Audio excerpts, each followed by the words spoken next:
Hello, guys and gals, and welcome. Welcome. Finally woke up from my night shift. I feel better, though. It's nice to not be tired. We're going to hop back in for some more Path of Exile today.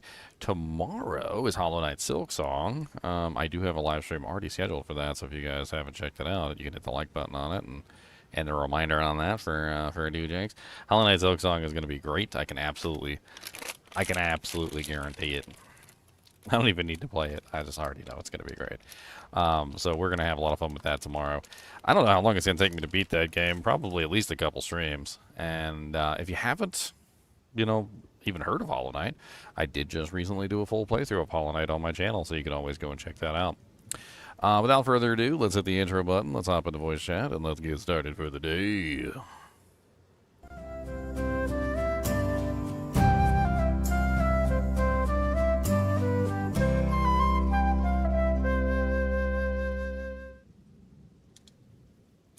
All right. So when we left off, I think we had just gotten to Act 3, basically, with our new character. We also have our shield character, who's doing really well, by the way. And I stole Leon's shield. I'll give it back. I'm going to give it back. He can sell it for lots of doojangs. This is the new character. I don't know what the hell I'm doing with this character. He needs some equipment, is what he really needs. He needs gear. He needs things for his feet and hands and doojanks and stuff, and like, yeah. I gotta figure out his defensive layers and also his resistances and pretty much everything else. In fact, I'm probably still wearing a bunch of like low level equipment too. Like, I think first thing I need to do is just go to the guild stash. Look, my helmet is only level 11. Like, it's a nice helmet for level 11. But it's a level 11 helmet. Like, let's see if we can find something a little bit better. I mean, this one's level 26. This one's level 33. That one's got the gain deflection rating, which I definitely need. Aww. I mean, nothing like else, really, for the most part. I mean, my boots are like little baby boots. Also, like, I could take a look in here and see if there's better boots. We need run walk speed, like, first off. So let's just type in movement speed. And that'll narrow it down to all the movement speed boots. And then we're going to look for higher level movement speed boots. Those are kind of nice. Those aren't bad. See what else we can find. I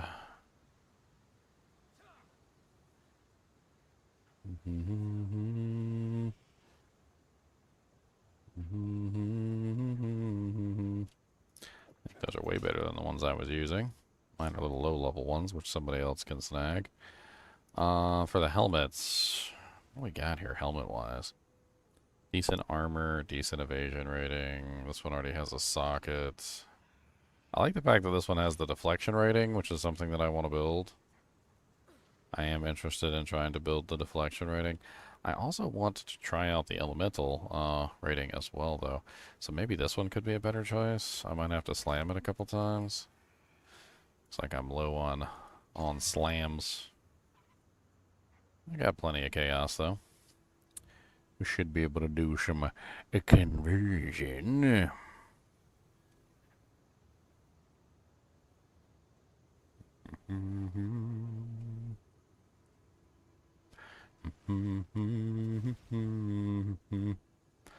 I could always... Do I have any rib bones left? I do have a rib bone left. Let's desecrate it. And let's go to the well and let's see if we get anything. Let's get some music started too. I like having music playing in the background while I play.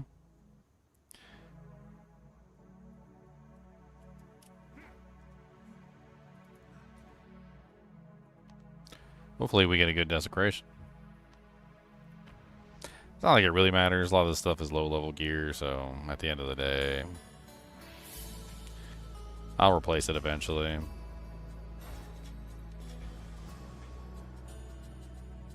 10% increased critical hit chance. That's kind of nice. Accuracy or fire res. Let's do critical hit chance.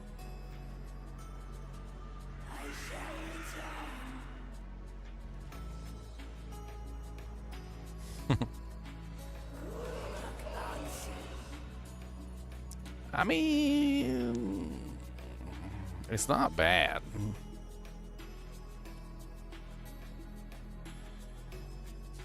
This one's got a critical hit chance on it too, though. No deflection. This one, the one that I'm wearing has deflection, which is like the only reason I have it on.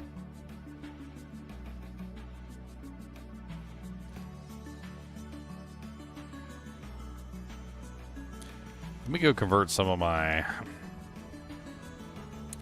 doojanks.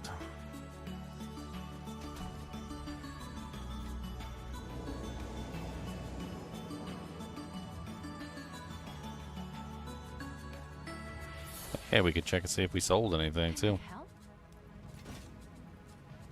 Oh, 2 chaos. Not bad. I guess we can start marking down some stuff too. Let's mark this down to 10 chaos. Let's mark this down to 1 chaos.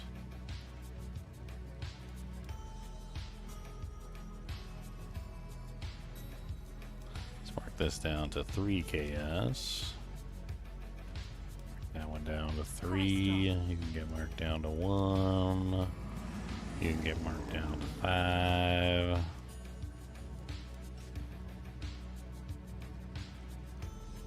Wait.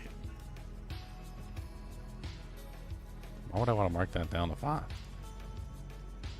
Well, I guess because it's missing the deflection stat, or it's missing the, in this case, the elemental armor stat. Yeah, so it's not like as super good because it's missing some of the important stats. Let's mark you down to 5.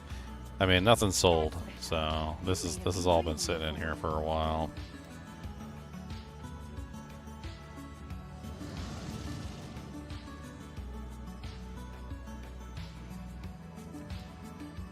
Sometimes I forget if I have items in here for like other characters. Like, I can always check and make sure that these aren't things that I'd rather use on, like, my second character, you know? I mean, that's a pretty good amulet, but I don't think that's specifically what I'm looking for.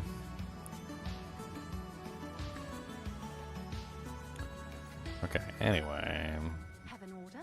What's the exchange rate for Chaos to Exalt's going for today? Ooh, it dropped pretty tremendously. Wow.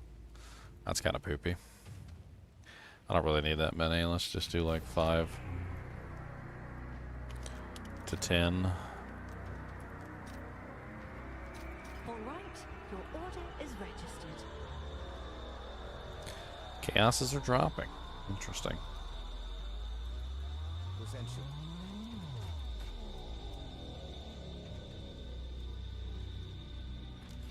Find more priest remnants for my research.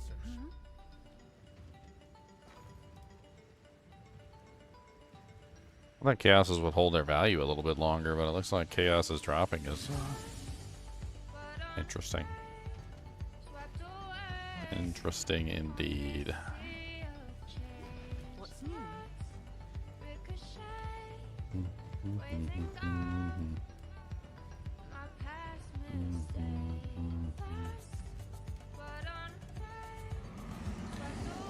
$1.98 to 1.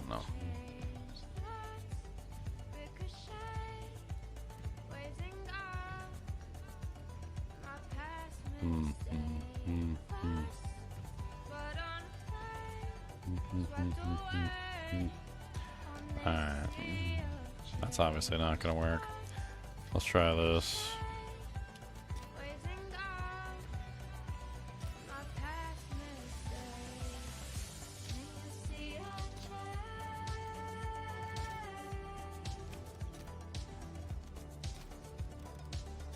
You hit the wrong button somehow.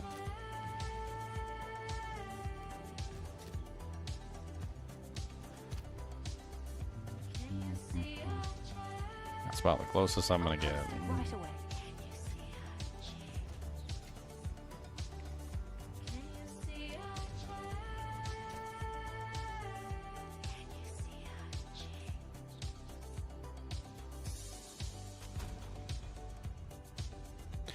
I mean, the real question is do I want to spend those on these and slam them, or do I want to just see if I can find a better helmet? I can always take a look on the shop and see what's available.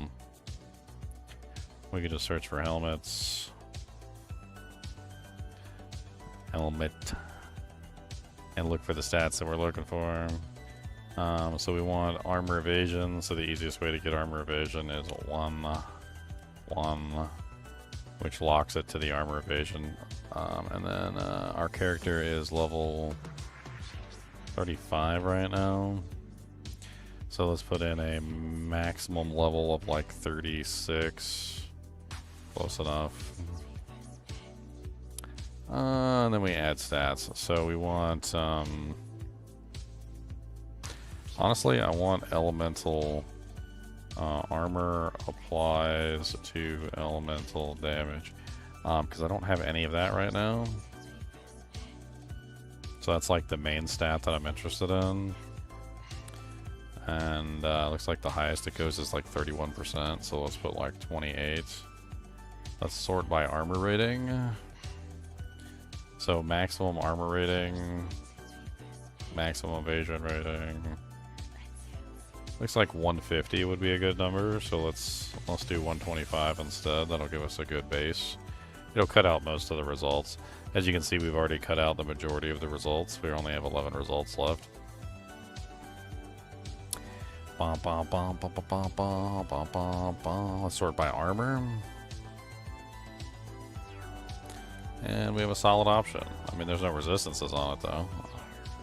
Right below that one is a 3 Exalt one, which has the 29%, also applies to elemental damage. It also has lightning res, life, and life regen. Overall, pretty powerful. No crit, though. I do like that one with crit, but it's got, like, nothing else on it. It's got a whole lot of poop. Whole lot of dookie patookies. I mean, I guess you can't get it all, right?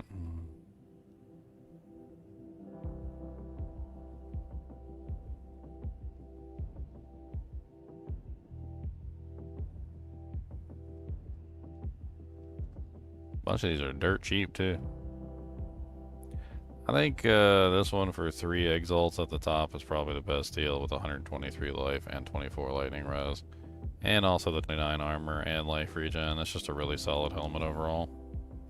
Let's snag it. You must be in town or in hideout to secure items.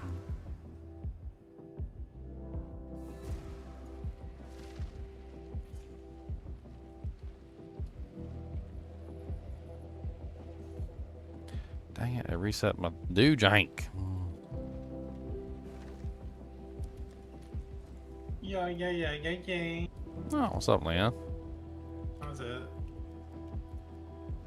I see the chaoses went down in price pretty considerably. Yeah? Yeah. They're down to like 1.9. They were at like 4 for a while, and then they dropped to 3, and now they're down to 1.9. Getting lower and lower.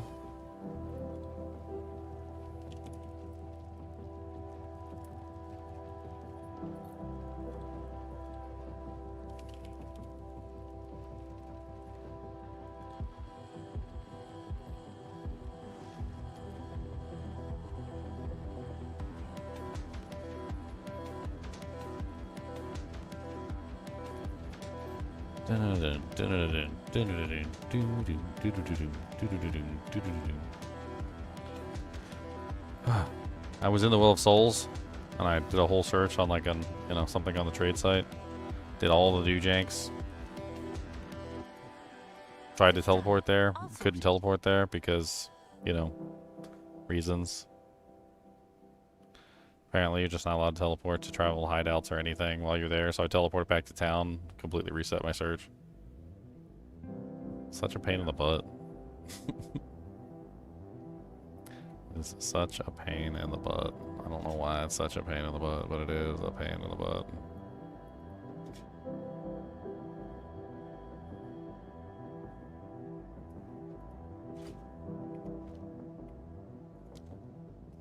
I don't understand the restriction. I don't get it. I don't understand why you can't teleport from certain places.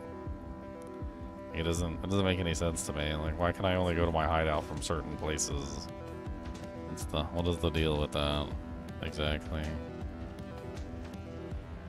Seems like a good deal.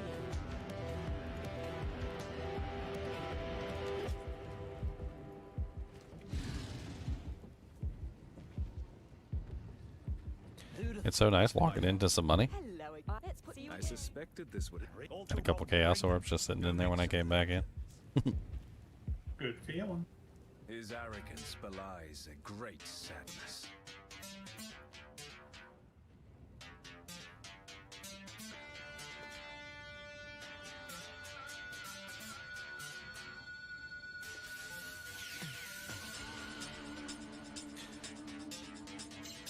I think I got access to the next ascendancy area. Beautiful. I go do my second ascendancy. See if I can handle it on this character. Gotta remember how to play.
Second ascendancy.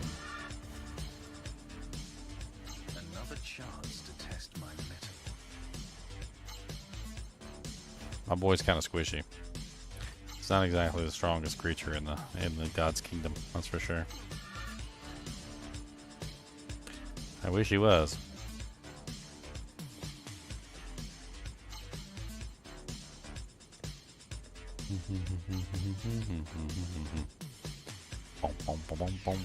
I probably shouldn't be using this belt anymore. There's better belts in here I could be using, I'm sure.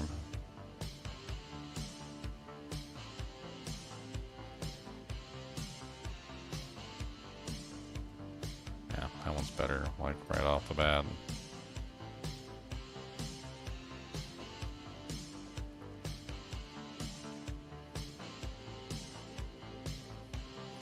Not that I don't like having, you know, infinite potions. Speaking of potions, maybe I should check and see if there's upgraded potions in the shop.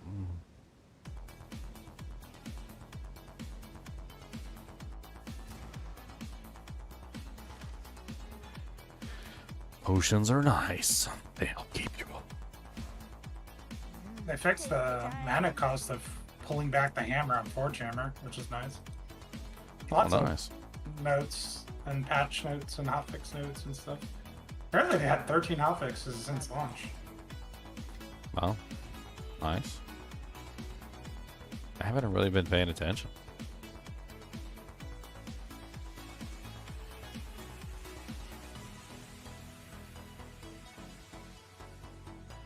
I probably should have been.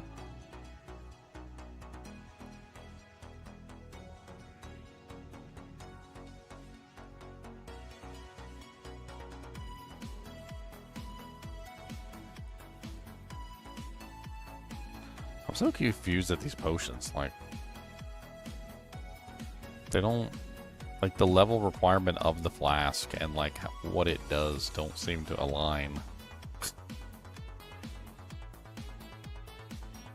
Like, half the time some of the lower ones are doing more healing than the higher ones, and then like also some of the lower ones have extremely high level requirements for some reason. So there's this all like Fish organized. None of these are better than what I'm using. Okay. Take your time. There's not dying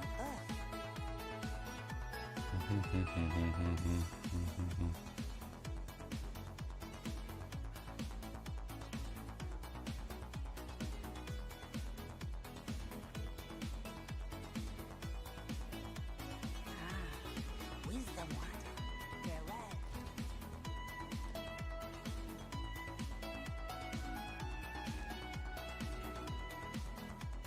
You know, you could put charms in the potion section. I totally didn't even know that at all. I flashed that, yeah. Yeah, did not know that at all. It's actually pretty useful.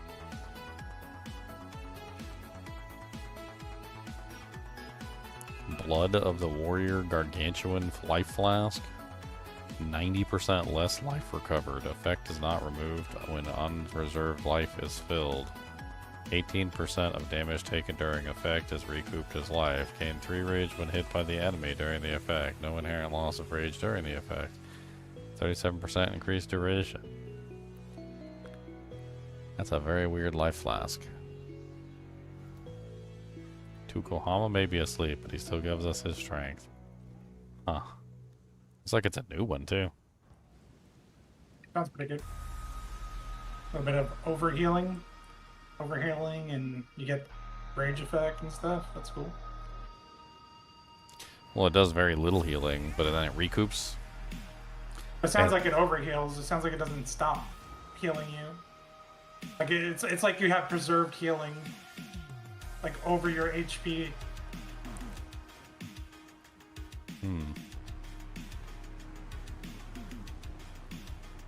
It's probably not something I would level with, but it's something you could put in the endgame build for sure. Yeah, it's sitting in the guild stash. Loyal but unwitting servant seeks answers.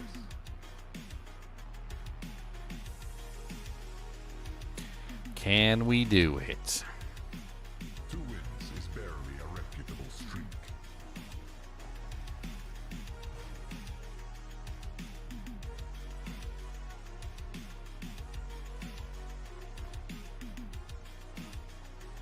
The exceptional are more common than you think.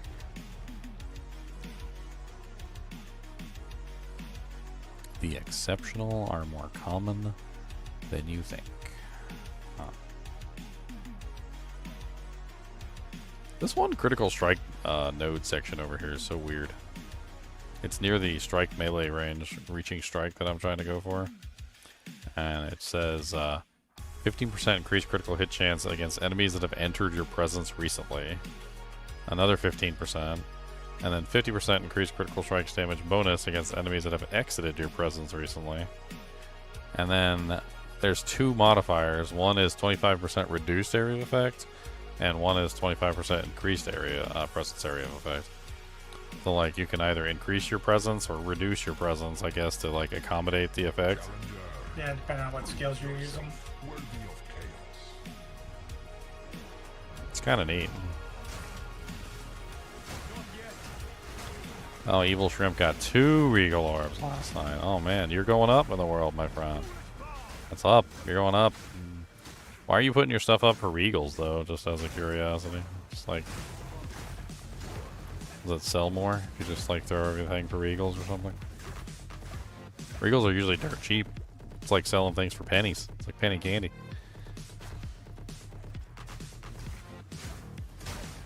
Like, I don't think I put anything in there for less than an Exalt. It's not really worth it.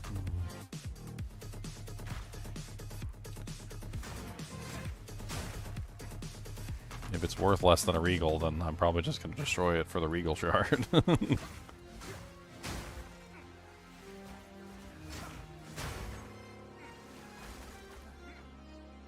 You just got to know what you're looking for.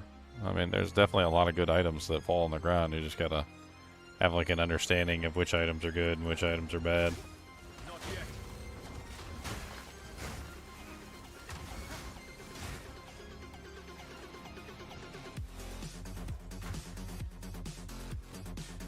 Or you could just download an item filter and He'll do it all for you.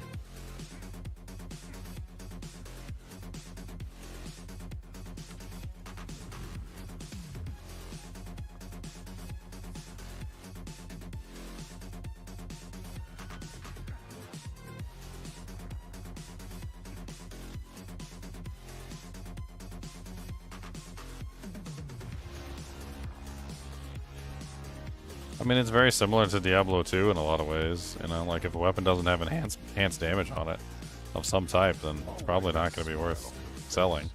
Boots, if they don't have movement speed on them, then like most people aren't going to want to play with boots that don't have movement speed, and so forth and so on. I mean, it's like it's a pretty standard like mantra in gaming, and like there's certain things that are just always good. So like if you find a pair of boots and they've got 30% movement speed on them, and then they have some other good stats, then they're probably going to be worth selling. If you find a pair of boots that have really good stats but no movement speed, then they might not be worth selling. You find a shield with armor. You find a resistance is really high. You find a body chest piece with a high energy shield, high armor, resist, things like that. Like these think are all about standard things. Yeah, think about Diablo 2. Like, you know how like you get tri-res boots, right? Everybody gets so excited about tri-res boots. I mean, it's the same thing here. You find an armor that's got like 3 really good resistances on it, like 30% or higher reses. I mean, that's a solid piece of equipment. That's amazing. Right? So like as you learn like which modifiers are good, it's not just which modifiers are good, it's a combination of things, right? If you find a pair of boots that has 30% movement speed on it, but it doesn't have anything else good on it, well then that doesn't really matter. Like they're garbage basically, right? Because they don't have any good stats. It's always a combination of things that makes something worth, like something else. It's having the armor on the shield and having the other stats that make it really good. It's having the like the movement speed on the boots and having the resistances and so forth and so on. And also, the popular bases. So, like, what's popular this season? Like, what defensive layer are people building? So, a lot of the times, like in previous seasons, armor bases would be relatively worthless. But this season, with the deflection, I mean, the elemental damage applies to, armor. Like, that actually has bumped up armor quite significantly. So, like, armor bases might be worth a lot more this season than they were last season.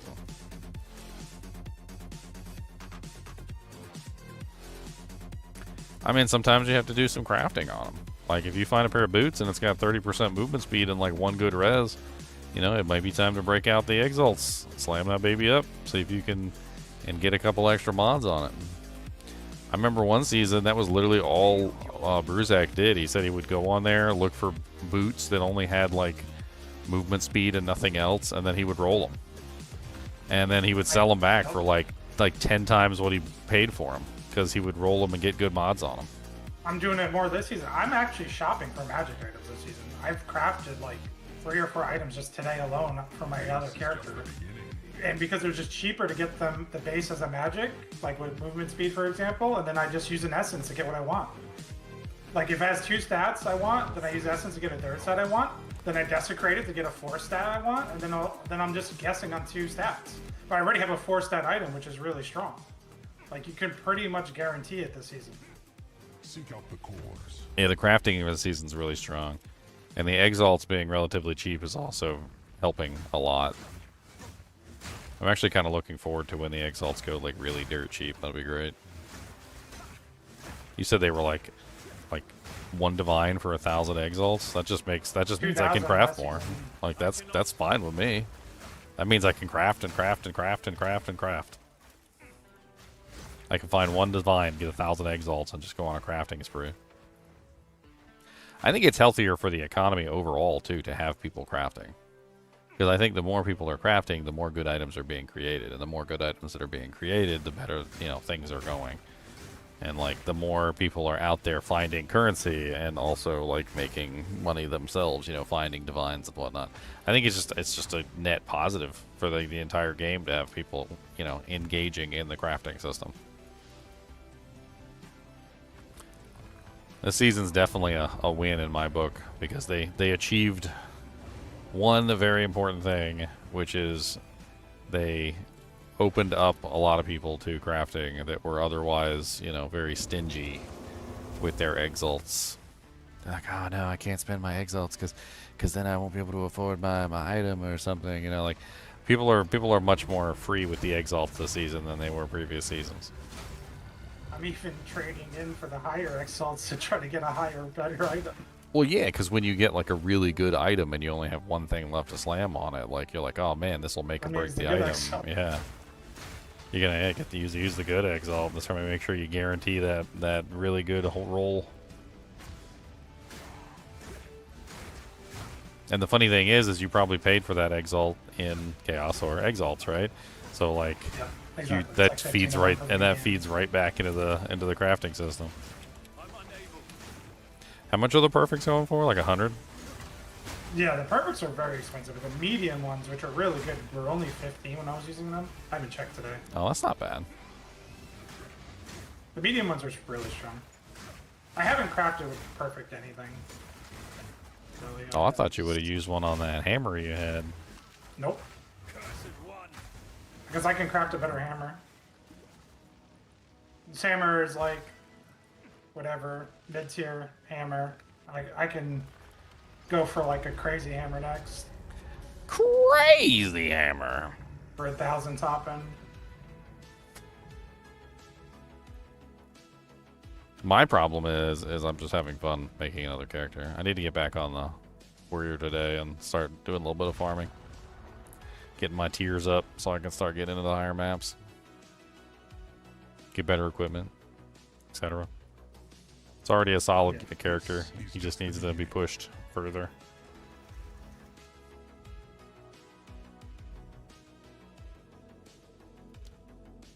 Suffer the element. I just realized the whole like lower res and negative reses on the chaos runs is actually much less potent because of the elemental armor applies to elemental. But then at the same time, the no armor is also much more potent because if you're counting on your armor for your elemental resistances and you end up with a no armor roll, you're just like screwed. This creature be your end. Oh god.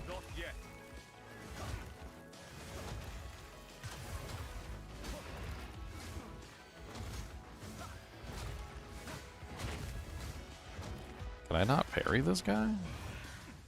Parry the platypus, my friend? He doesn't seem like I can parry him. This is unfortunate. This is gonna be a slow fight if I can't do a parry. Come on, hit it. Oh no, that's a red attack. Don't get hit by that. I was gonna knuckle down and let him hit me to see if I could get a parry off, and then he did the freaking... He did the unblockable red attack.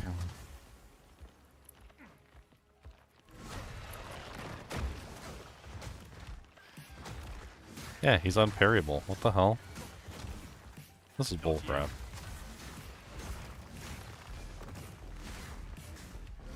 I can't parry him at all.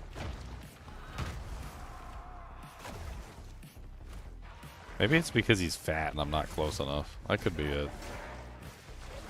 It might be that I need to be closer or something to make it work.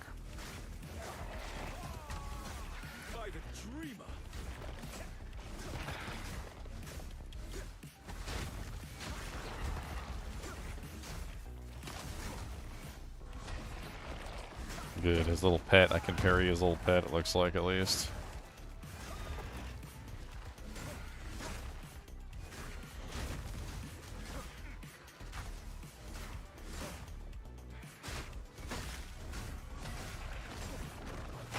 Oh, dang it. How did I get stuck like that? Did he just suck back in his Plague Wing? I've never fought this guy long enough to actually have that mechanic happen. Oh god. Blood. Bleed. Bleedy bloods.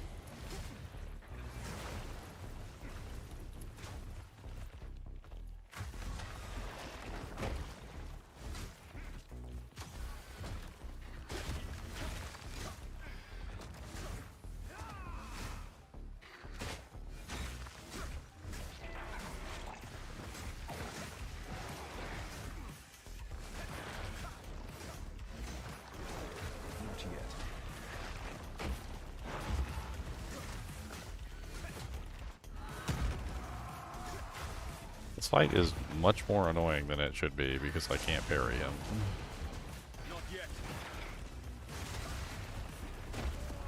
And I am running out of potions.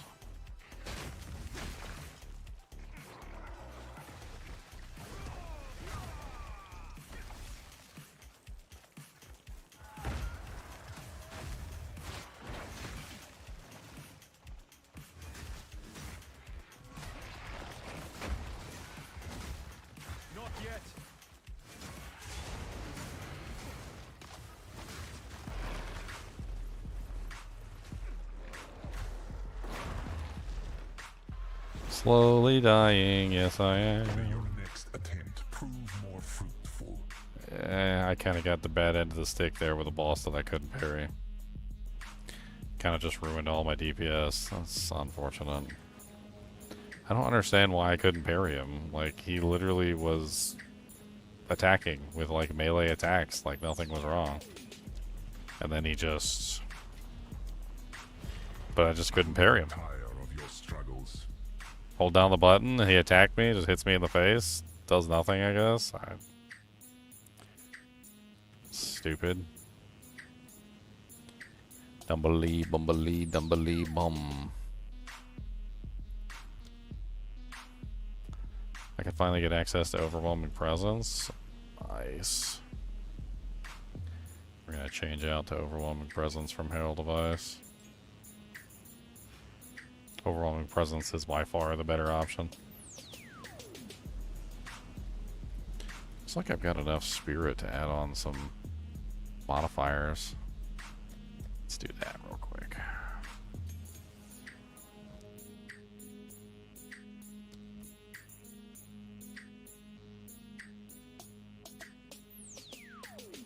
Let's do the life regen per second.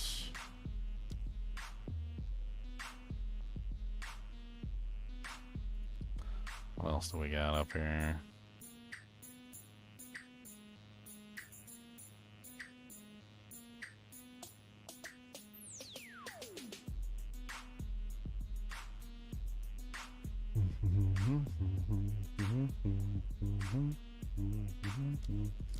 Yeah, get a little bit of mana regeneration. That wouldn't hurt. Anything else we can slap a dap a ding dong in there? Slap a dap a ding dong, gonna get the ping pong. Slap a ping pong, gonna get the ding dong. Thinking about ding dongs, guys. Boom, boom, boom, boom, boom, boom, boom, boom, boom, boom. Why don't I have, like, silly.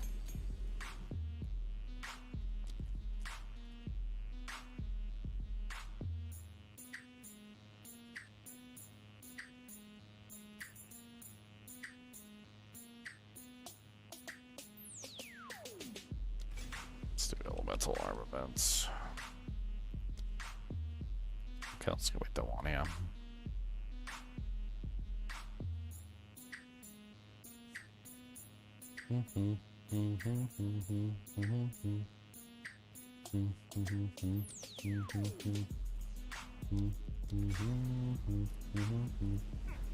Nice.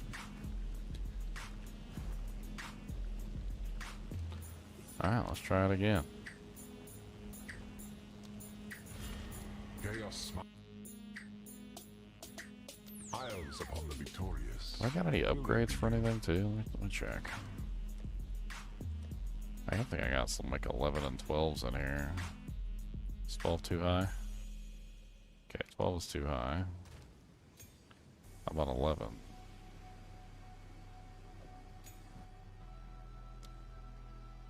Eleven is also too high.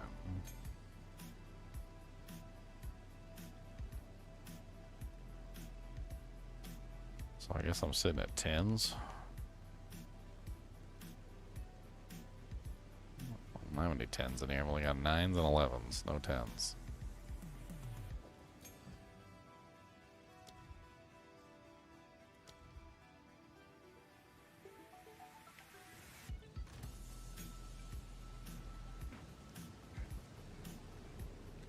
Alright, here we go.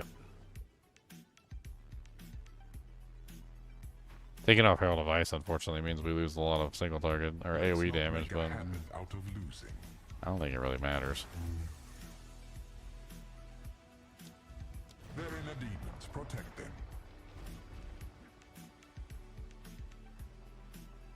Oh, Chinchilla at the food bowl. Your challenge awaits. Prove yourself. To where that ring you found with Hair of Ice, it still has really good clear, but I don't think you need it. You could Which- try it. It's fun. Which one? The Cycline or whatever, that blue ring. The one that makes the chills act like they're frozen. Oh, yeah. So it just explodes everything with Arrow of Ice. Yeah, my main problem's not AoE at the moment. It's I mean, I guess I could turn off some of those like additions that I did, and I could probably just turn Herald of Ice back on. But it's the single target. Like I have to make sure I get the parries off.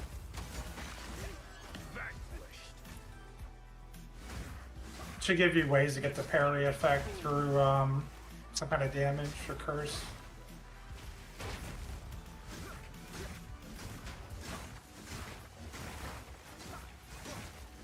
Yeah, I don't know what happened with that specific boss. Like there was no parry effect, so I just couldn't parry him. I tried I'd multiple even times take and I lost too much damage or health in the process of trying to parry him. If I'd known that I couldn't parry him from the beginning, I probably could have beat him, but I wasted too much resources trying to figure out if I could parry him, and it was a failure. I would take a 50% like magnitude minus parry if it like was generated through some sort of attack or curse, just to have the effect there. Well, Even see- if you do like 50% less damage, it'd be useful. Well, that's the whole thing is if you don't have parry, then you are doing less damage because the parry debuff applies like a significant increase in damage to the target. So if you're unable to apply a parry debuff to them, well then you're losing massive amounts of damage. So you're already losing massive amounts of damage anytime you can't apply parry. That's why they should give away where minus the damage increase, but you get the debuff, so you can still use like the skills and get some effects from it. Because it says here, parry debuff makes targets take 50% more attack damage. So it's a 50% multiplier on the target. That's kind of insane, actually. 50% more multipliers is nuts. And then if you have that one shield, the one I was using before, that makes you take 50% of your block damage, it's 100% more. Or no, it's 50% more. So 50% more of 50 would be what, 75? 75. Yeah, so then it's 75% more. Smile off your face.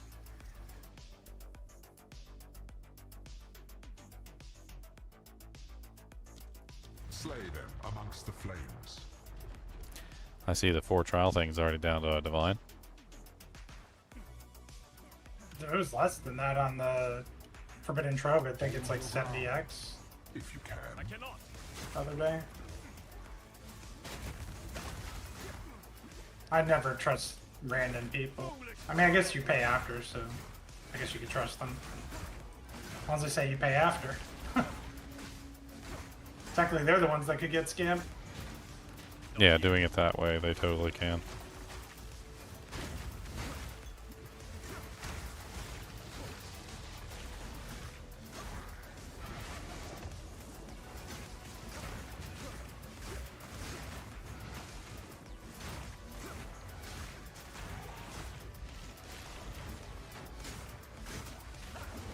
Not yet.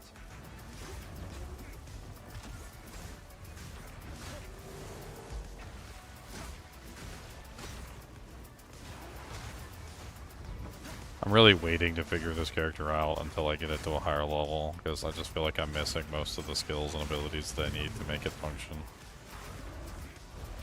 And, you know, at like peak efficiency.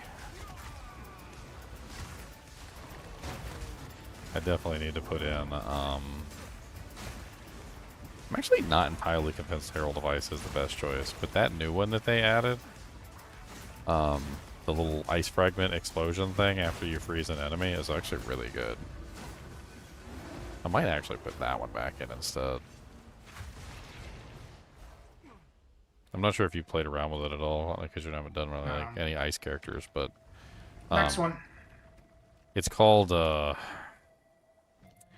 me see if I can find it real quick. Ice. It's called Frozen Spite. Supports attack skills, causing them to create ice fragments on killing frozen enemies. Cannot support totem skills. It does not modify skills used by minions. So basically, you just, if you freeze an enemy and kill it, it basically functions just like Herald of Ice, except you don't need Herald of Ice. You just put it on the ability, the one, whatever your main damage ability is, and when you kill targets that are frozen, it automatically causes all these little fragments to, like, pop all over the map. It can be combined with Herald of Ice, too. So, like, there's also that. You can have Herald of Ice and that running at the same time, and you can have tons of, like, crazy stuff going on.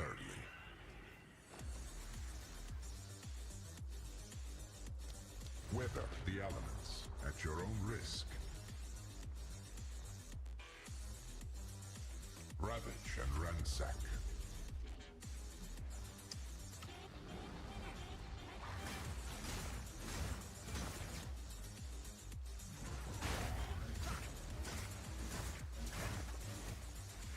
I guess technically if I took out, let's see, so from Overwhelming Presence, if I took out that, that'd bring me to 20. And if I took out that, that would bring me to 30. And then I could put Herald of Ice back in Winter for the time being. prevails.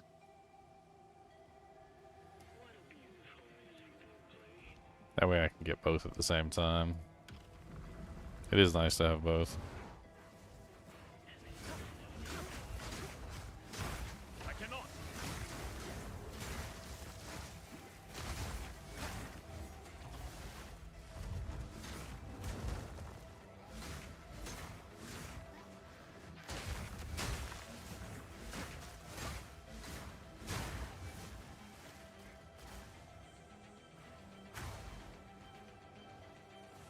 I mean, the cold and the parry is kind of a nice combination, though, because you basically hold up a shield, parry them, they're almost immediately frozen, or they're frozen shortly thereafter.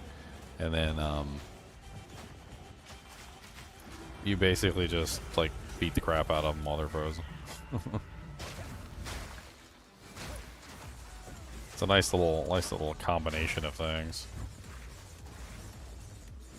I can't wait to see what it's like with the shield that actually parries at infinite distance. I'm so curious. I feel like the infinite distance parry shield is probably the real winner. Because I think a lot of the times when I'm having trouble parrying something, I don't think it's that I'm having trouble parrying something. I think it's that the monster's not technically close enough to me to parry. Like, there are situations where, like, the monsters are really large and, like the size of the monster is like keeping you away from the monster to parry the attack or something. Or like when you're fighting the boss and the boss is shooting at you from the other side of the arena or using some sort of big like dashing attack. I think infinite parry range would probably fix most of the issues I'm having. I mean, interested to see, you know, obviously when I get the shield, but I'm curious.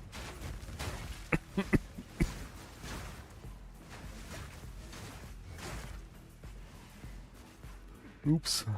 Wrong switch. Oh my god, am I stuck?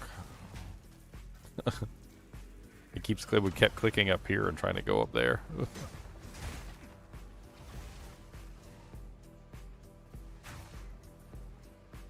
I think this one chaos area with the switches is like my least favorite. It's such a like an artificial slowdown to have to like run around all over the place, hitting levers and switches to try and like activate the things, and then like it is the poopy. Okay, it is the poopy.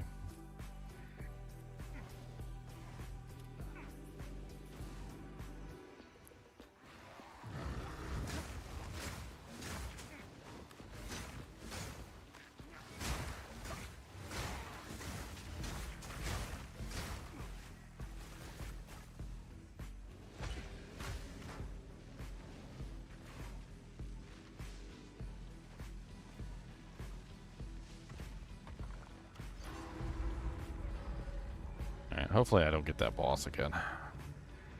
There's 3 bosses that I could have gotten. And of the 3 bosses, apparently, I got the one that is unparryable. His minion was parryable, though, so I guess there was that. I was actually kind of luring his minion over to him, parrying the minion, and then getting the AoE effect through him vicariously, but it just wasn't as effective. The minion's really slow. Doesn't really catch up very easily. The flora overwhelms.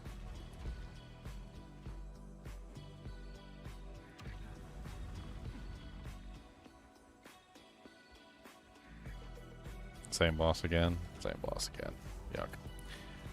Okay, at least we got a couple upgrades.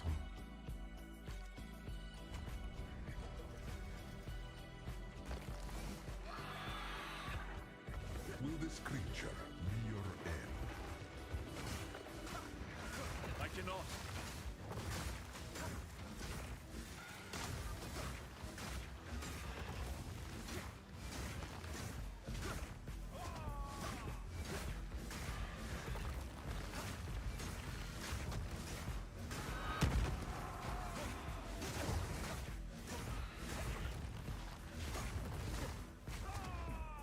I'm unable.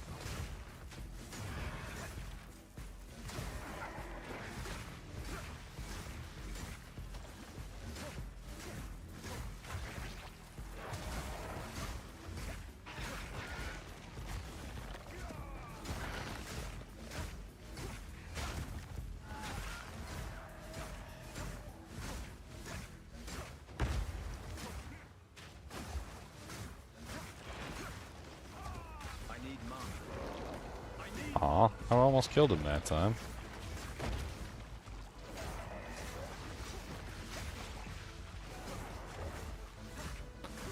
I was trying to kill the Plagueling. Not yet.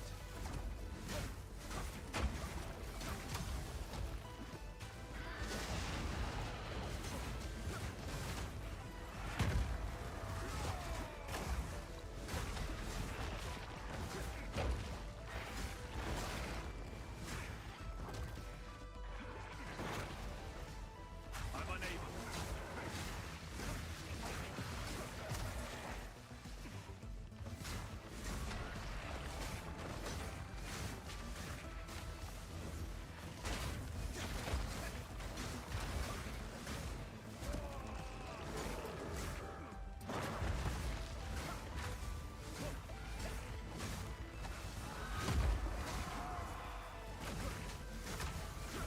Boom, boom, boom, boom. Not yet.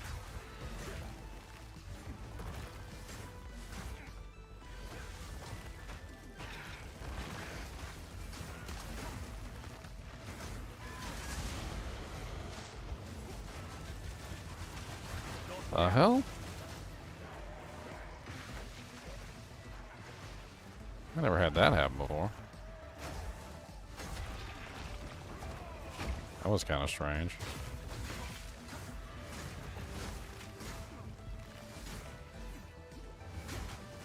Not yet.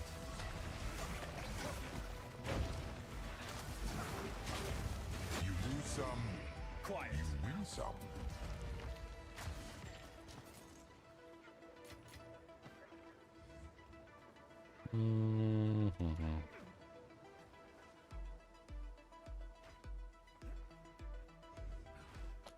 Bom, bom, bom. Oh, I want to come back after John. Definitely. 100%.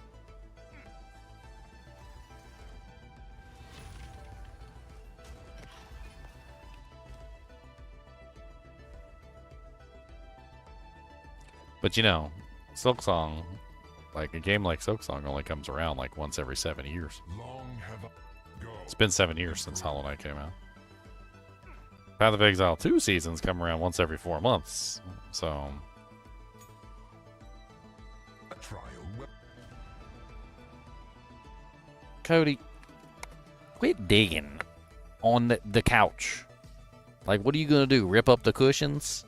That's not very polite to do that, to rip up cushions. Okay?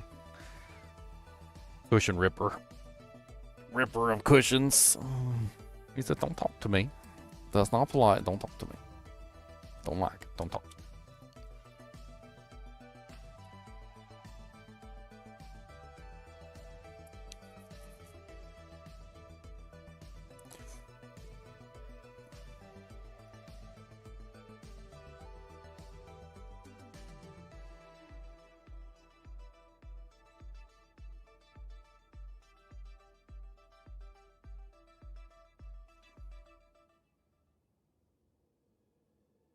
What time is it out tomorrow? I think I posted the times.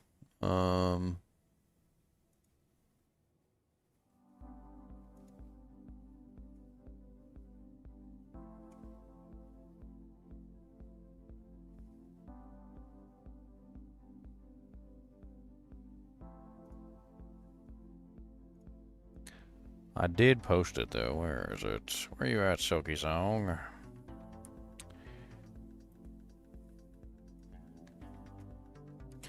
Uh, 10 Eastern Standard, so pretty early tomorrow, actually. It's gonna be out 10 o'clock Eastern Standard tomorrow.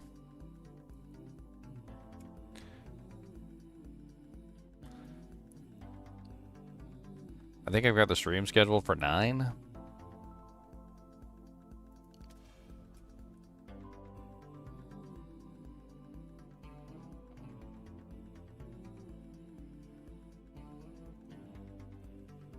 My path.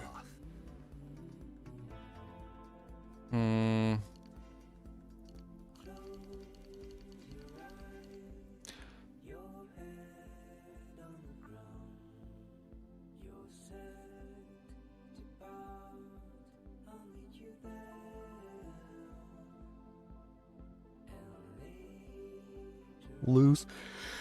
Lucid dreaming.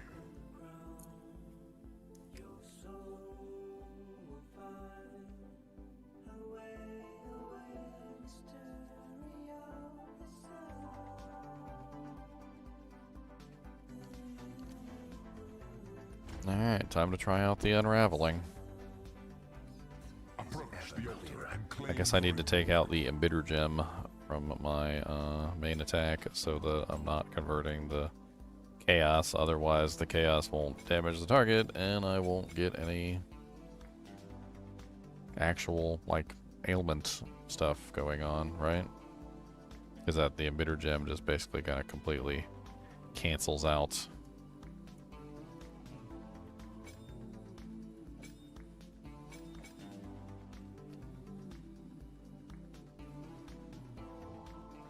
The chaos damage.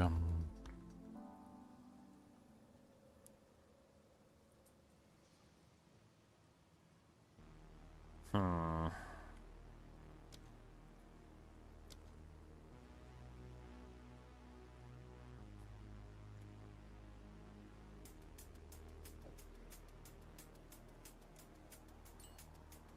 Da, da, da, da, da, da, da, da, da, da.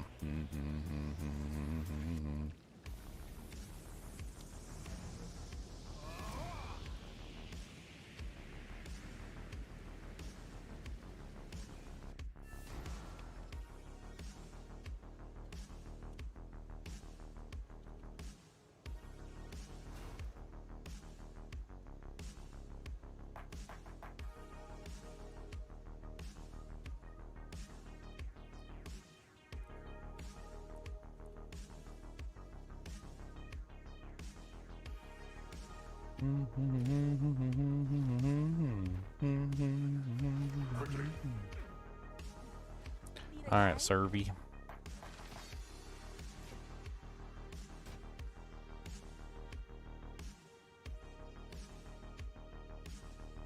Wow, that actually seems like a really good scepter. It's too bad it's corrupted and doesn't get anything else, but like the mods on that actually seem pretty good. Allies in your presence to increase damage, physical damage, increase speed, but it has like no additional and doohickeys on it. Like I can't, it's corrupted, so I can't do anything with it. Just destroy it.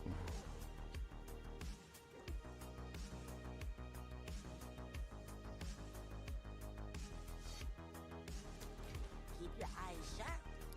I got those share charges with allies in your presence, like thing. I have no idea what that's for. Like, other than in groups, I mean, could you potentially share allies with your minions? Yep. Allies, minions are allies. But then what would they do with your charges? I don't know. I don't. I've never like, played minions. There might be something. Do they actually have Or an a ability? specific minion. There's specters. There's who knows. There's so many combos that you can do. I don't know. Huh. I will throw them in the stash and maybe somebody will want them.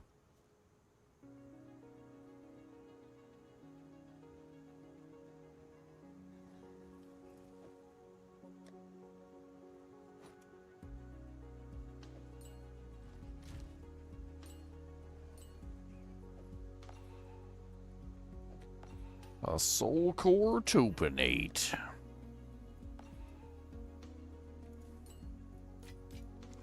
Apparently there was a bug with that gem. It's probably going to drop way in price now. The minion one that I sold twice.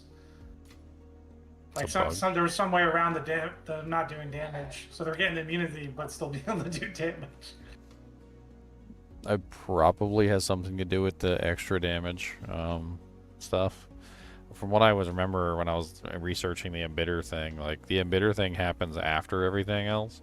So like if you have someone reduce damage, you gain extra damage as or whatever, but like if the extra damage as is coming from a different source, it could potentially tag on at the end after the reduction. I could see that. Their system of like how the gain and extras function is really weird.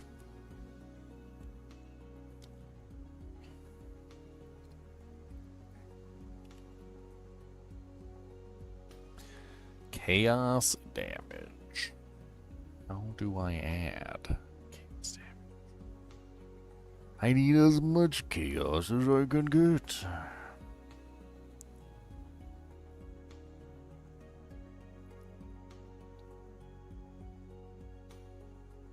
I thought there was a... Oh, yeah, there is. Chaos attunement. Supported attacks gain 25% damage as extra chaos damage. Supported attacks deal 50% less non-chaos damage.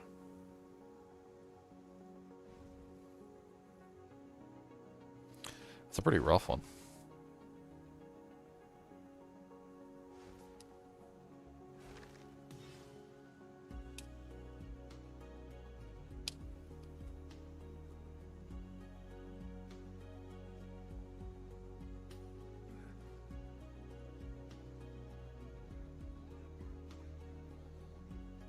Withering Touch. Supported skills deal 25% less damage. Chance to inflict withered on hit with supported skill can't exceed 100%.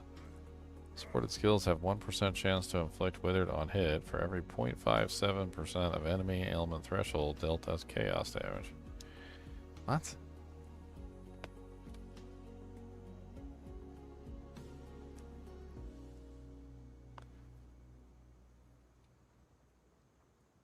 How does that even work? Ailment threshold dealt as chaos damage?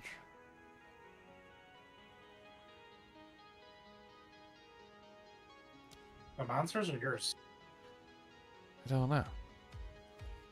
It definitely changed it from the last time I read it.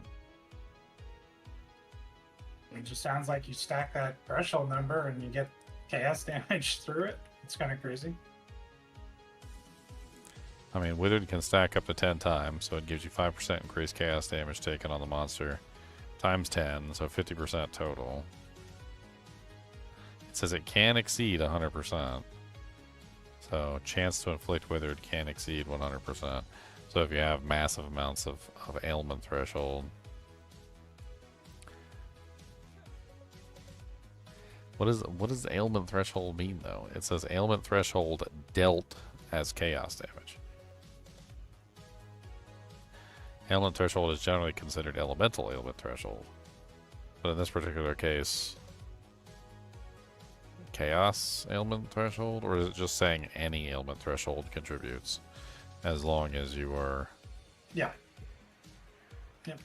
I think like chill, like night, freeze, all that stuff. If you build ailment thresholds, it'll just contribute to chaos damage. I mean, it seems like I could probably convert my parry into that.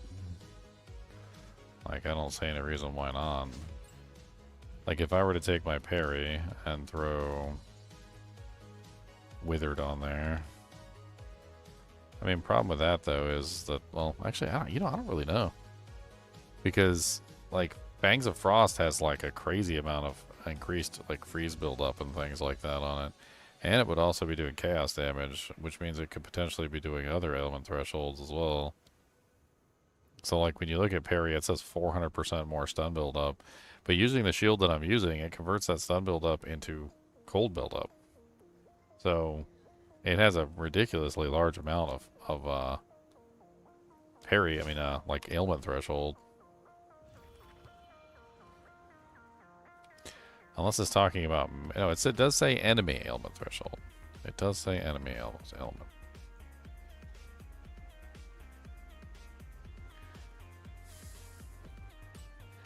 I mean, I could potentially tie that in with magma barrier as well.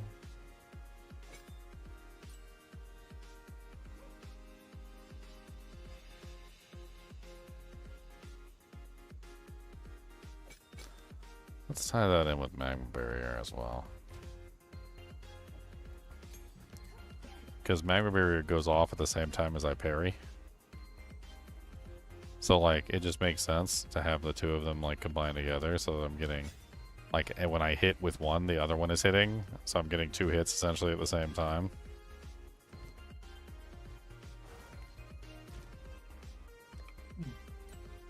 That's actually really strong. Wow. The talisman dropped as 8% increased attack speed on gloves. That's kind of nuts. I wonder how much that costs. That sounds expensive. That sounds expensive. Let's go. I don't understand these abilities that give you like the chaos one that gives you like 25% extra chaos damage, but then it reduces your damage by 50% less. It seems self-defeating. Like you're basically lowering your overall damage and then gaining the chaos, but like also the gain is being built off of the base, and you're lowering the base to get the gain. So like the 25% that you're getting isn't even 25%. It's like what even is that? Like if we ran a calculation real quick and I said I had like 10,000, right? So like 25% of 10,000 is 2,500. But if I subtract 50% from that before I get my, my bonus, so if I take 10,000 minus 50%, then that brings it down to 5,000, and then I'm adding my 25%, which is only 1,250. So like it might as well only be 12.5% with the way that they have it set up, because you're lowering the base and then increasing the damage by the 25%. Even if they left it at 50-50, like 50% increase or 50% chaos gain and then 50% reduction, it would still be 25%. Because you'd be decreasing the skill by 50, but then you'd be increasing the 1,250 by 2, so it would be back to 2,500. So you'd actually get the 2,500 it's promising you. It's really weird. Melee, AoE, melee, strike, cold, attack. So this is a strike. What do we have in for strike stuffs?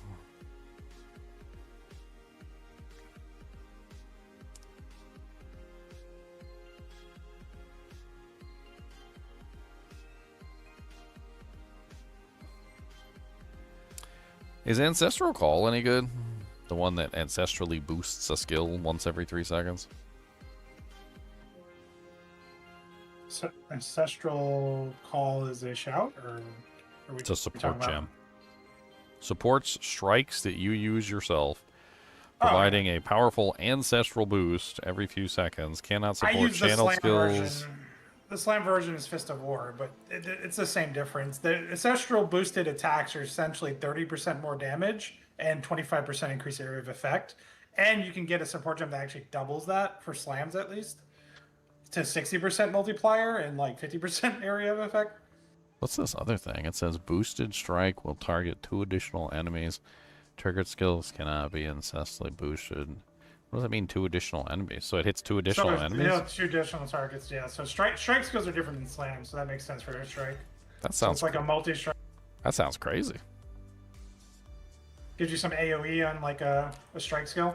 Kind of Yeah, like a it Zelda. also increases the area effect of it as well. And then, Yep. oh, okay, I see it. It's my skills blue now, so it's got like a blue border. That's what you were talking about one day, the blue border. I thought you were talking about that for the empowered. So that's the ancestrally boosted is the blue border. Yes. Correct. I was getting them confused in my head. I guess technically you can have a skill be both empowered and ancestrally boosted, though, right? Which I do all the time. Yeah. Yeah. That's Yeah. my whole build. Unfortunately, I can't ancestrally boost the shield skills because they're not strike skills. Apparently, they're attacks, but they're not strikes.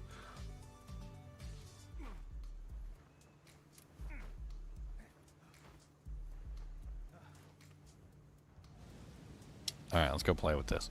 The Titan Ascendancy that I play right now has that for free, essentially. Every second slam is boosted for free.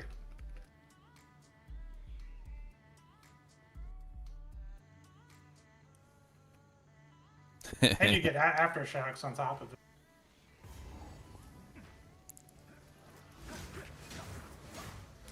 Oh, okay. So ancestrally boosted, like a dude shows up and just like Beautiful. a ghost. So like one of my ancestors shows up and actually like uses the ability too. Is that basically what's going on? It's an ancient dude. Yeah, I saw like a copy of myself. What was that about? Have you never seen that before? Copy of myself? No.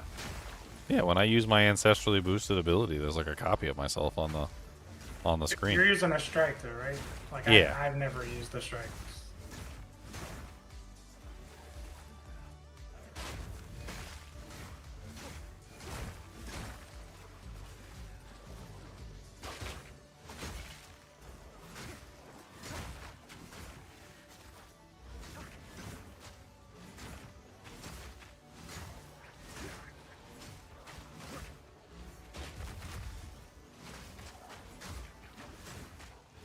A temporal bubble is just nasty. Meet the dreamer.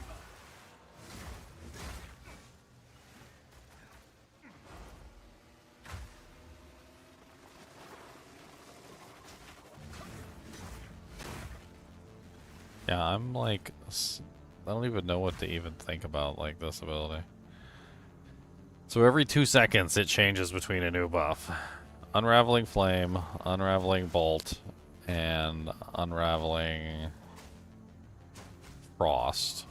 And chaos damage applies freezing, chaos damage applies cold, you know, like night, chaos damage applies whatever. Like, I mean, it seems to be adding into the magnitude of whatever it's on at that particular moment, and it switches so fast.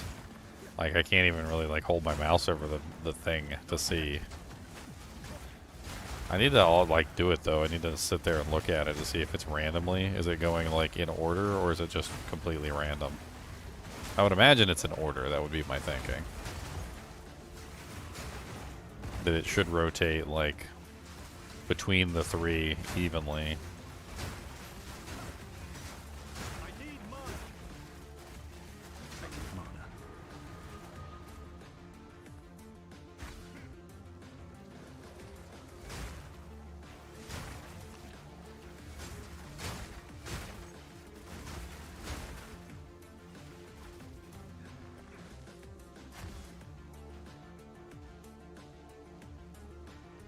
I mean, I gotta say, I definitely feel like I'm hitting harder now. I don't know. I mean, I changed out a couple things. The Wither's in there now. Like, I had to see on like the boss, like how many Wither stacks I'm able to generate, if it's even working at all. Might have to go with a different method.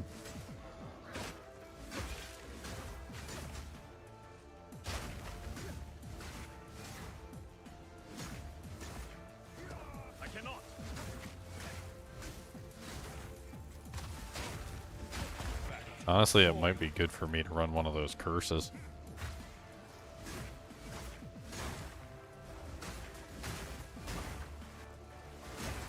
they fixed the curses, right? So like, isn't there like a ability that lets you run the curse as like an aura, if I remember correctly? Which would probably be the best way for me to run Blasphemy, it. maybe? I think that was the only one thing I don't remember. Blasphemy or something like that. I'm pretty sure I did it last season.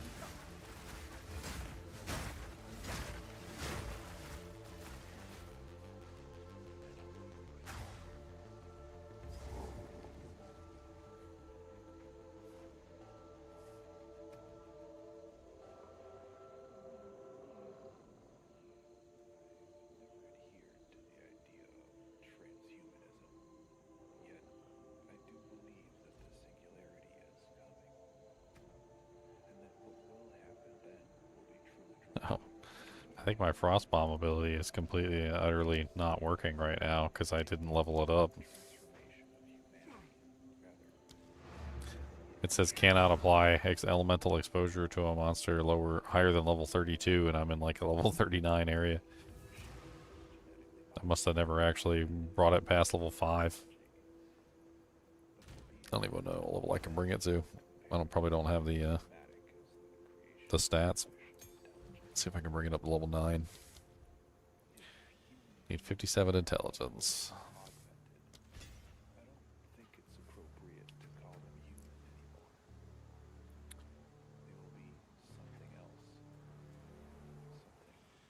Why did it make a new one? I hate when it does that.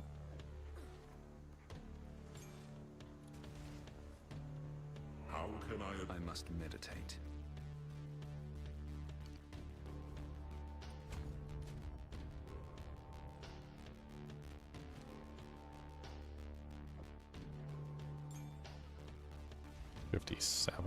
quickly? Time to refocus.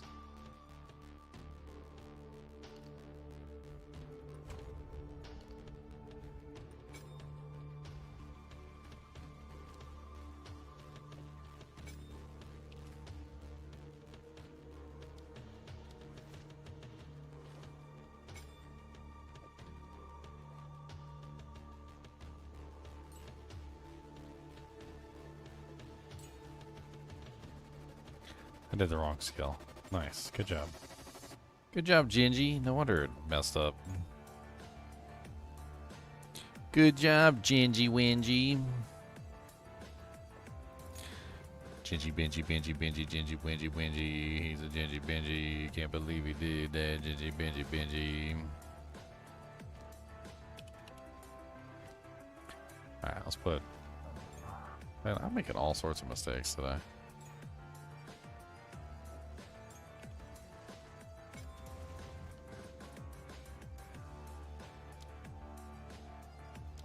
Holy cow.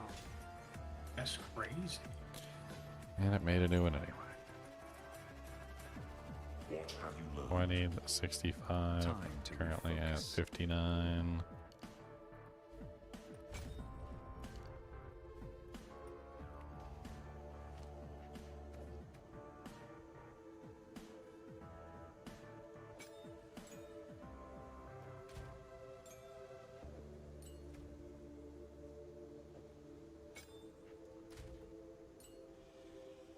Where is the one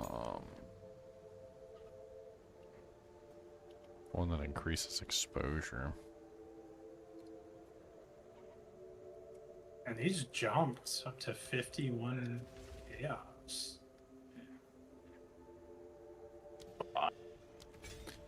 What jumped? Divines. No, chaos dropped. I told you. I was looking at it earlier. It dropped considerably. Chaoses were like 4, I think, when I logged out, or they were slowly falling to 3.5 or something. Well, you can Now buy they're down to more 1.9. chaoses, but you can buy less divines, I guess. Well, yeah, the value of the chaoses went down. So the value of the chaoses went down, which means that the number of chaoses that you need to buy the divine went up. Because the divine didn't change price, the chaos changed price. Yeah, but you would only benefit if you had a ton of exalts in that scenario. Because if you already had chaos, you just lost money.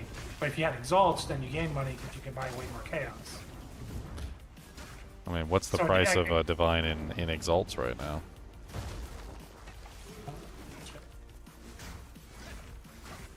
96. Is that more or less, or is it about the same, still the same as it was yesterday? Or? Same. It's been the same. It's been around 100. So it's just the price of the chaoses that went down then. Because otherwise the Exile price would have gone up too, right? If it was like the price of the Divine rising or the price of the Divine falling, then they both would have went up or down. The Divine seemed like it stayed the same and actually got more value because now you can get more chaos out of it. The chaos seems like it got less value. The exalts seem like they stayed the same, but they technically you can turn them into chaos easier. But why would you? It's just weird. Things are still settling. Yeah, everything is going to be settling for a while. This could be interesting.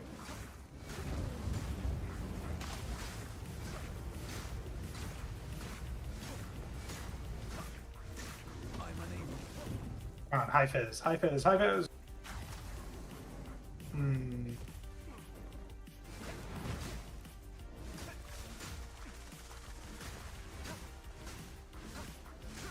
Why does it always seem like I'm never doing like chaos damage directly? I'm always doing chaos damage as like an in addition to something, or like, you know what I mean? Like it's always like extra chaos, but it's never like extra chaos flat. It's always like extra chaos, like conditional. Like I was trying to find like extra chaos, you know, flat sources, and it seemed like they just don't exist. There's like one on the like a 4% node on the Chalupa board that gives you like a 4% extra chaos flat, which would at least guarantee that I'm always doing chaos damage no matter what, but it does seem rather odd. Like it's designed that way deliberately to prevent you from being able to stack too much chaos damage.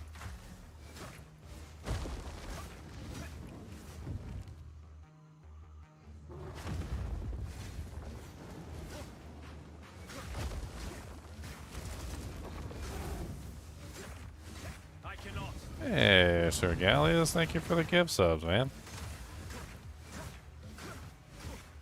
I don't know if you are looking to get one of those drops. I think the drop is still going, the one for the 2 gift subs.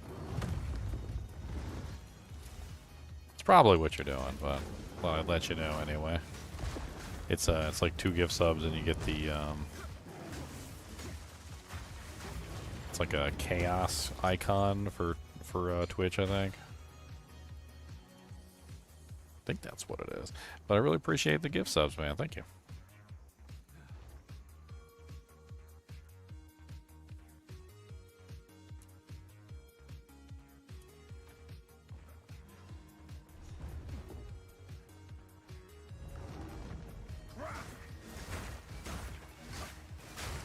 I mean, it definitely doesn't feel like I'm having any trouble, like, freezing things or killing things. Not really seeing a lot of flammability, but then again, that could also be due to the problem of me not having enough chaos damage. It's kind of like a self-fulfilling prophecy. If I don't have the chaos damage, then I don't have the elements. And if I don't have the elements, then I don't have the volatility. And if I don't have the volatility, then I don't have the ailments. And it's just like a circular loop. So like I have to figure out a way to add in chaos damage, which is not conditional, to start the entire chain. Because if I don't have chaos damage, which is not conditional to start the chain, then the chain doesn't start. You know, it's like you're trying to get a chain reaction started. Sometimes you gotta prime the engine. I need some way to prime it. You need that new gem. It's expensive though. What is it? The one where you get 20% extra physical, or for extra chaos, and you break armor. That one. It's just 20% extra chaos essentially. For an armor break? Well, you get armor break too, and you get 20% extra chaos. You get both.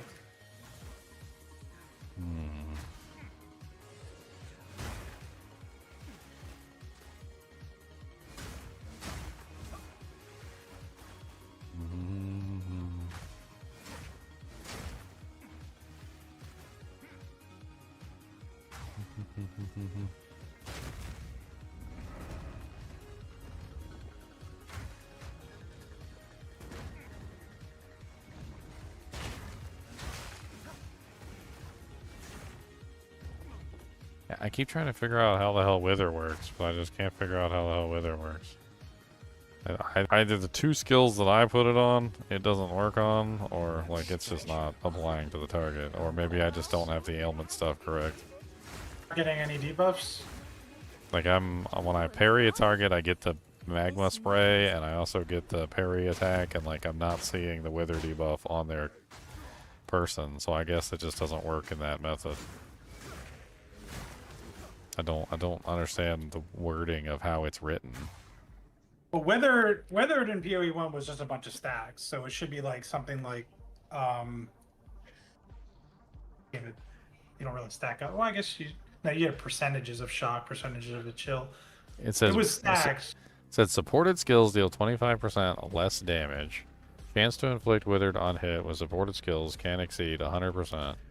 Supported skills have a 1% chance to inflict withered on hit for every 0.57% of enemy ailment threshold dealt as chaos damage. I have no idea what that even means.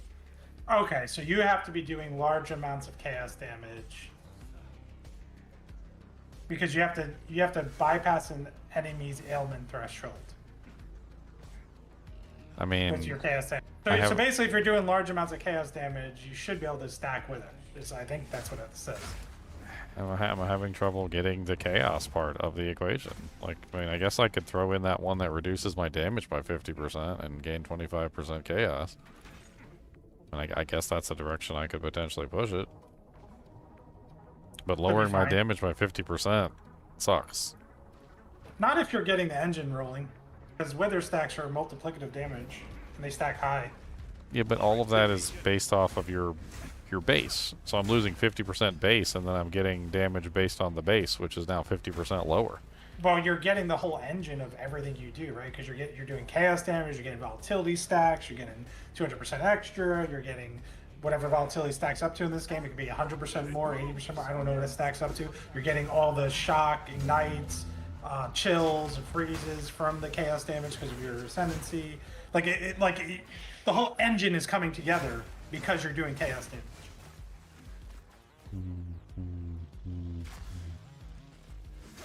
I wish there was an easier way to get innate amounts of chaos. Like, is there any unique item that adds like a flat amount, or like... Maybe. It could be unique. I mean, I know there's the Dark Defiler, but the Dark Defiler would require me to not use parry, so that doesn't work. There's the, You could just use a chaos skill, right? Because the weapon swap. Weapon swaps are very good this season, this patch, just because they're instant. Treasures aplenty. I feel like flat bonuses is probably my better bet. I mean, one of the flat bonuses that I could get through the Chayula thing, which is annoying, and I didn't really like it last time either, is the Into the Breach, which Into the Breach basically like lets you see a bunch of flames all around you, and one of the flames is the purple flame, which is the 7% extra damage as chaos, stacking up to 10 times. Okay. But you have to like run around and collect the purple flames. I mean, in the lucid dreaming section, like, you can change it so that it's always purple flames, so that it's never the blue or the red flames. So you're just only picking up the damage flames. There is a 4% gain at damage as extra chaos damage, like, in here, going toward Void Illusion, which is also kind of interesting. The Void Illusion is that new thing they added where you, like, make a copy of yourself and then you dodge roll and then the copy gets left behind and then explodes. Which doesn't exactly sound terrible. Apparently it does, like, chaos damage or whatever when it explodes. I think it is. It's like the monk thing we were using, a lingering illusion or whatever, that we generated power charges with that sounds the same, just a chaos version. I mean, it doesn't actually. It doesn't specifically say what type of damage it does.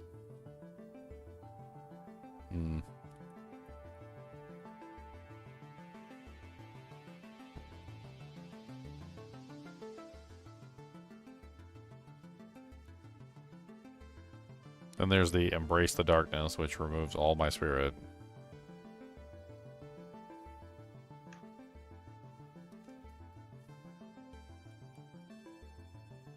Gives you a darkness. Gain 10% chance to gain volatility on kill. 11% increased chaos damage going toward the unraveling.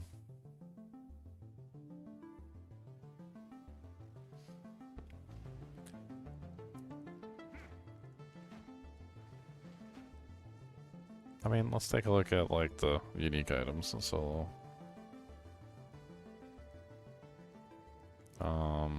Slash, we could just even just use the trade thing. So gain extra damage as chaos.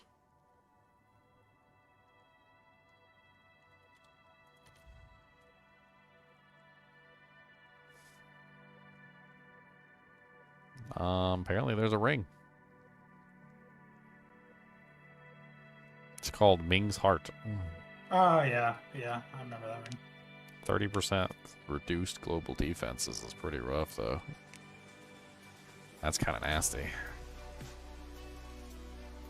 Might be worth it. I mean, yeah. 30. It also could be a temporary solution. You don't need it to use it long term. I mean, apparently some people have corrupted it to be as high as 55% extra. Which is kind of crazy. They're dirt cheap is what it looks like. No one wants to use them. Yeah, I mean, but it is a flat amount of chaos damage that could just be added in for free. Which could act as a priming jumpstart engine. What's up, Con? Guys, Did you change your name? this character is Combustion. Oh. I was talking about it in Discord, but okay. Oh, it gave me a tag. I don't know. It popped up with the thing a while back, and it said, I guess it gave me a tag. Is that what you're talking about? Yeah. Yeah. I don't read things. I just hit OK. Just hit the button. Just moving Now you have to flash your on. boobies at the screen now. Yeah, moving on. Tell me. You didn't read the end user license agreement. Give it to me, baby. This guy's got one for one Exile.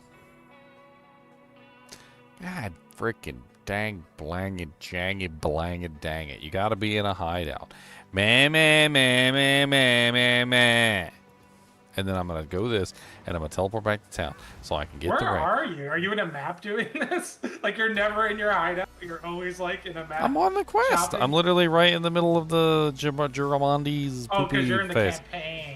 Yeah, it doesn't let me teleport to nothing ever. And then I look. It's not gonna save my search. No, it didn't save my search. Rude. Say, you don't expect people to be doing it on the campaign, but on their second character, of course, you'll be doing that. Yeah. You need to unlock it for the second characters and stuff.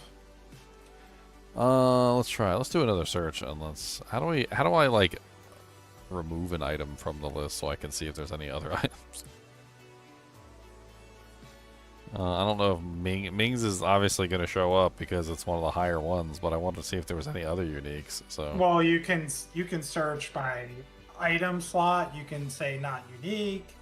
You can. There's ways you can get rid of Ming's. Let's do spears to start out with. No spears. Oh, that was flail. No spears. Yeah, I didn't think so. Okay, but I don't even think that would be the right mod for spears, would it? Because it would probably be something else if it was on a weapon. Let's try a Black buckler. chaos on a bow. Let's try a buckler. Was there any bucklers? No chaos bucklers.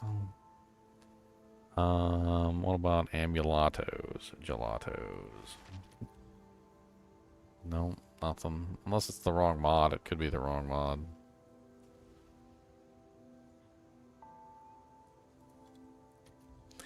Yeah, I think it was probably a better idea if I just went to, like, PoE to DB or something. That's exactly what I just did. and just type in chaos. Gain extra damage as chaos damage on a helmet? There's a helmet with that? A unique?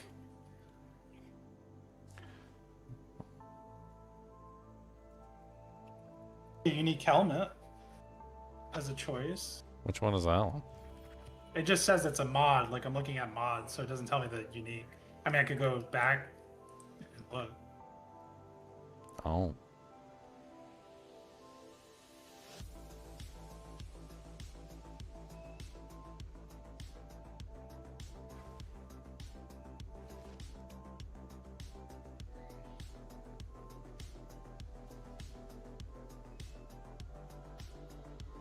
Comes up for that.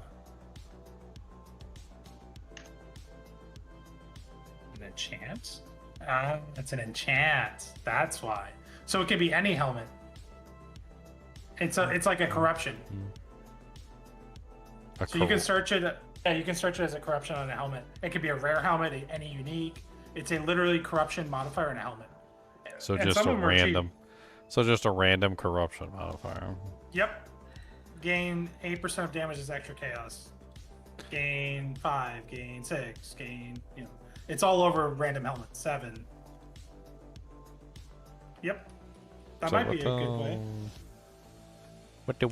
What? Will you get off my screen, stat filter? I don't want you on my screen, thank you. How does the, how is it written, though? Because this one doesn't seem to work. It's an enchant, so, like, I'll just take a picture. So, enchant, gain damage as extra chaos. Okay. Yeah, like, in the Discord. I typed in enchant first, and then gain. There you go. Click search. Yeah. Oh, okay. So it's an addition added in, like, after the fact, like on top. So you take anything, you can take anything and corrupt it and potentially get that. Yeah, there's rares on there, so it's like if you want a specific unique, you can look for a specific unique, or you can. Uniques are very common because people corrupt uniques all the time, but there's some rares on there.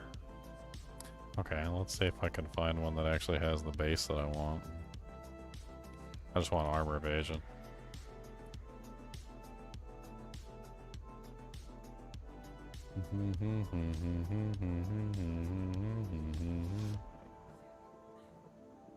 Somebody has like a really poopy helmet on here. I also wonder if that jewel that I got has it on it. I know it has the elements, but I didn't see chaos. It might have chaos too.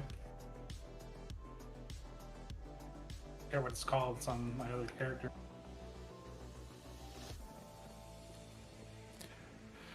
I mean, uniques is a fun option too.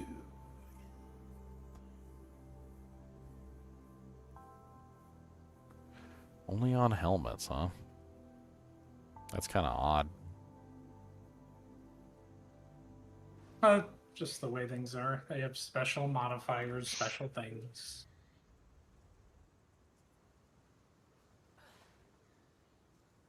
They got that tailwind helmet.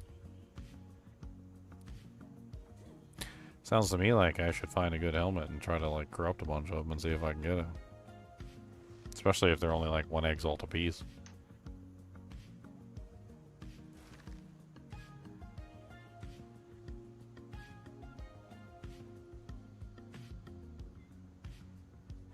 There's a lot of them are that it's that chaos, that unique chaos helmet that you corrupt multiple times until it disappears. yeah, makes sense. Yeah, a bunch of them are those, like people corrupting like the helmet over and over again and getting a specific mod.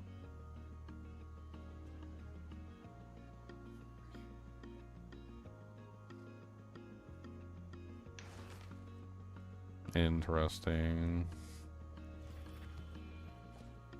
I mean, I don't think Ming's is necessarily a bad choice either, especially some of those better ones. What level are you? Just a little baby. I'm still 37. Yeah, these are all high levels too. So this also might not be a choice for you right now. I think Ming's is a good choice at the moment.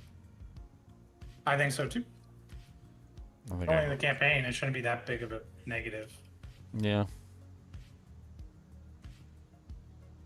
Why is there a green Mings on here? What the hell is that? What's with the green color?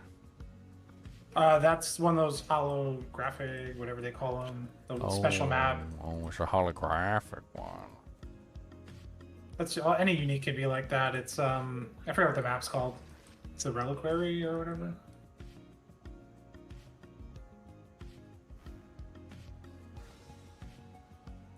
Can you still like click on a modifier and add it to the list of modifiers that you're searching for?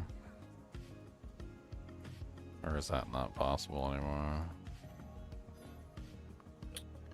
What do you mean? You mean for that specific item? Just click on the left, the magnifying glass. There we go. I wanted to just like, there's so many cheap ones on here. I wanted to do like a 28. Oh, hold on, maximum like 28. And then also the chaos damage bonus is also really good too. And that one goes as high as, I saw some of them go as high as like 60 some odd, but like, I think minimum I would want like a 30. I wouldn't want to go much lower than that. God, this whole thing where like, it doesn't tell you that you clicked on something. Like, you know how sometimes you click on search and it doesn't seem to do anything, and you might click on it like 2 or 3 more times because you get kind of impatient. And then it's like, oh, rate limited. Like, there should be some kind of feedback a little bit more than what it's got.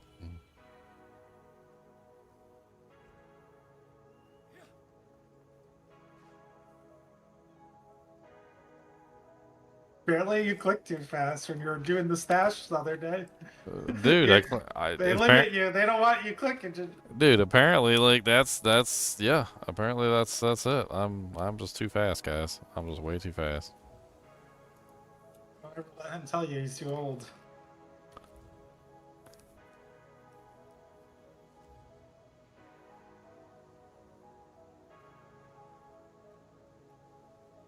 And this does not seem to be working at all. I literally put in 28 as the max for the global reduced defenses, and like it did not. It just still showing me 30s, like tons and tons of 30s. Like what is these filters and why are they not working? So minimum at least 30% or higher. In fact, we could just bring that up to like 35 because it seems like it rolls pretty high. And then for the explicit increase in global defenses, I put a maximum of 28 and it's still pulling up all of the 30s. Did I type it in wrong or something? Like, I don't understand.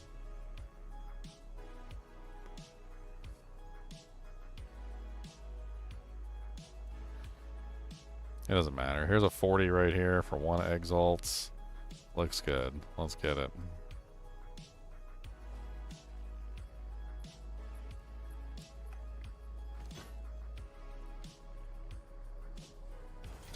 I think that'll help tremendously. I think it'll help me jumpstart the system so that I actually have chaos damage going, so that I'm actually applying the ailments, so that I'm actually getting the stacks, so that I'm actually building more chaos damage. Like it should. I think it's just like priming an engine, basically. Like, hey, I finally sold that crazy quarterstaff that I got. 10 chaos. That's not bad. I was lowering it and lowering it and lowering it until I finally sold it. It's pretty good. It's a pretty good do tank.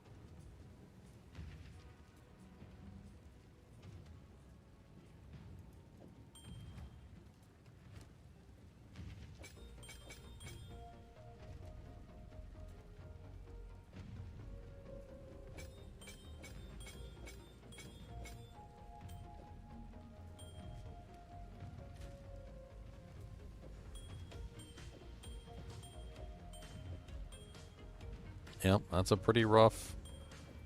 Oh man, I didn't realize that life counted as a global defense. What the hell? Since when does life count as a global defense? It does, yeah. It says armor, evasion rating, and energy shield. It doesn't say anything about life. They all go up when you get that buff and the secondness. That's so rude. That's mega rudeness right there. That's like high level rudeness. No wonder nobody wants to use the ring. They actually wanted it on purpose in the 0.1 for that demon form, whatever ascendancy that is, that Lobo was playing. They wanted as low life as possible, I remember, or a specific amount of life or something. He used that ring, I'm pretty sure.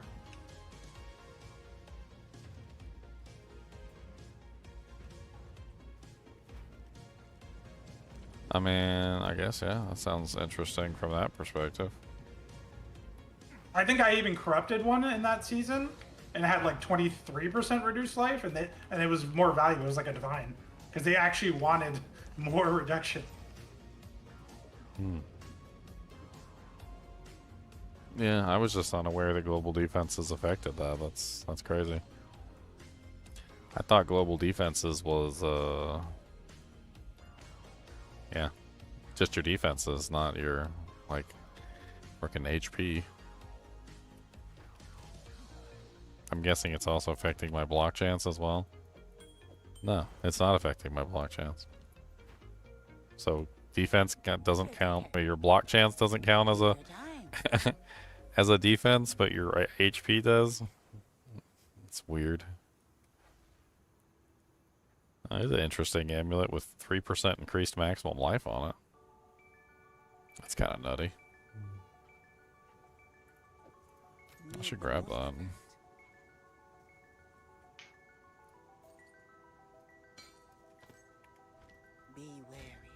So where you been hiding at, Con? I was in Austin helping my son move for like 2 weeks. Oh yeah, that's right. That's right. I remember you said that. That's how I told you he was gone somewhere. Yeah, it was painful. Did he at least get you the obligatory like movers pizza? Okay. Was there an obligatory? If there was no obligatory movers pizza, then you got cause for a complaint. one of the days he did. Okay. All right. Okay. It was a fancy $25 pizza. All right. Obligatory movers pizza has been achieved. Okay, then that's okay. He did the obligatory. Was there soda? Was there soda? No. Oh no, soda. No, but I don't. Oh, I don't drink soda. So. I mean, I don't drink soda either, but you know, on special occasions. Yeah. Or a healthy soda, get a healthy Ollie Pop or something, only 5 grams of sugar. That's gonna be gas. Do they really? They have that. I think the other sweetener is it's a fiber. It might, yeah, I could see that. I don't drink them either. I'm fine with eating sugar. Like, that's not a big deal. Like, if I want a soda, I'm gonna have a soda. Like, but I don't drink soda on a regular basis. Like I am a firm believer in the very simple truth of if you're going to imbibe. But like, if you want to avoid, right? But don't half-ass it. Like, that's just like, what are you doing to yourself at that point? Like, yeah, my mom used to say, it's not what you do every once in a while, it's what you do all the time. exactly. Yeah. And that's just it. Like, if you're at a celebration or a party or something, and somebody's got a big old slice of chocolate cake and a soda, like, yeah, like, that's fine. It's a one-time thing, you know. Like, eat your big slice of cake and your chocolate soda. But if you're eating chocolate soda and soda cake, you know, every single day, I'm making fun now because I said it wrong once. Now I got to make fun of myself. If you're eating it every single day, then that's a whole other story. Like I think everybody should be able to imbibe at least a little bit in some delicious delicacies.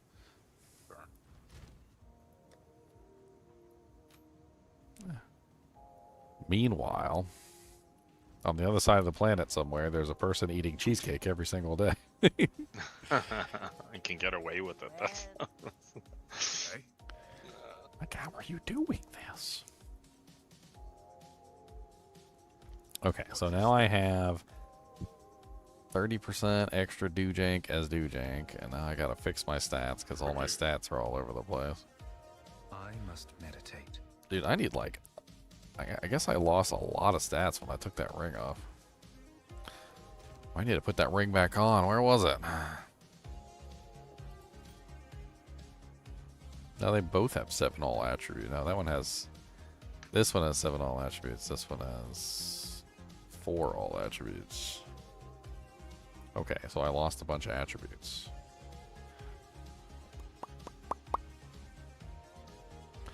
Are there any unique chaos gloves?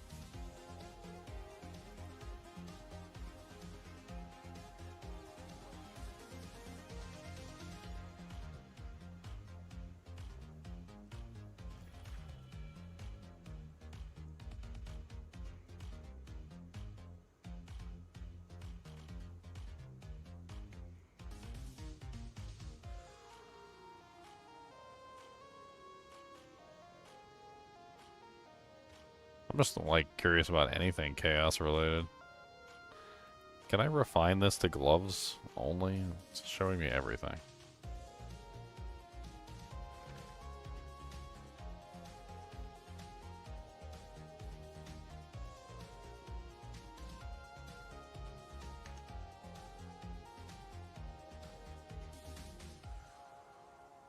That's a weird pair of gloves. Oh, that's a focus. 20% of elemental damage from hits taken as chaos damage. That's strange.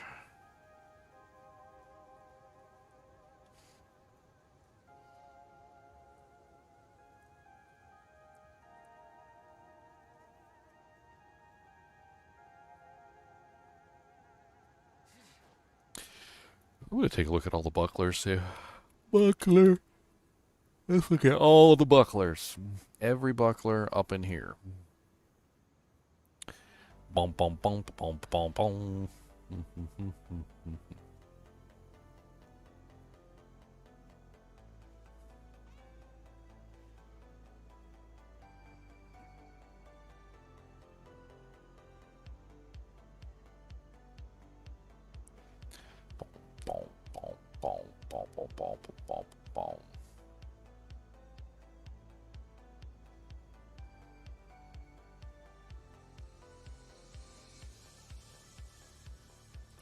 That's such an odd one. The Sun Splinter Array Buckler. Plus 2 level of all cold skills, plus 1 level of all fire skills, and plus 3 level of all lightning skills. That's so weird.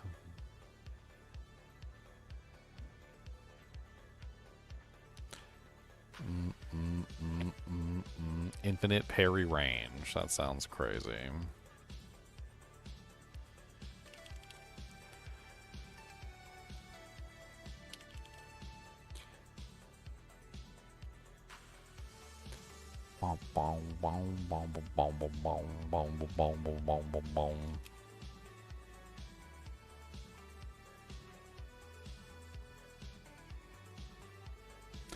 That quiver's kind of crazy. The Beyond Reach quiver. Attacks gain 20% of physical damage as extra chaos damage. Yeah. And then you could multiply it with what, the Widow Hail, and then like the buffs on the board.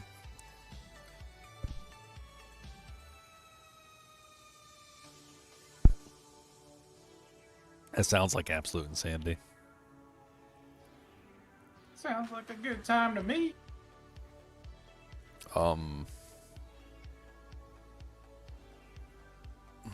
Oh, that ring looks like it's probably expensive. It says Original Sin Amethyst Ring. 100% of all elemental damage converted to chaos damage. Yeah, that was a super expensive ring in PoE 1. I bet you it's probably super expensive now, too. Or it might not even exist. Let's pull it up just for fun. Let's see.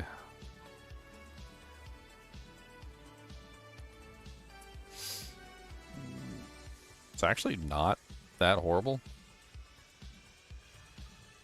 Like a 1.5 divine. I mean, poor versions of it. Like, there seem to be, like, bad rolls, I guess. Some of the bad rolled ones are only going for, like, 150 exalts. Some of the really good ones, though, with really good rolls, 45 apparently, divine. are going much higher. Like... Yeah, there's definitely ones on here for, of course, I got rate limited again. I'm so tired of getting rate limited. Stop hitting the search button.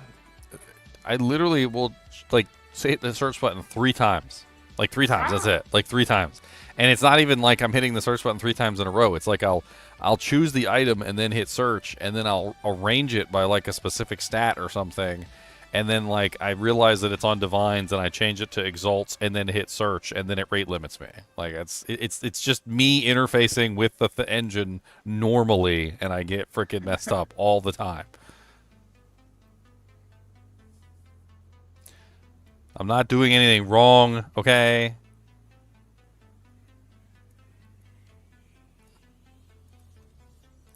Yeah, so there's one on here for 157 exalts. That's the cheapest one on the market right now. Listed 10 minutes ago by somebody named Celestial Wizard. But there's like tons of them on here. I mean, that seems like a better option than 30% reduced global defenses. Low level item too, or like requirement. Yeah. Let's try something different. Yeah. Crazy ring. Boom,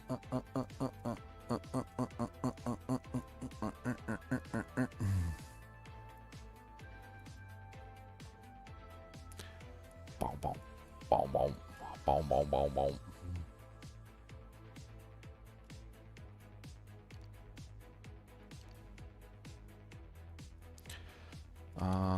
What is it that I'm missing? I need 65 intelligence and 57 dexterity. Man, my stats is like all over the place. And I need more strength. I need more everything, apparently. What I need is more everything. Hello. What's up, Saints? How goes it, goes it? Well, I'm in the middle of 2. Middle of 2. Act 2. Oh, Act 2. Yeah. Yes. Act 2. 2.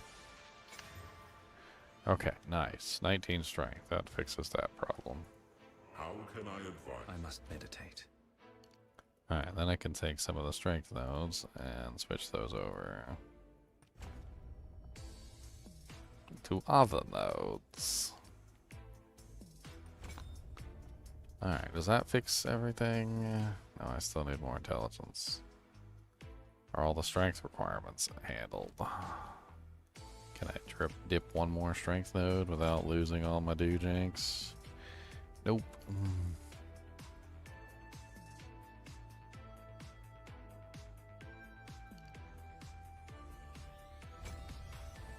Nope. Dang it, dang it, dang it, dang it. This is so stupid. I need strength.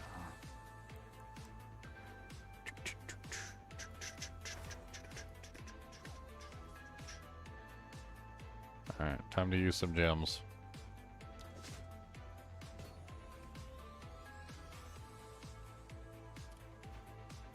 Quickly. I must meditate. If you want to put a new gem on something, you just put it over it, or how do they extract it, or what?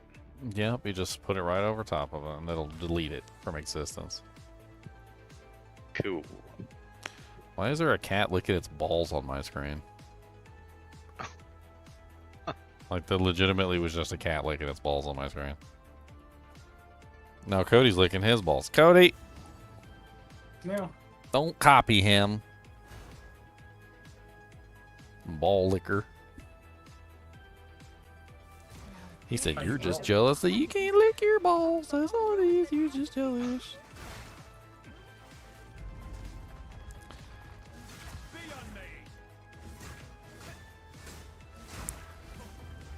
You're just jealous that you can't lick your balls. Totally am, by the way.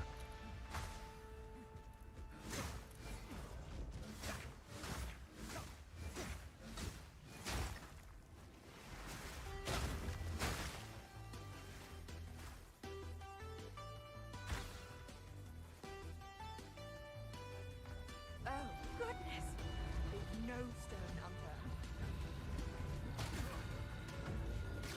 Oh, he knocked me down. What the hell? It's rude.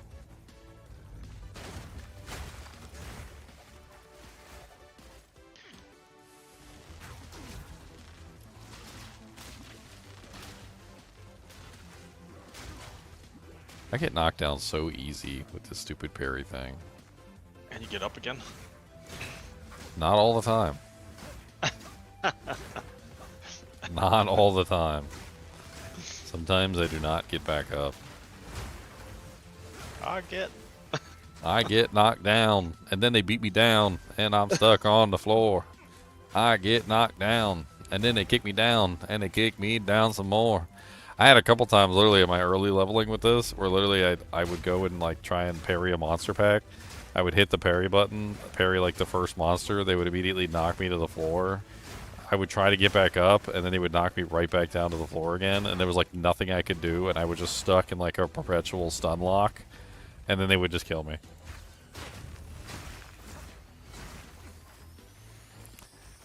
And I'm like, oh, okay. We're here spamming potions. Try to stay alive. Get up, hope I could do something for that 1 second I get up, immediately get knocked back down.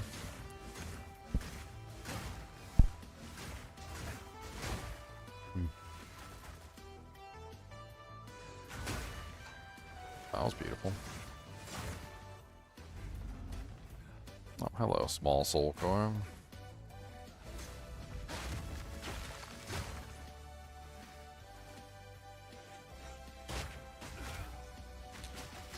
Just immediately knocked out. Okay.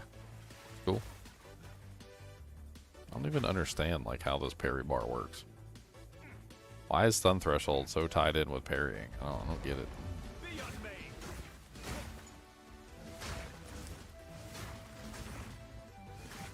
I guess it's because technically parrying counts as raising your shield, and like, so I guess from like a certain perspective, you're technically gaining a defensive layer while you do it, so they don't want you just holding down the button forever. But like half the time I literally parry one monster, immediately get like my entire bar filled, and I'm like, oh, okay.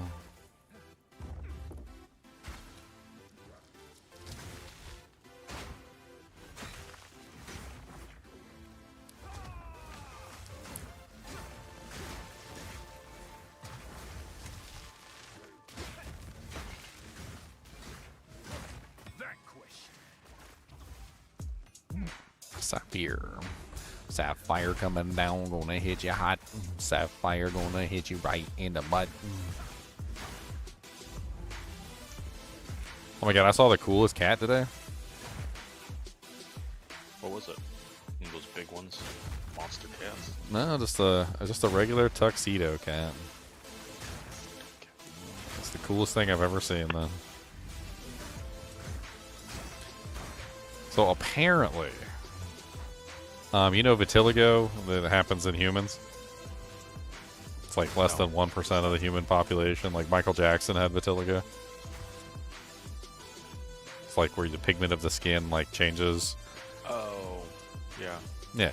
So apparently cats can have vitiligo too. But it's also extremely rare. It's actually more rare in cats than it is in humans. Well, this particular tuxedo cat is, you know, he's the cat that looks like he's wearing a tuxedo, like he has like the black top and like the white underside, and like, you know, he's got like maybe like a little bit of white on his face, but for the most part he's like a solid black cat with like the white underside. Mm-hmm. Well, he started getting vitiligo when he was like 2 or 3 years old, and he didn't start out that way. And there's actually pictures of him as he slowly gains these little white spots all over his black fur, and at this point, he looks like a galaxy. Like, they actually nicknamed him, his name is Gatsby Galaxy. Gatsby Galaxy. And it's got to be the coolest looking cat I've ever seen. Like, when you see him, it's like, it doesn't even, like, make any sense. Like, you look at the cat, and it's like you're looking at, like stars. Like, it's really cool looking. And he's just a cat, you know. He's just a tuxedo cat. But like but the black fur started to turn, like, get these little white spots all over it. He looks really cool. But I looked at some pictures of him when he was a kitten, and he didn't have any black spots when he was a kitten. I mean, white spots when he was a kitten. So he was completely black. And then he slowly started getting stars. There's like an article from the owner where he said that, like, as the cat got older, like, he got 1 star, and then it was like 2 or 3 stars, and then it was like 4 or 5 stars, and then it was like hundreds of stars, like all over. Like, he kept getting more and more stars. Like, there's a picture of like the first star, and she was like, oh look, he got a white spot on his head. Little did she know he was about to get white spots all over his entire body. Very cute little kitty. Very unique. It's like it's very rare that cats get vitiligo, and even when they do, that's usually not how it happens. Like, it usually ends up as some other, you know, type of thing. It looks more like calico. Have you ever seen like a calico cat? It kind of looks similar to like a calico in some ways. That's the first one I've ever seen that looked like somebody was staring out the window on a Star Trek episode.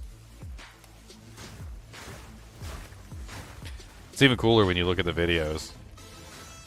You don't even know what you're looking at first. You're like, the hell?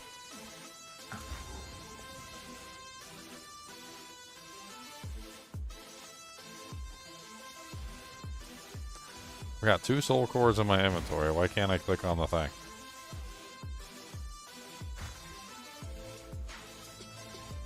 What the hell's going on? Do I need to drop them? Pick them back up or something?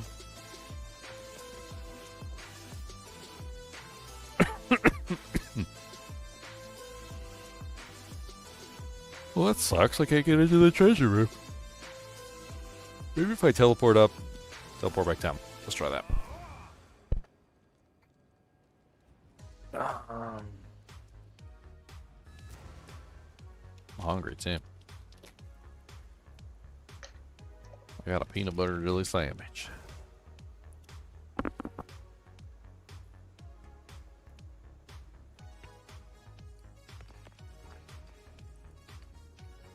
Nope.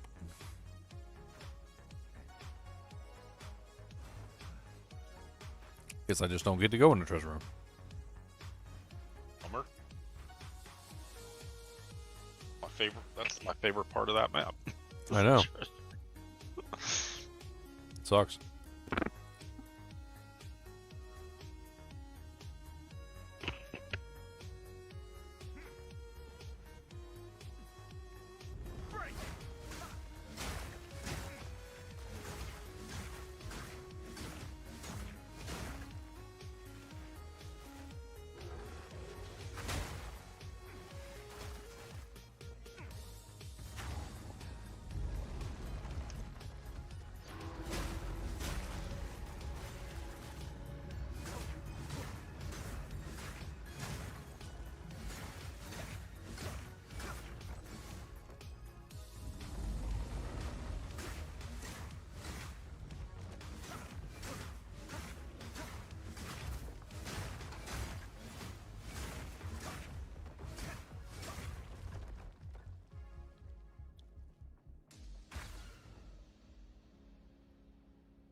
Hopefully I can at least get into the fire guy. I want to get my permanent buff.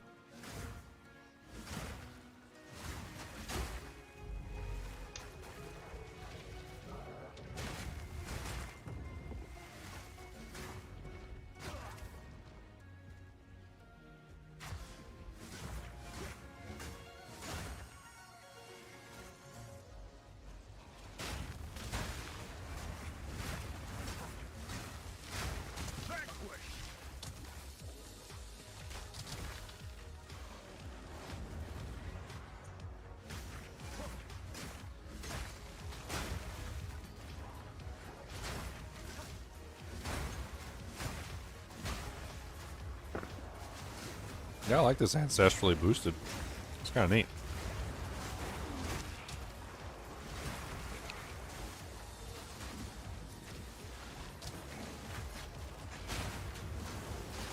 Oh god.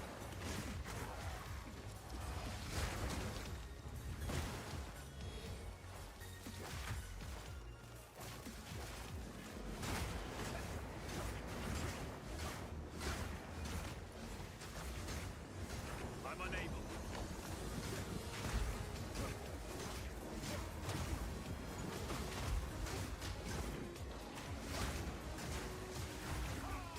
Oh god.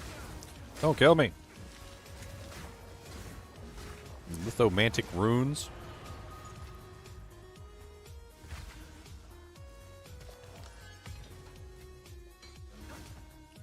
Superior wrapped sandals.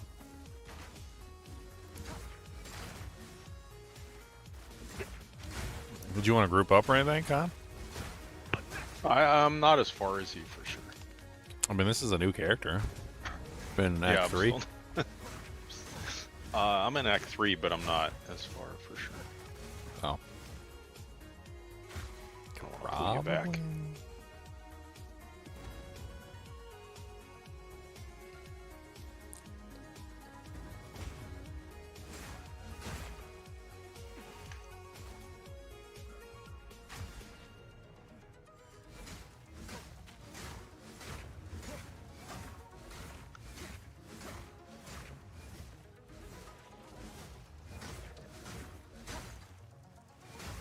Vanquished.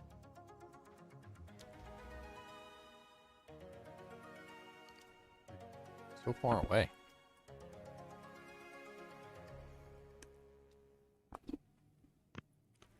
Trying to get to this melee strike range. I'm trying to max out my melee strike range for this build.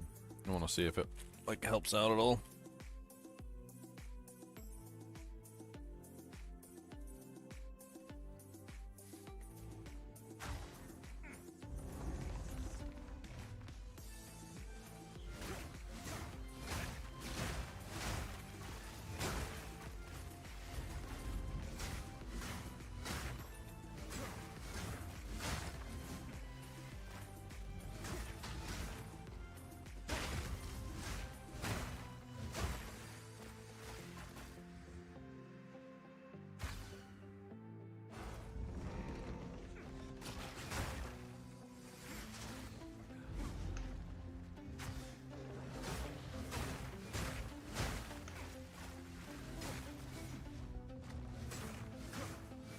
I mean, I don't know if I'm still getting the like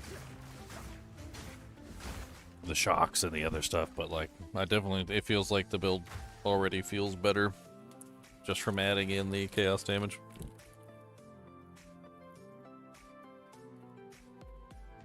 Feels way better. I think having that ring on has made a huge difference in like getting everything moving. Oh, I go.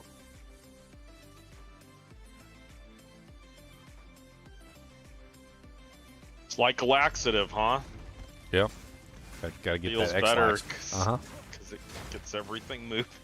I mean, It's the laxative. of there's a the reason build. why they call it chaos damage.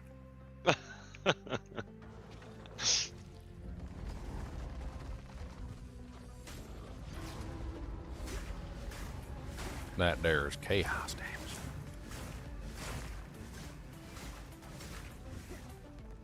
We'll see how I do on this boss. Boss probably gonna kick my butt cheeks in.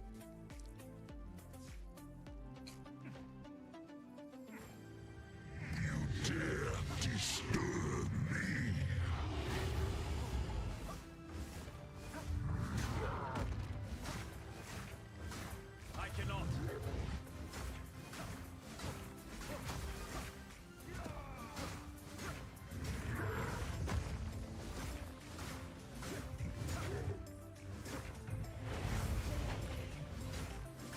I'm unable.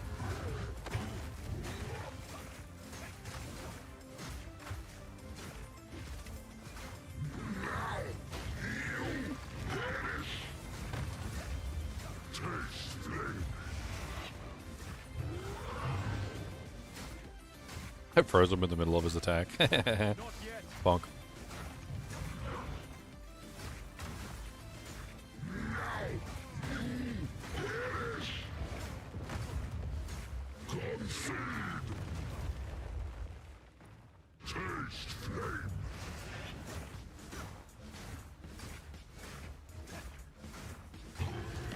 So for bosses especially, because it doesn't seem to count the, Fought with the ire of a mortal man.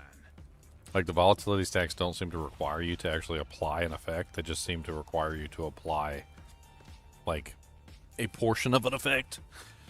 You know, the bosses count up in percentage. Every time you add to that percentage, it counts.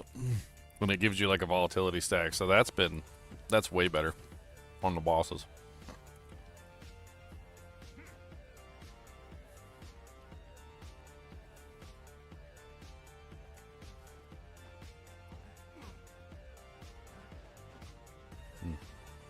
Maybe it'll let me open up the vault now.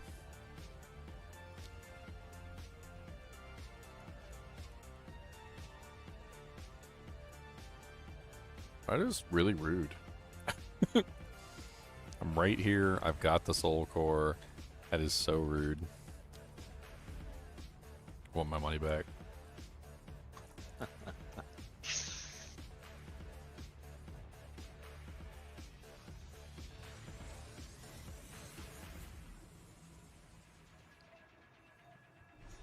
How strange. This is the I should ask largest Alva soul about core this. I've ever seen. With this, we could power the mechanism in the waterways. But it isn't charged. Oh, you love my build too, Ginger. What you running? I'm running the fission build, and the whole ground you can't see anything. Oh, okay. You doing the walls with it too? No, I'm not doing the walls. Do the walls with it too, and then you can put the walls in the fissures. Then you really won't be able to see anything. Or go anywhere. Or go anywhere, yeah. You can't see or go anywhere. That's awesome. I don't even know if that one's expensive. You could check the currency exchange. Let's hope it still functions. We'll then have to remove that large soul core from the wall, of course. Keep looking.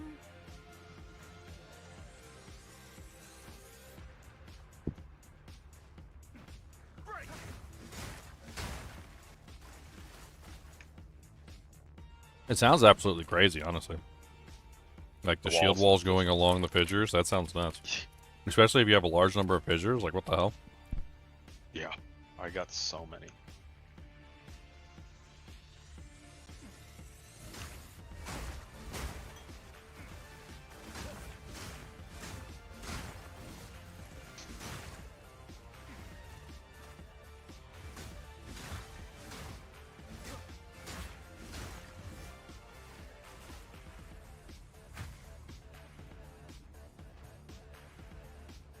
Someone else has a really big skeleton in their yard? Well, they're copying us. All there is to it.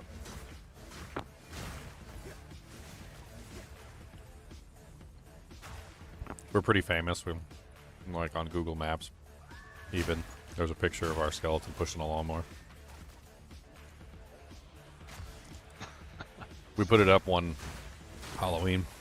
Like the old lawnmower, we just use the old lawnmower and have like the dead skeleton pushing the lawnmower. Everybody loves it.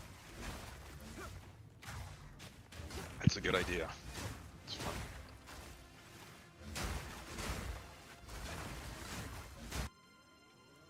Oh. Game just froze. That was kind of cool though. Oh, look at that. That was a neat graphic, wasn't it? Yeah, it recovered.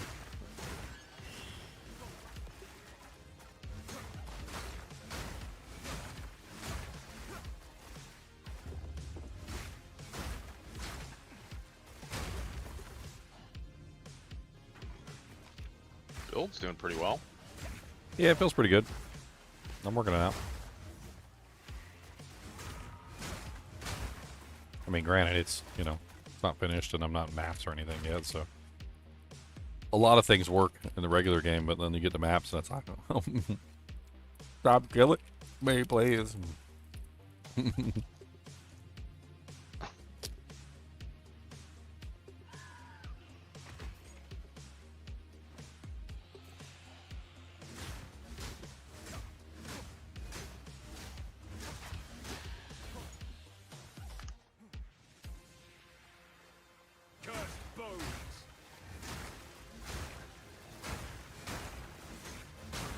Yeah, this melee strike range plus the Fangs of Frost is like amazing.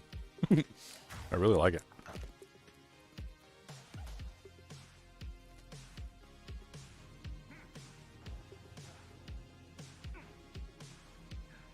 Something like this will require a bigger soul core.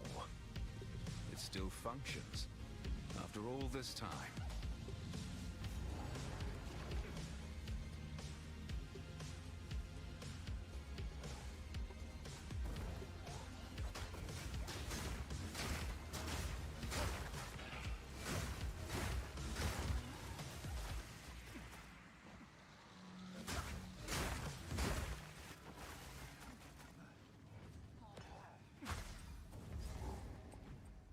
Well, the free corruption altar. What do I corrupt? Let's corrupt my helmet. Go. Corruption, so unpredictable. I think I got an extra socket. I think I forgot to socket it before. Yeah, it doesn't matter. It's a temporary helmet anyway. I think I picked it up for like 1 exalt. Is this a new character? Yes, it is.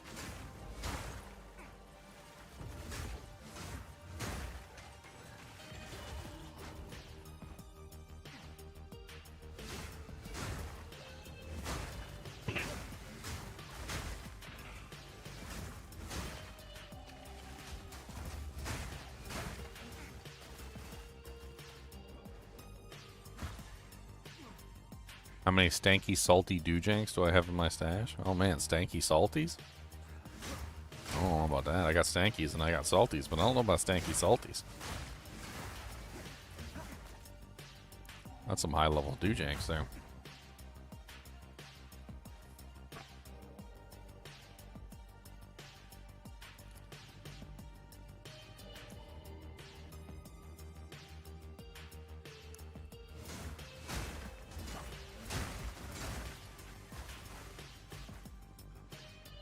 Stripper skeleton? You didn't say nothing about it being a stripper. Like she's dancing. We need skeleton donations, guys. Want to have like an army of skeletons. And have them like climb up the walls on the building and like crazy stuff. Strip teasing on the pole.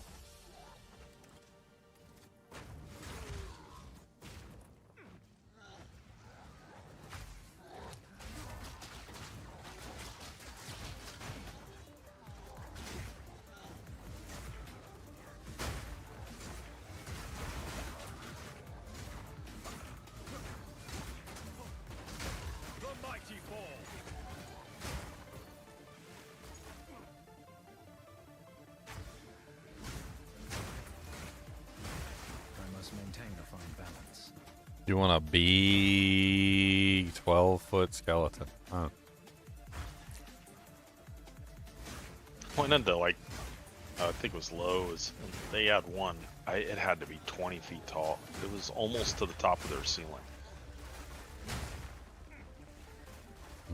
And those stores have really high ceilings. Don't give her ideas. You're giving her ideas. Don't give her ideas. She's listening, okay? She heard you say 20-foot skeleton. Now she's going to change it from big skeleton to 20-foot skeleton. Yeah, big means 20, right? Now you just updated her idea. Now she's got even more ideas. It was ridiculous. Now she wants it to be an animatronic 20-foot skeleton. There's a house down the street from me. They always put this massive skeleton.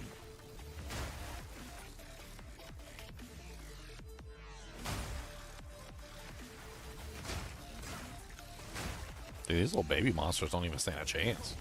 Poor guys.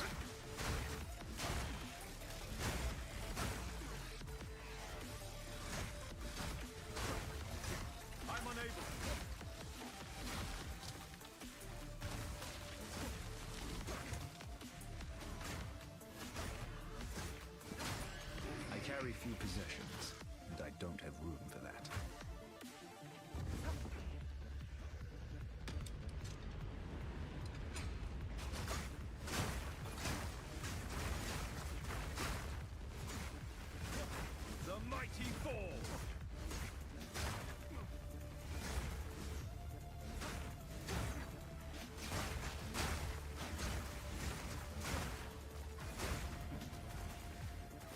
The corpse mall.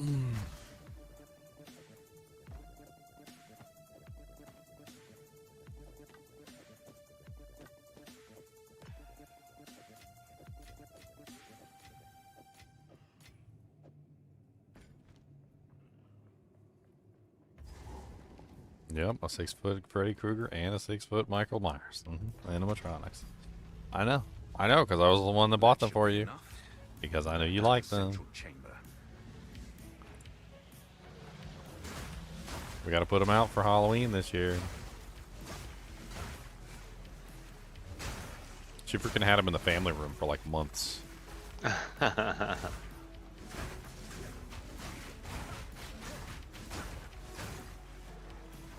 I was raising the kids, I was like so exhausted working, raising the kids all the time.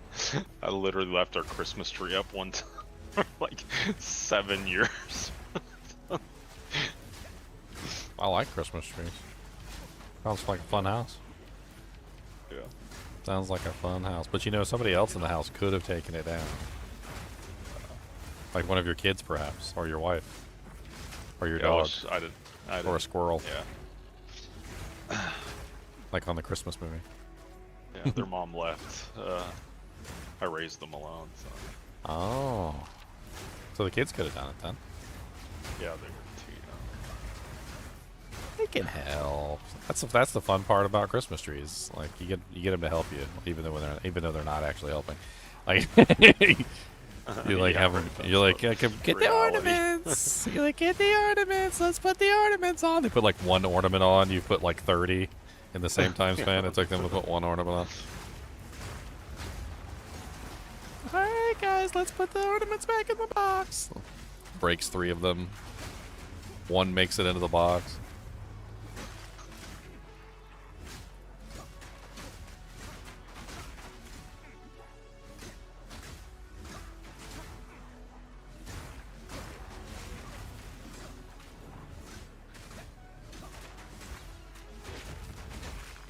Oh my god, don't remind me.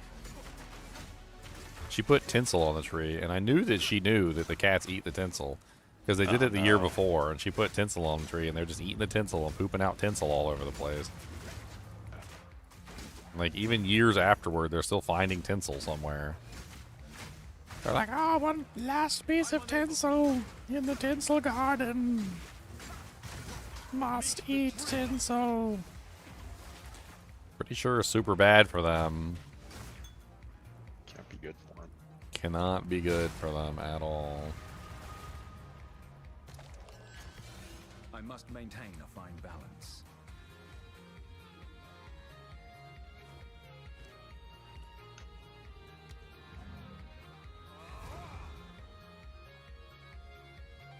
Cody steals the candy canes too. He's a candy cane thief. Pretty sure he was pooping out plastic half the year. It's not like he can unwrap them.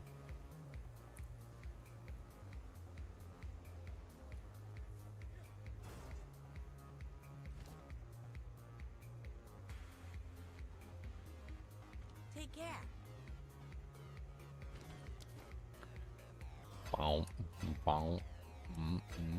I used to love the Christmas tree up. Gone. Christmas trees are like really fun to have up, especially as a kid. Like, Yeah. like most of the time in the house is real dark and like it's spooky walking to the kitchen to get yourself some water in the middle of the night or something. It's a deal. Like when the Christmas tree is up, you got a nice like unearthly glow coming from the room. That's true. It's really quite nice. I'll take it. Don't drink the water.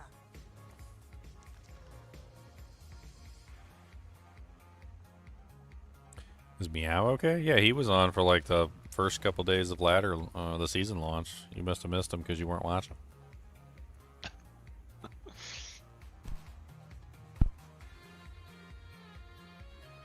Yeah, he'd been here just about like once every day for like the past couple days. Talking about how crazy it is there. Oh. Yeah, he said it's absolutely nuts there. Yeah, I bet.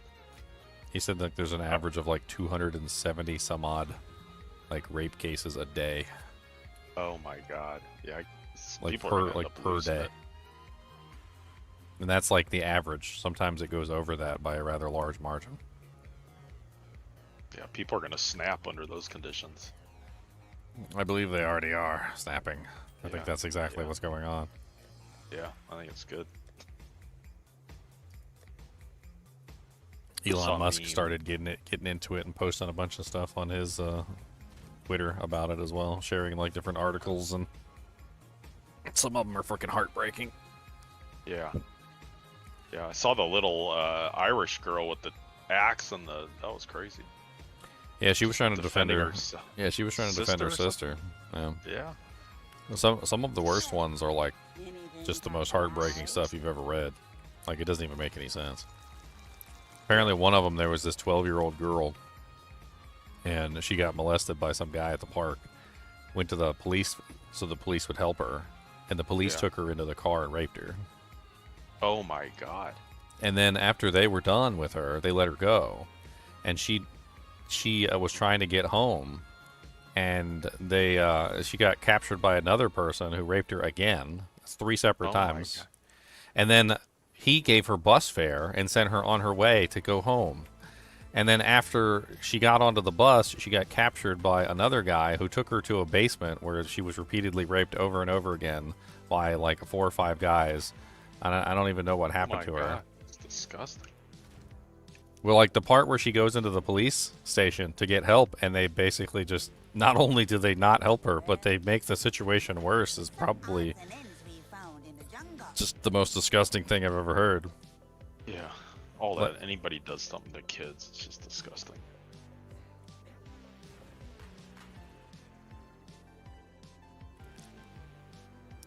Life, regeneration, dexterity.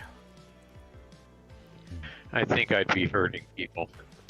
Yeah, for sure. As a father, that wouldn't happen. I'd be in jail. I have 2 daughters, and there's just no way. No way. Yeah, no way. Well, that's what's happening. They're putting people in jail for, like, defending their kids.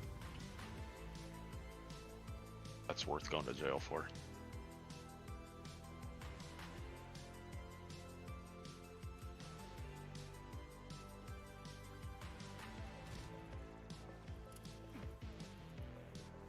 Yeah, I saw this meme of it's a British guy, and somebody was asking, "How you doing?" He's like, "Can't complain," and they go, "Oh, that's good." And he's, "No, I really can't complain.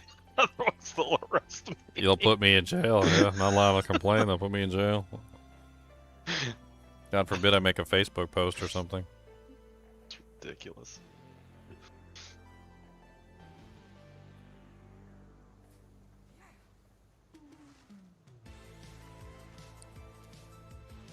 When you get arrested for a Facebook post, that's... How is that not basically a totalitarian system at that point? Oh yeah, it is. I mean, all government is totalitarian. How bad do they do it is just the point. Well, I think when you're arresting grandma for a Facebook post, I think we've hit a new high. It reminds me, I was behind this grandma, and it was like going through TSA, and they had pulled like this little Hello Kitty thing. Obviously, she was taking her like her granddaughter or something like that. But they were like inspecting it, and they had pulled out the scissors that were like, I mean, they were like 2.5 inches or whatever, and they had bull-nosed, ends, and they're like, you can't take this. Yeah, because this 80-year-old grandma is gonna pull this out of her bag and just start. Oh, she's gonna be slicing cutting. and Oh, dicing she's people. cutting. Yeah, Yeah, she's cutting Yeah. some suckers. What are you She's, gonna do with the bull? grandma's nose? going to town, Dumb like, as shit. Yeah. she's gonna go to town on you guys. You don't even know. I Grandma's hate a- TSA. Grandma's a ninja.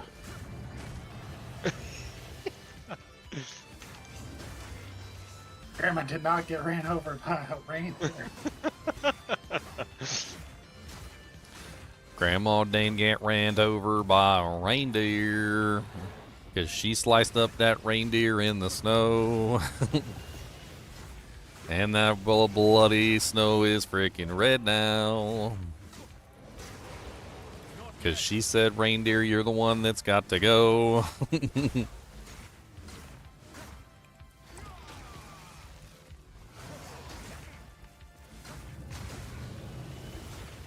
Oh, I didn't even try to see if I could parry this guy. I don't want to try it. He's gonna murder me. Let's give it a try. Okay. Can I parry him? Oh, wait, no. Don't parry that. That's not parryable. That's not a parryable attack. It's glowing red. Don't do that. Okay, let's try this one. Nope, can't parry that one either. It's okay. Just freeze him, kill him. He'll be okay. Zikwatalalala. Dude, he doesn't have any parryable attacks. Like, so rude. Be parryable, sir. That's not parryable either. Those are laser beams. How am I supposed to parry a laser beam? It's not polite.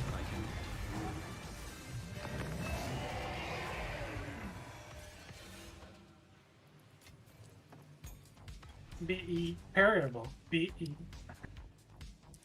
Pop, pop, pop, pop, pop, pop, pop, parry, parry, come on down. Let's go, pop, pop, parry the platypus. Ooh-doo-doo. We need to summon Meow. Summoning Meow.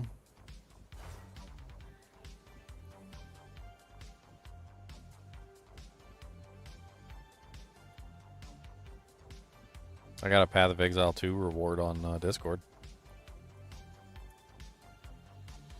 It's some sort of like avatar thing. Oh, that's cool. I think everybody can get it. It's a quest. It's a quest. It's a Discord quest. You just got to accept the Discord quest.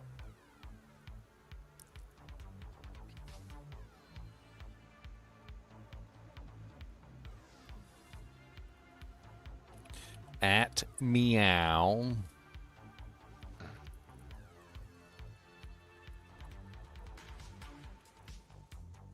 There you go. See, I got my avatar icon on. I think it's the eye of what's her face that she's in the storyline now, the Act 4 storyline.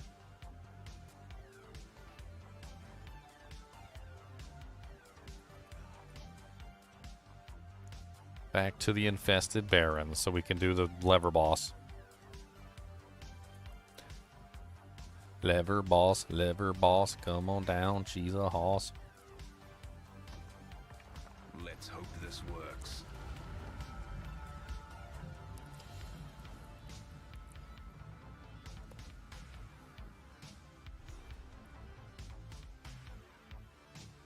This is such a silly area with all the like going back and forth and opening up the doojanks, and you gotta go left if you want to go right, you gotta go up if you want to go down.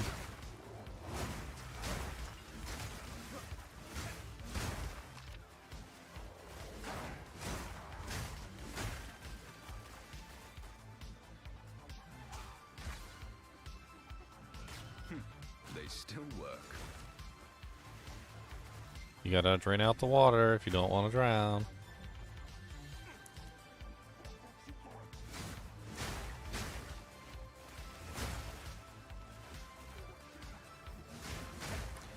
If this were real life, I probably would have tried to jump it. I could jump it.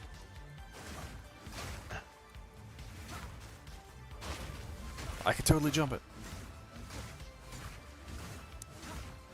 Realm is restarting in 30 minutes. Did everybody get Yep, that? yeah. 0.30B update. Patch notes are in the patch note forum. Downtime will be approximately 15 minutes.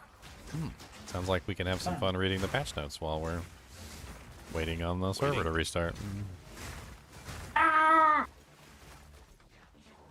You died? No, I'm close though. Yeah, I got really close. My Sorc is getting bombarded in a ritual. It's like I'm not meant to be up this close. Are you doing infusion sorceress? Yeah. What infusion are you looking at? Lightning. Did you see that little cheat sheet that Ko posted in the PoE? No. He posted a little infusion cheat sheet of all the infusions and what they do. Should take a look at it. It's just like a little condensed form of like all the various like interactions of the infusions. Might help you like design out your character. Dude, this is bugged. There's just a mob that's immune that just keeps hitting me. It's immune. It's immune to you, Leon. What do Only I you. do? What if you were running in the game and it says immune to, and then it just says your name? Leon. You're like, wait, what? Immune to Leon. Like, damn it. Dude, what is this? I'm stuck in a ritual with a mob I can't kill. And it's fast. It's like a little, there's two of them. It's like a doll from Mephisto's hatred layer thing. What is this? Maybe you need to let him tickle your butthole? I don't know. I mean, some of them are butthole ticklers, let's be honest. I guess I'm just like exiting the character select because there's nothing else I can do.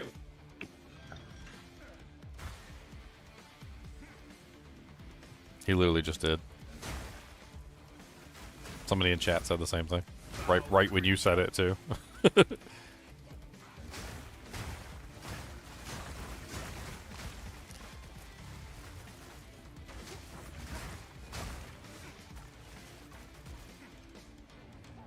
Yeah, because I want to lose out on all those ritual points, you know? Dang it.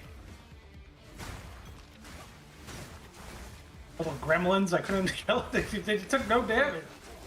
They're just hounding me in there. Gremlins. You know they coded that in there just for shits and giggles.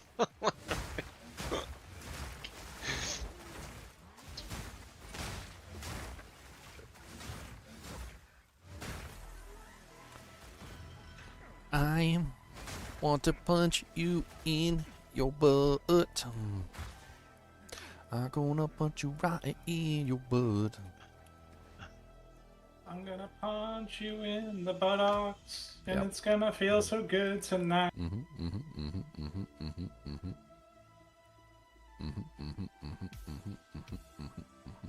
Must have been something I said.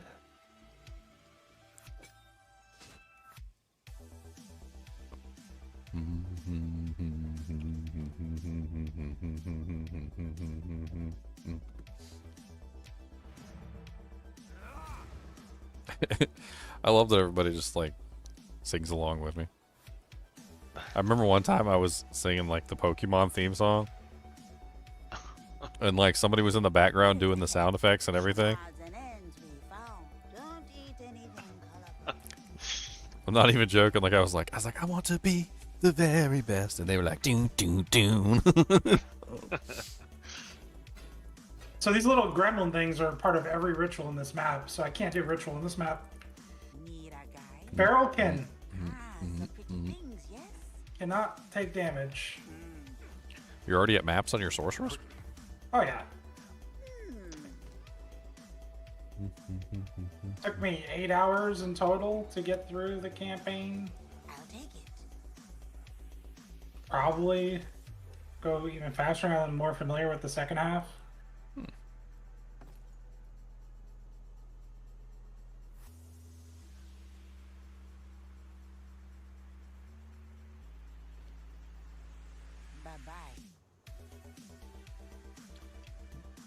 Well, he said you could finish the rituals. You just need to go to the character selection screen every time.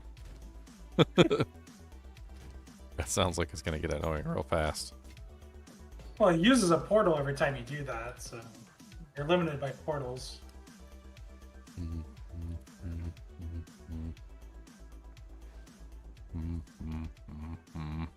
Battling waterways, gonna hit them anyways.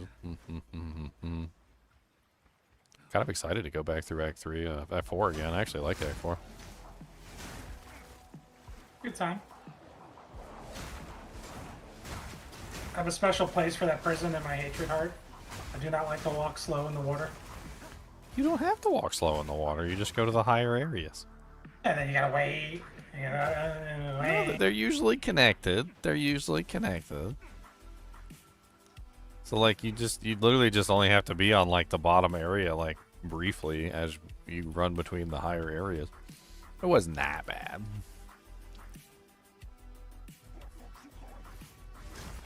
It's not my favorite. I like the boss though.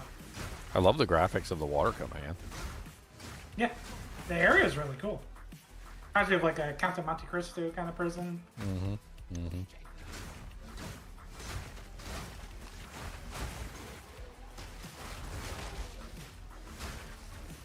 What, an Australia prison? That's where Khan belongs.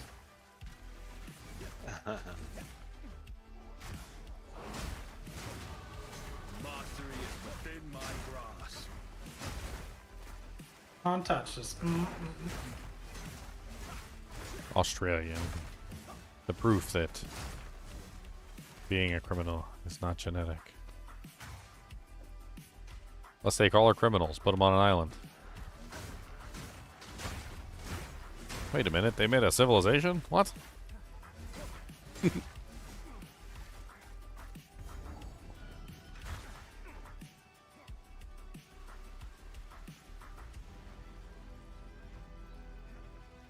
Yeah, but they talk like this. G'day, mate!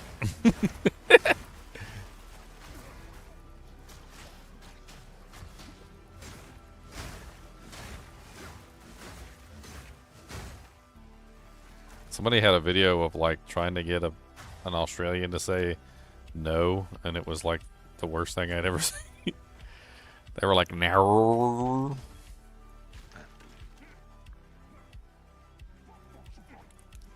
I never heard somebody say the word no and it has like 3 syllables in it. I'm like, that is incorrect. No only has 1 syllable. Let's try again. Are you familiar with how syllables work?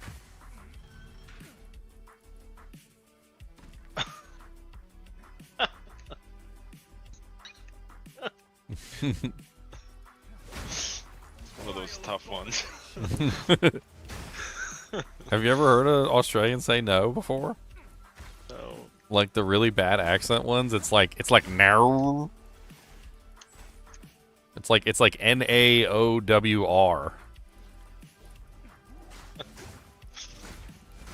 If Irene were here, I'm sure Irene would be able to tell us. Irene's in Australia. She probably knows a couple people that say no like that.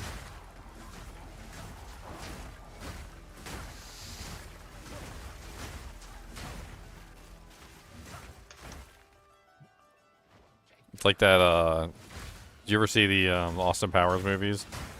Uh-huh. Where they're like, let's talk in the Queen's English. Like, it has subtitles. Like, you can't understand anything they're saying, and then at one point the subtitles goes, I don't know what the hell they just said. And then they end it with like, and a chicken biscuit or something, and I'm like, what the hell?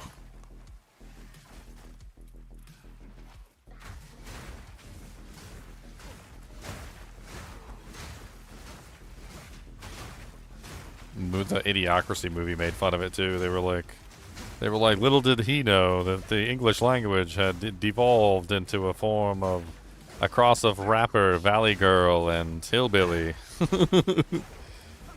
And what did he say? He said, and to him, his clear and concise speech sounded rather pompous and faggy. I was like, wait, what? Get arrested for that now. Oh. What was that? It was in the movie, like, basically, like, just him talking, because he talked normal and everybody else talked in, like, slang. Like, they literally viewed him negatively just because he could talk normally. Or at least in their perception, that wasn't normal, right? In their perception, he was talking in, like, a very obnoxious way.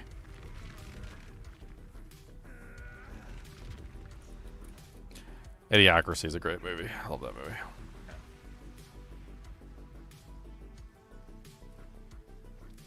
I want one of those toilet recliner, like, all-in-one deals too. Give me one of those. The lazy boy with the toilet built in.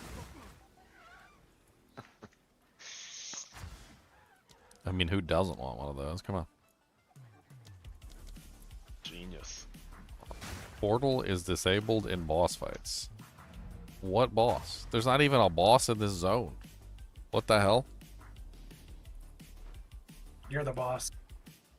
Is there like a boss around here somewhere that I'm unaware of? That I didn't think Matlin Waterways had a boss.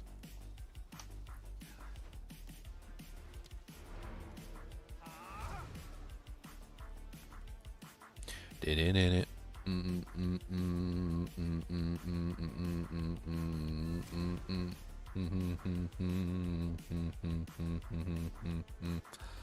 are your thoughts on the infusions so far? Any good? I mean, I'm using the lightning one mainly on Arc right now. I was gonna build the door hammer with it. I mean, looking at his little cheat sheet that he posted, your generators are Orb of Storms, Living Bomb, Frost Bomb, and Snap.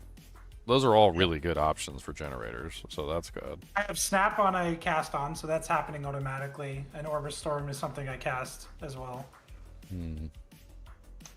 So Arc Lightning Infusion, chain additional times, deal more damage. Ball Lightning, Fire Infusion, leave a trail of ignited ground. Spark, Cold Infusion, fire a large number of icy sparks in a circle. You said that thing counts as a projectile, right? What? That Thor thing that you're manipulating? Well, it casts spells. So it's like a cast on, but it's free. Oh. Because, I mean, the Flame Wall lightning thing seems kind of interesting, where you imbue the Flame Wall with lightning and get free damage that way. So it imbues all your attacks with lightning damage as well as fire damage. So essentially how the door mace works is it's like a trigger mace, but can only trigger lightning spells. And the cost is free. It doesn't cost you like mana. You have to still build energy, but it doesn't cost you mana at all. Interesting. Melee Sorceress.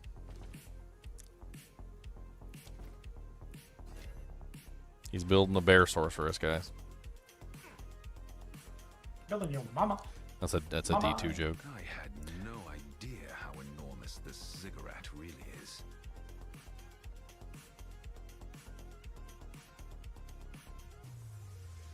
Beyond, however, Maybe however doing luck, the Chalupies next.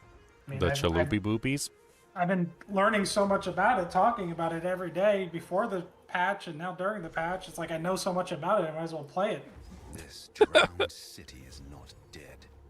You talking about because I'm making it, or? Moves in hidden Because we talked about it before Oh, the yeah. patch, and now you're making it, so we're talking about it again. So it's like this thing can't escape my mind. The Chalupies.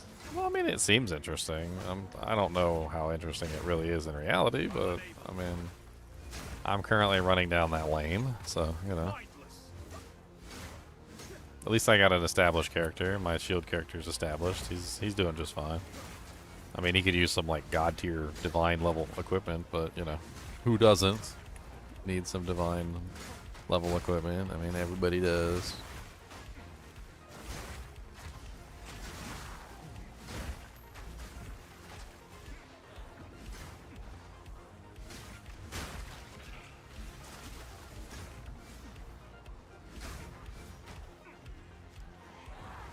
Oh my god, I'm so sick of these freaking orbs following me around. Can we, there's literally 3 orbs following me around. I can't even attack anything.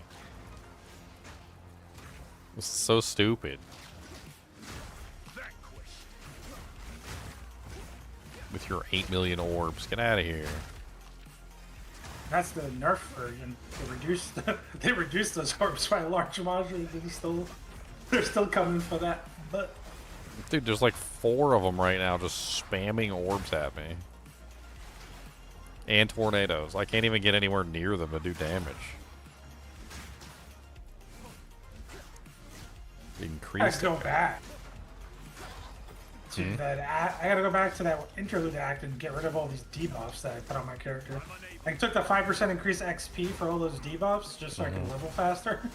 It's like I shouldn't be doing this late in maps or mid maps or whatever. Like, it's just so much debuff. Would you God. like 1 million debuffs? So there was like 8 or 9 of these things? I cannot. No wonder there were so many freaking orbs on the battlefield every single second that I existed.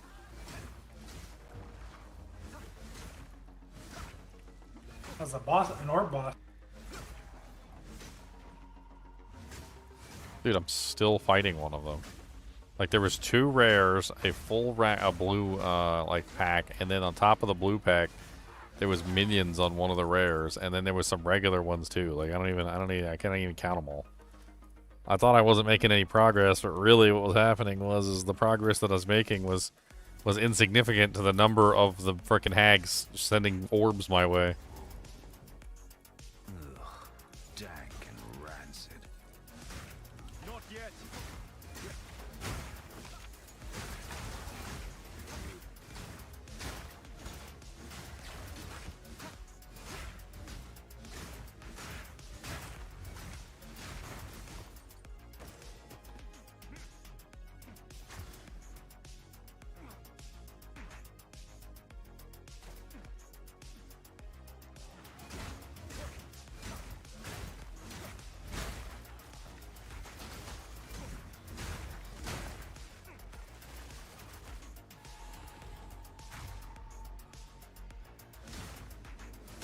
I could have sworn there was a spirit ability to let you turn one of the curses into an aura. I need to look it up. I probably don't have access to it yet.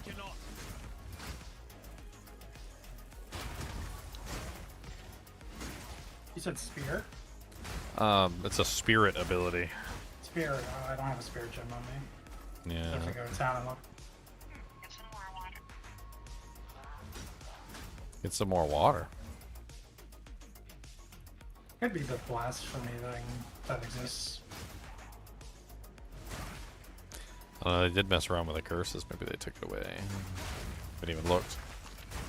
Keep forgetting.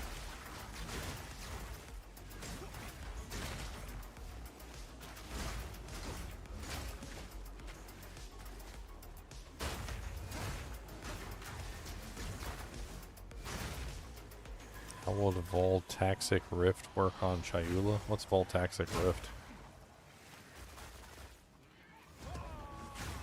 If I knew what it was, I'd answer the question.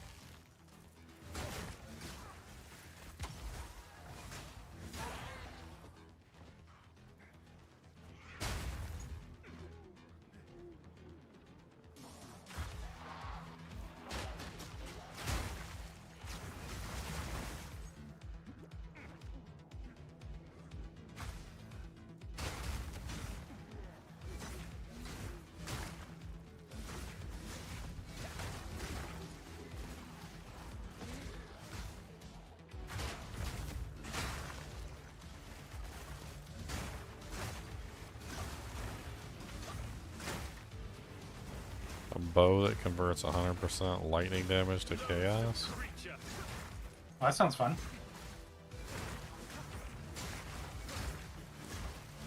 That seems interesting.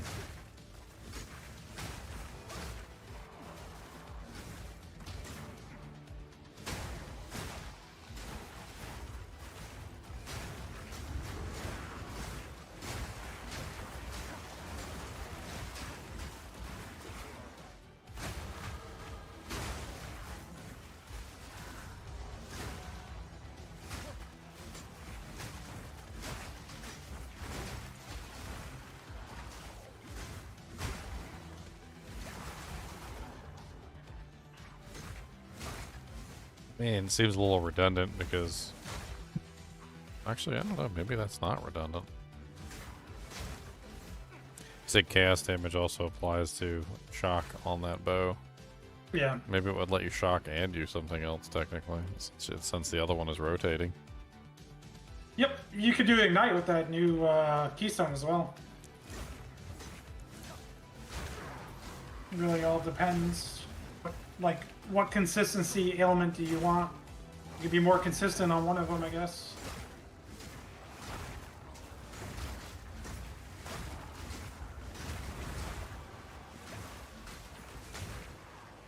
Not yet.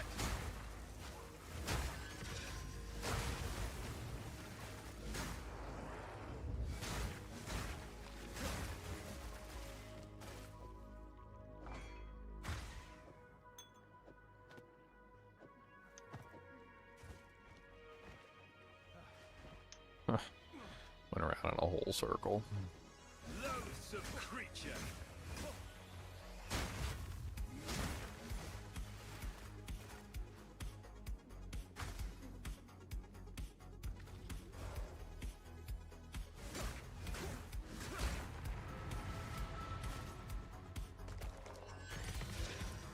Chaos, Exort, and a Regal.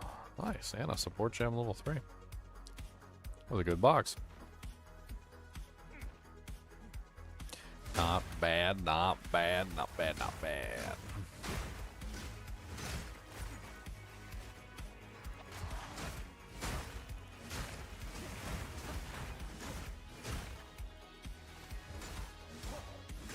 Man, can you imagine how stinky this place would be? Like, been underwater for a really long period of time and you're just running through the muck. Slippery. Slippery, stinky, man, it's the whole 9 yards. Death trap. What happened to the hero? He slipped and fell on some algae. Cracked his head open. He's not feeling too good anymore.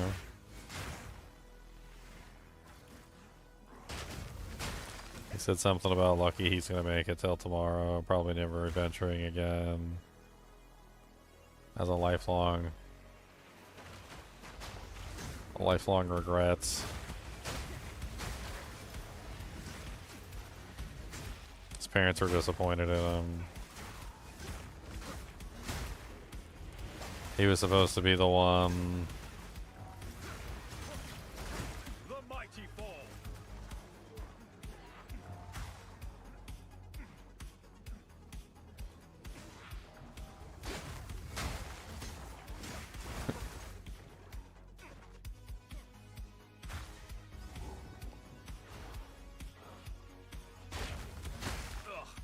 Crawlers.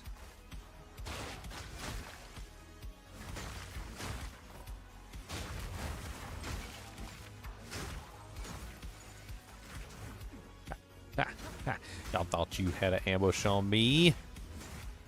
Y'all thought you was gonna ambush me? Yep. We're gonna read the patch notes as soon as the realm goes down. We're gonna see what neat changes they got in store for us.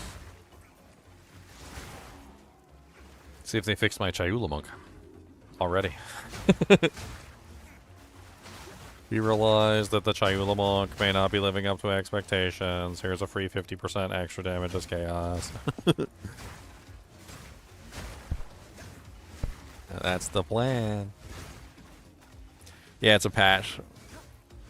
0.3.0B. It's going to be the first big patch. We're going to go over the patch notes and see what they're changing. I'm going to wait till the server goes down, though. I want to play. So it's a good thing to do while we're waiting on downtime. We can go over the notes, take a look at the different changes, see what's going on, what got nerfed, what got buffed, you know, etc., etc. Bet your mama got buffed. Ooh. No, really, she needs a buff, like, desperately.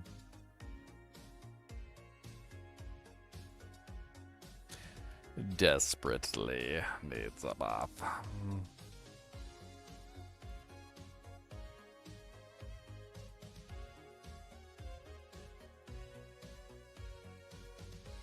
Five minutes.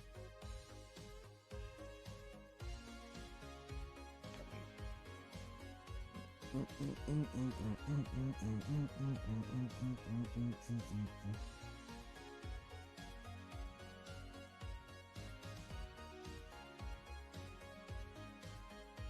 gonna have to redo my whole tree at some point. Yep. That happens. Happens in that.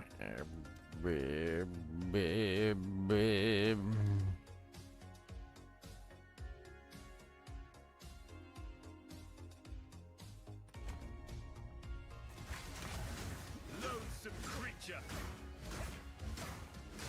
Just want to hate this level. I cannot. Gray stink. You know, I feel like if your stink is so bad that we're assigning colors to it, I think at this point we've hit an all new high. Like, oh, that smells so bad. Like, why does it just smell like green? I feel like gray's a pretty solid stench color too. Like you know when you mop the floor and like you pour the water out and it's just like a gray nasty color, right? Like that's a high level stink there. Once you hit the gray color, I mean that's a lot.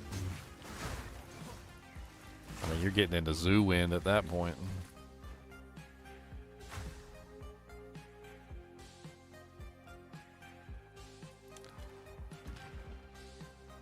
Zoolander? Zoo wind, my friend. Zoo wind.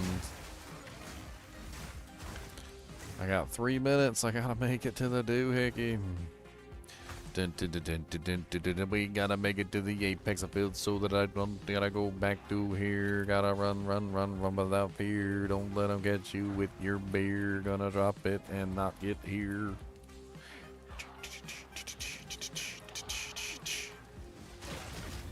Oh God, so painful. Am I here? I'm here. The apex of filth. No, they knocked me down and they're beating me to death. No. Dirty. So filthy. It's a good thing I got the checkpoint.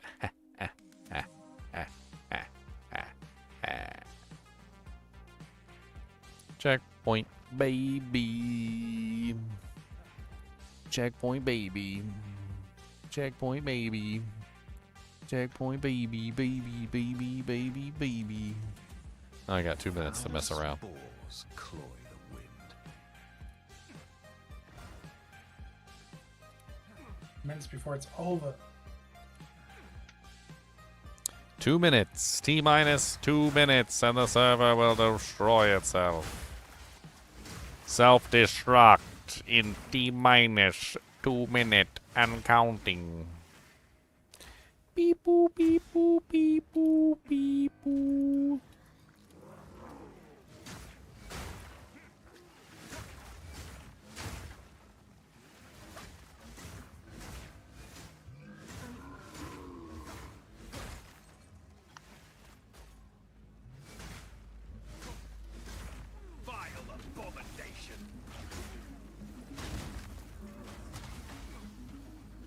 I love these wild shards. Have you ever tried the Sire of Shards?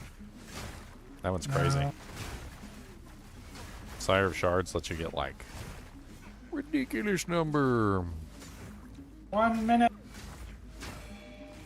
There's also the Wild Shards support gem too now. That unique one, the lineage one. Yeah, that's what I'm using. I love it. Can you use that one together with the original one? Maybe. I carry few The original one gives you like a chance of getting like 8 additional or something like that. You have to look it up and see. If you can use the two together, that would be crazy. They're about to kick us. We'll fight till the end, my friend. Yeah, I logged out. 10 seconds. Hello. 10 seconds. Okay, I'll exit. Beginning realm restart. Alright, let's look up these patch notes. Path of Exile 2.0.3.0b patch notes. Let's see what horrible things they did to the game. Bing, bing, bing, bing, bing, bing, bing, bing, bing, bing, bing, bing, bing, bing. I'm just hoping that they fix the freezing and resetting of the maps. Alright, so Rise of Abyssal changes. Abyssal monsters can now be bound as specters. Ooh. Big change. Big change for people who are using the specter system. The vessel of Kulamok's teleport slam can no longer be avoided, and the damage it deals has been reduced. Improved telegraphing for Vessel of Kulamok's arena-wide cleave. The cleave has also been made easier to dodge in the final part of the fight. The area is overrun by Abyssal Map Modifier, now spreads pits over a larger amount of area. The Strider of the Pit's Spear Slam now has a global cooldown, and they stop tracking you with their Storm skill when you are far enough away. Reduce the damage of the Crystal Wall used by the Abyss Stragglers, reduce the movement speed of the Shepherds of the Pit, and reduce the damage dealt by their ground effect. Additional projectiles now add the correct amount of projectiles for the lightless abomination. Improved invulnerability visual effect for the lightless moray. The ignite chance and damage from its shade form explosion has also been reduced. Abyssal modifiers now introduce some of their skills over the first 3 acts instead of being able to use all of their skills from Act 1. Remove the motion blur effect played when abyssal pits close. Other changes and improvements. Added the ability to convert stash tabs that were upgraded to premium tabs to merchant tabs. This only applies for stash tabs that were upgraded to premium stash tabs prior to 0.3 launch. You can convert these after the 0.30b patch has been deployed. One-time rare monsters found in the campaign no longer have their fixed hidden modifiers when used as tamed beast or specters. You will no longer remain locked onto enemies while sprinting. This improves cases where you would sprint away from an enemy and then unintentionally turn around and use a skill targeting that enemy. You can now use an instance manager, control plus click on the button to jump into the Well of Souls.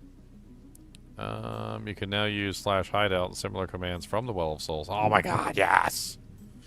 Yes! You can...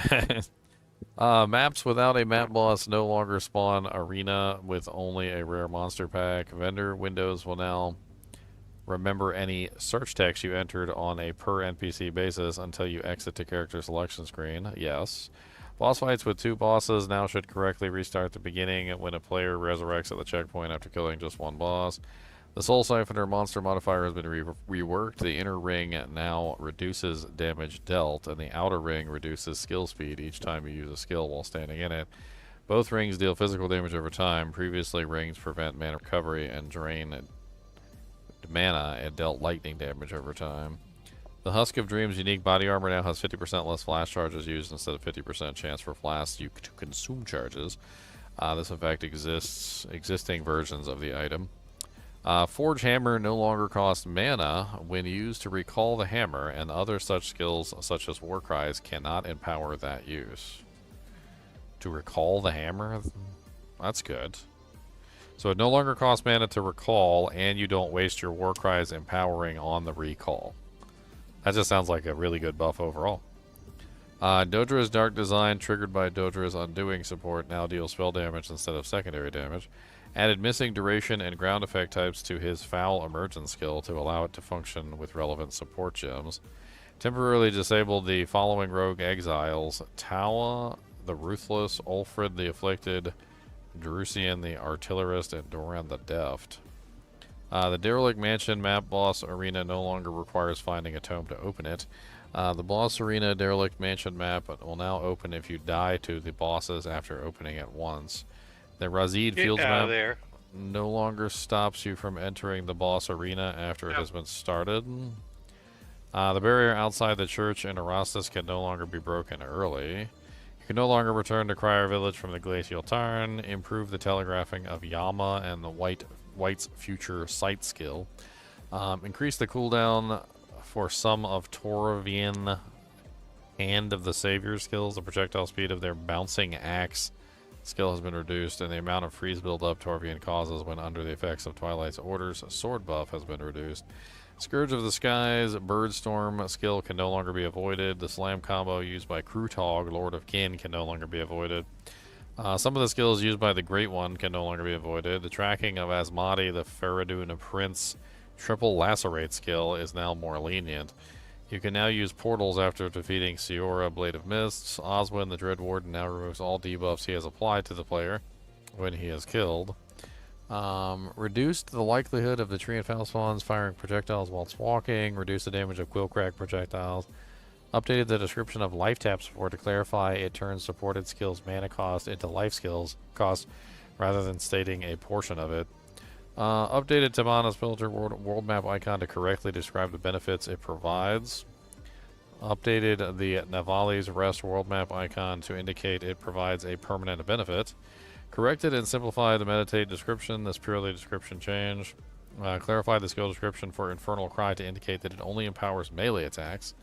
Thunderous Leap description no longer inaccurately mentions that it detonates spear skills As with any detonator skill, it detonates anything that is capable of being detonated. Somebody came in and asked what the maintenance is for while I'm reading the patch notes. I can't make this stuff up, guys.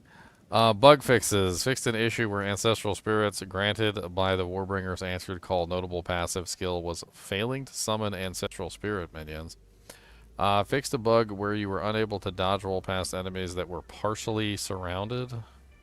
Fixed a bug where newly created characters could not access the currency exchange until they reach Act 4, even if you had already unlocked the currency exchange with another character in the same league. So that is a bug. So remember I was talking about that yesterday. I was like, why does my second character... Like, I understand my first character not having access, because that makes sense, but why does my second character not have access? So apparently that was a bug, and you are supposed to have access to the currency exchange with your second character. Fixed a bug where the abyssal pits in area always have rewards modifier was not functioning correctly. Fixed a bug where the whirling slash travel distance could no longer change based on your attack speed. Fixed a bug where the specters and tame beasts could benefit from the out of combat life regeneration, common to all persistent minions while in combat. Fixed a bug where reloading could fail on crossbows, most notably when main weapon swapping. Fixed a bug where persistent skills that could not be activated when shapeshifted into demon form. Fixed a bug where Brutus brain support, which causes supported minions to take no damage, still worked with damage from hits, is taken from your damageable companion's life before you from the Stark Conja's Head unique helmet.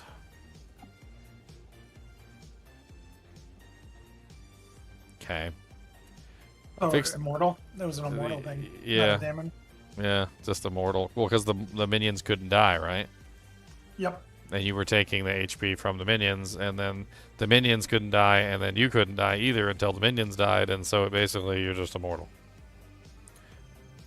Fixed a bug where increases the Frostbomb limit was not functioning correctly with Spell Cascade support. Fixed an issue where the On's Citadel support was not attainable. Fixed an issue where Defy 2 support was disallowing insufficient mana from preventing use of supported melee attacks rather than any supported attacks. Fixed an issue where Twin Bow's attack speed was unintentionally higher than the other bows base types with the same implicit, Dual String and Gemini. It now has 1.1 seconds, previously 1.2. Fixed a bug where Amber Fuselage was supported, when supported by Wild Shards, would be able to keep the additional projectiles from Wild Shards proc by interrupting it fully firing. Keep a bug where Resonating Shield, Shield Wall, Fortifying Cries, Shockwave did not scale with area damage modifiers. Ooh, that's a buff for me, because I am using area damage modifiers.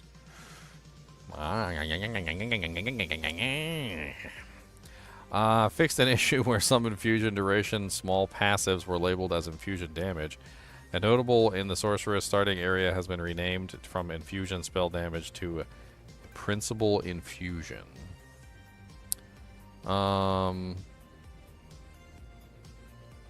Fixed a bug where Grizzly Pyre from his Winnowing Flame skill did not describe how much damage it was dealing from consuming Ignite on enemies. Yeah, it's kind of funny because like you get that shark fin, and I swear the shark fin is like just taking up inventory space, and you can't use it until like the end. It's stupid. They shouldn't have had a item like that drop so early on that you couldn't use until like way later. It was kind of dumb. Fixed a bug which allowed Forge Hammer to be used in cases where it should be unusable. I don't know what that means. Fixed a bug where endgame maps could fail to open with the area is an inaccessible error. Fixed a bug where map device microtransactions would place you inside the map device when returning from a map and others were missing their interactable objects. Fixed a bug where Yama the White was not making clones of the Infernalists that were in demon form. Fixed a bug where resurrecting at a checkpoint after defeating the final Act 4 boss would restart the fight. Fixed a bug where the final Act 4 boss could spawn duplicate versions during the fight. Fixed a bug where travel skills could not be used in Asmati, the Faradin Prince's boss arena. Fixed a bug where the Wayward Isle map sometimes could not be completed. Fixed a bug where Siora, Blade of Mist, and Therial Umbral Wrath had lingering damage reduction buff. Fixed a bug where Manoki, the Chosen, in the Jade Isles did not complete the map. Fixed a bug where Wetlands boss was not attacking as they were constantly trying to path to a rock that doesn't exist. Fixed a bug where you could be unable to enter the boss arena in the raised fields map. Fixed a bug where Wetlands, Lofty, Summit, Derelict Mansion, and Ornate Chamber maps sometimes did not allow you to use a portal in the boss arena after defeating the boss. Fixed an issue where some mighty Silver Fist attacks were not correctly telegraphing that they were unavoidable. Fixed a bug where rare monster packs could spawn in invalid locations in Rugosa and Hidden Grotto maps. Fixed a bug where the Omen of Abyssal Echoes was able to be used after already revealing desecrated modifiers on an item. Well, that's interesting. Does that mean you were able to desecrate an item twice? No, what they were doing is, so if you pop the Omen before you go to the altar, it consumes it no matter what. What they were doing was they were opening the altar. If they didn't like the choices, then they hit the Omen, and then they re-rolled. It was a way to, like, save the Omen. Oh, so you would, what like... you got the first time. So you'd, like, turn it on, click on it, then, like, turn it off or something? No. You could turn it on after you saw the first three. So they would wait to turn it on if they didn't like the first three.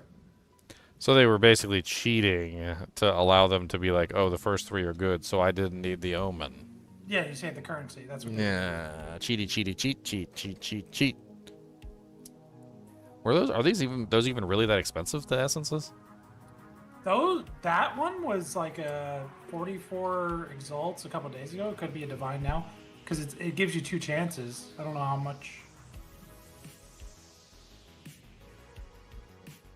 It's essentially 2 chances of getting what you want. Yeah. Because the one that removes a desecrated mod is like a divine, so it has to be like comparable to that or cheaper than that, like half. Fixed a bug where invulnerable stone soldiers and feralkin could appear in ritual encounters. I think that's what you were doing earlier. Feralkin, that little goblin thingy that was chasing you around. Yeah, those things. Apparently they fixed it. Fixed a bug where slowing debuff from water and solitary confinement was not affected by slow potency for reals this time. Oh, okay. So maybe they fixed your problem with it. Maybe the debuff potency thing that was supposed to reduce the potency actually does work now. It says for reals this time. Fixed the bug where Tawoin, Shower Shield, Golden Tars, Black Steel, Crest Shield, and Desert Buckler base types did not have any block chance. What? Or grant Rage Shield or Parry for the respective base type. This change does not apply to existing items. Oh, okay. Well, that's kind of important. I feel like I should probably, like,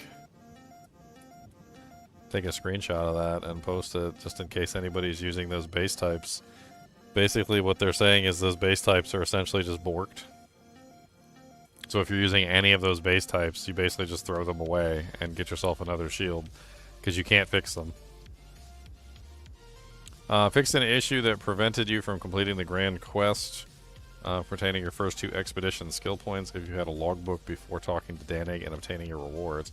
Fixed the bug where traveling merchant had an Akari crossing sometimes did not come out of hiding after killing the surrounding monsters.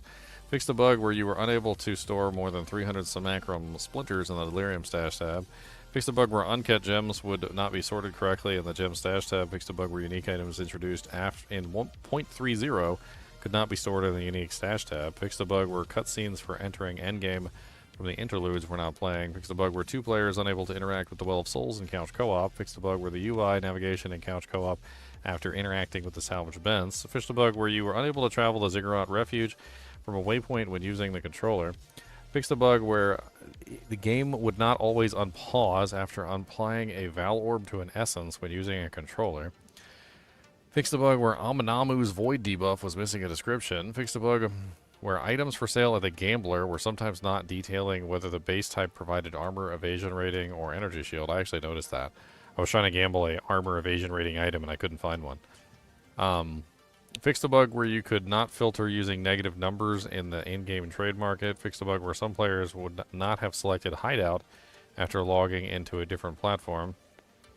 Fixed a bug where some microtransactions were unavailable to be purchased directly could show up in the microtransactions shop new items section. Fixed a bug where the show only available options and cosmetic window did not work until you unticked and reticked it. Fixed a bug where the passive tree skill was not visible when using the right panel mode on controller. Fixed a bug where Forge Hammer could cause desync in specific circumstances. There's just like 4 changes for 4 chamber in here, Leon. It's a new skill. Fix the That's what you get. fix the desync that could occur when placing a totem. Fix the desync that could occur when with Earth Shatter. Fix the client crash that could occur on controller input mode where certain items were placed into the crafting slot essences tab. Fix the client crash that could occur when equipping the Merit of Service unique shield. Fix the client crash that could occur with Tempest Bell party play. Fix the client crash that would occur with Stormlance. Fix 2 other client crashes and 2 instance crashes. Which NPC do you give it to? You give it to the one at the very end of the act. Telling you any more than that would spoil it, but basically if you're not at the end of Act 4, you don't have the NPC that you would give it to, so. I mean, overall, some good changes, like being able to teleport out of the Well of Souls, look like some good bug fixes. I mean, I don't see anything, like, overly nerfy in there. Doesn't seem like a nerf patch for the most part, at least as far as I'm aware. You're in the interlude? Well, go back to the area where you talked to all the elders. That's where you want to go. You give it to the lady elder, the old lady, the grandma. Give it to the Grandy Mall.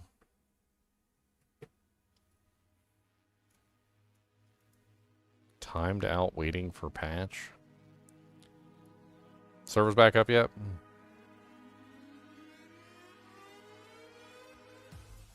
Server's back up yet. Come on, baby hook. Yeah.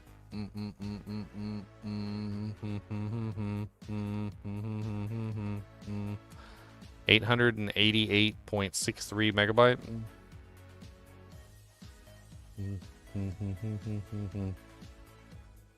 Okay. Hello?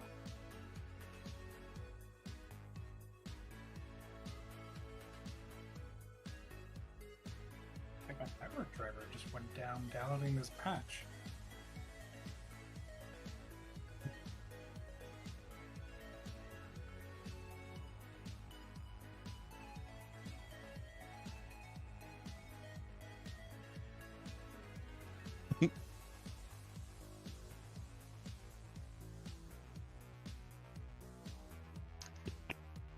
You guys know where to go in Windows to see if there's a limiter on how fast things will download? Well, if you're on a metered connection, there's a metered connection setting, but you're not on Wi-Fi, are you? No, I'm not. That shouldn't really happen. So the limiters are usually on the apps themselves, like Battle.net has one. I don't know if Steam has one, probably, maybe. Bom, bom, bom, bom, bom, bom. Apex of filth, let's go. Come on, baby, let's ho. Got to be the go. Exit, don't bank on do. Alright, I'm back. From outer space. And I'm sad they didn't make no changes to my Chinchilla monk. They didn't give me no buffs. They didn't do no freaking things. I'm gonna hit them right in there under freaking wings. Not yet.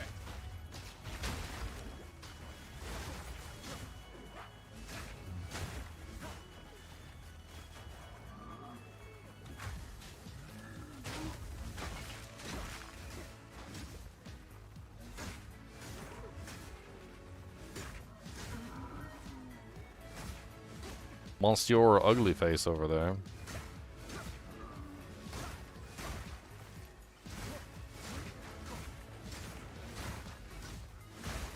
Oh, he was regenerating the whole time? I didn't realize that.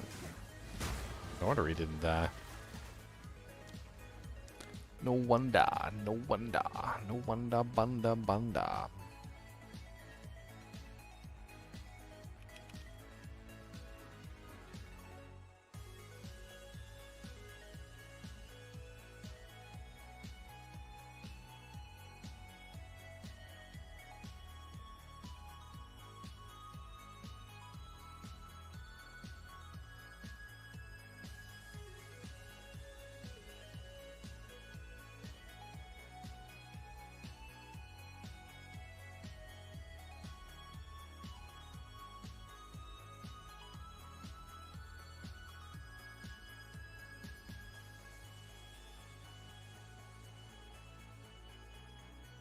Yeah, I'll pay for the good internet.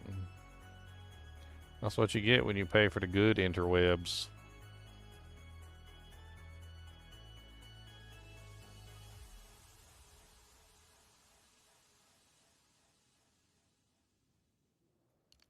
I'm kind of confused on all these like bonuses that give you like increased chaos damage. So like you have all these bonuses, like there's like a 53% increased chaos damage event horizon. There's like a, you know, there's like a 29% increased chaos damage pick edification. But like as far as I'm aware, anything that is gained as extra is not affected by those numbers. So like when you gain something as extra, it's after all those calculations basically. So it's unaffected by any increases or decreases. Like in most cases, if you're dishing out physical damage, like for instance, like say that's your base and you're doing physical damage and then you get gain as extra chaos, you increase the physical damage and then you increase the chaos as a result. So you would be better off increasing the physical damage, which is then giving you the gain. So I don't really see much purpose in these chaos nodes that are increasing the chaos damage when they're not applying to the gain as extra. I guess maybe if you were using an ability that does base chaos damage. Yeah, if you actually had flat chaos. Yeah, but you would need all your damage to actually be chaos damage, though. Not if you're like some kind of hybrid or something.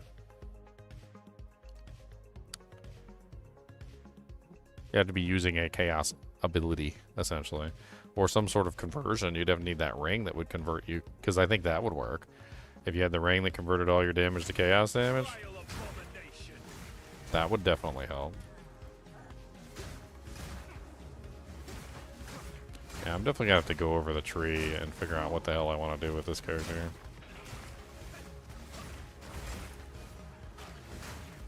It's all gonna come down to how well I like that that parry shield once I get high enough to use it.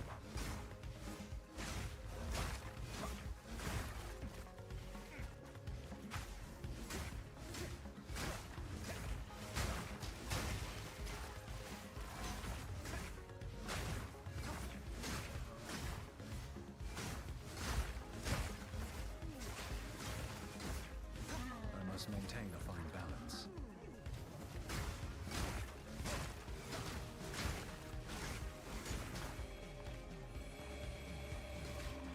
Oh, do I already have the red mushroom? Did it drop me another red mushroom? No, I don't already have it.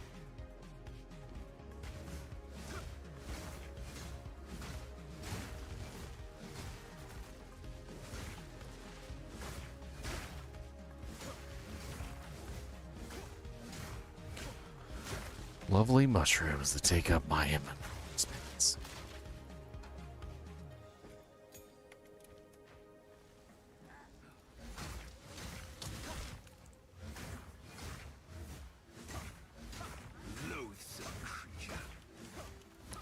Con with a bunch of kids. They probably eat steak every single day. That's why he's always defrosting steaks. Now it makes sense. Yeah. Yeah, when they're all home, you go through steaks fast. I must maintain a fine balance. That's a lot of steaks. That's when you get to complain. Like, all they do is sit in my house and eat my steaks.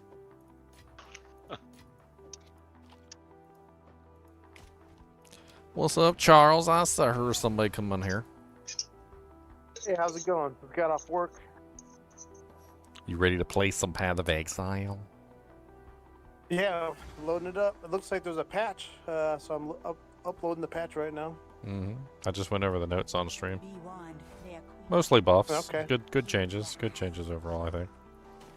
They fixed a lot of like annoyances too, like the not being able to teleport out of the Well of Souls was really annoying. They fixed that supposedly. So you should be able to like actually go from your hideout to the Well of Souls directly instead of having to like do the stupid roundabout thing where you teleport here and then teleport back and then go to your hideout. Yeah. That's annoying.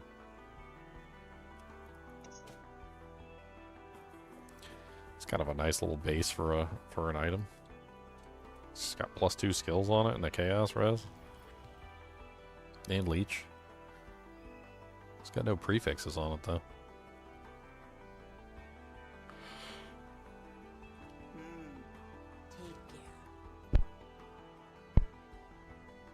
let somebody else roll it. It's not my base type.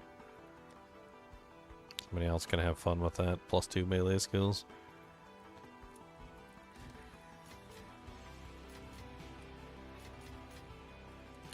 A lot of stuff in the guild stash is literally just that. Like it's like, oh man, this would be really good to craft on, but I'm not gonna craft on it. It's like somebody else can craft on this. It's not for me. I mean, really, why are you gonna craft on something that's not even for you? It's not even your base type. That's just silly.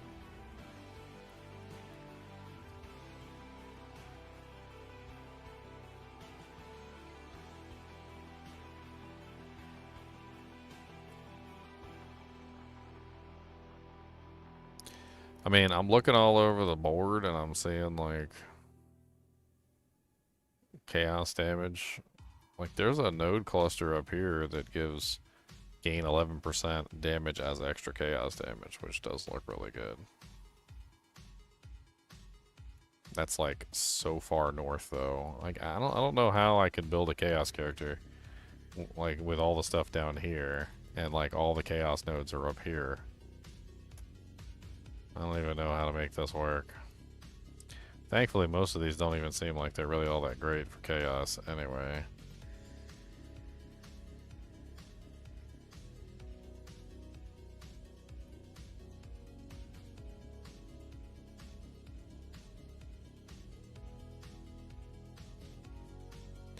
I mean, this one up here seems like the best one. It's up near the chaos inoculation section.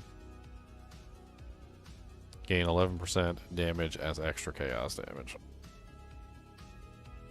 I mean, that definitely seems like the meatiest chunk of chaos damage, like free chaos damage that I've seen so far. Most of these are just increases to chaos damage and not actually beefing up anything else. I don't know.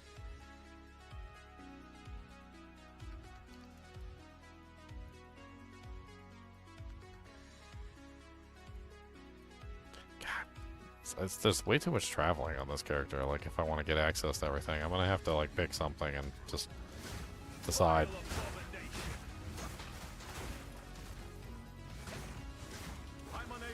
That's what you want to do, baby.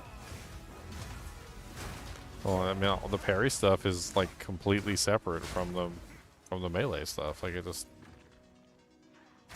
I mean, from all the chaos stuff. The chaos stuff is up north, and the parry stuff is down south. So it's like two completely different directions.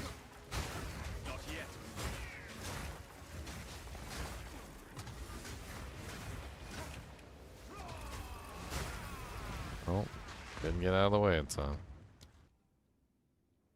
GG Ginger, GG.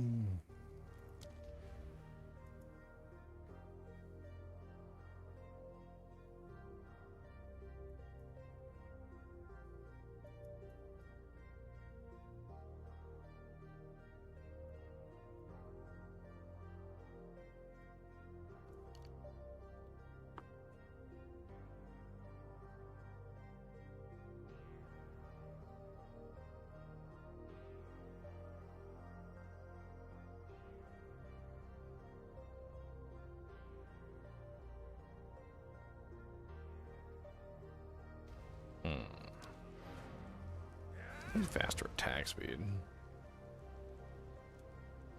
I think a better way I could run that instead of getting the damage would be to come around to the attack speed side. I think that's why they did it that way in the first place. Time to refocus. So you could go this way instead and then come back. Yeah, pretty sure that's exactly why they did that. So you could avoid the two 10% melees and get the increased attack speed instead.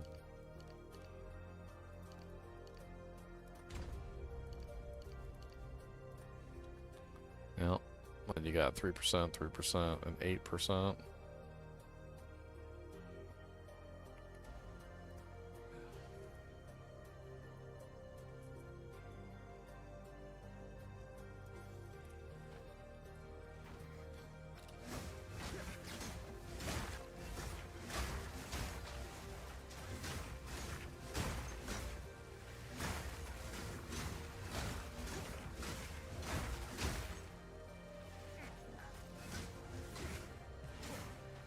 I'm kind of curious, like, with this ability, if maybe an attack speed approach might not be a better option.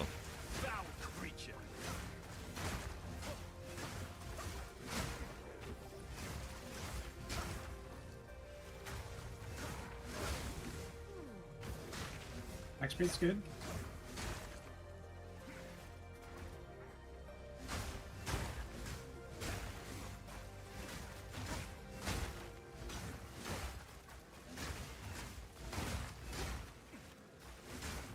Levels your Sorc already?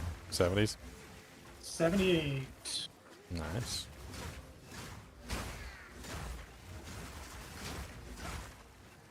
I gotta go back and unspec that thing. I keep forgetting. Let's spec what? The 5% XP. Oh, yeah. Sounds like that 5% EXP was worth it. At least for a little while. Yep.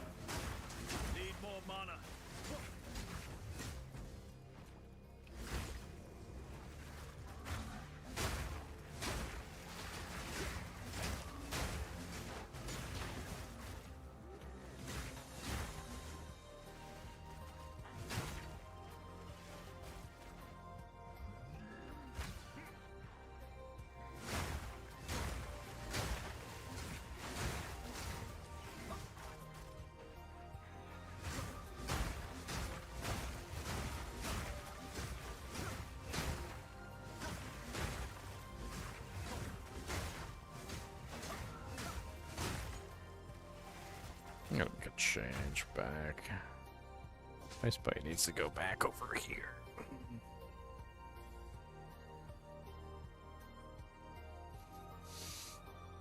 This is doing nothing. Nothing but lowering my damage.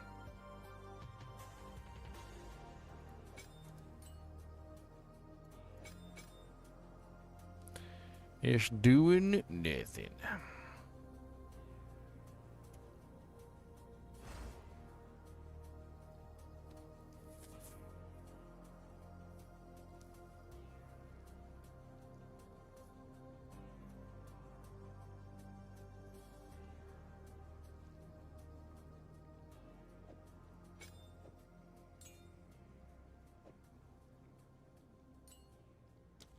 Catharsis just needs to go on Frost Bomb. I think that's a good choice. I use Frost Bomb all the time anyway.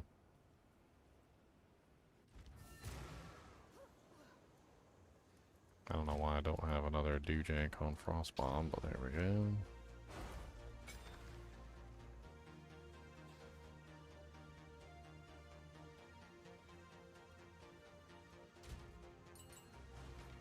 I have a question on magma barrier. So it creates endurance charges. What do you use the endurance charge for? You can use That's it what to. I'm trying to figure out. You can use it to spam war cries outside of their normal cooldown. So if your war cry is on cooldown and you hit the button anyway, it'll burn an endurance charge. Okay. I think there's some other ways you can spend it too, but Yeah. that's like the main way. You can use it to increase your defenses massively. There's a lot of good war cries. Are you doing a shield build? Yeah, I'm doing I think I'm doing the same build you are. I got shield charge, shield wall, bone shatter. Bone shatters when it's got that icon. I guess a heavy stun. Yep. It's beautiful when that goes off. It's I amazing. enjoy that. Yeah. I've been using Fortify Cry now, but I'm thinking about changing that back to Infernal Cry, where I was using both Infernal and Fortify. Okay. They're both pretty good.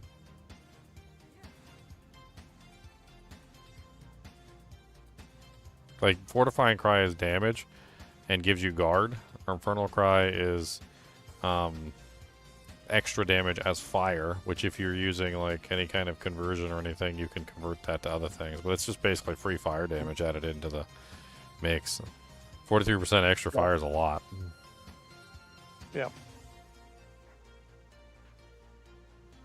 And I'm playing around with Scavenge, Plating, Iron Ward, Herald of Ash, and Magma Barrier. So I have an armor that has 100 spirit on it, which is kind of nice. But I was thinking about changing maybe put in some Arctic armor on there. It'd be kind of a cool. It's kind of like, it reminds me of Fortitude with the what is it, the chilling armor.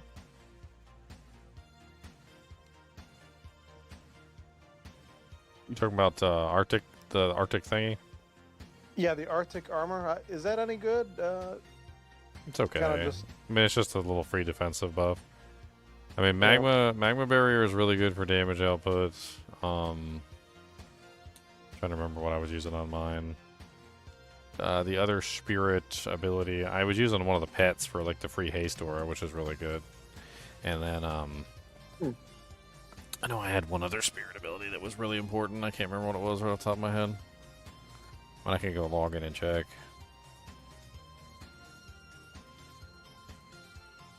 I mean, I set up for like bleed damage because I was doing massive amounts of damage, physical damage. So then I started using that as well. So I was bleeding all the targets. I made sure that I was pulling the bleeds with like hammer crystals and stuff. It works really well. And then you get all the little explosions. And Herald of Ash seems to be pretty nice too, so I got that going. It's really strong. Yeah, all the heralds are interesting. But I think the reason why I usually avoid them is just they don't really give you much boss killing potential. Oh, they fixed one on my build. I mean, something in my build. Oh yeah.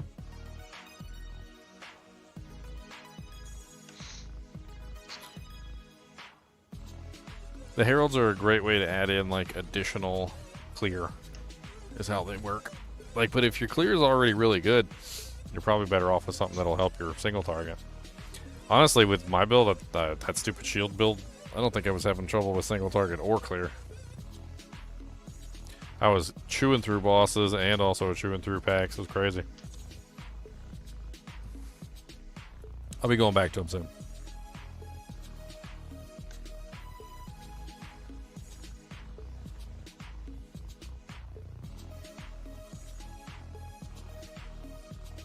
Oh, this is cool.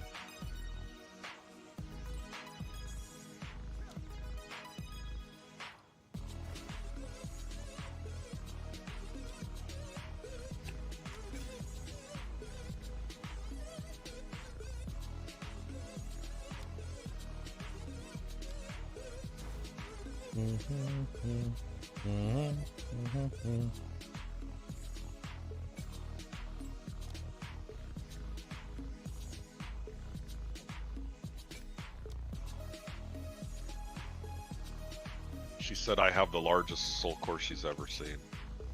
Oh yeah? Bang. Yeah. Maybe. She's coming on to me. I think that might be a keeper. Alright, I'm trying to play a game here.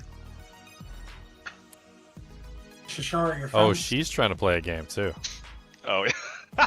Oh, she is also trying to play a game, my friend.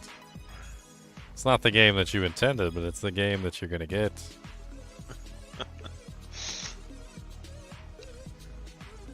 Like most women game players. Bom, bom, bom. Bom, bom, bom, bom, bom.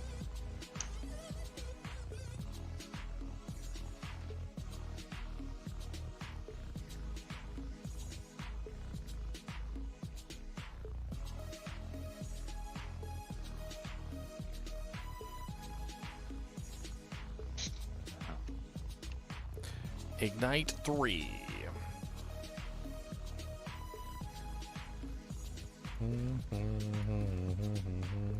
That would draw unwanted attention.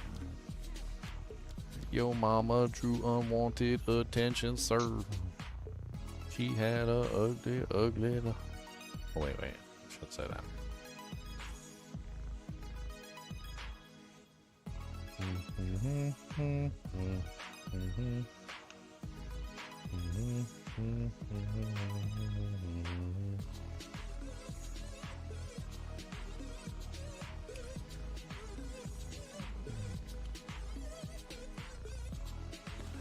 Bum, bum.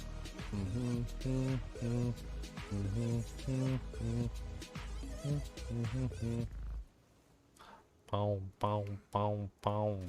boom, boom, boom.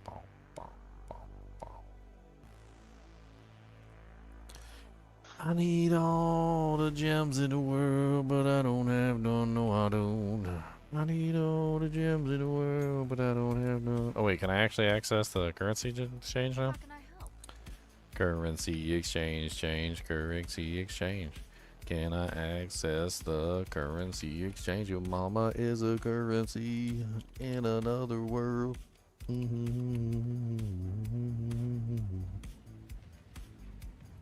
Currency. I can access currency. I can't believe it, baby. Oh my goodness, this is great. Currency. Can't believe the currency.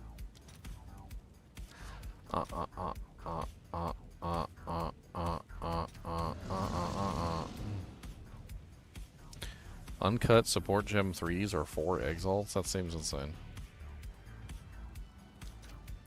That seems insane. I don't know what to say about it. That seems insane.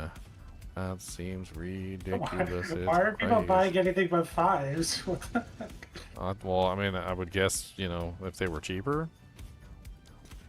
What are 5s then? 4s are 2.9.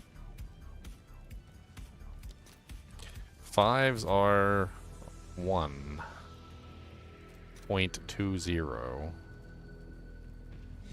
So people are trying to get 2 to 1, and some people are getting 1 to 1.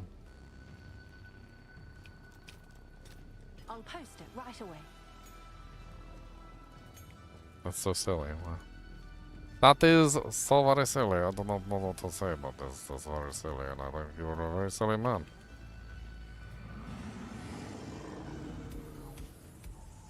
Boom, boom, boom.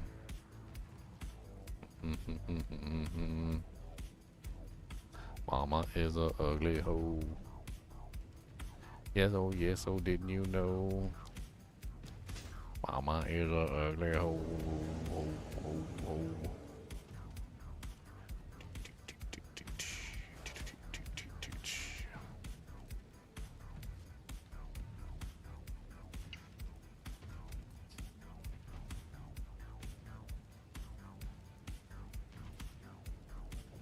There's a chill in the air.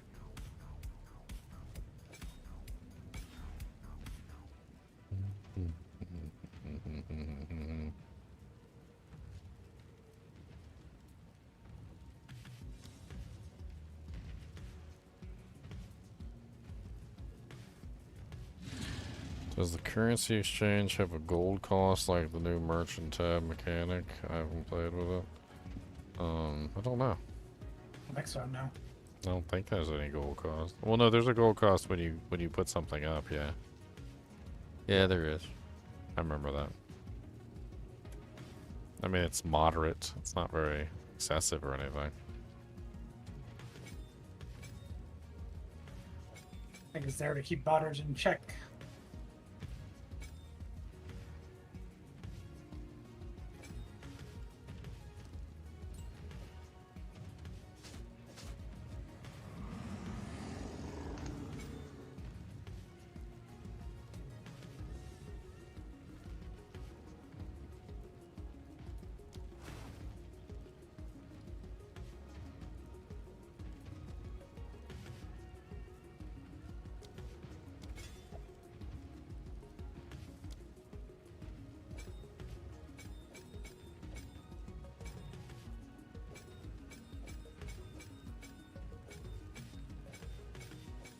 Trying to shift my damage as much toward chaos as possible, but in the process I'm just losing massive amounts of damage. I guess technically chaos is more potent because most monsters don't have any resistances to it, I guess. Is that how it works? That was a true statement for PoE 1, that's for sure.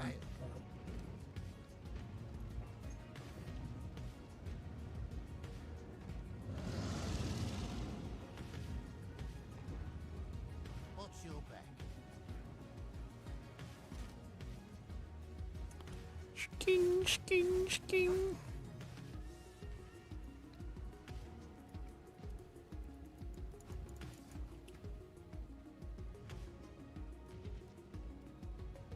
Alright, I need to look at that one. Support that allows me to curse monsters within range. I'm pretty sure that's a thing. I'm like 9,000% sure that's a thing. 9,000 seems like a lot of percent, but it's a relatively small percentage.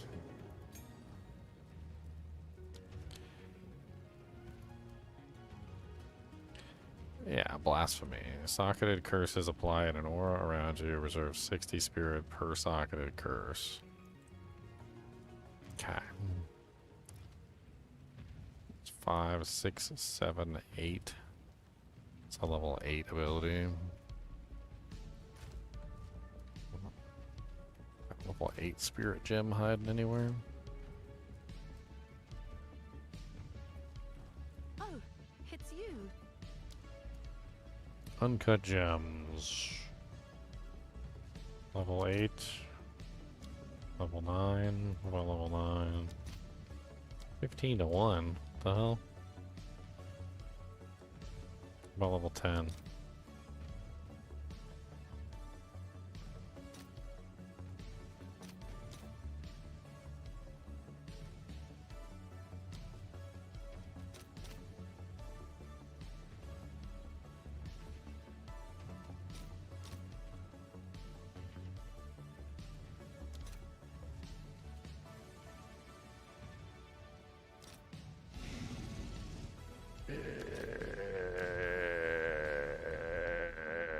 That's expensive. These are expensive. And they're expensive.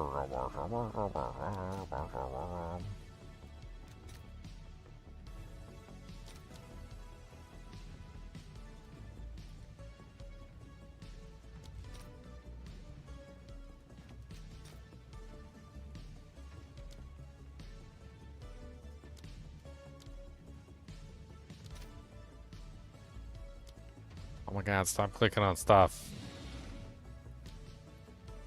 All right, your order is registered. Dang clicky fingers.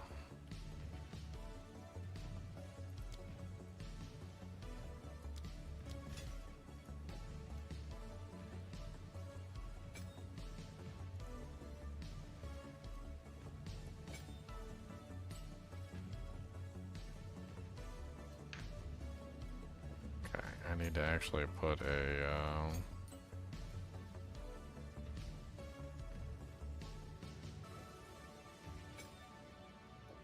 curse in there. That's right, I gotta actually put the curse in there.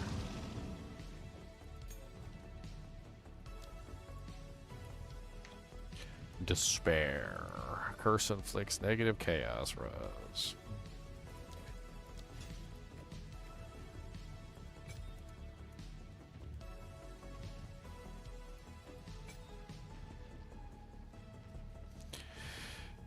Negative chaos.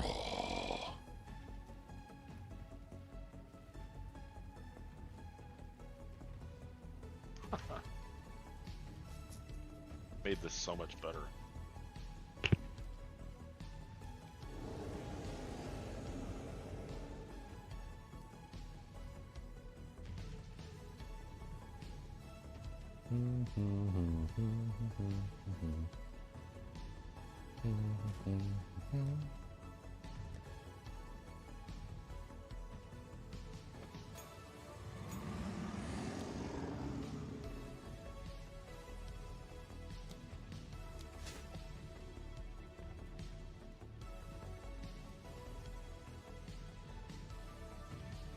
So I've got 131, I got 11 missing.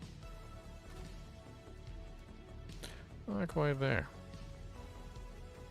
Maybe? Oh yeah, reservation efficiency. Hey, Doojanks? I do got some Doojanks, okay.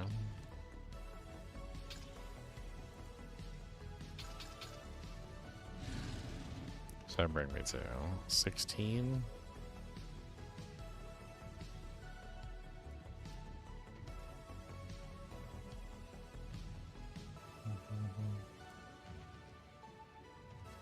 Yeah, a bunch more of those.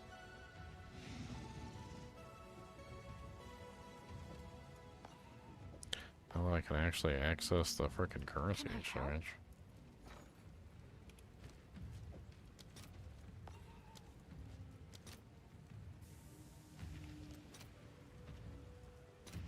All right, your order is registered.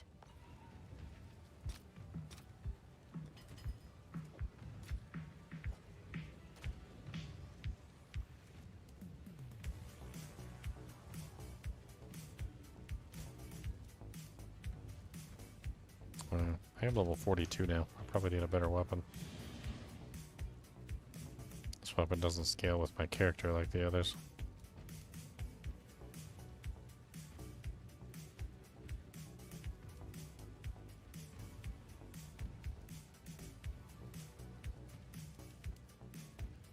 Wow.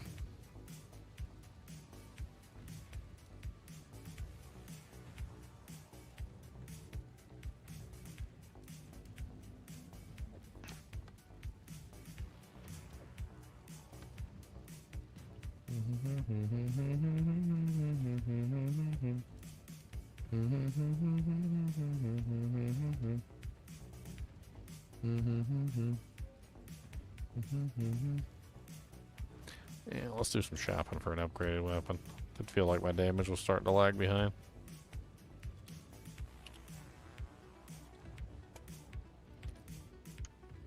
Spear.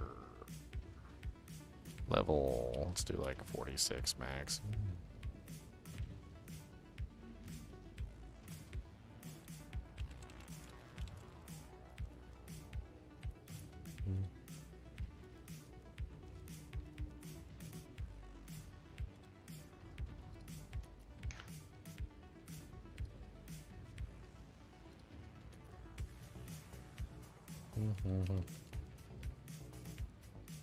Adds physical damage.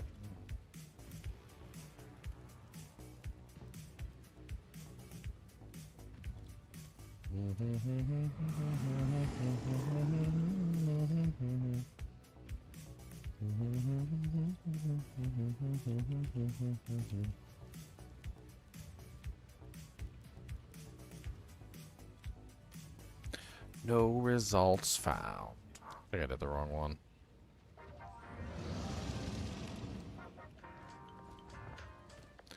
What is it? It's 2 critical hit chance, not increased critical hit chance. That's the wrong one.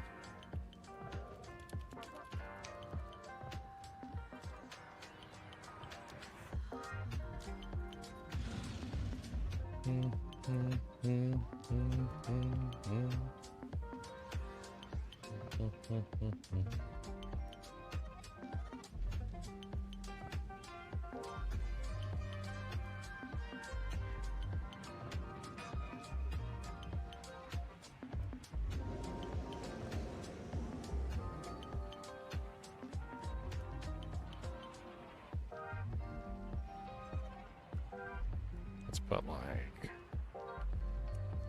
10. Filter out some of the lower speed ones.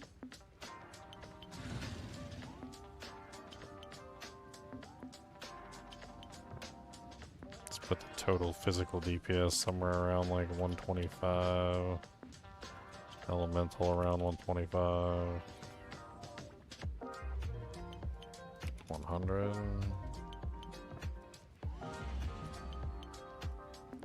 Interesting.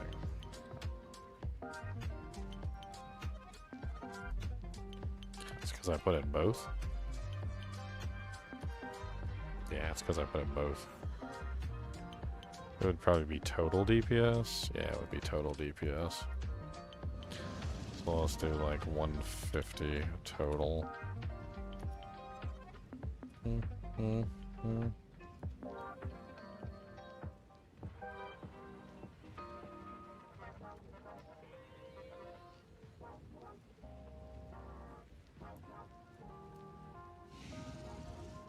That's such an odd creation. An elemental damage spear that has no elemental damage bonus on it. has physical damage bonus on it that was added as a desecration after the fact. It's not very high. Somehow still manages to have a decent DPS. I don't know how. It's such a weird... I guess because of the attack speed bonus on it.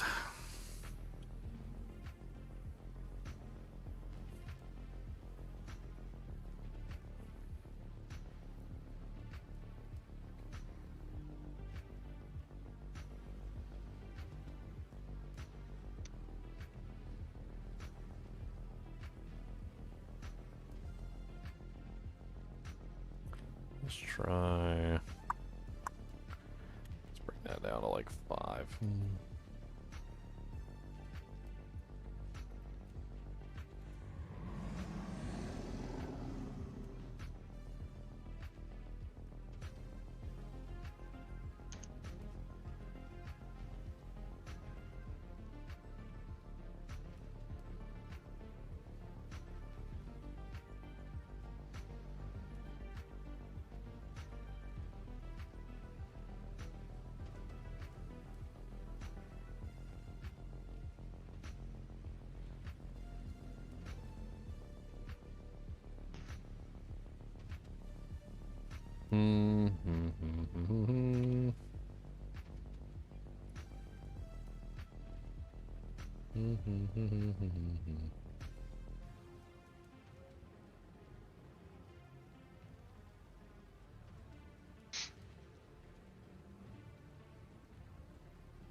I don't know if this is better than mine. I think mine's better.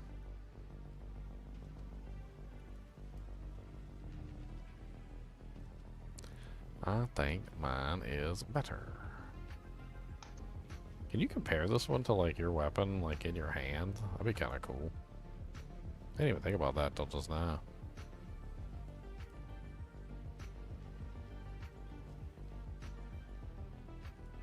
I mean, physical damage on this is pretty high.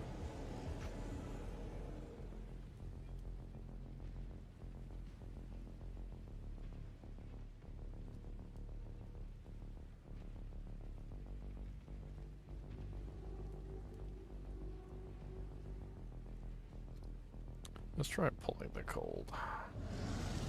And add melee skills.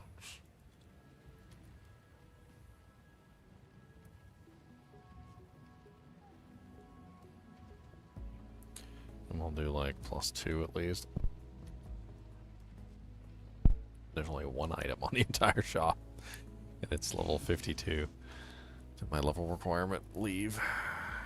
Sad. Okay. So let's do +1.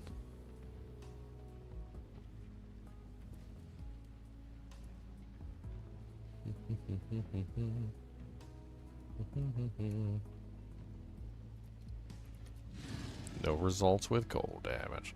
I think we might just wait. We're just gonna wait. I don't think it's worth it.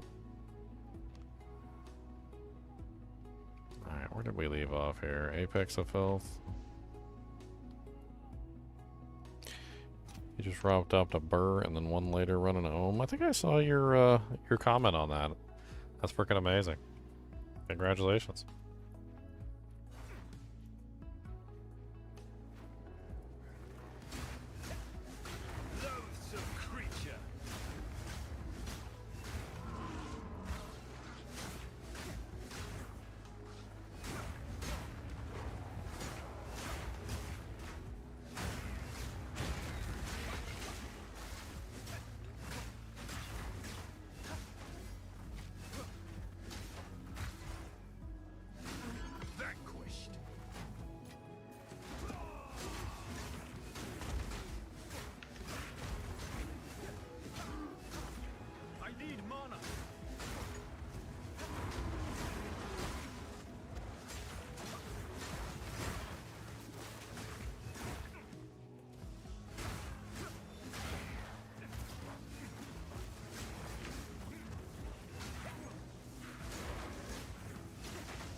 Oh, chugging mana down now. Made too many changes, I guess.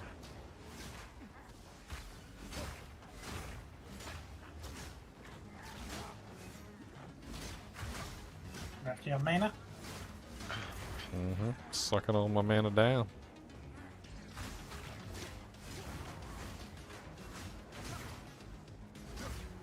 I finally beat Zakotl, that Medusa-looking guy. Medusa Are you now looking three? guy. Yeah, it's Act 3. Yeah, I just beat him too.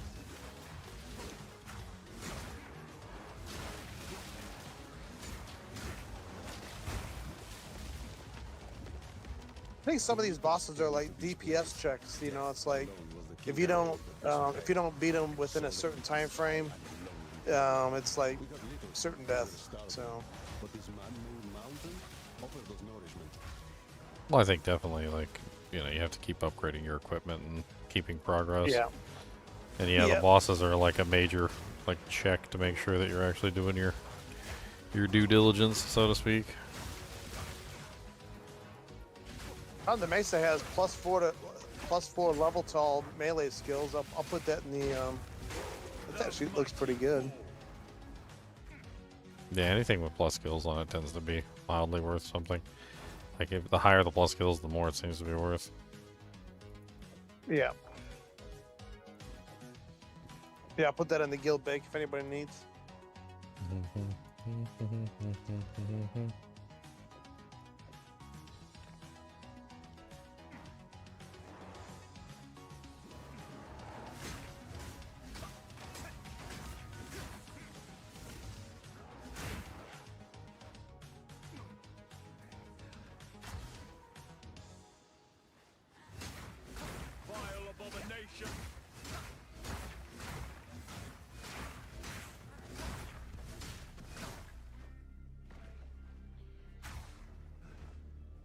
This ought to do the trick. What you got for me? This foul creature has some use after all.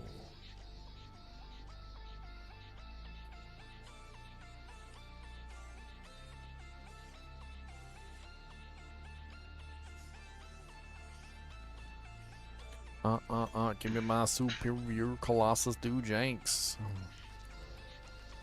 Colossus Dujanks.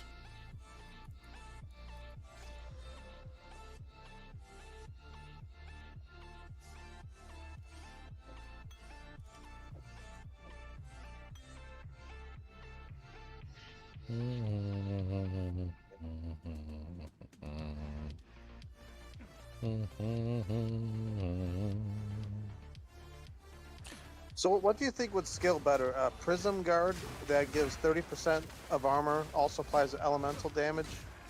Or there's this node called Lace Siege, which looks really good. It's 1% increased damage per 1% block chance. Are you capping block chance? Let's see, where am I at? I am at let's see, 52%. So that would be 52 increased damage right there. So. Yeah, there's a couple of those nodes that give things like that, like armor on shield and also the block chance. I usually grab all of them because I'm usually building those things anyway. Yeah. As a shield bash or shield charge character, shield wall, whatever, it doesn't really matter. Like, all of them scale off of your armor on your shield, so at the same time, like, that's really good for you because you're scaling your armor on your shield anyway, right? So it just makes sense. Yeah. Yep. Well, I was trying to go built in more like fire damage with the Prism Guard, but I'm not sure how effective that is. Unwanted attention. The what? The prison guard. Yeah, it's by blood magic. It's in that area. It's right.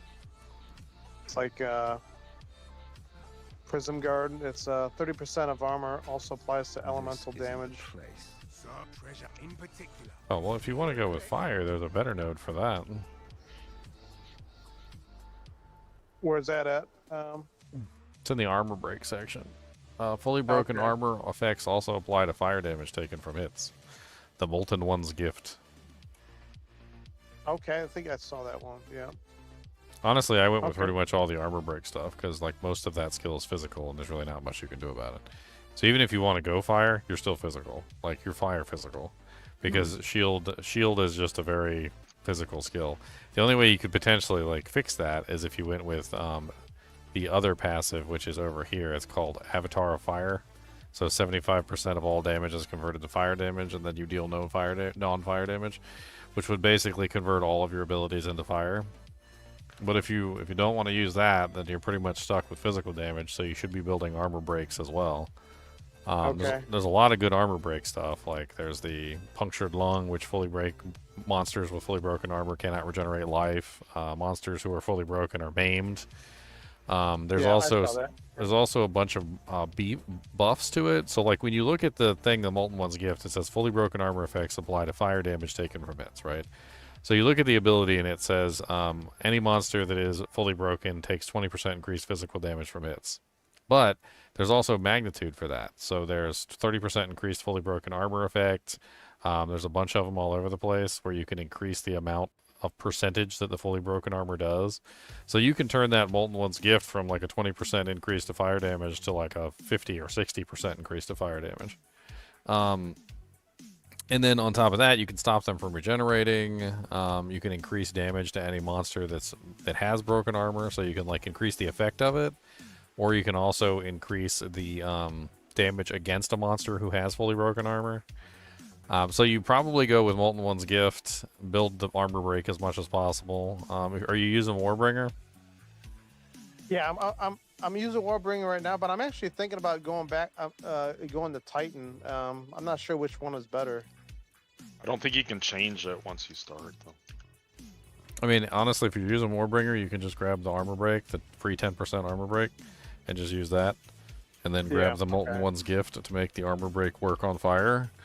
And it works surprisingly well. It also helps your physical damage, and then on top of that, you get like your ignite damage. If you want to go into the ignite category, like you're still dealing a large amount of physical damage as well.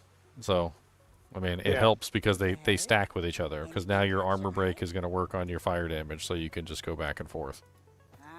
Well, I guess I'm trying to fully understand armor break, and so is it with any ability, or do you have to use skills that If you don't have trigger that effect? If you don't have an ability that triggers armor break, you know, like a massive armor break across the scale, then yes, you have to use a specific ability to trigger armor break. But on the Warbringer Ascendancy, there's literally a passive that is all skills basically deal 10% armor break on hit. So you don't even have to think about it. You just choose that Ascendancy. Okay. Everything breaks armor, and everything will be broken essentially at all times. Okay, that makes perfect sense. And it's all hits on that ascendancy, so you don't have to do like a physical attack to break armor. Yep. So you I just like that. Okay. So you use that passive on Warbringer. You combine that together with the Molten One's gift. You get all the buffs for armor break, so that all the monsters are fully broken all the time, and then you focus on getting like increases to armor break, because armor break not only does it give you a huge boost in damage, but it's also going to give you a huge boost to your physical as well. So you're double dipping essentially, which is really good because you're not just enhancing the fire, you're enhancing the fire and the physical. And then you can also increase the amount of damage that any monster who's fully broken is taking. So like first does the fully broken armor effect itself, which increases 20% of the monster's physical damage from hits by 20%, right? But then on top of that, there's also like effects that when the monster is fully broken, they get increased damage as well. So like there's like a 20%, there's like another 20%, there's like there's a bunch of them like all over the place. I mean, I would highly recommend that you check out Molten One's gift, and then also grab Punctured Lung, which is also really, really good. That's the one that makes it so that fully broken monsters can no longer regenerate. So it doesn't matter if they have a high, like you could run into one of those elite monsters that has like massive regeneration, and it doesn't matter. As long as their armor's broken, they can't regenerate any life. And that one's really good too. There's also an increased armor break duration, but you don't really need that on if you're using the Ascendancy. And I also have Armor Demolisher support skill. It says supported skills break 50% more armor. So you You don't really need that if you use the Ascendancy, but that definitely is very good Okay. if you're using a specific skill to break armor with, then that works really well. But if you're using the Ascendancy, you don't need it. Okay. Yeah, I'm still trying to wrap my head around all this stuff because it's Yeah. I think resonating cry. Is it resonating cry? No, resonating shield. That's breaking armor. Well, yeah, you can do it that way if you want to. But the thing about doing it that way is that you have to use a separate ability to perform the action. So you're going to have to stop whatever you're doing, like whatever your main ability is, you're going to stop using that. And then you got to go to use Resonating Shield. And I used Resonating Shield for a long time in the previous patch. But like with the Warbringer, you don't need to use a separate skill. So like you can literally just break armor with your shield charge or your shield wall or your molten, your magma barrier. Like everything will break armor at that point. Just natural for your character. Yeah, it'll just be a natural thing that you don't have to think about. And I then guess the reason why I like the Titan so much is you get 50% increased life, which is massive, and then you get that additional inventory space, which is kind of nice. Yeah, I like Titan a lot. Those are nice. I played it last. Titan's strong. Yeah, and all the Warbringer's strong too, though. Yeah. It's a lot of you can, slams. and I don't know what you said before, Con. I wasn't sure. I didn't quite hear you, but you can change ascendancies. They changed that last Oh, you can? Yeah, now you can. Oh, I didn't know that. Yeah, last They- season they changed it. You have to do it at the actual Ascendancy vendor though, so they make you go back through the. Oh. So you have to go back through the thing like you're doing your Ascendancy, and then you talk to Balbala, and he does it for you. So I gotta do that trial of suck my ass again. Yeah, if you wanna swap. You can do it on your next ascendancy points. So. Yeah. Oh, okay. Oh, and just rechange it. Honestly, though, the Warbringer is extremely tanky too. Like I know that 50% life seems good, but you can get your block chance up to 75%. Like Yeah, you that's can true, you can that's make true. every shield have a base block chance of 35%. Most of the shields And in the game. Warbringer gets no cooldowns on War Cries by default and War Cry speed.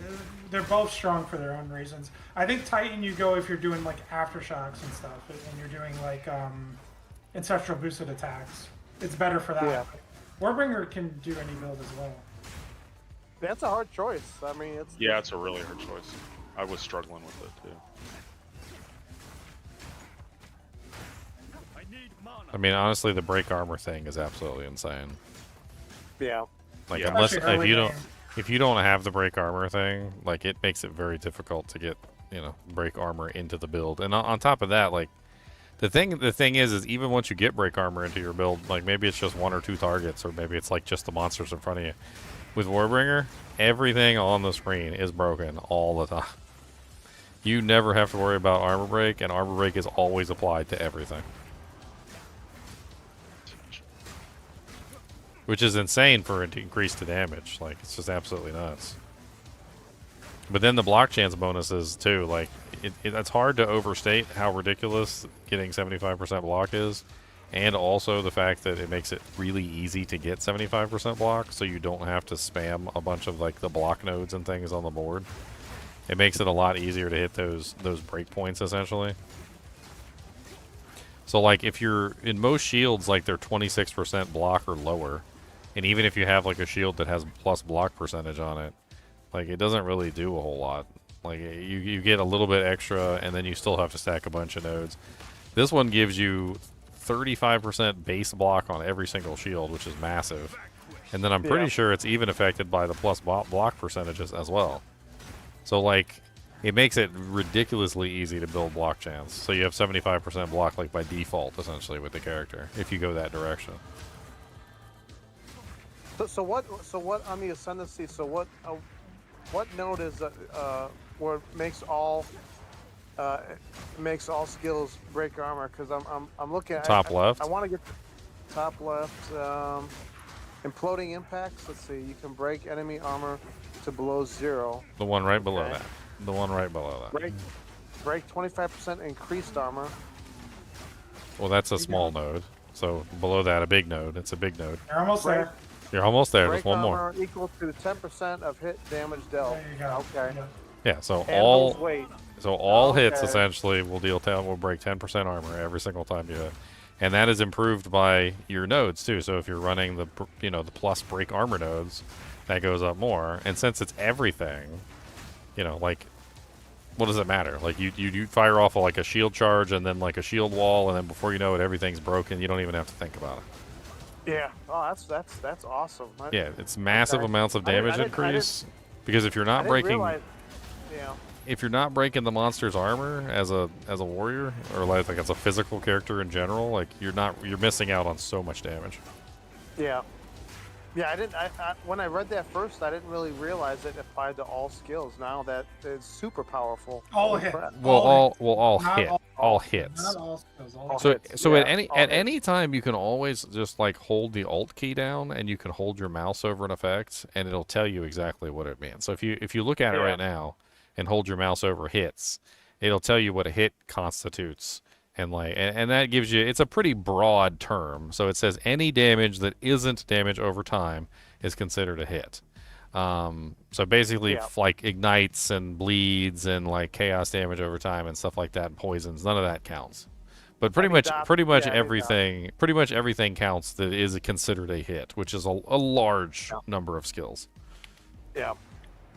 Okay.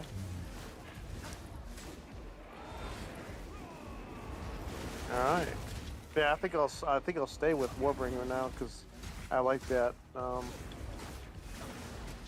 if I get the turtle charm too, that would be super tanky. 75% block chance. Yes, 75. You want? That's actually why we were talking about the lay siege, which gives you the 1% increased damage per block chance. Because if you get the turtle charm, then that brings it up to 75% increased damage, which is pretty freaking crazy, right? Wow, And then that's massive. yeah, that's a nasty node that you can get that just like turns your defensiveness into offensiveness essentially. So it's just it's a free offensive node essentially that also works as a defensive node. I like it. I think that's a really easy way to build large amounts of damage. Yeah. It's always good whenever you're building your defense that you're also getting offense as a reward. Like that always helps out tremendously. I think if you're a newer player, you'll get more enjoyment out of Warbringer because you don't have to be as careful. You can just get tankier for free, essentially. That's true. Yeah. All right, I got some work to do. All right. None of my things are working. My viewer count's not working. Like, it's not showing the right Twitch numbers. It's showing the right YouTube numbers. My tip ticker went away. Like, what the hell's going on right now? None of my modify things are working at all. None of my interfaces.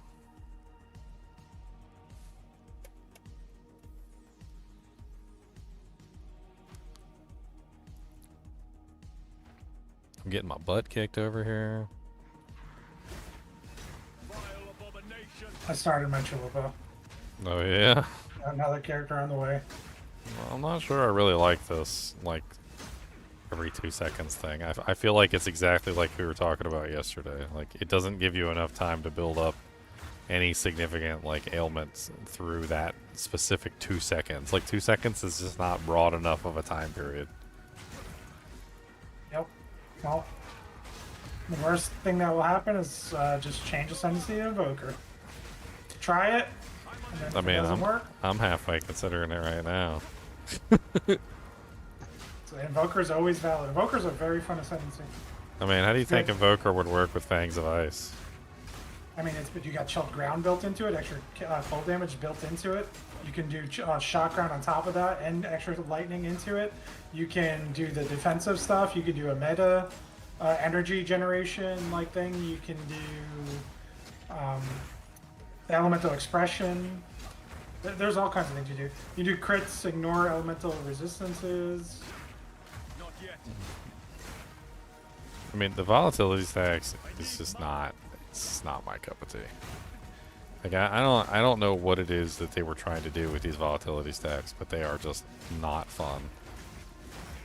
Like you can build them up and they spin around your character, and like it's like you're looking at a fish in an aquarium. Like as far as basically the ability is concerned, because they basically do nothing. Like when you're building them, and then when you actually like destroy them to use them, the 10-second timer is so short And then they also make it so that you can't actually keep the stacks up because you can't refresh the damage stacks. So they'll last for 10 whole seconds. So you spend whatever amount of time building them just to have 10 seconds of use out of them. It's dumb. Like the majority of the time they're just taunting you. Like they're on your character spinning around you, taunting you, and they're like, "Oh yeah, go ahead and use this. You're gonna get a whole 10 seconds of damage out of us when you hit the button. Like, go ahead and do it." Oh, look at that. That's really good damage for 10 seconds. Oh, it's gone. Yep, that was it. That's all you get. Just 10 seconds.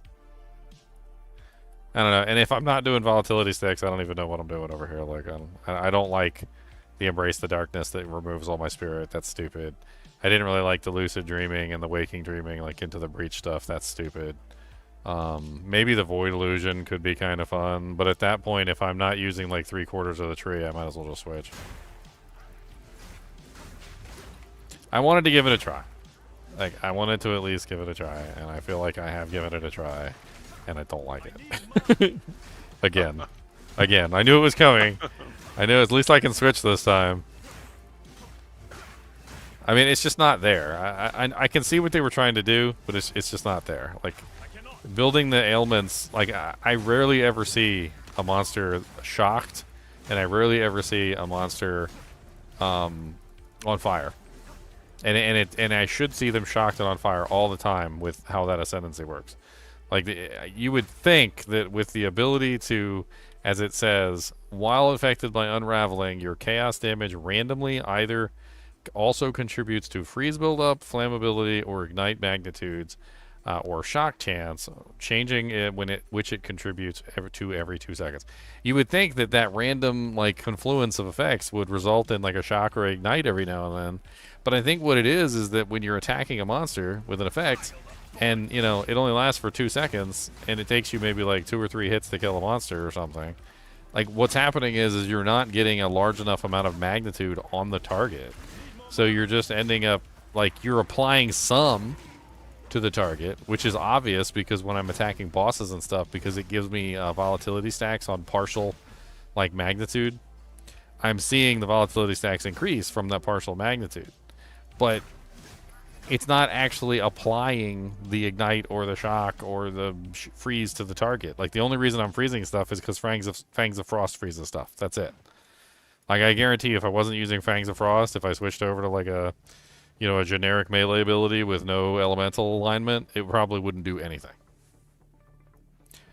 Maybe if I switched over to like Painter's Servant Gloves or something, so that my damage was like split into 3 different elements, and maybe I could try and contribute.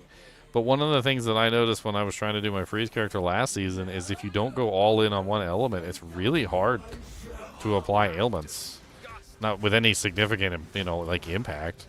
I mean, you can freeze anything given enough time. Like, if you're fighting a boss for a significant amount of time, eventually she'll freeze.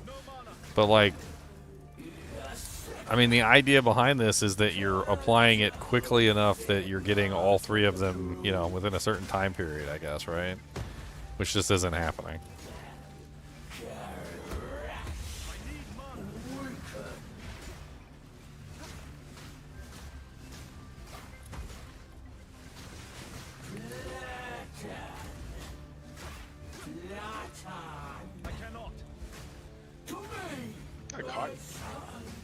To me, my X-Men. The Drowned City, what are you in? Apex of Filth. Oh, no, I'm killing the fat lady right now. Oh, I mean, I was killing the fat lady. She murdered me. She's fun. Well, my character's weak. I gotta put this stupid ring on, and honestly, I think it made my character, like, ridiculously weak. Taking the ring off. See if I can kill her without it. I'll just go in ringless. You dirty ringless whore.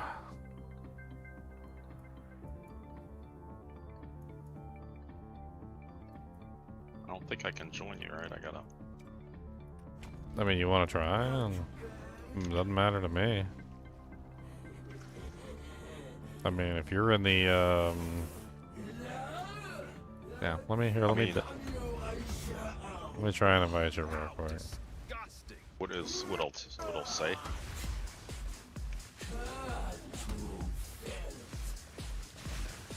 Boom, boom, boom, boom. Dancing from the Queen of Filth. She got ugly titties still. I don't really want them, no, but she put them in my nose. And I think I'm gonna die, cause she got it in my eye. And I think I got pink eye. Oh Lord, oh Lord.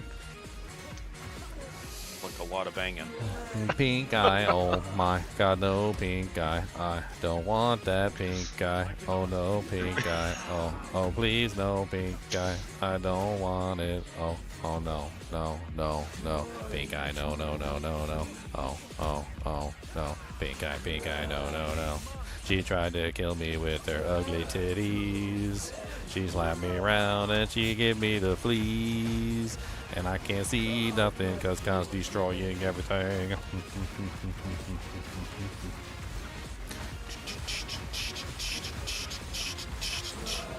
I can't tell what's going on at all. I'm just swinging.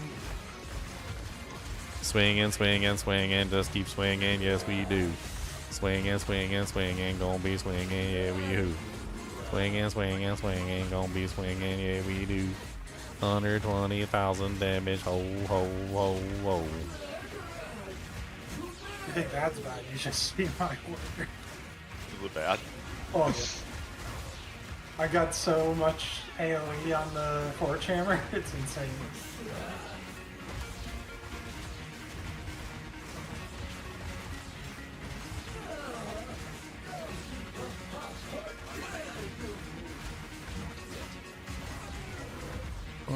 Bum, bum, bum, bum, bum, bum, bum, bum.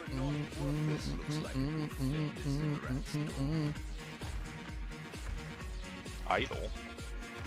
West Idle.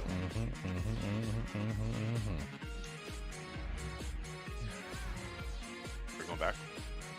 Yeah, I'm done. That was it. That's it for this area. Oh my god.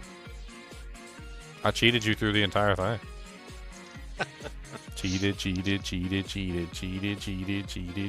Come on, baby, you can cheat it. Cheated.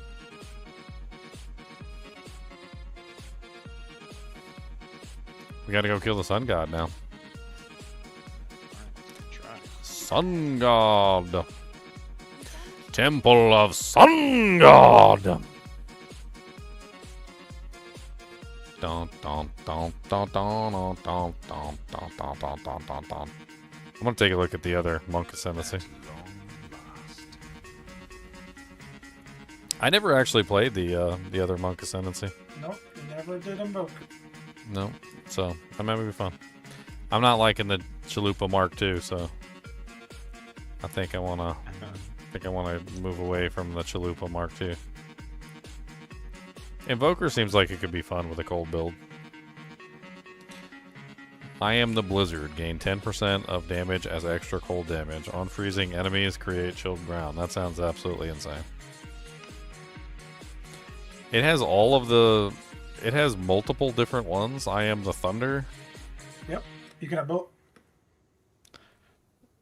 25% chance on shocking enemies to create shocked ground. Okay. Evasion rating also grants physical damage reduction, 40% less evasion rating. Huh. What's Unbound Avatar? Oh, that's like a massive DPS cooldown. Lots of damage. You can like delete bosses with that. Something you build stacks and then you can pop it. There's so much fire here. It's hot.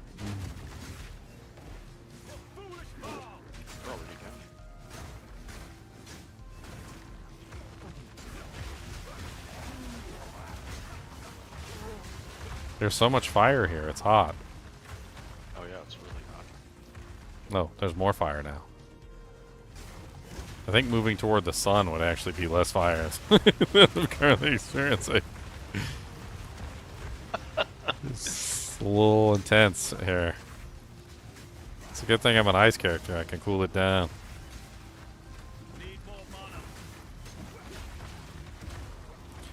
Ba ba ba ba ba ba ba ba ba ba.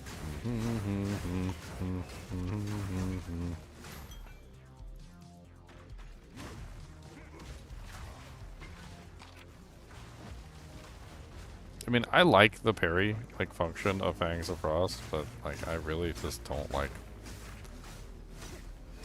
the fact that the parry system just doesn't like I just end up stunned all the time. Like every single time I use it, I just end up stunned on the ground, like writhing in pain. It's like, hold on, let me parry these monsters. Oops, my bad. I shouldn't have tried to parry one monster more than two.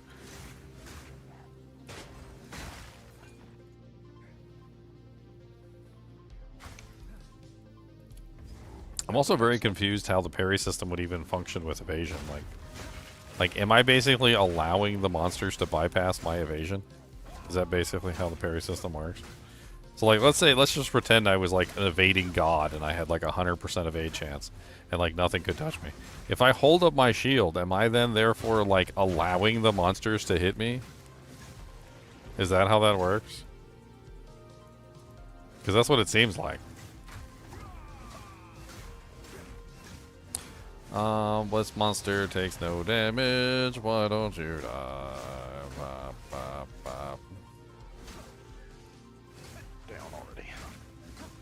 Yes, I did. I'm trying to kill this one gray spirit who's like immune to all damage for some reason.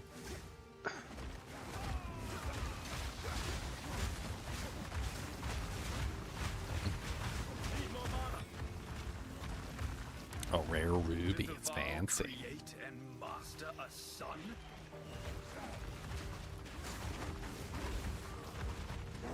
I think I can actually hit these guys. Yeah, I can summon the My totems, melee I think, strike on range that is far enough. Like, I got, like, massive melee strike range on this ability. See my totems over there? I can't leap over there.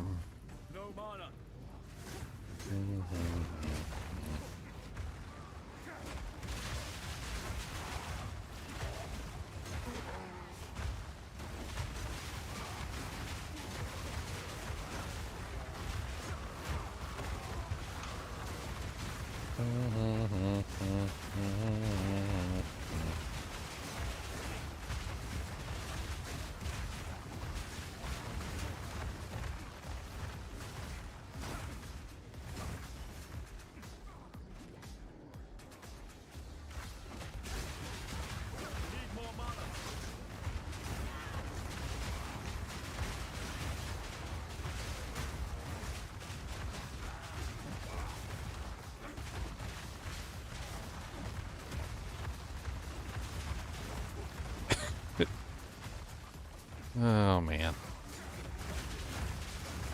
So many do-janks, so many janks, so many do-janks, so many janks. Did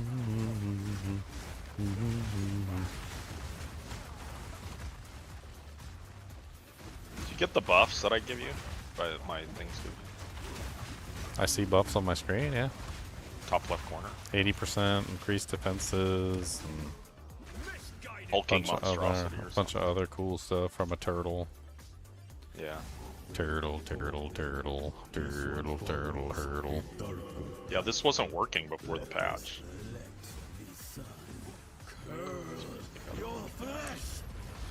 What? Temple of Coolpick. Oh.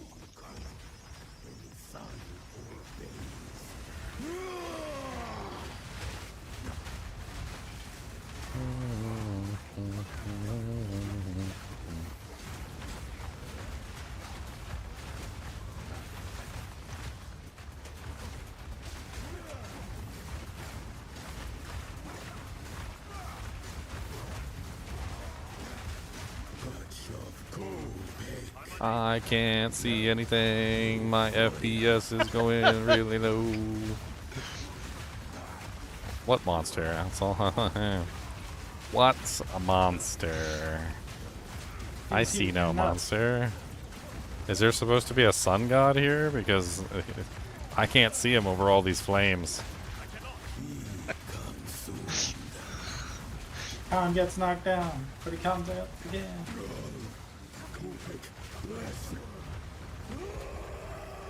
Endless power, Cole. Temple of Gobek. Vile ingenuity never ceases to amaze. Alright, here we go. Slice your hand and do stupid stuff. I can make out symbols Let me just summon these demons real quick. It's not what I do. offering, Demon summoning circle. offering it someone of vile Demon, blood. demon, demon, summoning a demon, demon. Gotta summon all the demon demons. Gotta summon demon demons. It worked. Now this is I'm using this time to really scratch my something. dog. The apex. It's opening.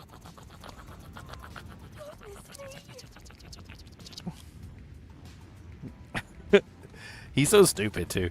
Like he'll just pretend like he doesn't even care what you're doing, but then when you go to scratch his tummy or something, he'll like lift his leg up so you can get in there real good. We're back in the encampment? I can't believe it. He's like, yeah, click in some scratches. He's like, yeah. The entire time.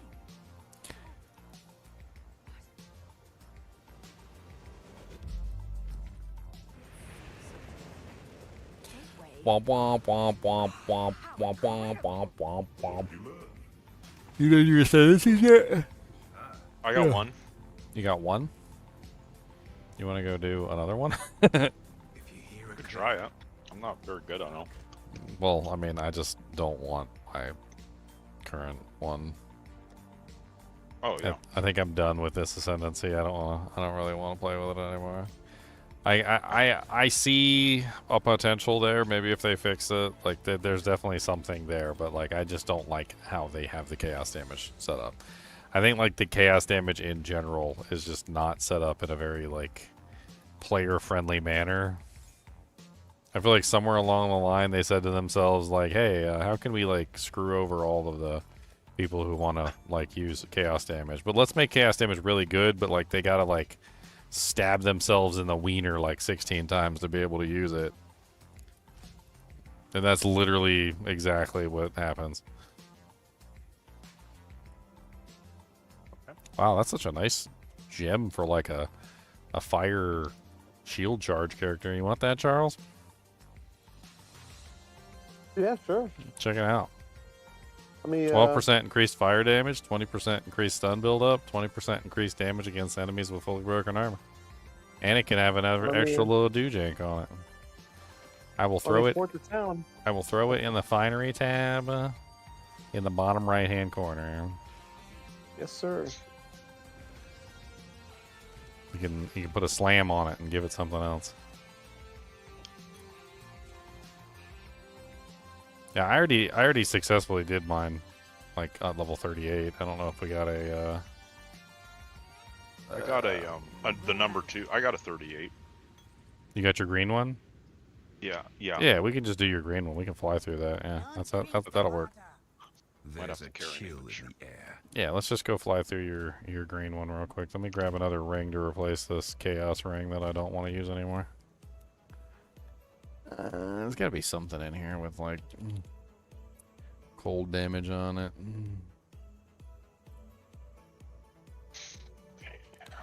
Need like a nice. It's Act 3, right? Yeah, we're in the Temple of acts that you Chaos. would that you go to. Yeah, we're here. Temple of Chaos. I don't have any good. You can put stuff in it like the other one, or no? What? No. There's Like there's oh, nothing. no, okay. No Yeah, honor. Or yeah, nothing like that. That's right. This one's different.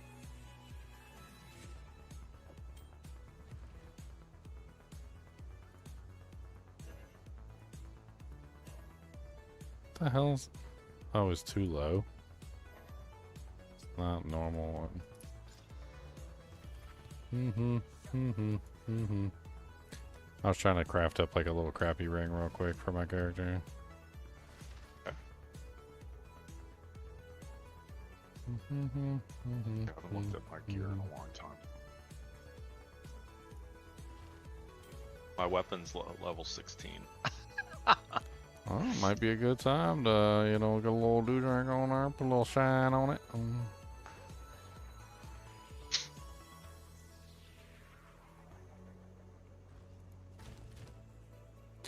Oh, I really don't have any essences. Okay.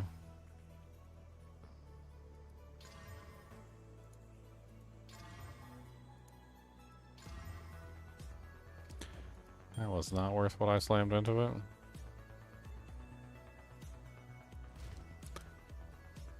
I could have used that and bought something better.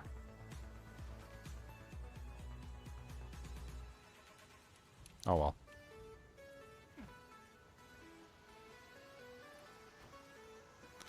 The Temple of Golbeck.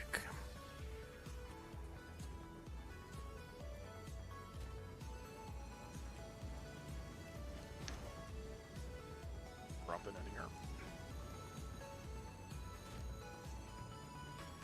A man of two worlds comes to face the ultimate test.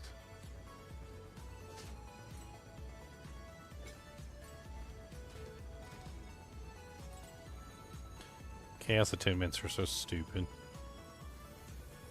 Taking them all out.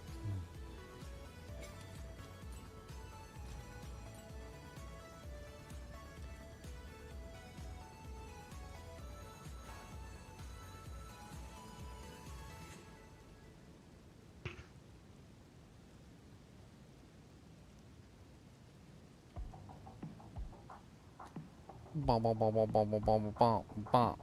No, no, no, no, no, no, no, no, bum, bum.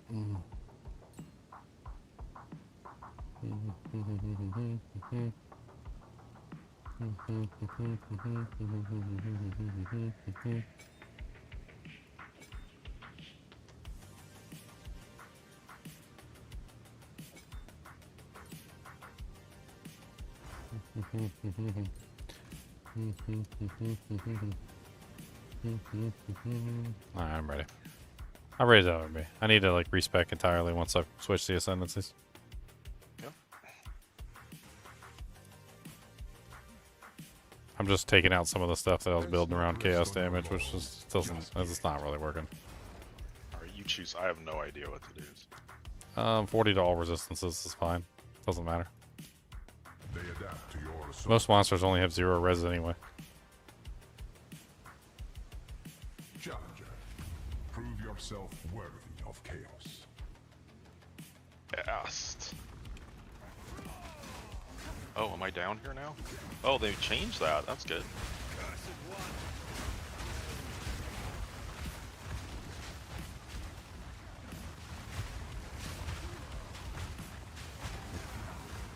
Can't see the monsters.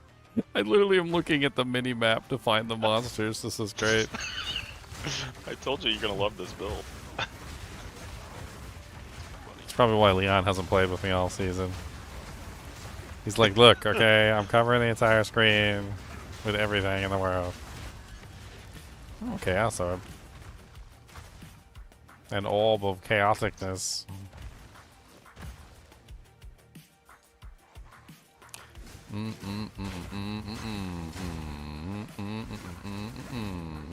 Freezing everything is what I do. Come on down and get a big old spear in your poo. I don't care what you gotta say, hit you anyway. Punch it right in your ugly head. Room clear?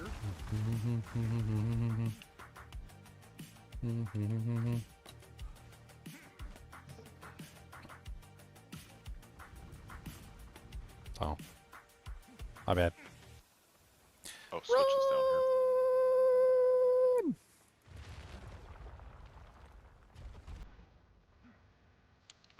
Is it me or the sprinting turn radius seems a little wonky? It's deliberate. Yeah. It is deliberate. Okay. It's deliberate. Okay. I mean, they want sprint. They want you to be able to get around, but they don't want you to be able to like, you know, like maneuver and use it in combat and boss battles and stuff. They want you to only use it when you're traversing the map, which makes sense. Yeah. Okay, what do you want to take? Global blood just nearby tracking you. They're all awful. Okay. If Doom appears on the ground. I think the impending doom one is okay. Pending Doom? Yeah. Okay. Be careful where you stand. Be careful where you stand.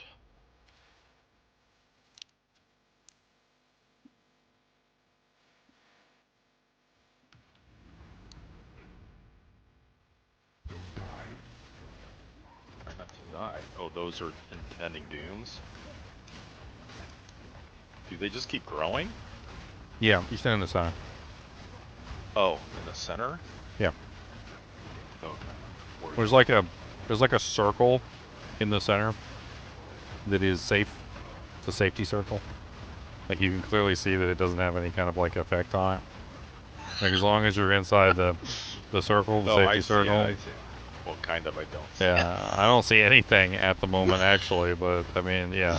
What you said. This might have been a bad one. Oh, there it is. It's in the center. Oh, I see. It's only a ring. Uh-huh.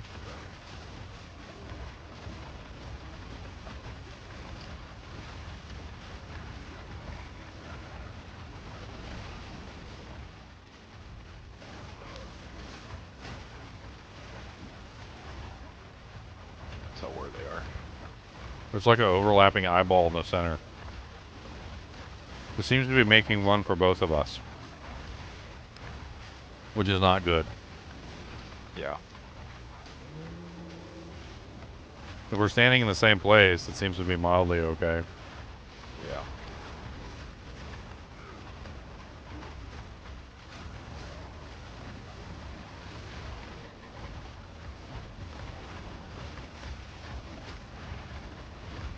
Oh, room complete. It's like visual diarrhea on my screen. It's like literal visual diarrhea. I'm running away.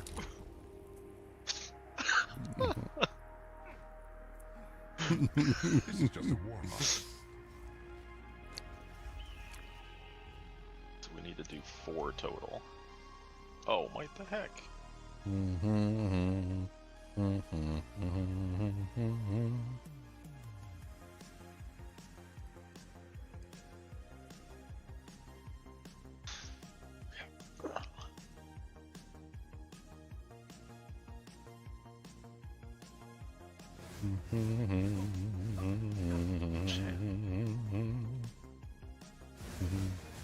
Well, that was crazy. Mortal. Monsters. No flask or charge. I would not do Volatile Fiends, because Volatile Fiends is probably going to be impossible for us to dodge with you spamming crap. So probably Burning Turrets. Burning Turrets would probably be the Slay one. them amongst the flames. Amongst the flames. Don't fall behind. I mean, it's easy to predict where they're going to be because you can see the projectiles from outside of the circle. So even if you like completely ruin it for us by making it impossible to see where the circle is, like. Oh my god, the thing's up here. I can't get to... Yeah, I'm like, I can't do anything. Oh god, I'm running. The thing's gonna explode and kill us.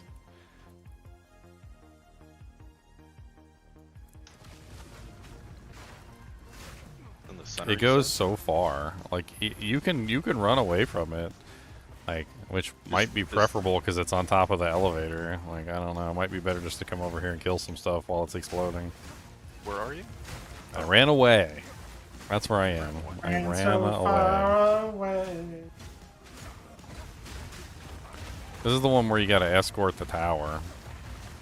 Which Oh, I really don't know. We have like- another thing gonna blow Yeah, up I now. see. I see. I'm Oh, scared. they did. Okay, I see what you're saying. Okay. Oh my god. Yeah. Yeah. I really don't like this like impending doom thing, but it was the better option out of the two. So Oh, let me get over to you.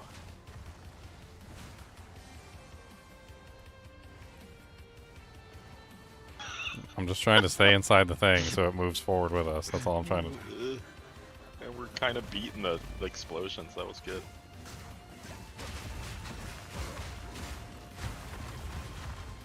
We're gonna have to wait.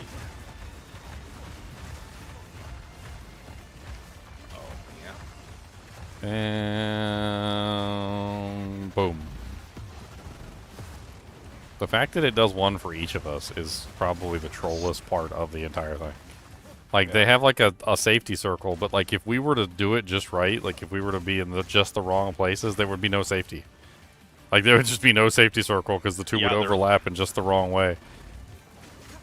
I think right now there is no safety circle. I'm over here. We're fighting blizzards.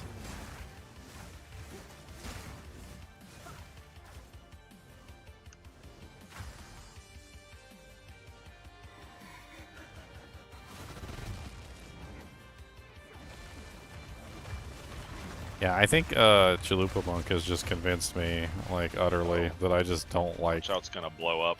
Yeah, because I just don't like chaos damage in this game. I don't... I think I just don't like chaos damage at all. I don't like how it functions, I don't like how how you get it, I don't like how, like, they try and make it seem like this super rare thing that does mega damage, and, like, it doesn't really seem to do mega damage, it just does, like, basic damage, and then they like take away your damage so that you can get more chaos damage, and then that doesn't really work either very well. Like, it's weird.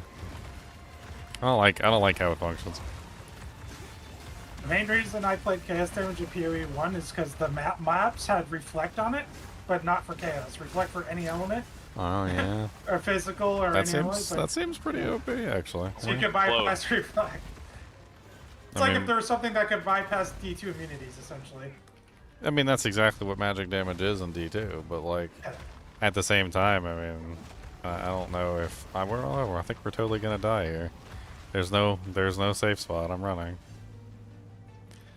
and the thing doesn't go away either on the room completion. Okay. Oh, it didn't. Oh, it went away from me. I ran. I ran away. That was 3, right? Yeah, I'm coming right now. I mean, we have to do one more, or was that? Is there a well? Did you see a well? The well gives it away every single time. Boss. Alright, monsters gain 20% increased skill speed, that's fine. Monster speed? Yeah. Okay. This is gonna be fun. Mortality seeks you in kind. It's not gonna be fun. It's gonna be poopy. You're so fast, I'm so slow. I'm just sprinting. Oh. I sprint all the time whenever we're not in combat. That's the Chimera.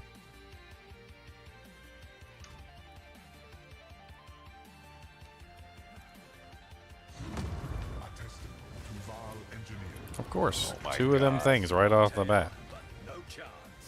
I hate those Stay things. in the center.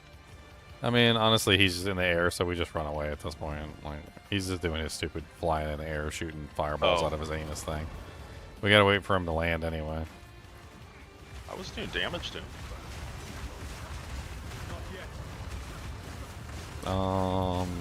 What the hell?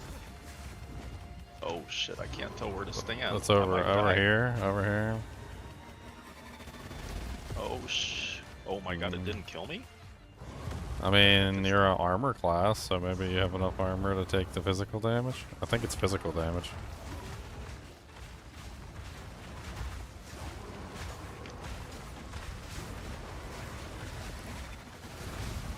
Oh, dang. Almost killed me. I guess it got me from, like, the edge of the map up there. Let's see.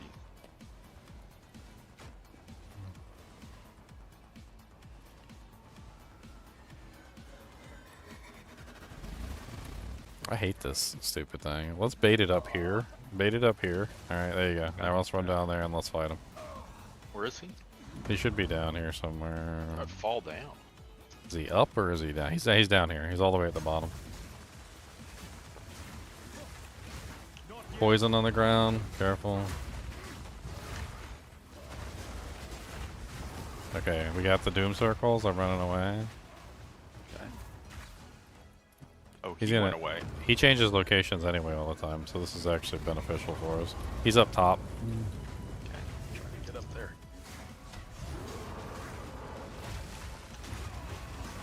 Okay, we got 2 doom circles. Let's do some damage and then run. Okay, I think we're in the center of this one. Oh. I still scared. I hope. It almost killed me last time. Yeah. Yeah, it was in the center though. Alright, I'm gonna bait mine over here in the corner. Mine's over there. Okay. Oh, okay. Mine was where I was standing. Mine got baited over there, so we're good for another DPS rotation. Let's get him.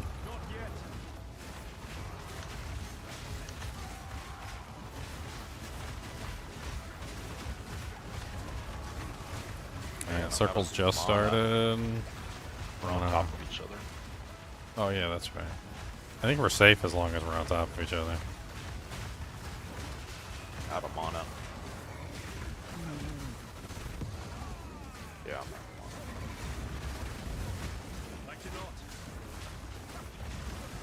Does he have a way of stealing mana? It kind of seems like it.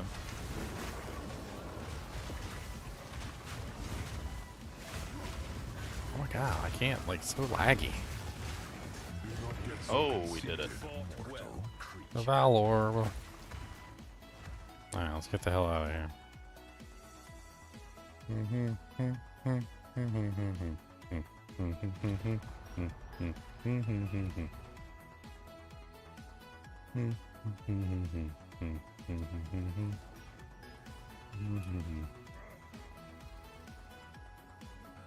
My path is ever clearer.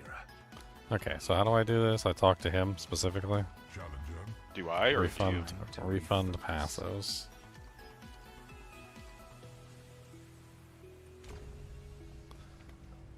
How do I change the ascendancy? That's the question. Oh, refund pass. I think Never refund done pass. it. Probably refund. Yeah. Refund passos. I mean, I refunded them all. So I go back to the... Oh yeah, there we go. Okay, I go back to the altar. There it is. And we switch ascendancies. So,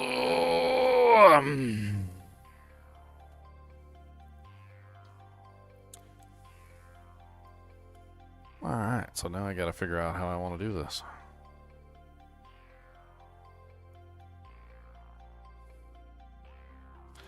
Critical hits ignore non-negative enemy monster elemental resistances. That seems pretty damn powerful for what I'm trying to do, too.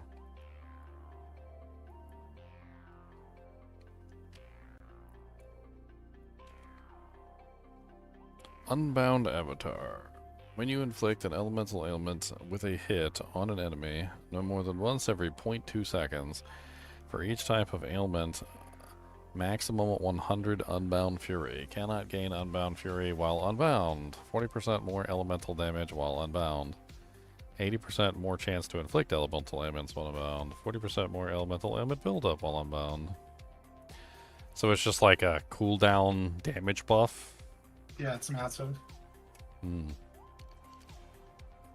I mean, it sounds to me like I really want to grab either I Am Blizzard, maybe even I Am Thunder also, depending on how I want to do it. Yeah. Yeah. Shock is 20% damage while fire. Becomes the master. Very good to shock. Can I touch? Well, even then, like if I wanted to use Embitter, I could convert the lightning back into cold. Like there's options. Yeah, options. Can I touch the trial rewards or not until you're done? Oh, I think you're the only one that can do it. Okay, it doesn't close though. No, it doesn't close the thing or anything. Make sure you grab your Ascendancy too while you're here. Yeah.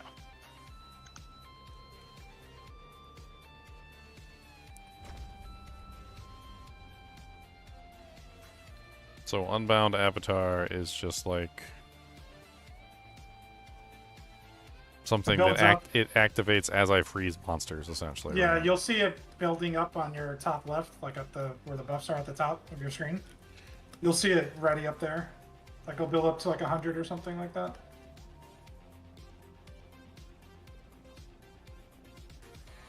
Can't believe it's like 9 months since I was playing that. 10 months. 9, 10. Sure. September.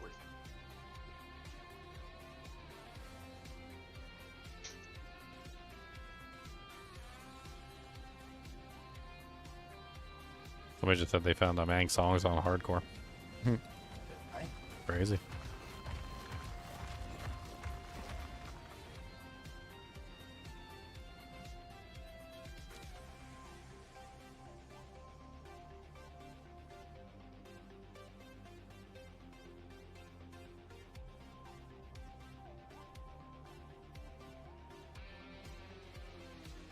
wonder if Whirling Slash would be good to like bring in with this build. Not necessarily using Twister or anything, but Whirling Slash did have the ability of like, you know, you could build up like something to go around you in a circle. And that's like something, since I'm a melee character, it could be good to have like a Whirling Slash on the battlefield. And it also inherits your ground, your chilled ground or shotgun. It inherits the buffs. Does the Slash do that? I thought it was just the Twisters. No, the Slash did that, then the Twisters fed off the Slash. Knocked enemy, slows enemy movement, maximum 3 stages, collapses.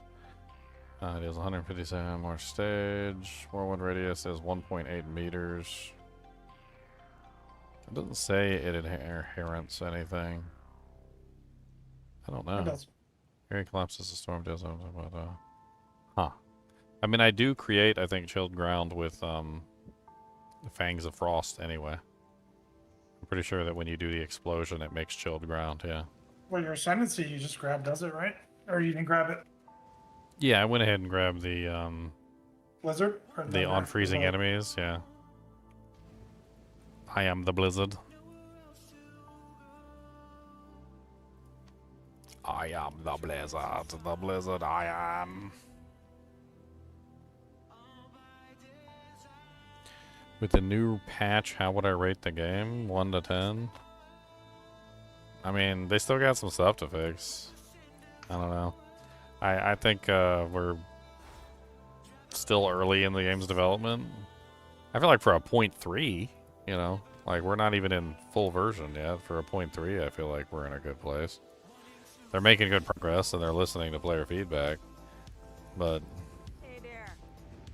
I don't know why they refuse to do some of the simplest things in the world, like just, you know, add a search function to the passive tree. It's not even really that difficult. Like, let's just get a search function in the passive tree, guys.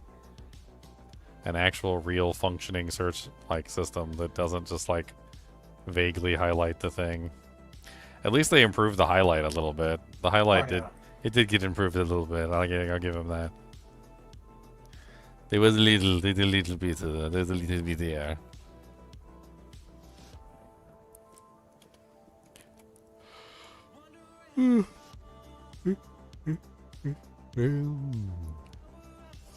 What level is that shield that I'm waiting on?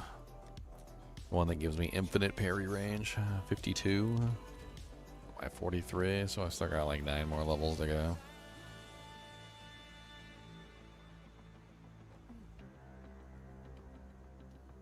How good does the sunder my enemies critical hit signal? Well, I don't know if I'm still going critical hit actually. I mean, it would be nice.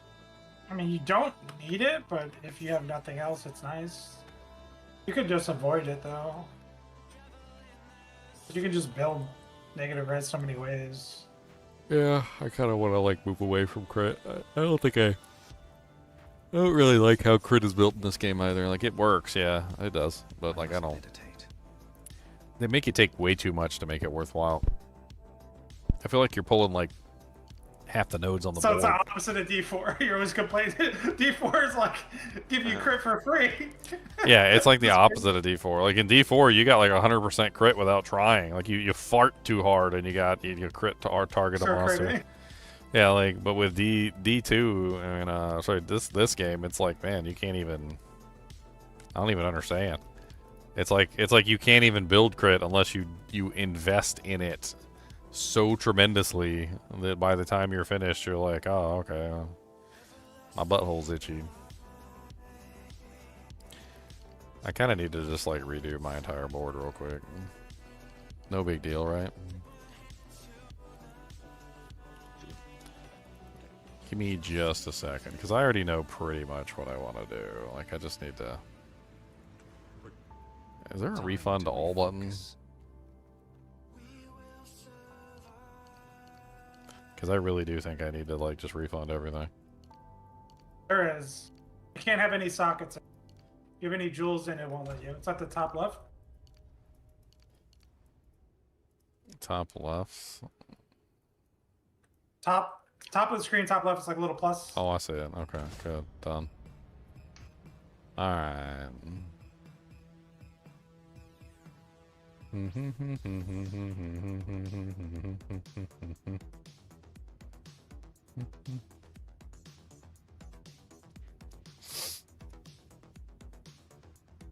Alright, Operation Avoid the starting board for the monk.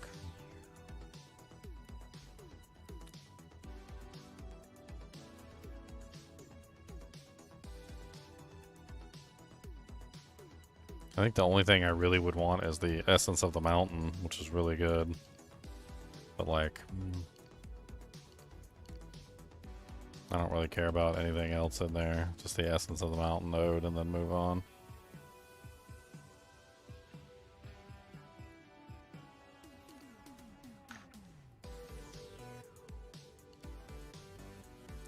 Bow bow bow bow. Bow bow bow bow bow.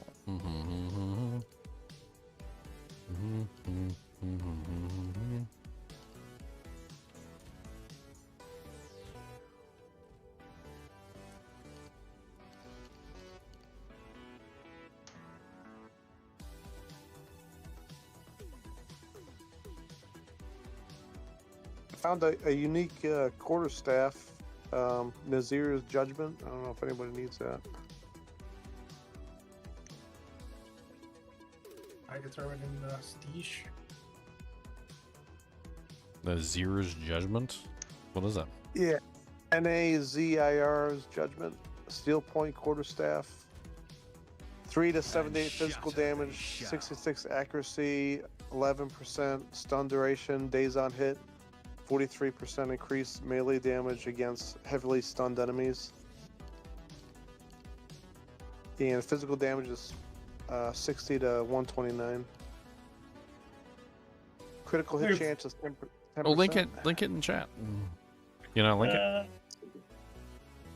It's really easy. Just open your inventory. And then when you're in your inventory, open your chat. Hold down Control and Alt and just click on the item. I'm on console because I have carpal tunnel. Let's see if I can do it. Oh, you're on console? I don't know what the button combination is for console. I forget.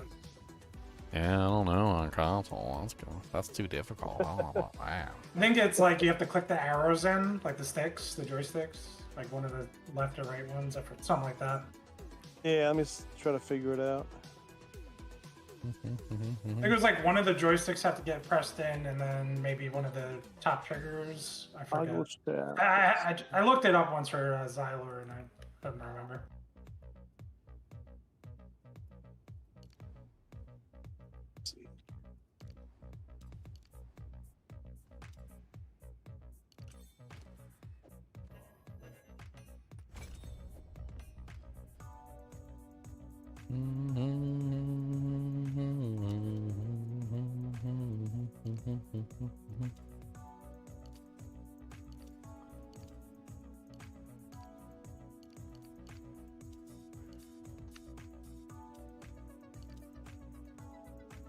It's the right step to navigate. Item you want to link.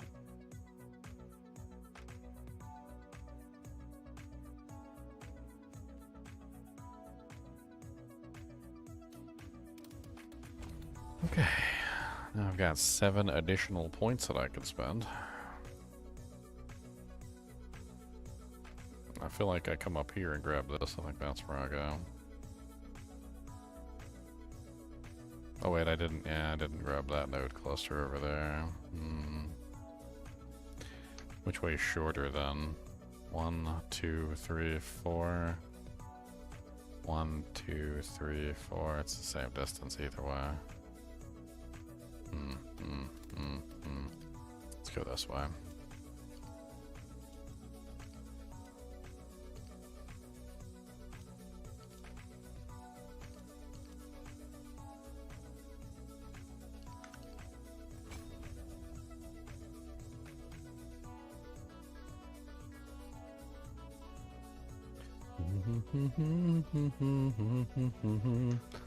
Alright. I got the character set up better now. Let's go murder some stuff. Where you at, Kyle? TP to me. There's a big box here. can't TP to you. Like big boxes, I cannot learn. Doesn't let me. Oh, maybe you have to go in the door. Yeah, it's gonna make me go through the door and like be an actual human being.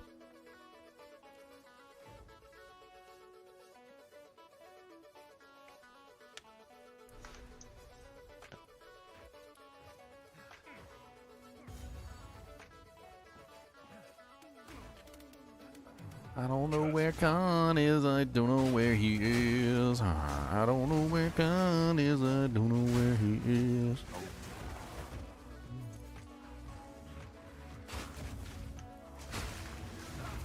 There, I just linked it. I don't know if you can see it.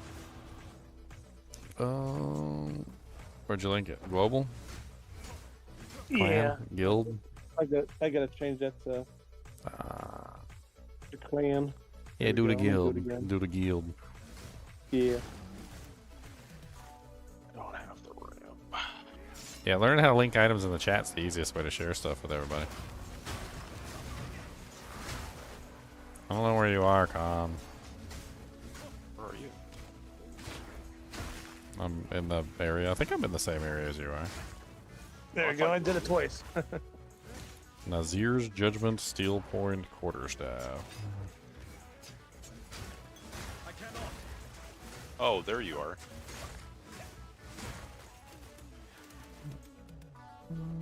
What 42% increased melee damage against heavy stun targets. Oh yeah, that's that one that does like dazes on hits and heavy stuns. It's interesting.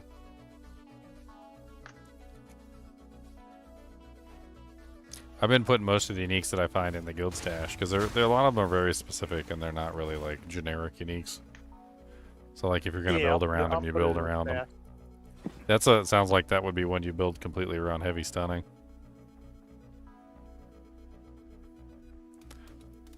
Let's see. I see the sacrificial heart on the ground right here that Khan left. We need that Clear my bags. for the +2 skills.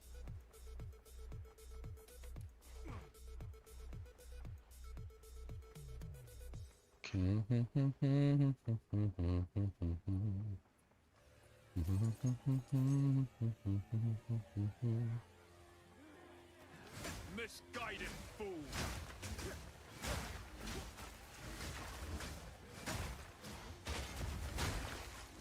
I'll be right back. He'll be right back. After these messages. I already feel unburdened by the Chalupa monk at this point. Beyond free now. I think the Invoker is just the superior choice. I don't see the benefit like in the volatility stacks. I just don't.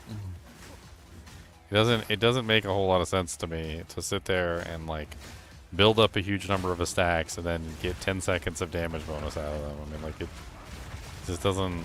Maybe if you had like massive amounts of damage already, but then if you had massive amounts of damage already, then the monsters are going to be dying relatively quickly. So what use is it against bosses? I guess specifically, just to give you like a huge damage bump when you're fighting bosses. Felt like most of the time I was doing just fine without the volatility stacks, and the volatility stacks, like the entire mechanic was just slowing me down. And that, yes, when I had the volatility stacks up and it was engaged and everything, like I was doing more damage, sure, but like, was it worth the effort that I went through to like make sure the stacks were up? It just didn't really feel like it.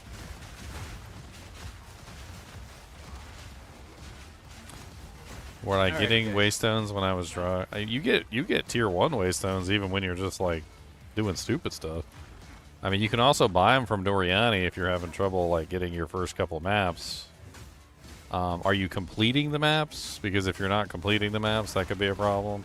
They basically made it so that there's guaranteed map drops, like upon completion and also upon killing bosses. So when you kill the boss in the map, you will guarantee yourself another map.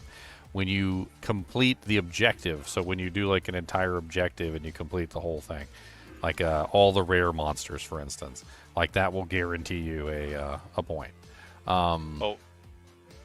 Like there's a bunch of little things that guarantee you stuff, and Like if you're dying a lot in the maps, that could potentially be why. Like if you're dying and you're not completing them, make sure you're completing the whole map. Like do all the mods and get everything done.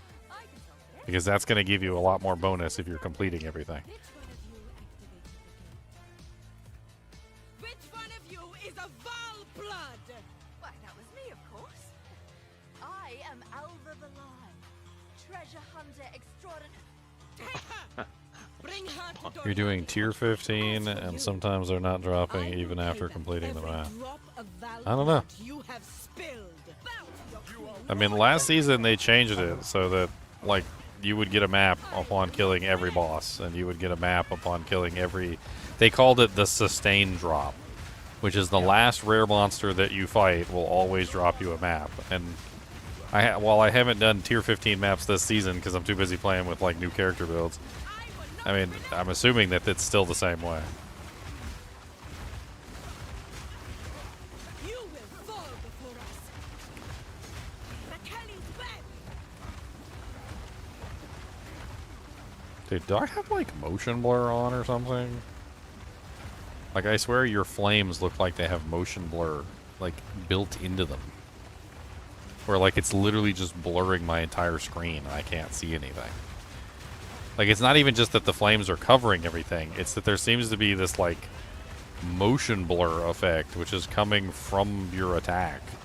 And it, like, radiates outward from the ability, and I can't see anything at all, because the whole screen is just blurred out. It's like somebody put, like a milky lens on my camera screen. I might have to, like, check my settings real quick and see if there's some kind of, like, motion blur option in there I can turn off. I shall crush you.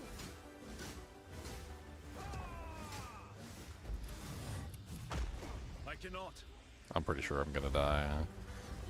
I ain't got no more potions left. Damn your poisons.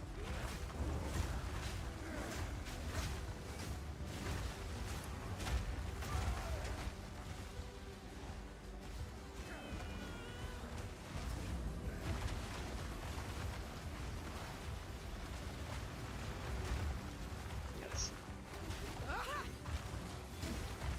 My first strike. Not yet. Frozen. Wail on her, don't let her go. Wail on her, hit her in the hoe. Wail on her, don't let her go. Wail on her, hit her in the toe. Bow to your queen or die. I'm not bowing to no queen. You ain't my queen. And that's all there is to it. And you can just suck it. I will not relent. Oh, we did it. I froze her like 4 or 5 times. It's pretty nice. Good. Uncut support gem. Baby.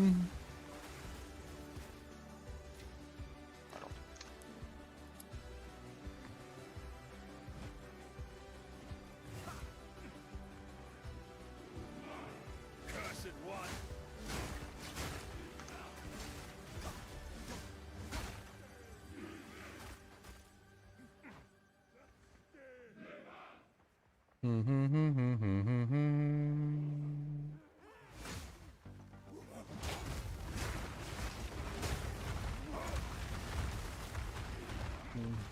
I thought I hadn't killed the monsters, but those are just your monsters.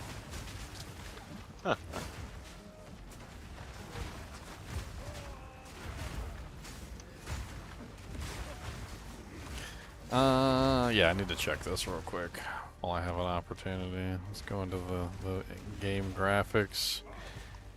Keeps resetting on my dojings too. That's probably why. NVIDIA reflex off. On. That's our video reflex on. I like the video reflex.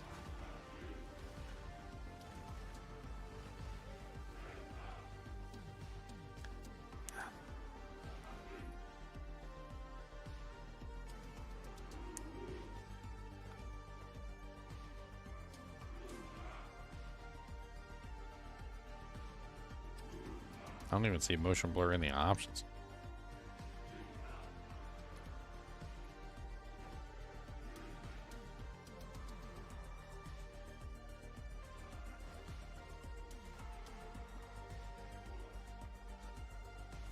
Yeah, I'm not sure. Project Hail Mary. I mean, I haven't been running maps religiously, but I had plenty of maps dropping like all over the place. I mean, are you struggling to get tier 15 maps, or is it that you're struggling to get maps in general? Because like you should have tons of maps in general, right? Like tier 1, 2, 3, 4, 5, 6, 7, 8, 9, 10, 11, 12, 13, 14. Like you should have a bunch of maps all over the place. Not just like the tier 14s and 15s.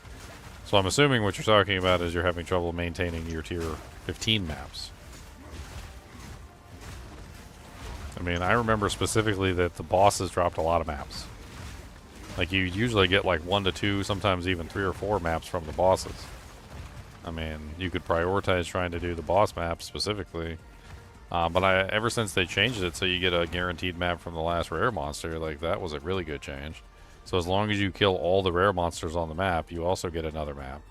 So if you have a boss map that has rare monsters on it, even though the rare monsters is not the specific requirement for you to complete, if you kill the boss, you will get a map, and you also get a map for killing all of the rare monsters. So like you should be able to get at least 2 maps per boss map, like bare minimum. Assuming that you don't get any other drops while you're playing the map as well.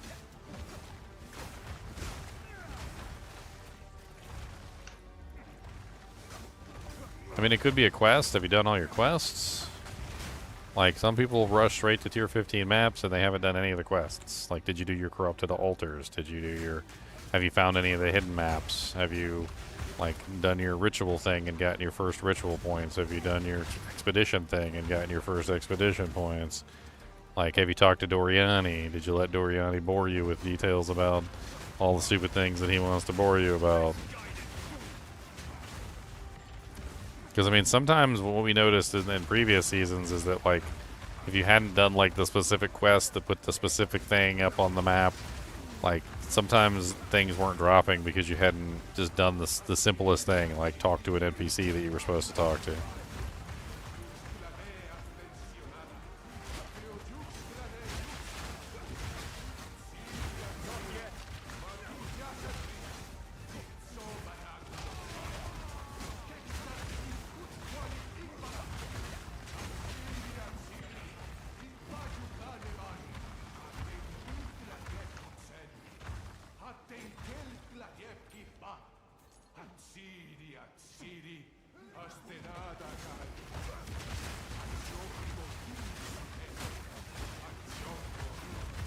Come on.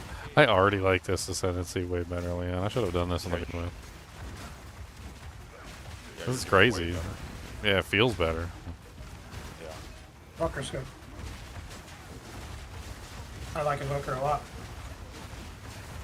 That's why I'm not afraid to create a chalupa. Because if I create a chalupa, I don't like it. I go invoke. Invoke. Can you use that thing you were looking at before to search for melee strike range for me? And see if there's any other gear that has melee strike range on it? Like, I've got the 2 mods on the board, and I'm using the ability that has +4 melee strike range. So right now, my Fangs of Frost is currently at a melee strike range of, I don't even know if it says anywhere, but it should be 8. Because I have +2, and then I also have +2 again, and I have 4 on the base. And whatever the base is, actually, I don't know what the base melee strike range is. So it's +4 from the ability, +2 and 2, which is 8, and then whatever the base melee strike range is. But, like, I was curious to see, like, how far I could potentially push it.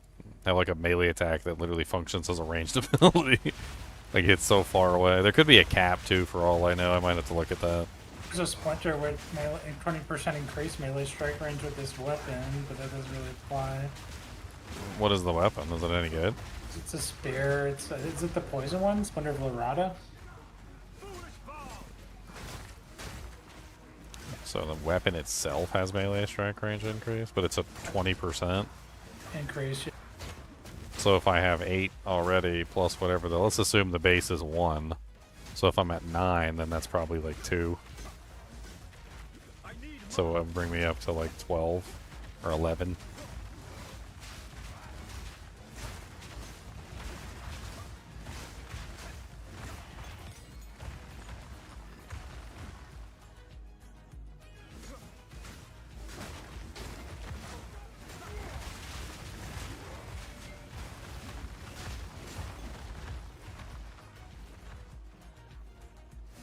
I've got the heart already, so we just need to find the altar.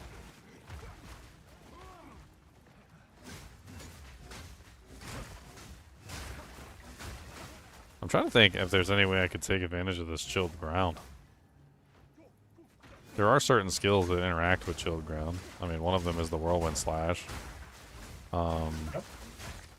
There's also the, I think it wasn't Eye of Winter, but Eye of Winter is already ice, so that doesn't really matter.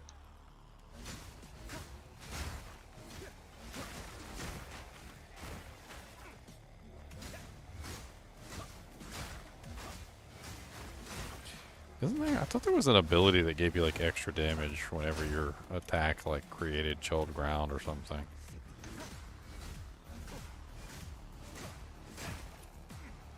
I mean, I also have chilled ground from Fangs of Frost too, so like I have multiple ways of creating chilled ground, so taking advantage of it might not necessarily be a bad idea.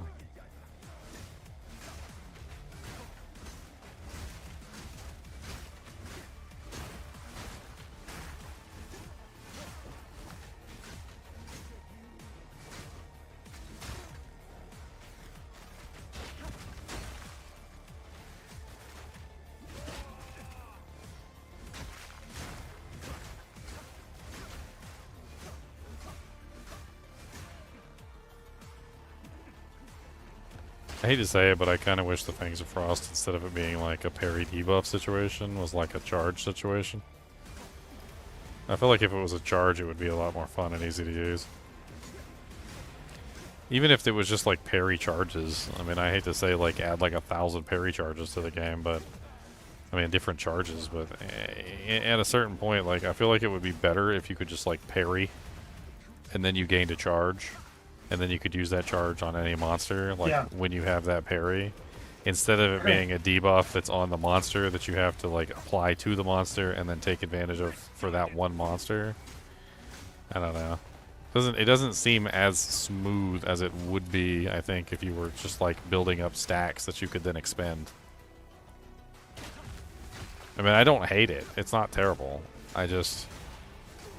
I kind of wish that there were times where I could build up, you know, maybe like a couple of them, like 2 or 3 of them, and use them at the same time would be really nice.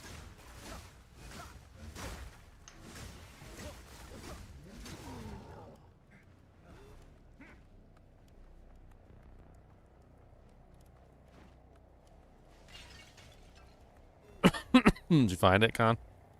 No. There's some skill gems on, but you might not need them. Skill gems, I mean, maybe. Support gems always. Like, I'm burning support gems like crazy this season. I don't think I can get enough support gems ever.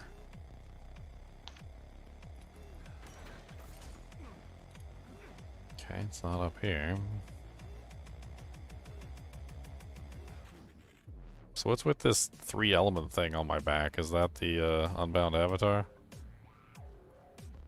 I believe if you have it, yeah. The pop on your side? I don't even see the buff. I just tapped it. Oh, your camera's covering it. Okay. Yeah. Oh yeah, I forgot about that. Hold on. Oh, it's up here. It's on me. Let me move that down just a little bit so the chinchillas aren't in the way of the buffs. Totally forgot about that. It's on me. Hold on, I'm just trying to move my chinchillas out of the way. I don't know if you take your time.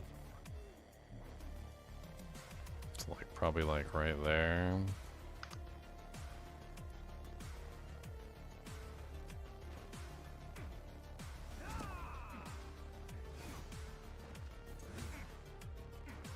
Oh, you're gonna run over all the skill gems. Some type of greenery. I see gold all over the place. Uncut skill gems.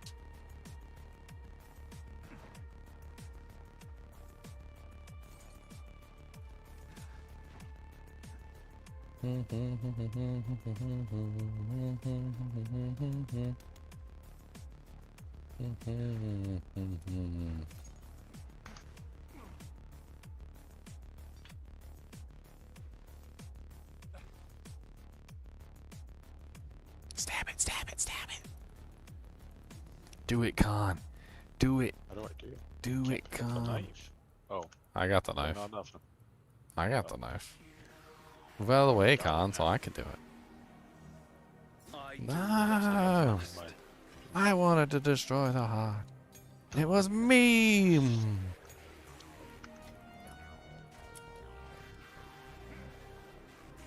Alright, let's go murder Doriani and move on to Act 4. Oh. Got 3. That's cool. Got 2 points.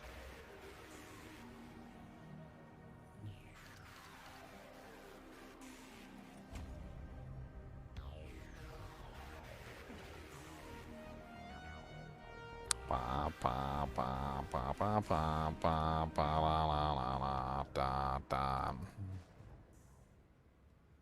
Eating cheesies and watching me? Oh man. You can't do that stuff. You can't just flash cheesies in front of me without giving me some. Alva, where are you? Nope, that's it. You're gonna have to send me some more cheesies. You've done set in motion. What you've set in motion this day. I see. Cannot be. No mercy then. Kill him on sight. Alva, I must make haste. Ugh. What was that lag? I don't even think that was FPS lag. That was like walking in oatmeal lag. Yeah, I mean we can go with server lag. I think walking in oatmeal was more correct, but sure, server lag, whatever. Whatever you say. If you want to be technically correct, I mean. I like Leon's walking in oatmeal. Oh. And don't it feel good? It squishes between your toes. Gets in there. Cleans your toes. How is this possible? Fool! There is no time for this. Oh, I felt Azeri will soon commune with the beast. Cease your assault.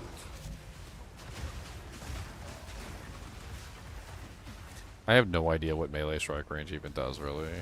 I was stacking it. Let's go. Just hit a level.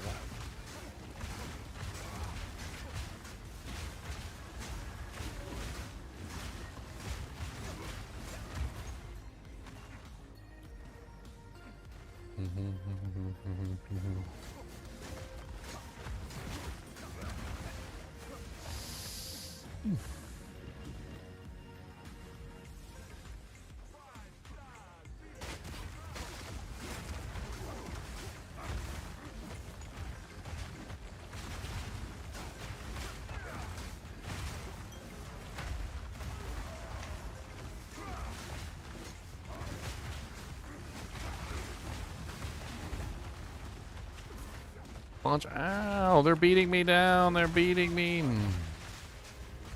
Beat you down to the paradise city where the grass is green and the girls are pretty. One of my own.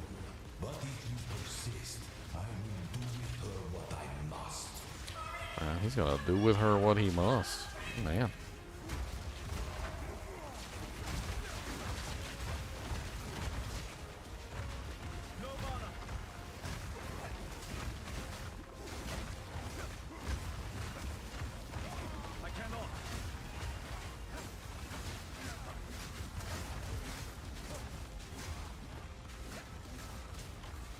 What is he gonna do there? Azure Jowls. That sounds like a dog name. Why do you have a dog name, sir?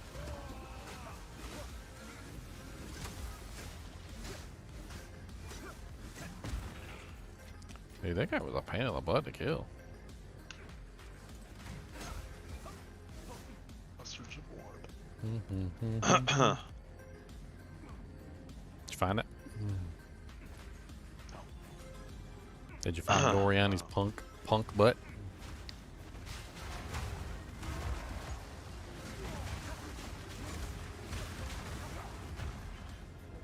Yeah, I was listening to the dialogue from the hooded one, and you know, I don't know if he said it before. I really don't remember him saying this before, but like this season, I listened to the dialogue, and he said that he was the one that created the beast, and I don't remember. Yeah. That. I didn't remember that, but like, I didn't realize he was the one that made the beast. Sounds like he's a douche. Okay. That's why he was there in the original cutscene at the beginning when they launched it. He's basically telling you, like, you gotta undo what I did. I think he's saying it in the cutscene. Cody, you sleepy? He messed up. That means he knows more about the beast than anybody if he's the one that made them. Can I clear our inventory first? No. Well, it's also in that scene in the campaign where he's like, the weapon, where you're at the weapon in Act 4, he's like, this seems oddly familiar. Like, he built the weapon and stuff, I think. Silly hooded one. Tricks are for kids. Not called Sin for nothing. I thought he was the god of death. Or he's the god of sin because he's the sinful one that created the beast.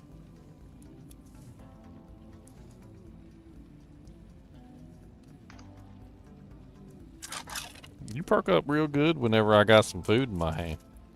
Like this cheesem stick that I just got out. This my cheesem stick. This ain't your cheesem stick. Don't look at my cheese stick. This my cheese stick. Yeah. Don't look at my cheese stick. I don't want to go. He said looking's free. He said you can't make me not look.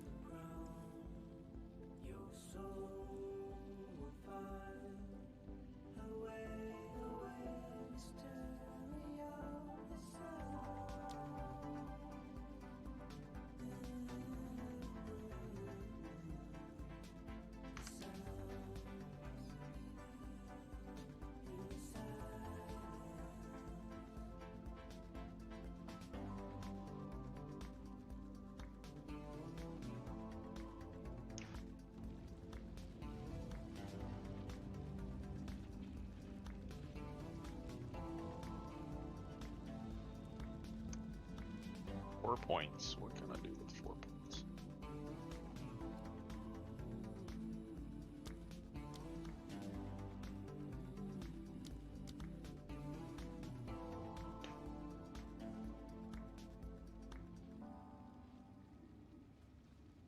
Why are all my magma barrier doojanks missing? Oh.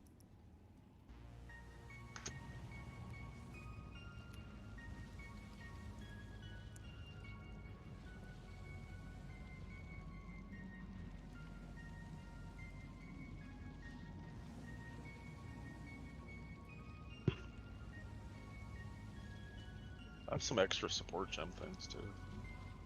Oh yeah? I think 2s though. I don't think I have.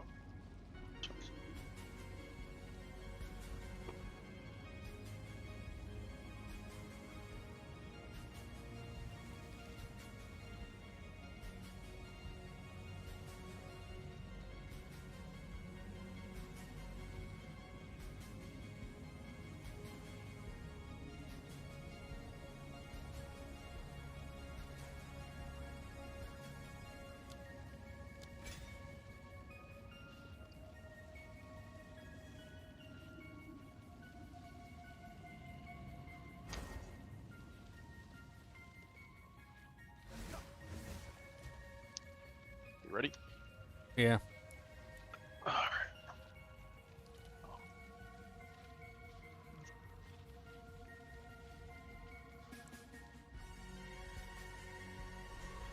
So, at the eve of the end, the demon of Axolotl has finally come for me. You will suffer, Architect of Death. The demon of Axolotl. Why you gotta be so rude like that? I'm not a demon. The power of the Five.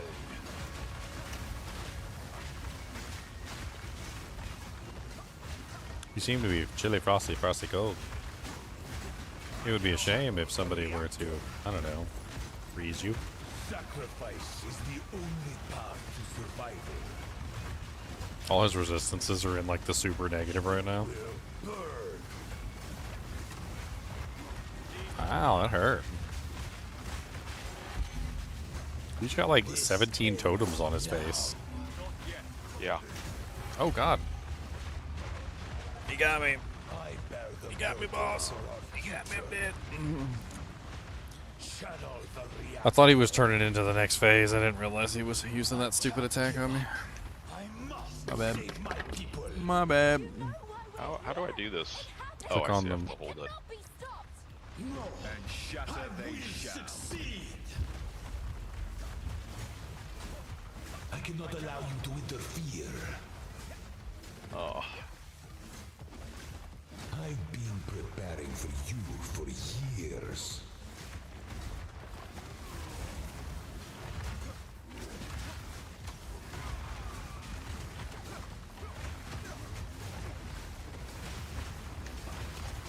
There is no escape.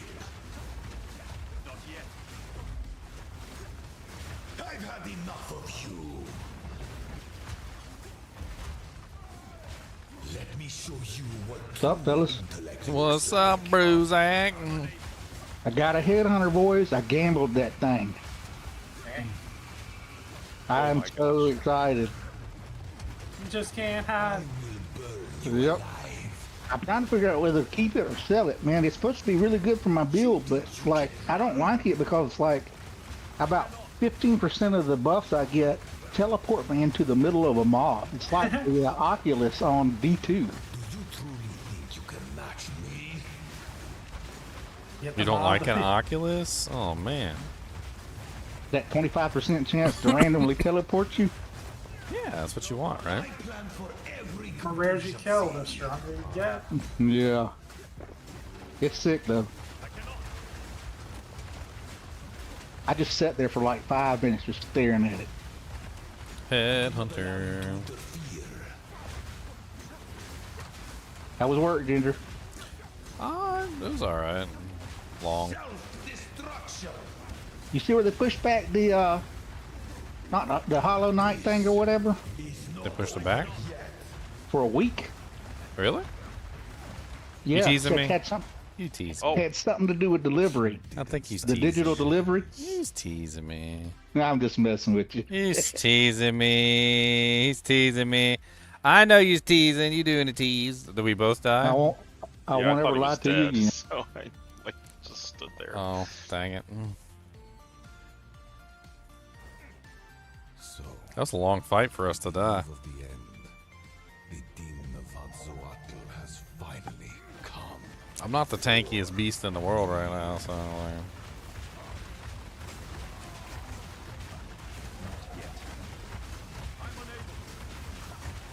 Progress comes with a heavy price.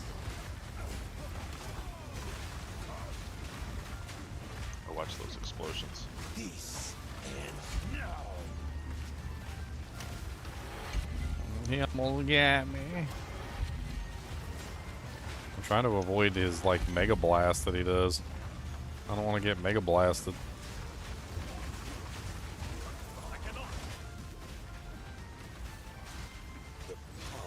Of the vile. That one right there. I can't give up. I must save my people. You know why we're here? It happened! It cannot be stopped! No, I will succeed.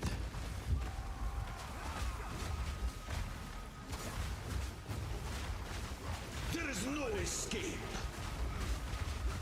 I guess if you view Doriani's actions from a very odd lens, his actions don't seem so evil. One death is nothing for the So great assume for a good. second that he knows that his civilization is doomed, Destruction of okay? Azzoatl will be repaid And that he by understands that like, if he doesn't do something, his civilization will 100% be destroyed, and he's seeking a way to like prevent it, right? So from that lens, all of the atrocities that he committed that were literally just to try and save his people from an end that he knew was coming, right? So not to like justify any of his actions or anything, but they seem a lot less evil when you look at them from that perspective. Because in that perspective, now he's like, oh, okay, well maybe, you know, he wasn't killing these people just for no reason, right? I don't even know where you are. I'm super dead. Isn't this saying the path to hell is paved with good intentions? Oh. Well, even worse than that. Like, so he knows the world is going to be destroyed. You know, like, what would you do if tomorrow you knew the world was going to be destroyed, right? Like, what would you do then? Like, oh, the world's going to be destroyed tomorrow? Okay, well, I'm going to go, like, steal a Ferrari and drive around the countryside or something, you know, like... like, at some point or another, you kind of... You kind of like lose the normal morality system. Mm-hmm.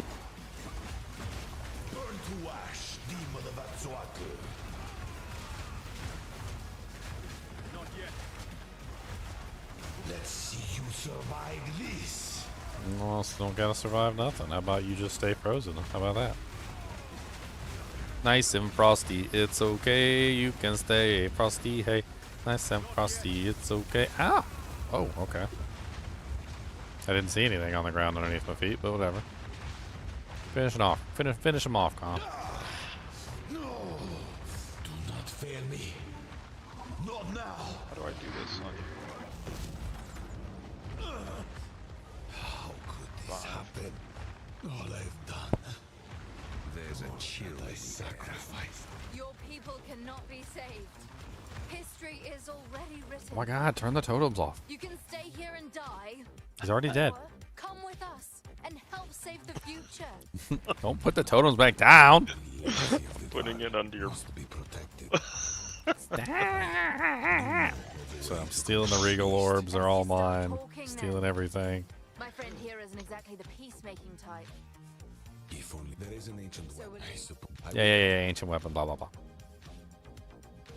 Ancient weapons, blah, blah, blah. Come on down and blah, blah, blah.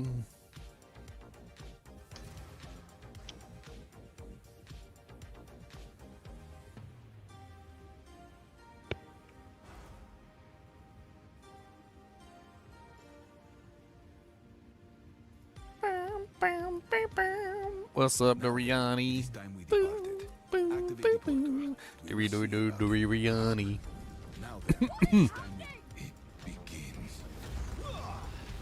This is not the place. But like it, you know, I wonder if he actually did know the future, though. That's the question. Did he actually know that the end was coming? I think you knew. Did he know because he was a time traveler, or did he just guess? Yes. Time traveler with an educated guess. Oh, good. Well, Here, you retain. well we can leave. Bye. Return my duck. Do whatever. How can I help? It's along the Calgary. Doriani has one piece of an ancient weapon. Yay! Muds and pigs and mud. Come on down, we got some mud. Bom bom bom bom bom bom bom bom bom bom bom bom bom. What's up, Albie? Suck. I suppose it's time we said fair. Do be careful out there. Come visit my shop sometime. Bom bom bom bom bom bom bom. Welcome. Just the if anyone can get you anytime. Probably Mark. All right, pee break. Pee break time. That man's going to check that Silksong release date. Yeah, I'm good with that. Yeah, it's hard to get Ginger.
Okay, that's a cool game, dude. I don't know if I'm gonna use this forever, but this is insane. Insane in the brain.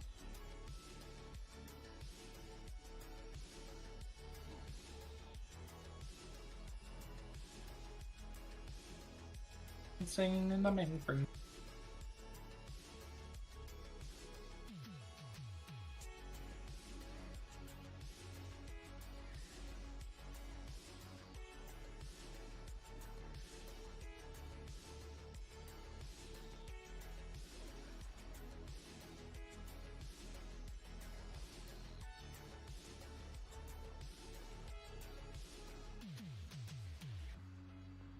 This is my first real evasion character, and it feels so much weaker than Energy Shield.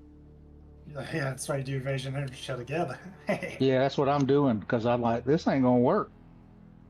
Energy shield is just OP.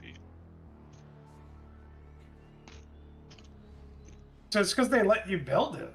They don't let you build life. It's like, okay. Yeah, I think Energy Shield, it may or be OP. I think that's debatable. But I think evasion is just, it needs to be buffed. It's not good. Oh, evasion's amazing, especially with I deflection. don't like it. No, it's just you don't have enough hit points is your problem. Evasion is amazing. Its acrobatics is built into it now.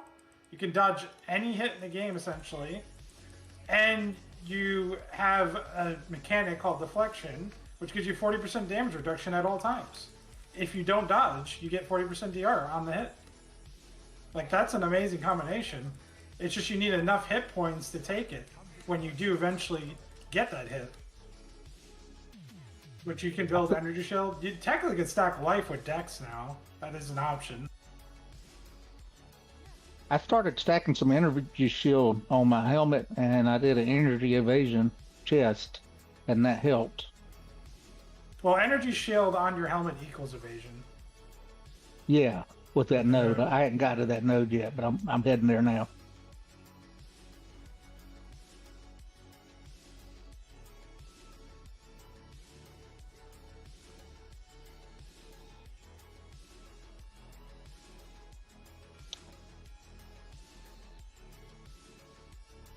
I'm making my first evasion character this season right What'd you make? now. It's gonna be a chalupa. Oh, nice, man. Chalupa and we gonna party like it's chalupa and it's hot.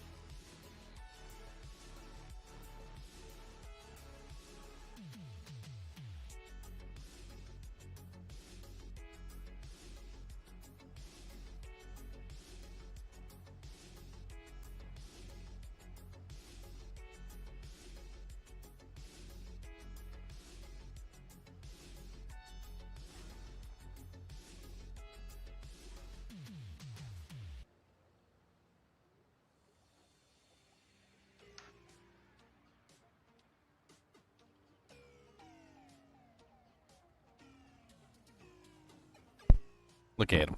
Look at him going for the treats. They said, well, they threw something in there. I said, give me one of these. And then they get all hubbity hubbity boopity boopity.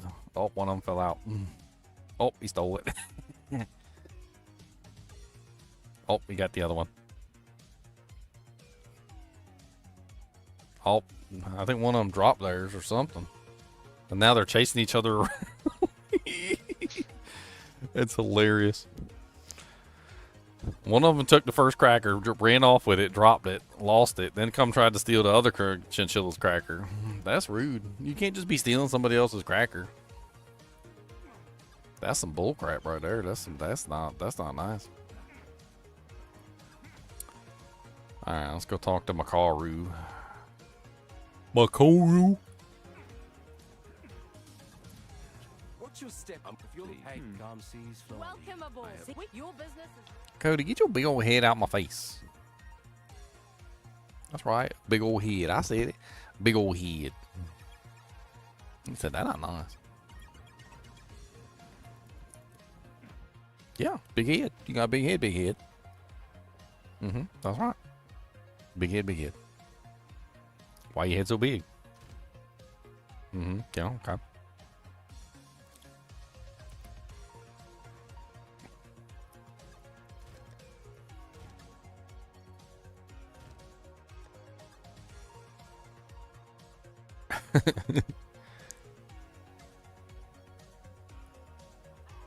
Cody looks at me the way Cody looks at me sometimes. He's like, Andy, you're not funny. He said, you are not a funny person. You're not even a little bit funny. That's not, it wasn't funny when you said it. That wasn't, no, that's not, you're not even a little bit. Not even a tiny bit funny. And you look ugly, too, y'all. Ugly. Face ugly.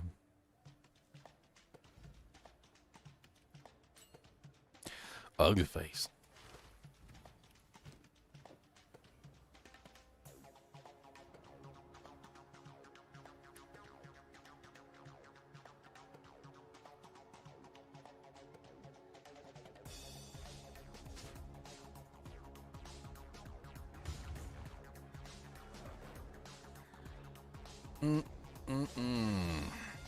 I got a gold ring.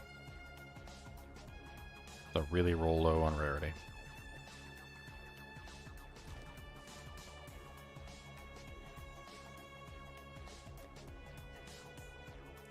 I feel like I'm losing my mind here. Like sometimes when I look in my stash, like I know I put something in there and it's not in there and it's like pissing me off. It's running away. Feels like it. It's got legs.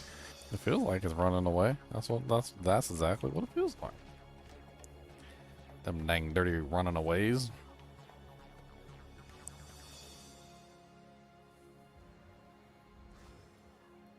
I found another unique gloom form. I linked it in chat. I'll put it in the gloom form. Stash.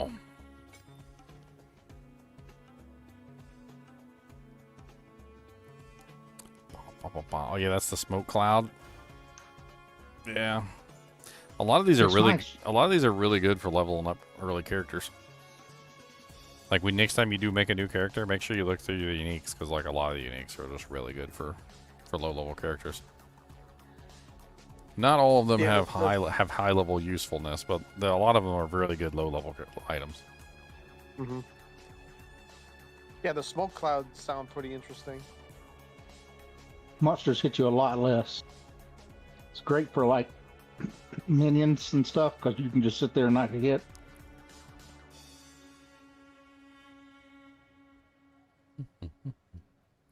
And this little sea glass spear looks pretty good for me. It's not bad. It's missing the fizz roll on it though. Maybe I should hit it with a chaos and see if I can take that lightning roll off. Let's go.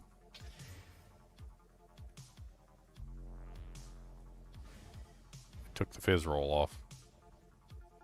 Gave it 16% increased attack speed though, which is kind of nice, I guess.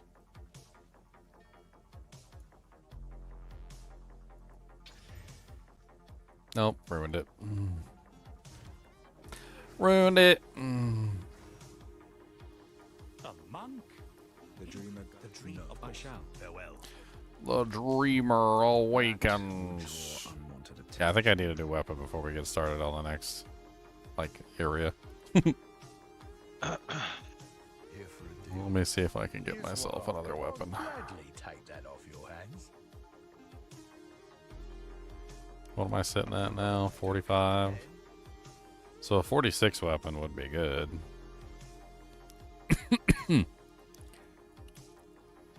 Spear. Search.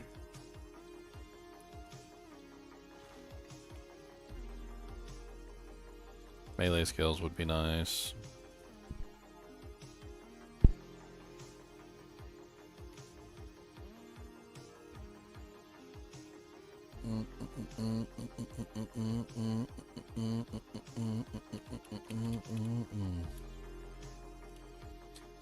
Attack speed would be nice too.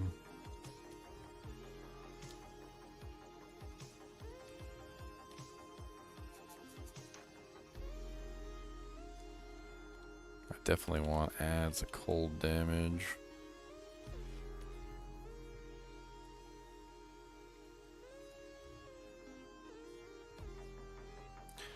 Let's do minimum like 15 cold damage.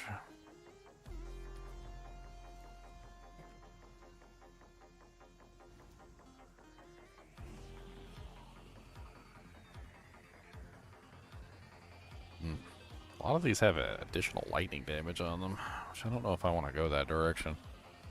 That does seem pretty powerful.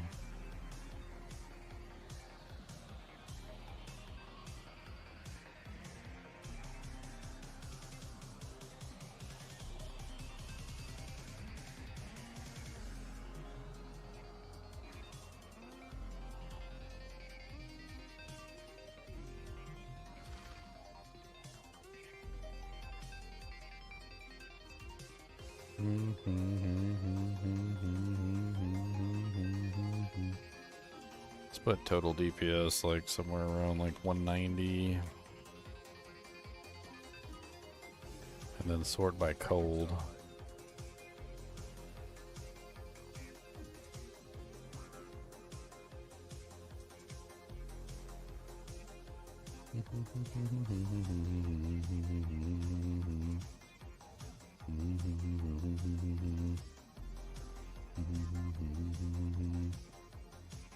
That's not bad for 5 exalts. I'm gonna go grab it. That's actually pretty damn good for 5 exalts. I can't complain about that at all.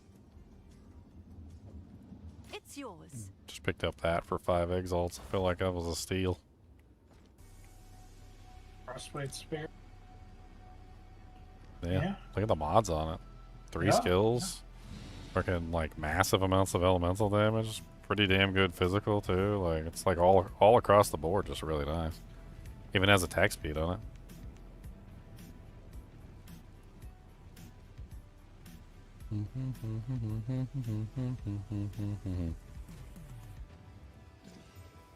Let's do it up.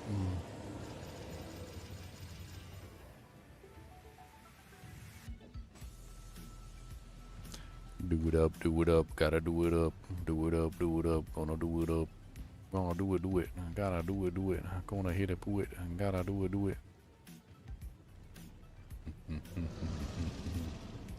Anybody got a greater, oh no, I got a greater glacial, there we go.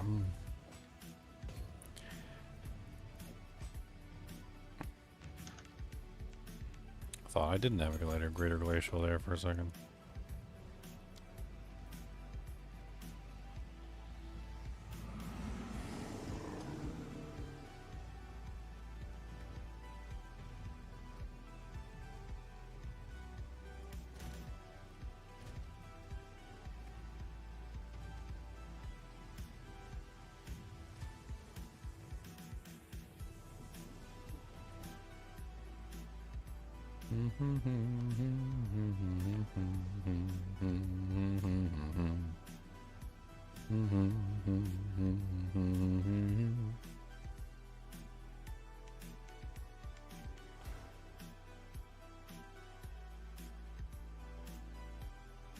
Welcome to the Forge.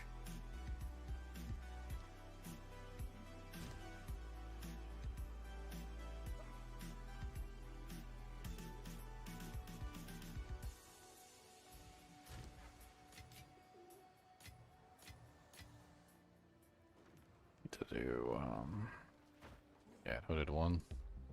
Let's try something different. I need more dexterity and less strength.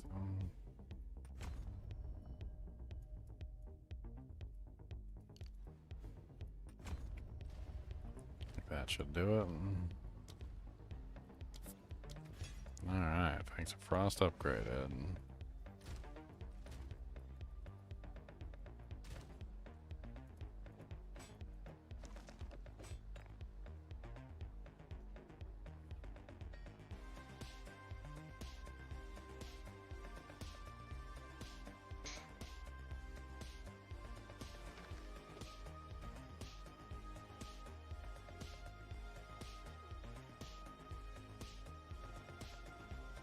Alright, you ready to go play around on some islands, Con? No, I'm probably gonna go to bed. No. Okay. Good day. Where to? Oh, you can do any one you want. Yeah. 652. Oh, there are a couple that are different. Well, if you haven't done Act 4 yet, you probably want to do it solo anyway, so you can listen to all the quests and do the dialogue, because there's a lot of fun. There's a lot of fun stuff in this act. It's fun. I think this is a good addition to the game. What's your step? I also like the non-linear nature of it too. It's pretty neat. Foul creature.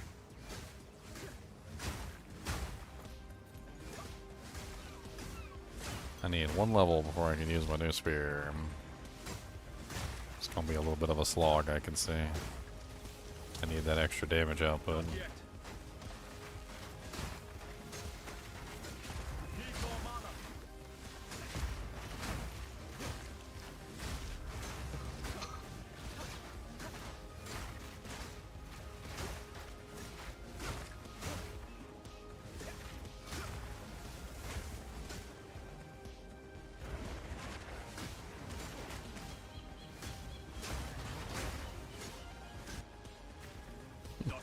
Well, they just took away the marks and like the curses from the cast on free stuff.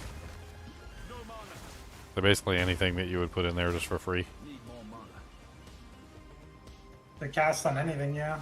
They took away marks completely.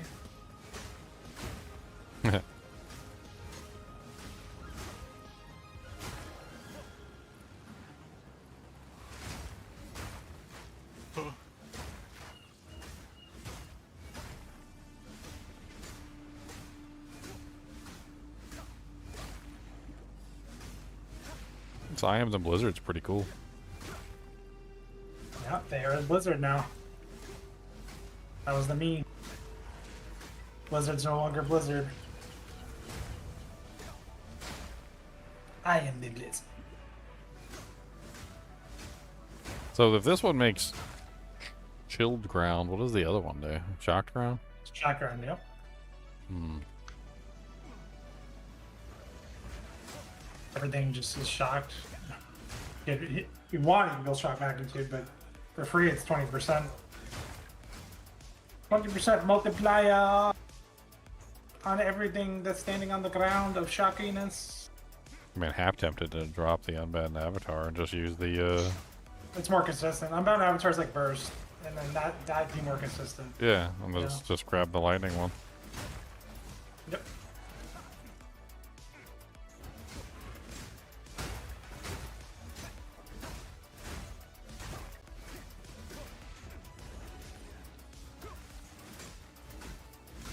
Well, it's also just a free 10% lightning damage too, which is like shocked. Yep. You get the shock, you get the shock bonus, you get the free 10%. I think it's a solid node all around.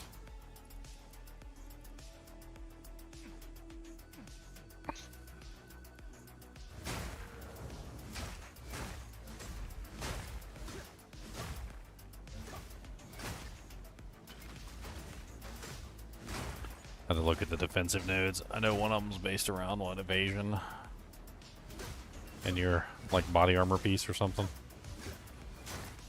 Some creature. No mana.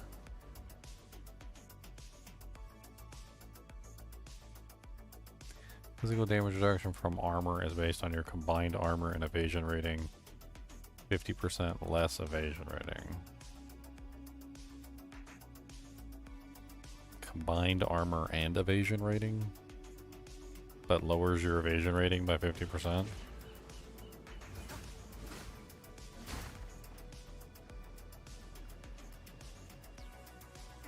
Huh. How would that work if I went like evasion armor? Like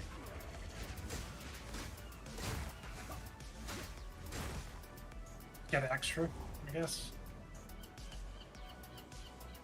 it's a shark pit. What's up, Sharky boss? Come So on, the way let's it say worked when I hello. played it, you know where your damage reduction is under armor? Mhm. It would update that. That's how it worked when I played.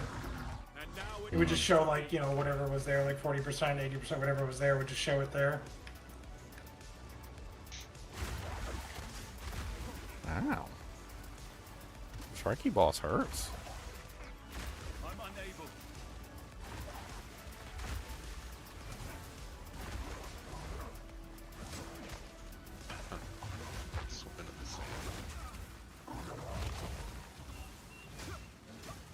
Sarky boss is frozen.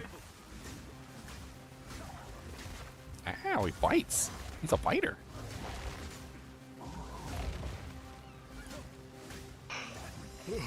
I mean, he is a shark. You know what? I should have expected that.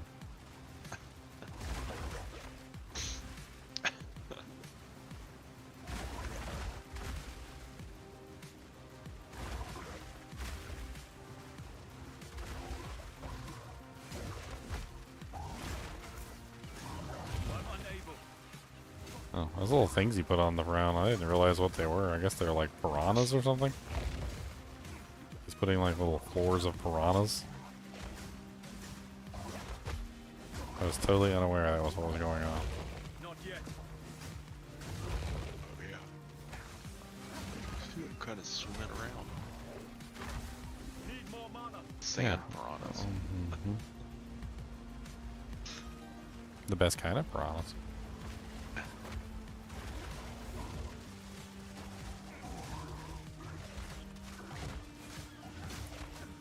Oh, ha ha, you tried to bite me and you got frozen.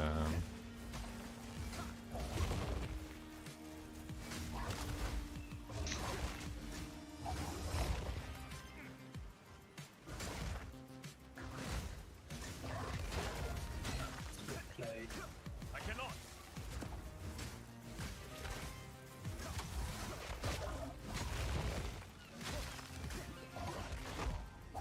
Oh, you knocked me down.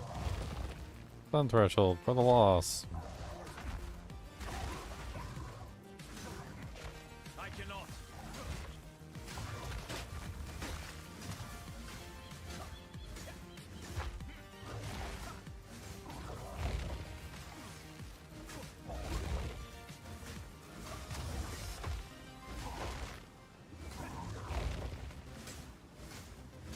I cannot.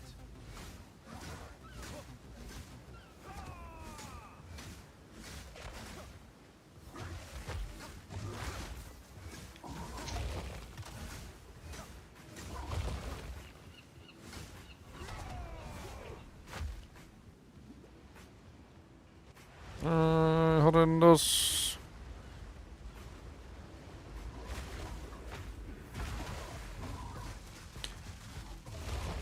I'm gonna get Bruisac to play Silksong. I'll try anything once.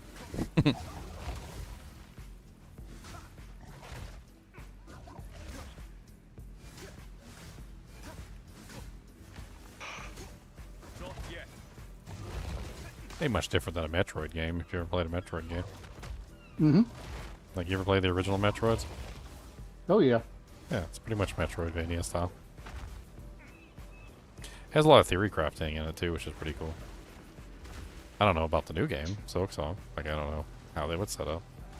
But if it's Well, anything it'll be like good. the first one, I mean, the theory crafting is really fun.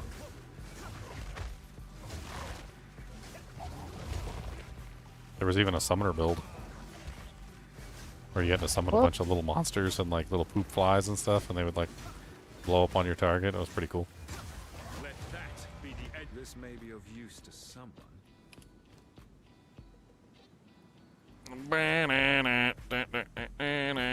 With a outmoded weapon, that was a lot more difficult than I thought it was going to be, but Did it? I mean, but I did it. Boom, boom, boom, boom, boom, boom, boom. Punch them in their big old thong. Oh, you were in the group the whole time while I was fighting the boss? Yeah. He was I don't know how to probably lead 2 party. times HP. Why did I not pay attention to that? I'm fighting a boss with like 2 times normal HP and Khan's not here to help me.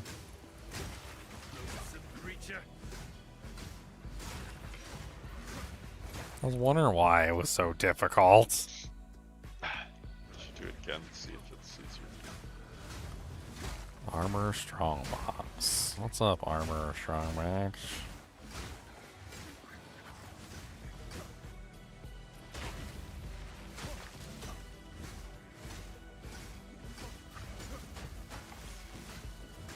Back to the soil.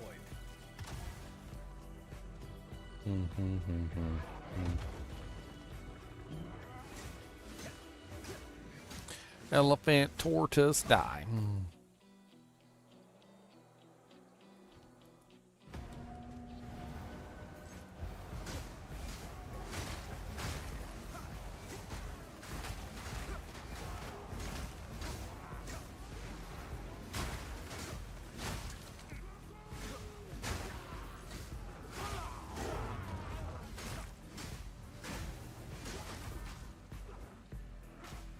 It knocked me down? The hell? I didn't even think I parried.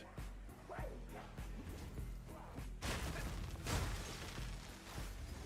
map crafted to complete. Periodically unleashes ice? That's pathetic. I always unleash ice. No periodic about it.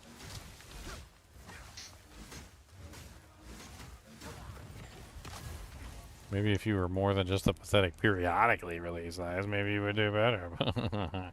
But no. Periodically.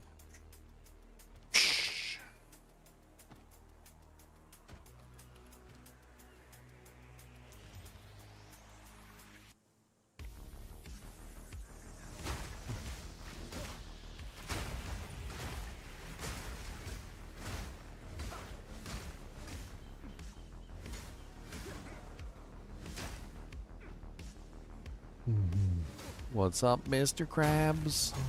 Why are you so thorny? What's up, Mr. Krabs? Why are you so dead? Freeze them all and make them blow up. Gonna kill them with a glow up. Don't care about what they got to say. Gonna punch them anyway. Punch, punch, punch. Punchy punch. Come on back and punchy punch.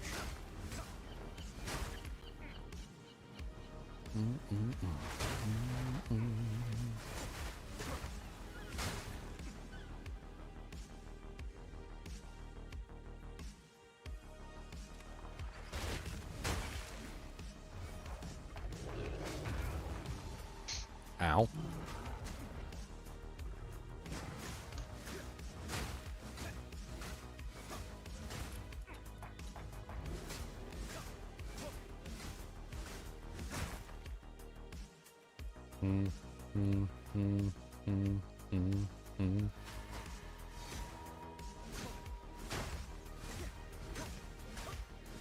Serpent touched. Where have they gone?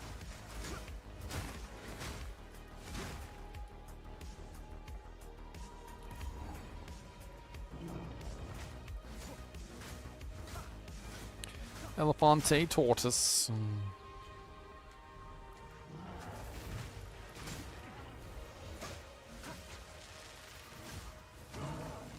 I cannot.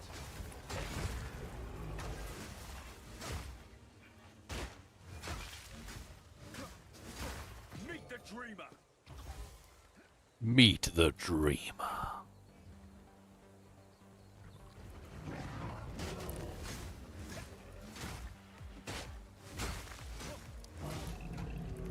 I must maintain a fine balance. Points achieved.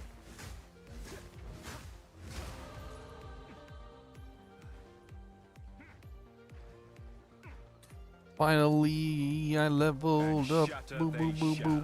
Oh, baby, baby, baby, baby. Let's see what damage difference I'm looking at between my old spear and my new spear. So I go from 1,522 DPS to 2,211. Nice. So that's a solid, what, 5, 6, 7... It's like 700 plus damage increase just between the two spears. It's not bad. Not bad at all. It's almost a 50% increase. Yeah, it's pretty good. Yet more destruction. Tragedy indeed. It's a pretty nice spear. So I got it fully upgraded and everything. It's nice. Eventually, I'm going to want an even better one.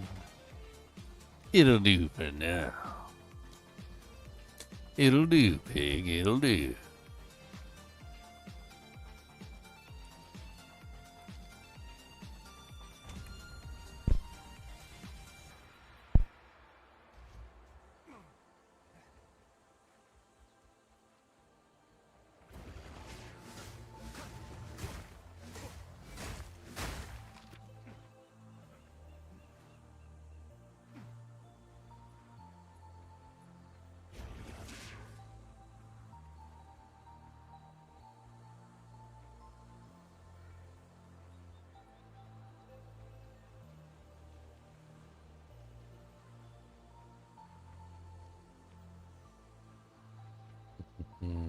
Sprint for backtracking. Let's go.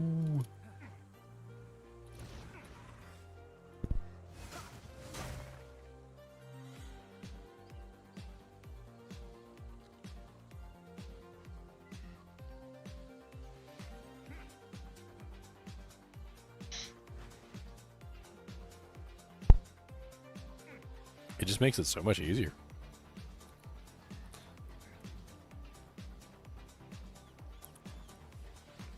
It's almost like having a mount. But not.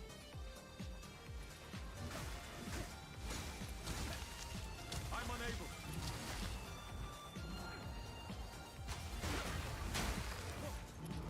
unable. Wrecked. Get wrecked, son. Get wrecked, son. I don't care about your buns, son. I don't care what you're doing. Gonna hit you in the pooing, and I'm not caring about nothing that you say. Gonna hit you right in your ugly underday.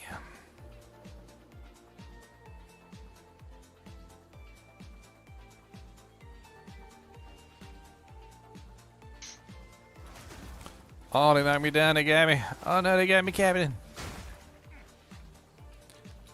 That's what I get for sprinting everywhere.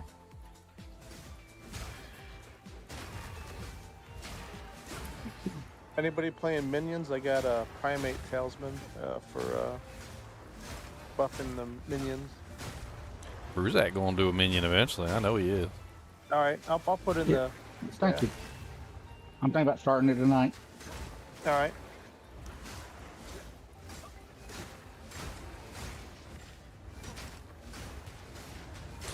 Hey, we down to the paradise city where the grass is green and the girls have titties.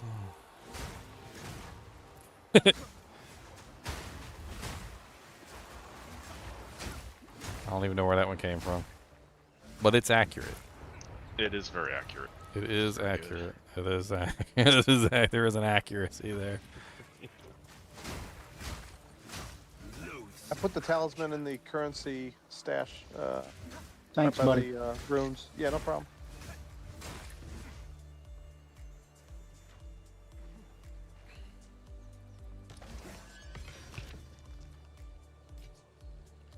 Ding, ding, ding, ding, ding, ding, ding, ding.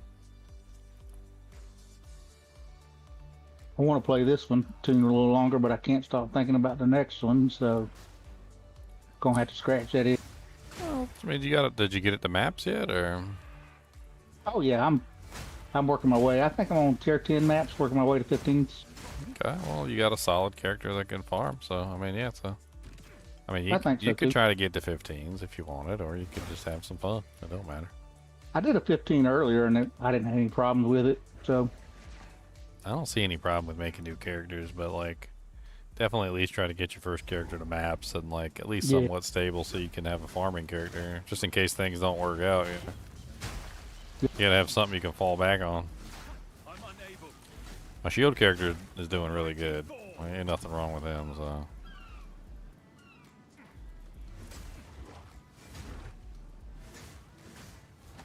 I cannot. A monstrosity born of sand.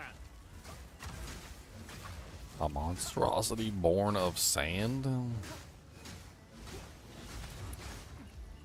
mana. I stole all my mana.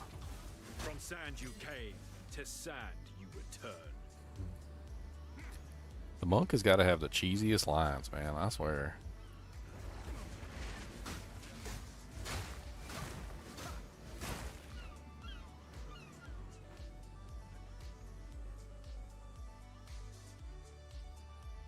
You like your woman? You like your coffee with no eggplants? Oh man.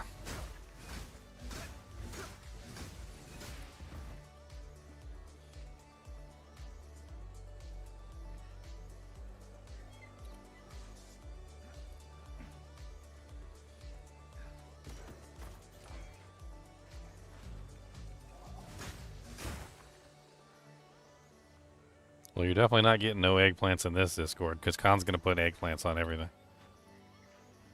This is true.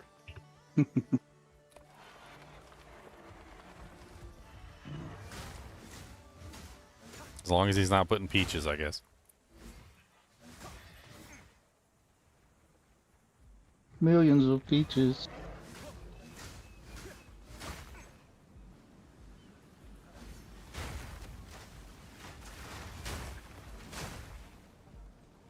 Eggplant is code. Oh yes, I know what eggplant is code for. I know what peaches are code for as well.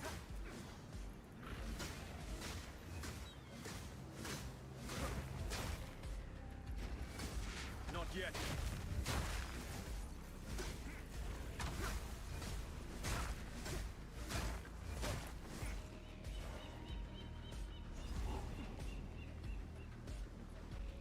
Into the singing caverns. Now we get to go see the boobies. This is where the boobies are. Love the boobies. That melody hides teeth, yet it beckons me.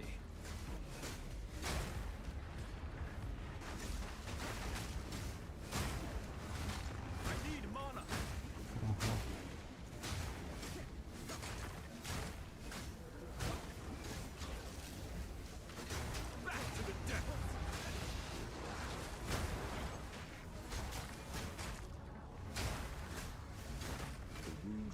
Deeper than I feared.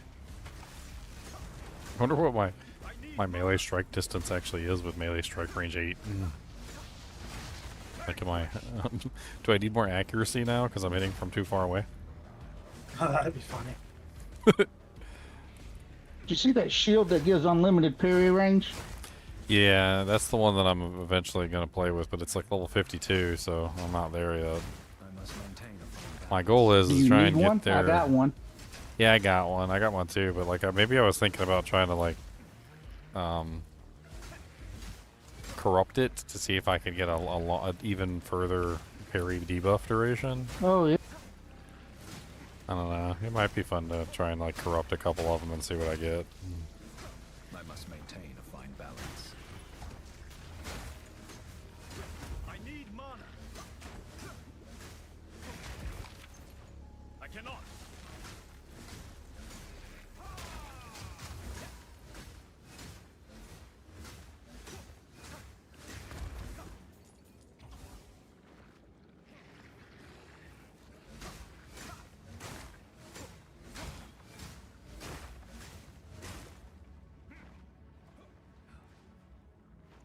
Monsters aren't much of a threat when they're chilly and frosty and frozen.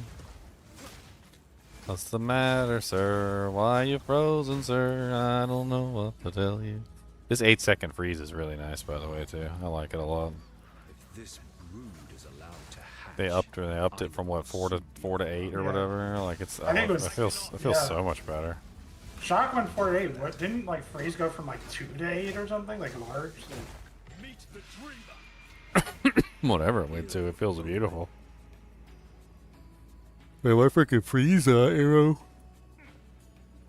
Character from last season would probably be insane. I'm playing freeze right now. It feels amazing. Feels so good in my hand. Whoa. The mice cubes down there, huh? This melee strike range feels like glorious, by the way. Like, I don't know how to explain it other than just it makes the melee feel so much more like responsive to where you don't have to be like in the monster's face to like fire off an attack and your character's not constantly running everywhere. Like, it gives you more freedom to like fire off an ability at, you know, at a moderate distance as opposed to like right up inside their face. It's like you gain rage. Well, I think the main problem is that like I don't think melee in this game is really melee. Like, you know how like in Diablo 2 there's like multiple weapons, and like there's like some weapons like the you know, the big giant halberd that has like maximum distance or whatever, right? And then there's like your swords which have like a range of 2, and then you've got like, you know, some weapons that are like range 1. Character feels. If you're near one of those on your like melee character, you might want to take it just for fun, just to play around with it. This character is not melee. I thought you were a melee character. Not You on said this you were third doing character. a melee sorceress. You said melee sorceress. That's what I heard. I'm already on a new character. I'm on a third character right now. Oh, okay. That's your Chalupa monk? This is my chalupa.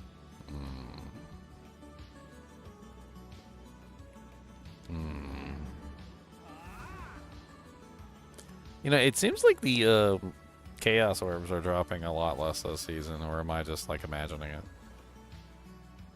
Like, I found a bunch, but, like, they don't seem to be dropping as much. Not Chaos Orbs, sorry. Val Orbs. I meant Val Orbs. That's what I meant to say. I would agree with Val, but I thought you were farming those in the trial. I haven't even done those trials. I mean, I got, like, 1 or 2 in the trial. The second was not the chaos. This is my hail. Los Sakamuka Lukadukadukadukas. Good day. Have a good day.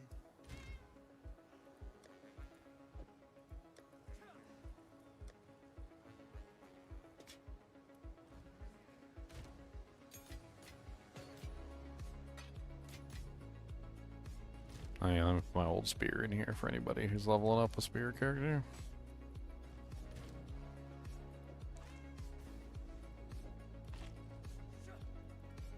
Friend, I have you have faced it. Fight the good fight.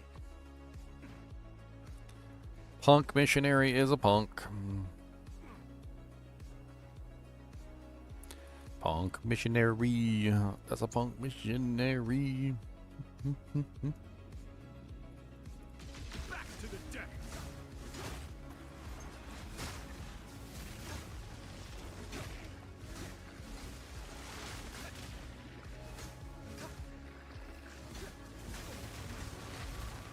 Need more mana. Oh, okay. Stupid blood orb thingies. Oh. Blood orbs. Man, all the way back here.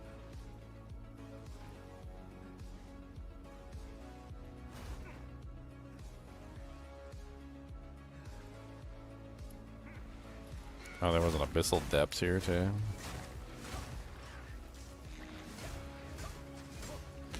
I've enjoyed the abyss. Yeah, I think it's neat. There's some bullcrap mechanics in there, but it's pretty neat.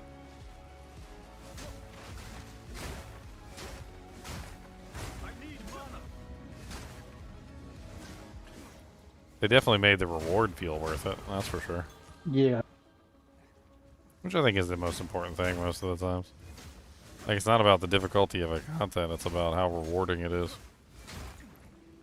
Yep. Sometimes even the most difficult content can feel really good if there's like a really good reward at the end of it.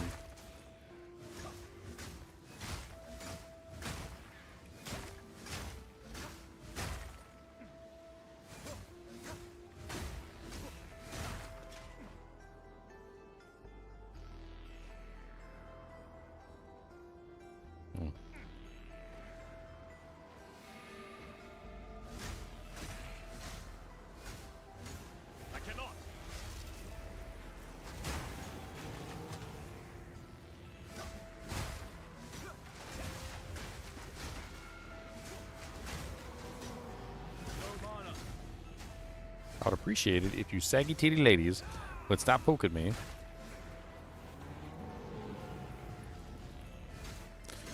I cannot.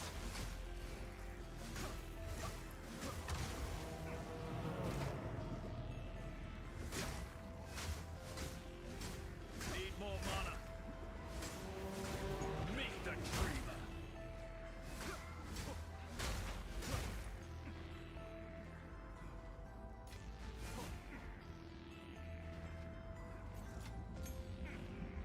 All the little creepy jellyfish all over the place.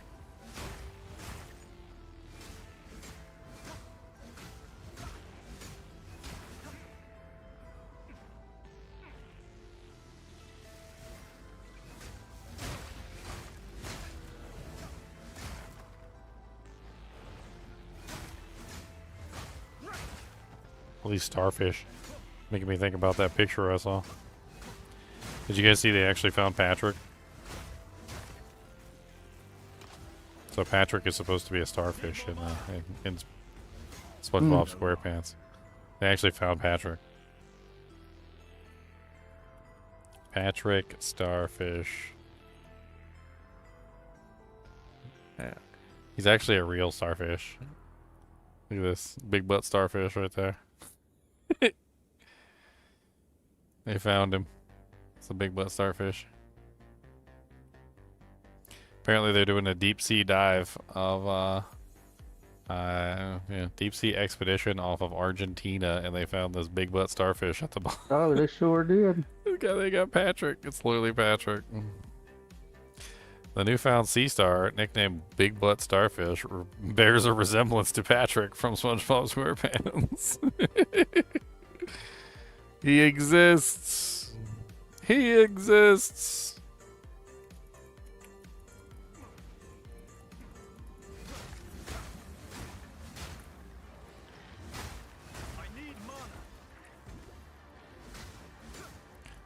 I always loved that commercial back in the day with the M&Ms.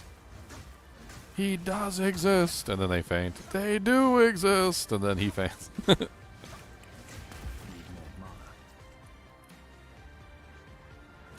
see if you're still so calm when I'm through with you. Oh, hello, Bronak the Manhunter. He has a bushwhack equipped. What's the bushwhack? Is that a good item? Are those the boots that make your damage pinning or whatever? Oh, I think those are the boots that do that. Like all damage is pinning or physical damage is pinning.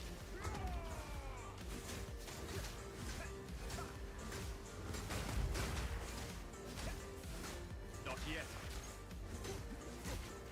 Skewer! Starfish is coming for me.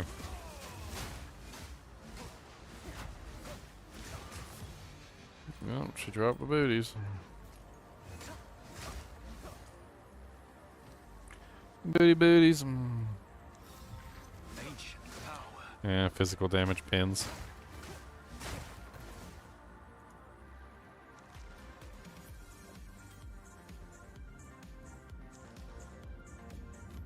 It's a pretty sweet start for a base. I could essence that too. What would I essence it with?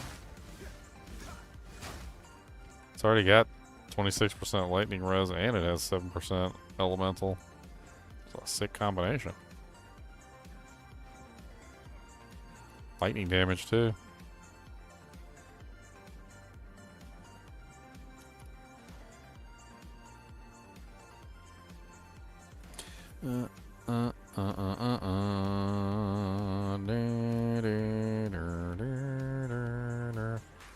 Haven't found the pearl yet down here.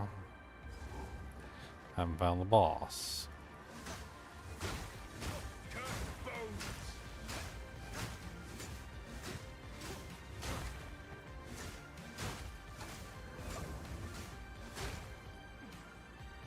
Ambush.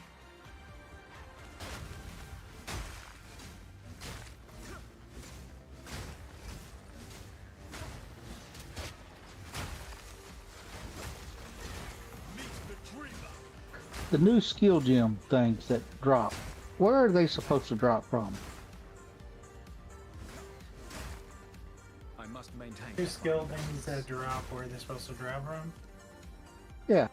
You speak Bruzak, you know what I mean. You mean lineage supports? Yes, sir. They drop from those interlude bosses in the maps, a lot of them.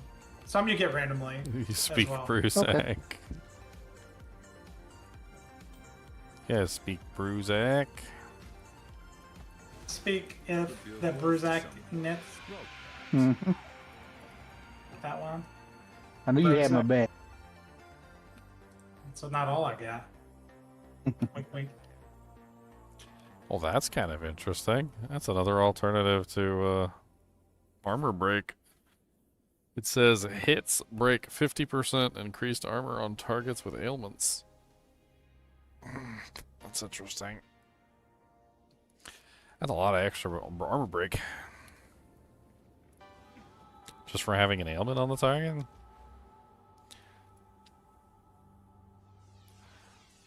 bum, bum, bum, bum, bum, bum.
What's up, Mr. Flappy?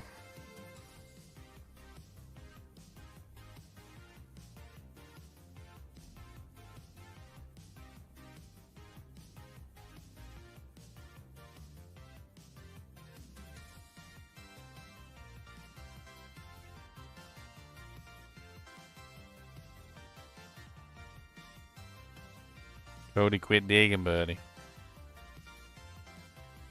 Why you always look at me like that? You gotta stop digging.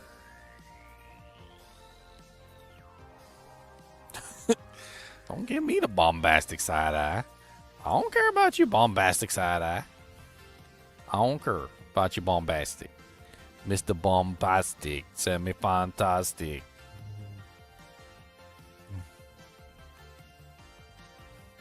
Yes. Would you like a snack'em? You look so sad. Like the saddest dog that ever dogged. Oh no, he's a sad dogums. Don't huff at me. Give me a paw. How about that? Can I have a paw? You need a paw. Give me the. I need a paw. That's. What did you eat? A whole trash bag or something? You know you shouldn't eat trash. It's not good for you. Don't eat trash.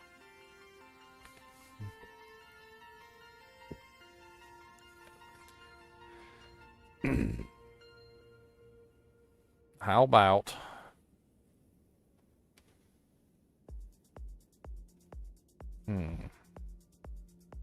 what do I got? How about a tum? You want tums for your tummy? You want a tummy for your tum-tums? Some sodium bicarbonate. Some calcium carbonate.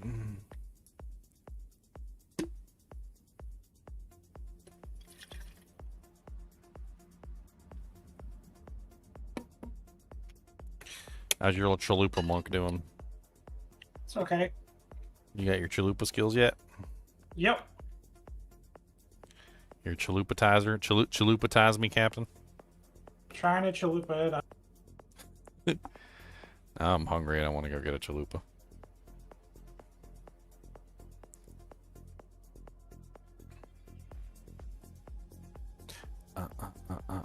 Chalupa ties me capping, chalupa ties me man, chalupa ties me capping, got a chalupa ties me.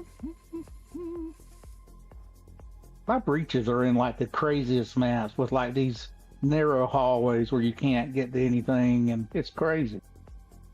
Yeah. You ain't wrong.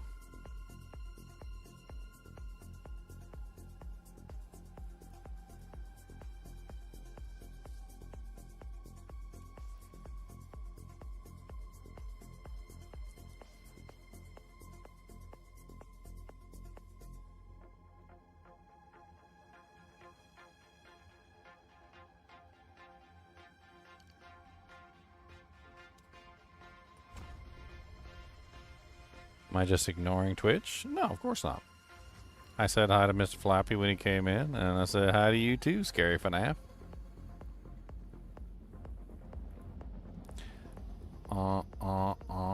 Your mama's a hoe, Scary FNAF. What's going on, Scary FNAF? Gonna punch you when you're Scary FNAF. You excited about Silksong tomorrow?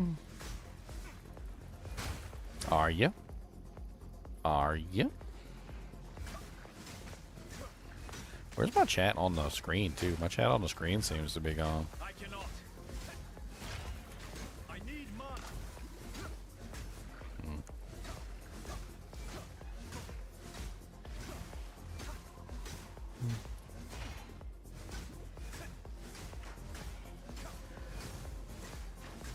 Gotta check that. Back to the soil.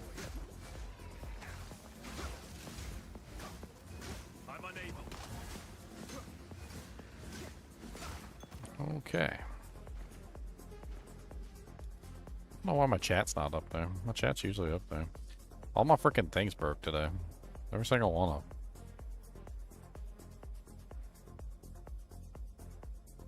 See if that works.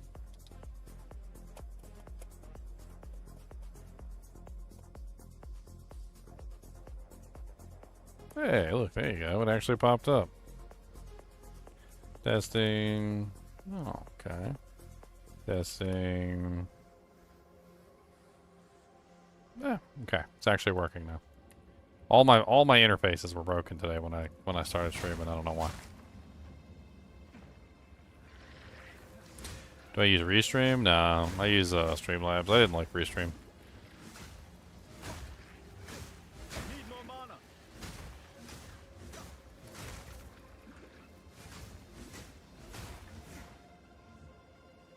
They charged me a whole bunch of money for nothing. I didn't really like their service. I didn't think it was really worth it.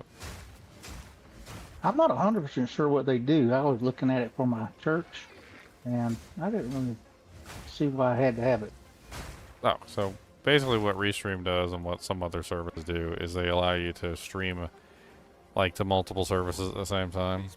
So say for instance you needed like a, I don't know, like 50 megabyte upload on your internet connection, and you only have like 100, but you want to stream to like 4 or 5 different places, right?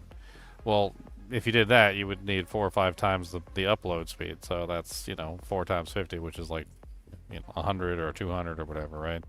So like way over your budget. So what they do is it's basically just a server.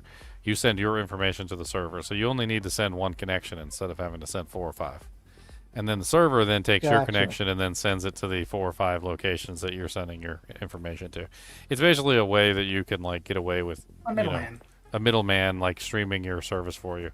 Now, if you have infinite internet connection, like if you're running like fiber or something, like 1,000 upload, you can do it yourself. You don't need somebody else to do it, but you'd still have to establish, 4 or 5 different connections to upload to 4 or 5 different places. Sure. What I didn't like about Restream was that a lot of the times it would lag out. On top of that, the service being like unreliable. I also had issues with like their combined chat function, where their combined chat function was like taking slurs that somebody would put in one chat and then spreading it to all the other chats. So like if somebody came in, talking about like racist stuff, or they said like the N-word or like a bunch of other things, like Restream wouldn't like edit any of it. It would just copy it and put it in the other chats. And like I'm sitting here like and the crazy thing is that since Restream, the bot that actually ran the Restream thing was actually an authorized user, like it wouldn't even filter out Restream's messages like as inappropriate comments because he was an authorized user. And I've never had that problem with Streamlabs is what I ended up going with. It's much more stable. The servers are better. Like they tend to do a better job, like keeping everything working. Like I just, if I ever get a fiber here, though, I'll probably swap. I'll probably like see if I can set it up myself. One of the problems that I do have is that like I can't really stream in like multiple qualities. So like YouTube, I can stream in like 4K. Yeah. But a lot of the other like sources, they don't let you stream in like 4K. They let you like Twitch is only barely like doing like 1440p now. Kick doesn't do even 1440p. Like Kick only does like 1080p, and not even 1080p 60. It does like 1080p 30 or something. Like they're not all created equal for sure. But if I had like a setup where I could stream to each individual one with a different connection, I could have my PC encoding different files specifically for each thing. And that way I could have like a 4K connection on YouTube, and then I could have like a 1080p for Kick, and then I could have it encoding like a 1440p for Twitch, and so forth and so on.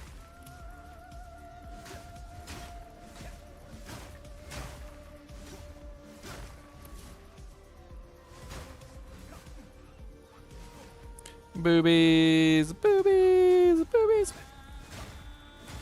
Boobies, what? Oh, the boobies are gone.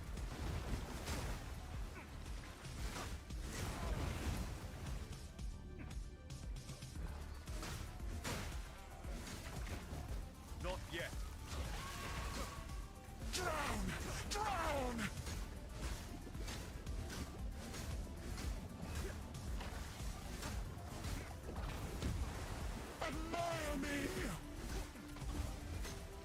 Admire you. We'll bring your boobies back out. I need mana. And nobody want to look at fish. Weird looking fish creature with like fins and stuff. I'm unable.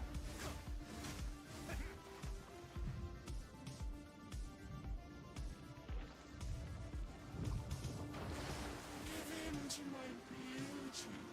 It's the last thing you see. Boobies! They are so pixelated. Those are some pixelated movies.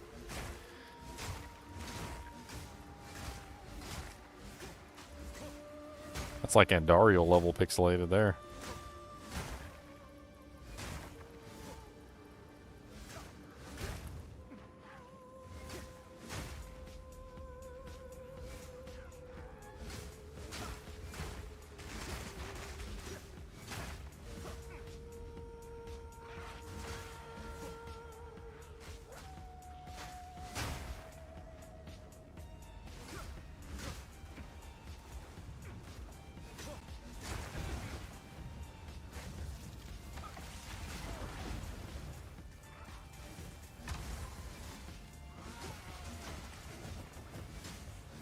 I'm unable.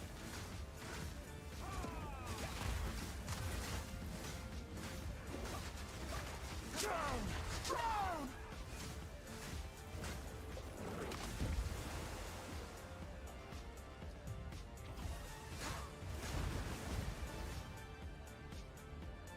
I was dropping a bunch of water on my head. It's supposed to kill me. Seems rather rude, but I mean, I don't know if that's murderous intent.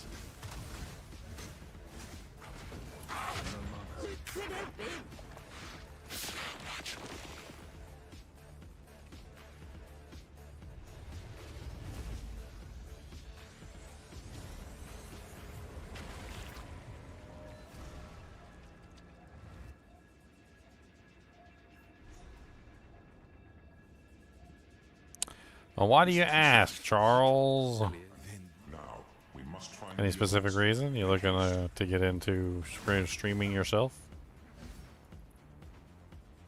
What was that?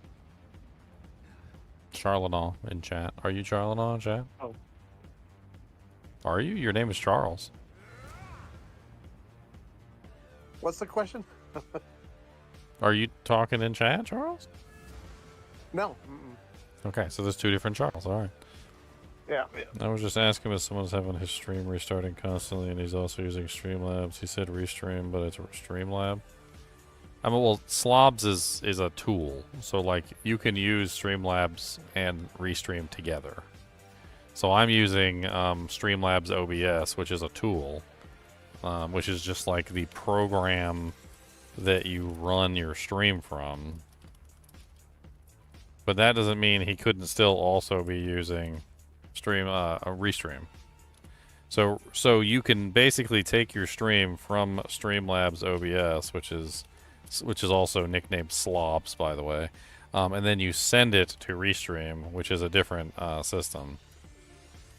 I can use Streamlabs without Restream. I can use Streamlabs OBS without anything. Like, so he could be using Slobs and he could also be using Restream at the same time. That's not impossible. I had trouble with Restream, so like I didn't want to use it anymore. He might be in the same boat. Maybe he needs to switch over to Streamlabs. I'm pretty sure I've got a referral code here somewhere, and he can get like a discount. Hold on.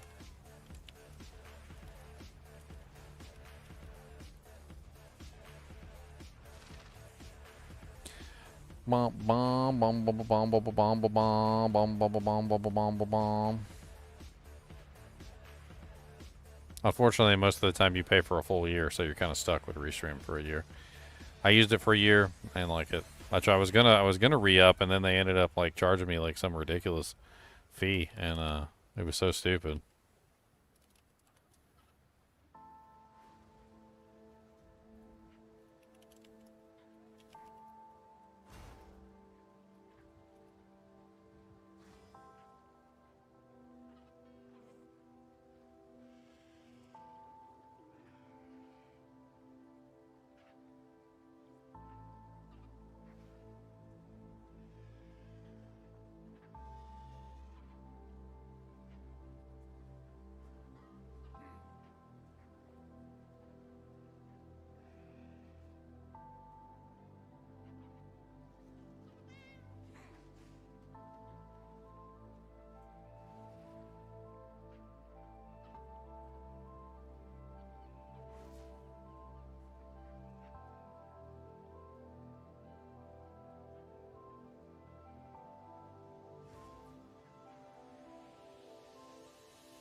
Ugh. Yeah, I died a few times to this Molten Forge guy. Yeah, I guess it's a DPS check because at the end of the road, there's nowhere to go.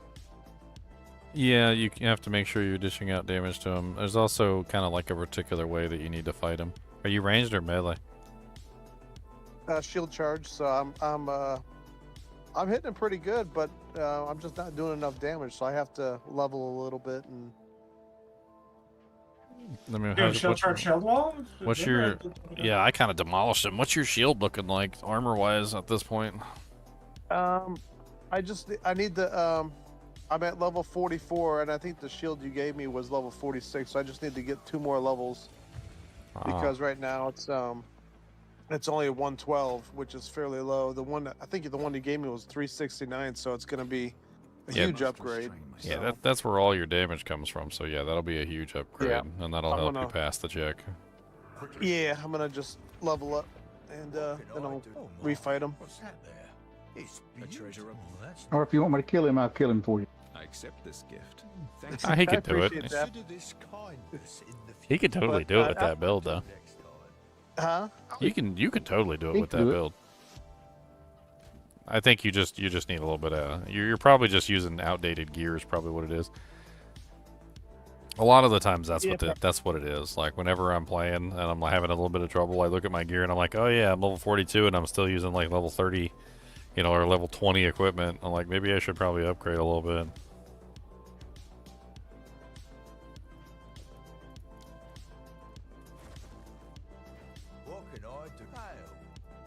I have pretty decent gear. I have a unique helmet, Crown of the Victor. It's +1 all skills, gain 10 life per enemy killed, 10 mana per enemy killed, and 10 rarity. I guess that's okay. It's not the greatest, but well, plus enemy kill is nice, but only when you're killing like trash mobs and stuff. Yeah. So like when you're fighting a boss, when you're fighting the boss, there's nothing to kill. So it kind of like it's a poop shoot there. Yep.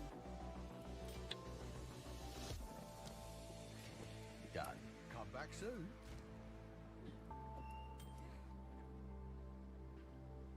Man, I kind of want to burn an essence on this ring. Let's see what we got. Ring's pretty nice. It's got 26% lightning resistance, 20% increased lightning damage, and 7% all rest. So what do we throw on it essence-wise? It's funny. It's funny how on D4, you know, it's easy to cap resistances, but in this game, it's like virtually impossible to. I've been struggling with my resistances, so. The campaign, yeah, but we can. There should be gear in the stash. You're an armor character, right? Yeah. Yeah, so like you're doing full armor, you should just use the armor applies to elemental resistances, and then you don't even need resistances, honestly. If you stack enough armor, your armor literally just covers your reses, and you're pretty much fine. I mean, having extra reses helps, but like I ran the whole campaign pretty much, and I didn't even have hardly any resistances at all. Okay. It's an effect on armors that you can get. That's here, I'll link an armor for you. Hold on. You can wear that unique chest piece the entire time, pretty much. Yeah, the body armor I'm using is actually an energy shield because I get 100 spirit, so I can use all these persistent buffs, which I like. But maybe that's kind of working against me. I mean, yeah, you kind of want to pick a layer and stick with it. So this is an example of one of the armors right here. I linked it in guild chat. So this has 32% of all of your armor applies to your elemental damage when it comes in. So basically what that means is that like if you have really high armor stacked and a fire attack comes in or a lightning attack comes in, it's going to apply your armor to the damage and reduce it. It's like one of the best mods like for these characters, like the armor characters this season. It's a new one that they added this season. There's a bunch of them in there that have really good like bonuses. What level are you right now? 44. Okay, well there's a couple really decent ones in here. There's a rare one. There's a blue one which could be worked on a little bit. There's yeah, I mean there's a couple different ones, but like this one's got 333 armor on it, and it has an extra prefix that could be dropped on it. Here, I'll slam it real quick. Yeah, there we go. So now it's a 416 body armor that has 36% of armor also applies to elemental damage, which basically is just going to make it so that you get like no elemental damage coming in. You also got 24% cold there, a little bit of life as well, and you can socket it. I'll go ahead and throw 2 sockets in it. And then you can throw 2 reses in there as well. So then you got 22% cold res, 21% cold res. You can throw in a fire and a lightning, and you could literally make it a tri-res plate with like ridiculous defenses. I'll drop that in the armor tab. Like, all right, I'll grab that. Looks good. I'll put it like in the top middle.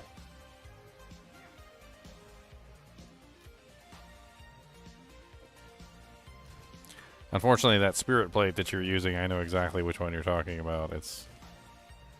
It does have a lot of spirit on it, yes, but yeah, that's not gonna help you like at all end game. Like it's gonna make you really weak. Yeah, that's kind of. It looks flashy, but then it weakens me because I'm. Well, I like to use Magma Barrier and Herald of Ash and Scavenge Plating, but if I mean, you can do that without using that armor. Like you can get spirit on your amulets. I'm gonna show you. Like this is my amulet. It's got 34 spirit on it. You can get spirit on your armor too if you find a decent plate that has a decent amount of armor. That is a roll that just rolls naturally on through armor. the campaign. You also get 30 from your first quest, and then you get another a spirit from your second quest. So by the time you're in your like Act 4, you should have 2 different spirit bumps. And like by the time you're done, if you get like a spirit amulet, spirit armor, and the spirit upgrade, you should be sitting easy at like 130 plus. So I got the first quest for spirit, but where's the second? Because I haven't. The second quest was in I'm Act 3. Right? Second quest is in Act 3. I guess I'm not there yet. So okay. They put one in Act 4 too, didn't they? Or the interlude? You would have passed it actually. So at this point, you would have passed it. Like if you're at Molten Big Boy, you've already passed it. Okay. It was in. Let me show you on the map here. So if you go to Act 3, back when you were in Infested Barrens, which was early in the game, in the Infested Barrens, there was a pathway to go to Azok Bog. Azok Bog is where you get your other 30 spirit. Okay, I haven't been there yet. Okay. Yeah, so you kind of skipped over it then. All right, I need to go back. Speaking of, I need to go back and do my Venom Crypts. I never did my Venom Crypts.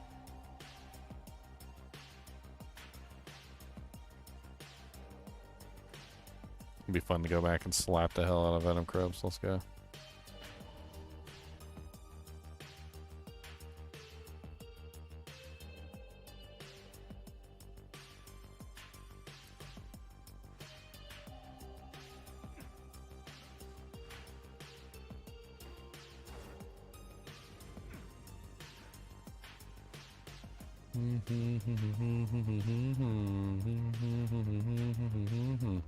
Yeah, there's also a lot of passive buffs all throughout the campaign.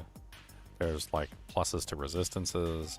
There's pluses to like your skill points. There's pluses to things like your spirit bonuses. And if you're not hitting all your passives, you know, it's just like Diablo 2. Like if you didn't get your +1 skill from from Bloodmoor, if you didn't get your +2 from Iswal, if you didn't get your stat points from doing the book, like they're all over the place throughout the game. And if you miss them, I mean those are like permanent bonuses that you're not getting. Yeah, that's true. I try to complete all the. I try to do a slow campaign roll and make sure I do all the quests, but I guess I missed that area. So. Well, if you look at the map, so when you look at the map, you should be able to see them. I'm gonna link a couple of them and show you. So like Igniduke, which is the Bog Witch, it literally says when you hold your mouse over it that it gives you 30 spirit. So like I'm gonna put a couple screenshots in there for you. So that's Igniduke. Okay. This one is the Mighty Silver Fist, which the Mighty Silver Fist gives 2 passive skill points. So if you look at that one, that's 2 passive skill points. They're all over the place. I beat that guy, but I think I died 2 or 3 times because he was pretty brutal. Yeah, and then there's like Crowbell in Act 1 also gives 2 passive skill points. The Byra of the Rotten Pack, she gives 10% cold resistance. Then there's the +2 skill points that you get from doing Una's like what's it called? Her loot. Yeah, you get +2 skill points from her loot. You also get in Act 2. You get there's tons of them in Act 2 actually. There's 2 points for the Constrictor Queen. There's also 2 points for the final letter. There is a 10% lightning resistance from the Sisters of Garukan, which is actually really easy to miss. Most people actually miss that one, unless you know that you're to look for it. I missed the Constrictor Queen. I didn't do that one. That's another +2 points. Alright, I gotta go. Shoot, I gotta go back. I mean, there's tons of stuff. Like there's tons of passives all over the place that, like, if you don't know about them or don't know what's going on, like, you'll miss them. And they add up over time. Like there's resistances, you get like 10% to every resistance, and you get like a little bit to chaos as well. So like that's another thing that you might be missing, the resistances, like the 10% lightning, the 10% cold, and the 10% fire. Yeah, the Watchful Twins, I missed that too. Okay, now I gotta go back and do this stuff. I mean, I have a video up. It's a little outdated because they took away the cruel mode. Because I probably need to make a new one with the new additions for Act 4 and the interlude. But it does go over like all the different passive points that you can get access to and all the different spirit nodes. But there's new ones in Act 4 and there's new ones in the interludes as well. And they really stack up. Like once you get all of them set up and your characters, you get like your extra resistances. Because like in Diablo 2, you had to go get your resistance scroll, right? Well, it's the same thing here. You basically get a resistance scroll. They give you +10 cold, +10 lightning, +10 fire, and they also give you like a 7% chaos or something like that. Yeah, the skill books in D2. Yep.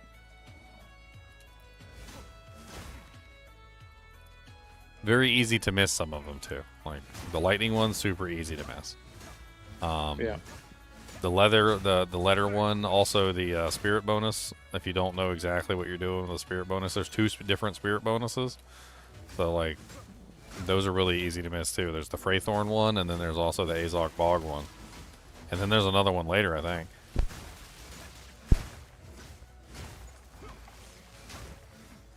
Yeah, they just added a new one. Yeah, because they took away the cruel ones, right? So they basically just need to replace them. Yeah.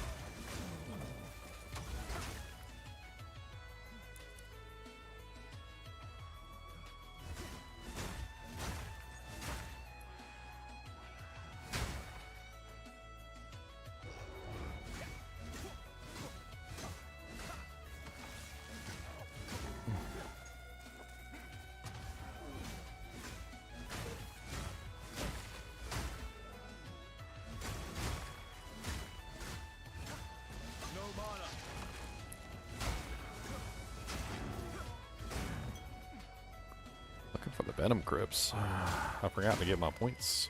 For all their brutality, the Orok live in harmony with the forces of nature.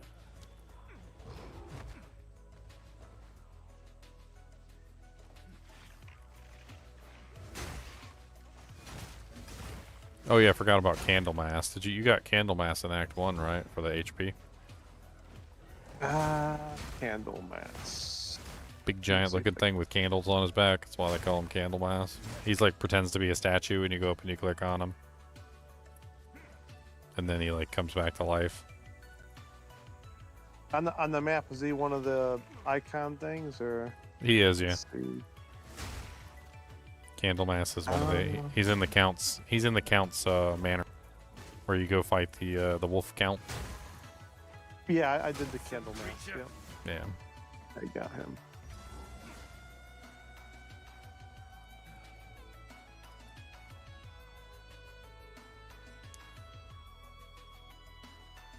Yeah, I think I got everything in Act 1, so I have to go back to Act 2 now. I mean, it's easy power-ups, too. Like, if you missed them, you just go back and grab them real quick. You're usually overpowered like crazy by the time you go back, Yeah. so you just slap everything around and laugh.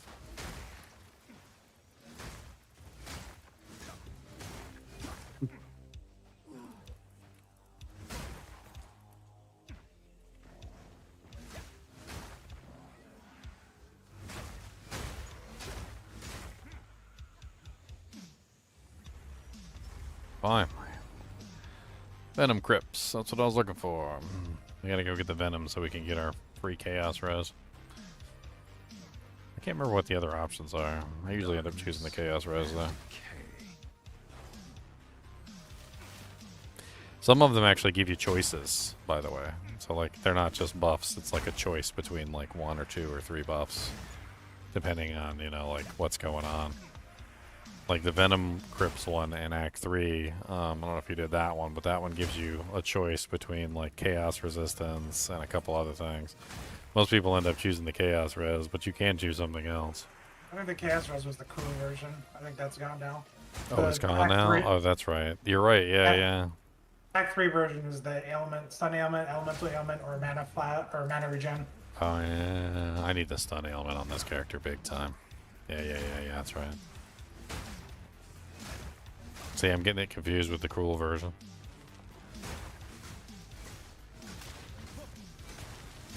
The mighty fall.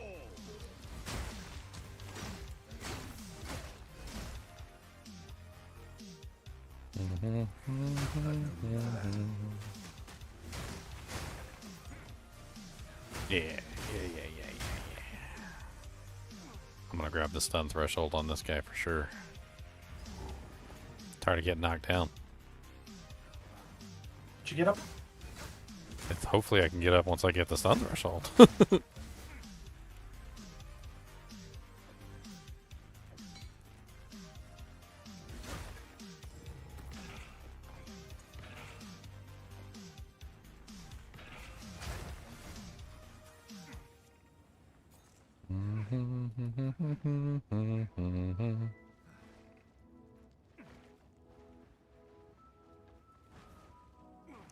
Man, I made that video about the Xbox quote unquote handheld not being an Xbox. It's just a PC in disguise.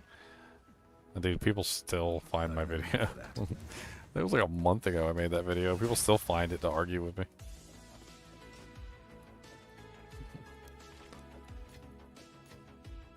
They find the video just to argue with me. It's great. That's how you know you created a good video.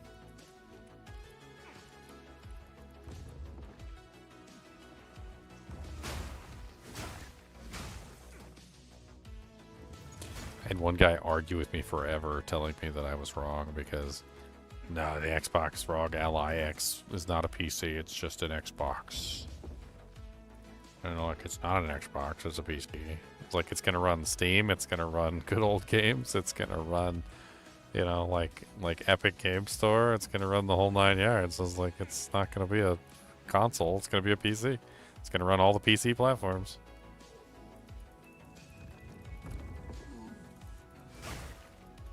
I mean, it's not a bad thing. PC's good.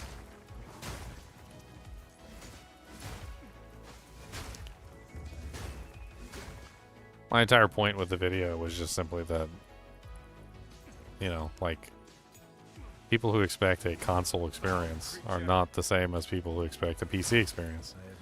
Like, if you expect a console experience and you don't get a console experience, then, you know, like, it's going to be a little bit difficult. Some people just don't really do well with the PC for some reason. I don't know why. I like PC. I think it's the better choice, but I can understand why some people would want a simpler interface, less to think about.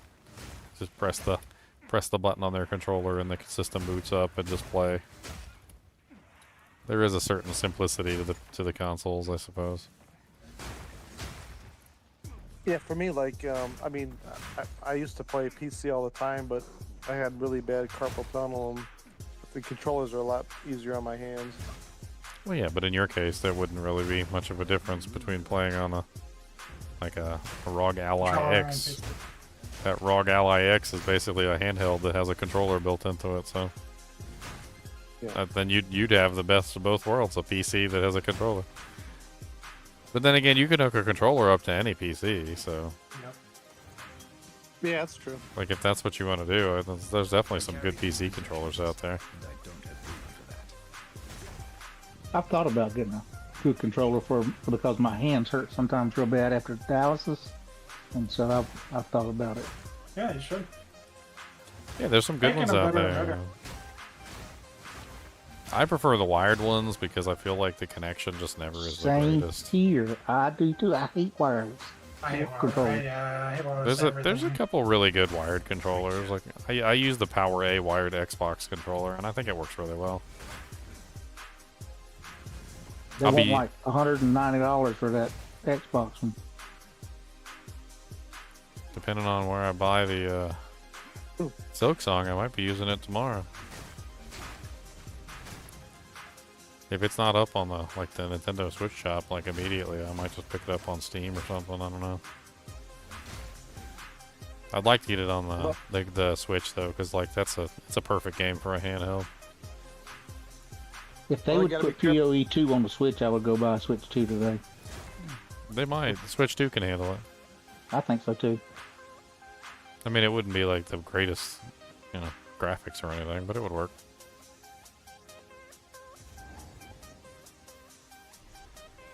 Alright, finally got the Venom. Venom, Venom, Venom, Venom.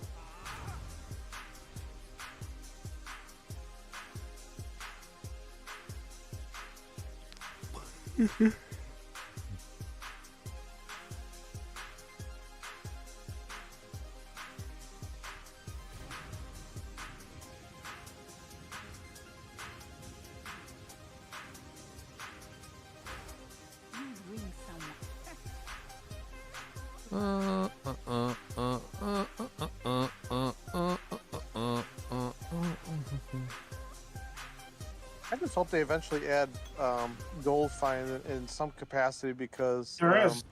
Were you the one that asked about it? I linked it. There. You actually can put it on items.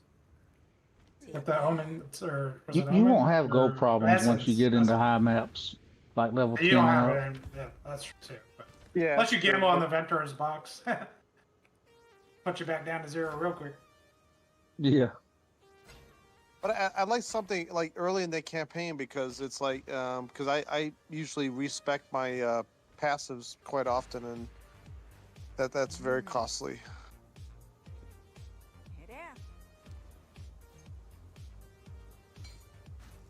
I mean, I can see that. He doesn't know what he's doing, so, like, he's a newer player. Yep. He's just exploring and playing with, you know, stuff, and, like, yeah. Honestly, respec should be free during the campaign. I could see Completely free. that. I could see that. I think so too. Yeah. Well, it's like you know it's available in like you know D2. I like to make gold Barbs, and he kind of missed that in that game. In this game, There's a whole gold map in this game. You can farm gold in this map if you want to farm gold, but it's just in campaign. Gold is very powerful in the campaign because of the vendors. The vendors are very powerful. yeah, that's true.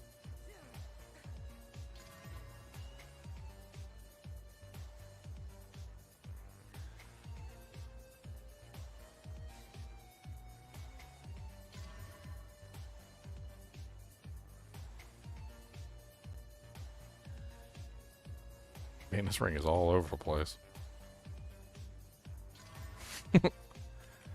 I mean, there's a lot of stats on it, and they're all like really good stats, but they're just all over the place. It's got lightning damage, it's got physical damage, it's got lightning bonus damage, it's got 2 reses, intelligence. I don't know what the hell's going on with that ring. It's crazy looking.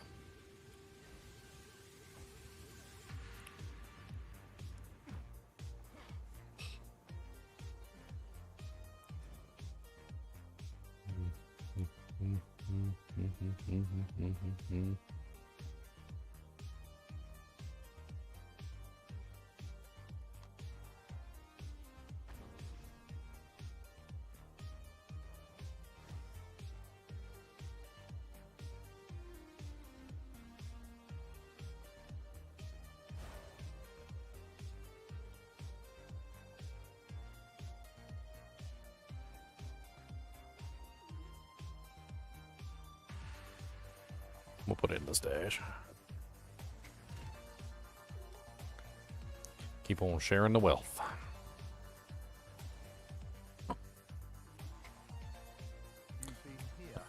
We need to sail to the next island. Let's go.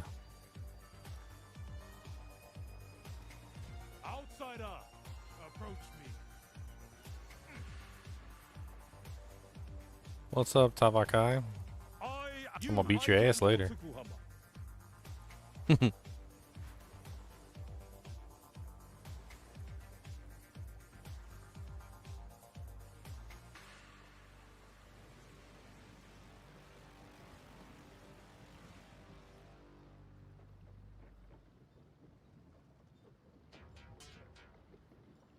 Good day. Where to?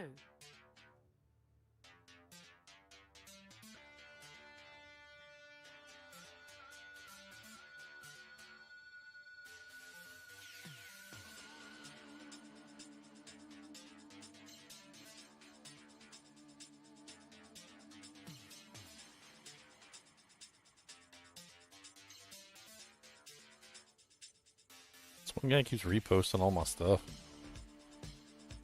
I swear this guy makes no posts himself. All he does is just retweet everybody else's stuff.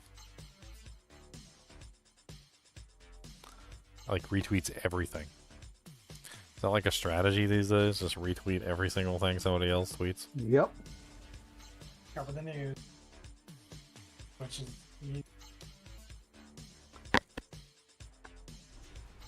Like, he must have retweeted like 30 of my posts. Lower the anchor. What's good? Ahoy! There you go. We shouldn't be here. This place.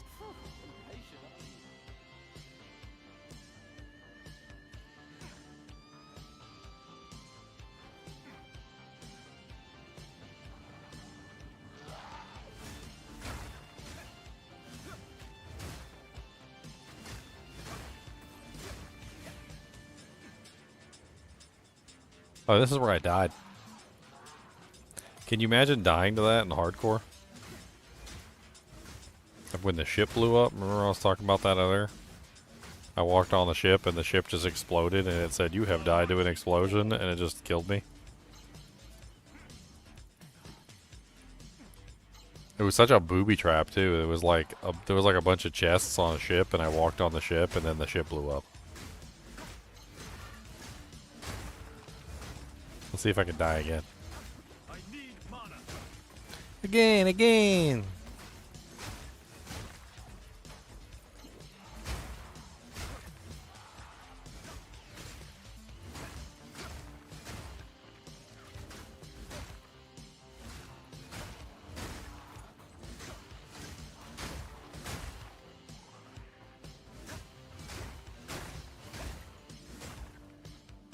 Uh-huh. I mean, what's pretty crazy is this game's only 0.3, patch, and it's an incredible game so far. And when it's 1.0 release, I think it's gonna actually rival D2, which at least I hope it will. I mean, for it to rival D2, they gotta fix like some glaring issues. One of them is multiplayer. Like, it's already very good. It's a very good game, single player, but like the multiplayer isn't really there. Like, they don't have it really incentivized for multiplayer. Like, the skills are like visual diarrhea, and they make multiplayer so hard.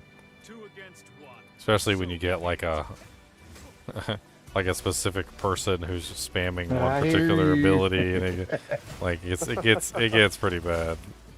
They've worked on some of the stuff for multiplayer, and it's gotten better. But like they got a long way to go before they catch up to Diablo 2's like 8-man groups. Yeah, that's true. I mean, there's other things, small things here or there. Like, I feel like they still don't have any good melee characters. I've tried to make melee characters, and melee characters either don't exist, like because they're not melee characters. Like I wouldn't even consider like the shield charge or the shield character that I was running earlier to be a melee character. Like, because you're basically just spamming a bunch of like AoE effects, and the AoE effects are doing the majority of your damage, and like that's not like, it's not frenzy, it's not double swing, it's not zeal, it's not fury, it's not, feral rage. It's not a melee skill. Like, I don't know, this game has a problem with melee skills. They hate melee characters. That's another problem they gotta address. Well, I think like all, just modern ARPGs in general have too much AoE, like, D4, the Barb on D4, with upheaval and all that stuff. It's all AoE, and it's like, what happened to the concentrate Barb from D2 that's like, you can only hit one person at a time, Nobody wants to sit there and click 100 monsters. That's the problem, is the way they design the games. There's like 1,000 monsters on this screen. You're going to sit there and click every one? Like, yeah, but the thing is that in this game they added in like a sweep on like every melee ability. So if you had a Zeal Paladin in this game that functioned exactly the same as the D2 version, it would be superior to the D2 version because of the strike, like the way that it hits like multiple targets when you land an attack. Yeah. That's probably what they're afraid of, actually. They're probably afraid that if they make like a standard double swing barbarian or like a standard Zeal, paladin with their current like strike range thing, where like every single attack that you have in melee hits like all the monsters in front of you, it probably would frickin' break the game. Because Zeal paladins are already like pretty darn good, but if you added in splash damage, which is basically what they have, like I think they probably would be better than a lot of the other characters. Nobody would want to play the crappy like melee characters they got if they had Zeal. Zeal is too amazing. That's why they're scared to put it in the game.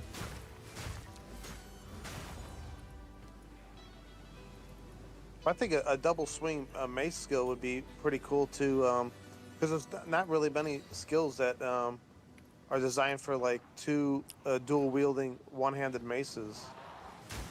I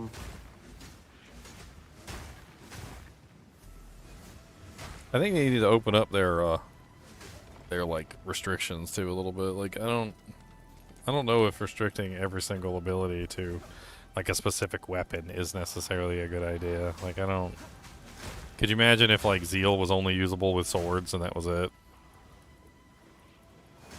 Like you couldn't use it with anything else, no flails, no nothing. Like you just swords, no scepters, like or just scepters really, because that's the paladin weapon, right? So like Zeal could only be used with scepters, and that's it. I don't. I think that they could open up some of the skills a little bit to be more cross-compatible with various weapons. I don't see why that would be a bad thing.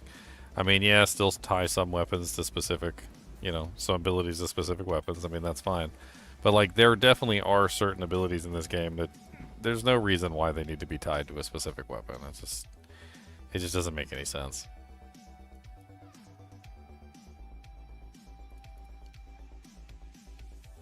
Maybe in the future they'll realize that and they'll start to like figure out which abilities can potentially be moved into a more like generic approach where everybody can have access to them. Or they could have it, some skills like, you know, bladed skills which could work with axes and swords. Exactly. And, you know, I guess maces would be maces, clubs, well, in a way, double swing and frenzy are both restricted. But they're not restricted to, you know, like just swords or something. They're restricted to what? They're restricted to only one-handed weapons, right? So you could have abilities restricted to only one-handed weapons, and that would be a restriction. So you wouldn't be able to use it with like two-handed maces or like big two-handed axes or something. Or you can have an ability restricted to just two-handed weapons. And then you would open up, you know, all two-handed weapons and all one-handed weapons to those abilities. Like, you could have restrictions that work in different ways than just simply locking it to a specific weapon type. Oh, this is the one that blows up, isn't it? This is the blowing up one. Let's blow up. Let's die. No, this is the, okay, this is the ambush one. Never mind. It's not the blow up one.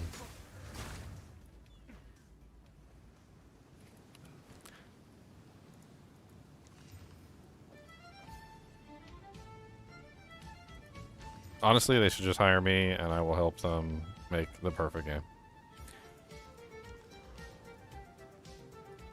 Yeah, I think that would be good. Money. Give me some money, too, I got. Money, so I can live. I like money. Helps me stay alive. But don't they have partners? I guess there's, you know, partners on PoE 2, or...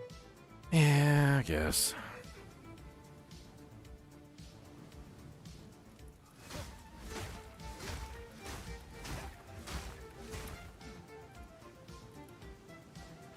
Not really quite the same thing. Yeah.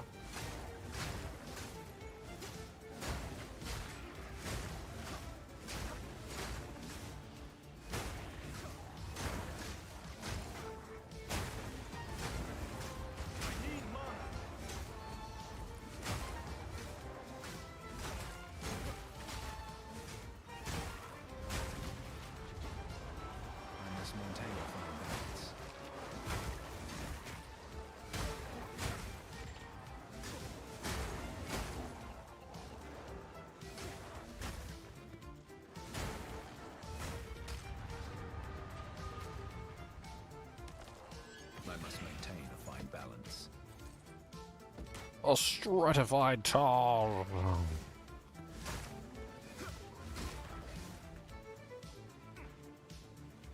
Well, I wonder if they would be open, like, you know, if you flew out to New Zealand. I think they're headquartered in New Zealand to do like a series of interviews with the developers. You could ask all these good questions. I don't think I'm big enough for that. They want the big streamers. They don't want the little baby streamers. They want the chongest streamers. That's what they want. They want the chongoids. Yeah, you'd be surprised though. I mean, I mean, any you know, any publicity is good publicity in terms of their game, right? So it's like you have a whole community. I do indeed have a whole community. One that is very hesitant about this game.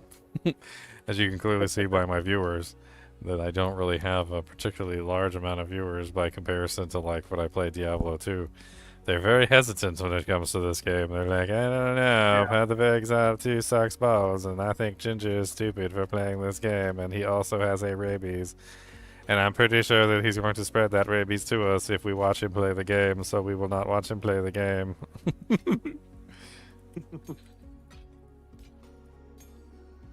Damn dirty rabies, how dare ye. How dare ye. Dude, what the hell is this thing? This thing just dropped this way. That's kind of crazy. It's kind of nuts damage-wise. It has that ridiculous elemental damage with attacks, too.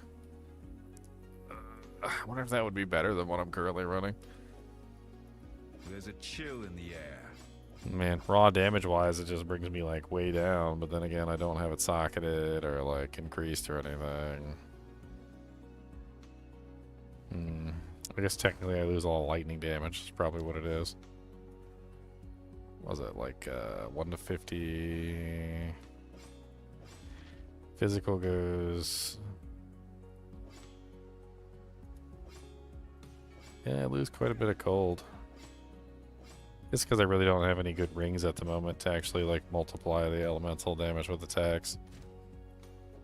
Not yet, anyway. I'll hold on to it just for fun. What I really need is a good pair of gloves and rings with cold damage and physical. That's where the money's at.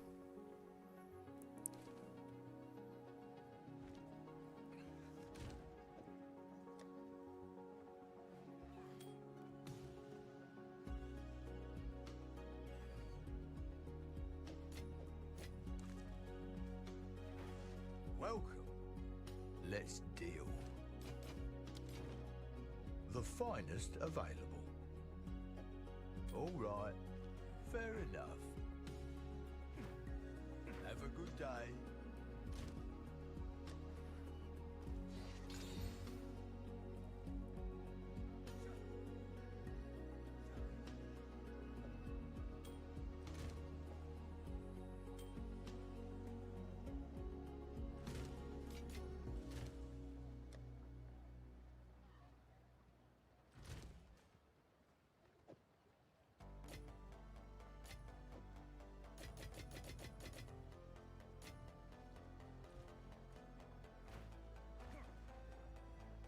I got the shark fin way too early. Now I'm gonna hold on to it for the whole rest of the act. God dang. Yes? What's this? Let me go well. Leon just immediately laughs at me.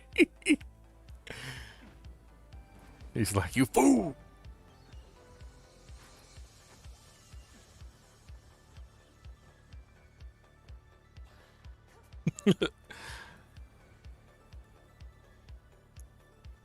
Darkfin wins.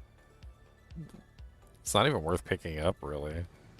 It really kind of isn't, to be honest. It's like such a mediocre reward for carrying around something for an entire act. Creature.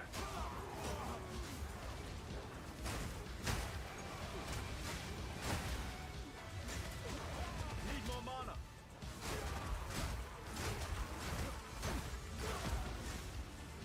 I think I'm in love with Fangs of Frost. Man, I really love this ability. It's really coming to life with like the extra like melee strike range.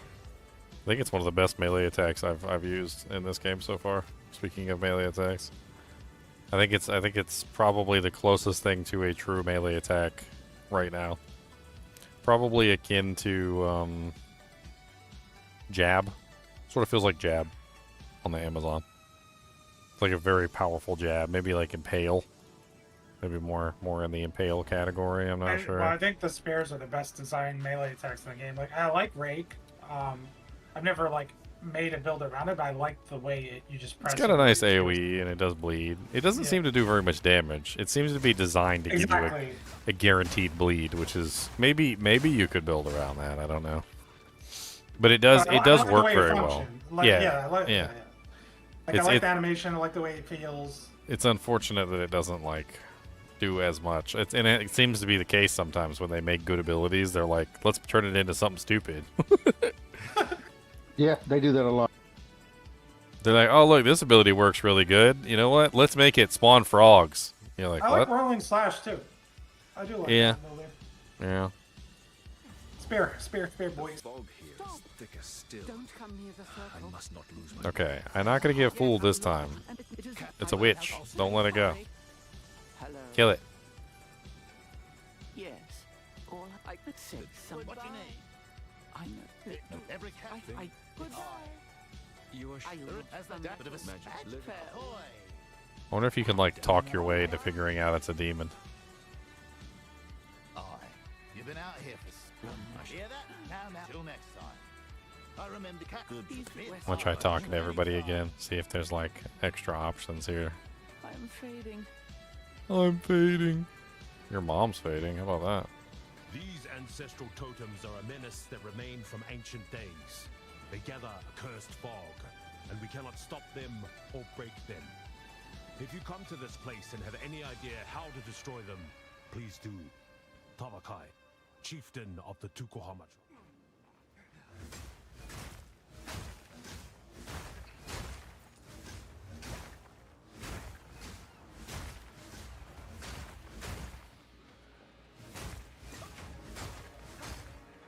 You gotta try this ability with all the melee strike range on it, though. It's so good. I can like hit monsters off of platforms and stuff. It's hilarious. Like I got some reach on this bad boy. This is PoE 2? Yes, this is Path of Exile 2. I wouldn't be caught dead playing Path of Exile 1.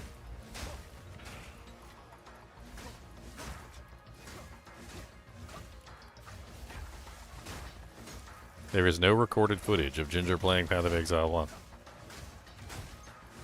So it therefore has never happened. Haha. Or at least this is what I will claim.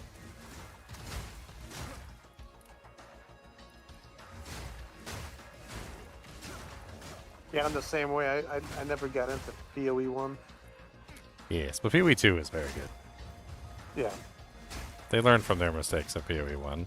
It seems very obvious. They were doing their best to try and fix those mistakes. I like it. A lot of like the fundamentals of the game, like the combat system, like just the way that the gems work, not being on your armor and being in the panel instead, like just all of it. I like all of it. Yes, please.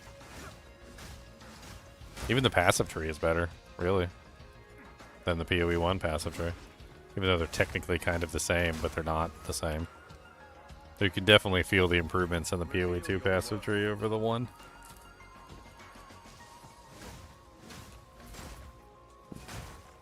And there are people who will swear by Path of Exile 1. Oh, Path of Exile 1 is more amazing. It's the better game. Oh, poopy on you. Okay, that's how I feel about that. Poopity doopity doopity. Yeah, I've always wondered why GGG doesn't just kind of put PoE 1 in maintenance mode and do and just. They did, and then the entire PoE 1 community like backlashed. Yeah. Yeah. Wanted to put it in maintenance mode and just finish this game, like hard finish this game. Yeah. Their whole development team. Yep. Now they're split. I feel like that's exactly what they should do. Just ignore PoE 1 and move on. This is the future here. Like a lot of the game developers have to remember, and this is a very important thing. And if you're a game developer, like you need to hear this. Community feedback is nice. It is, and it's great to have community feedback, especially from people who are skilled and understand how the game functions. But at a certain point, you need to stop listening to community feedback and look at your actual numbers. Like, figure out, get in-game statistics. Have your game report to you data on like who's playing with what ability and how popular this ability is. Because like, if the community is telling you that an ability sucks, but like 90% of your community is using the ability, then who's telling the truth?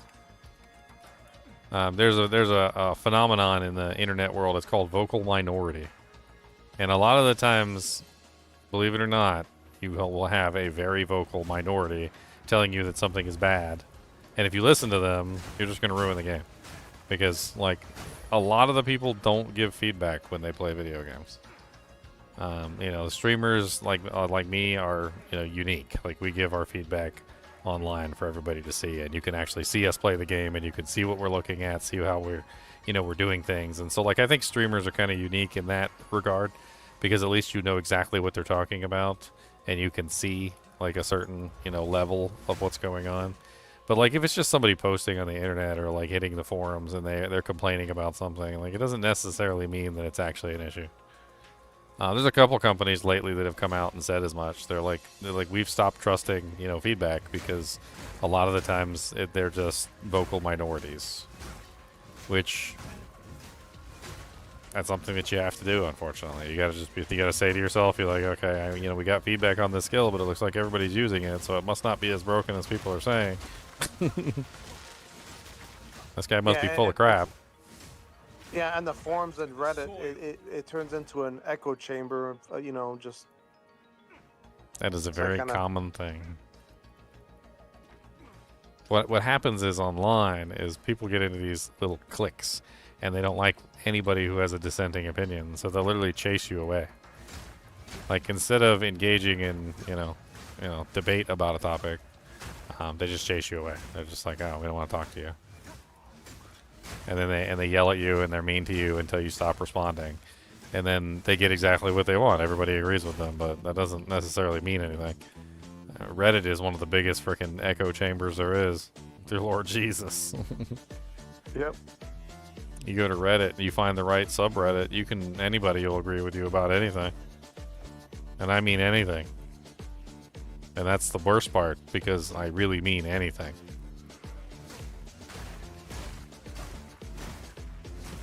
Yeah, but going back to GGG, it's like, you know, like we were saying, you know, PoE 1 well, PoE 2 is going to be the future of this franchise, well, for this particular title, and I don't see why they just put all the effort into this game to get it out faster and just put PoE 1 maintenance mode, and I don't know. It reminds me of like when Nintendo came out with their Nintendo Switch, and they got a question. And the question was, are you going to discontinue support of the 3DS? Which the 3DS was their most popular handheld at that particular time period. And, you know, like, the question was a pretty loaded question. It's like, are you going to, like, discontinue this, you know, your most popular handheld, you know, to support this new handheld, which is not relatively unknown, like, whether it's going to do well or not?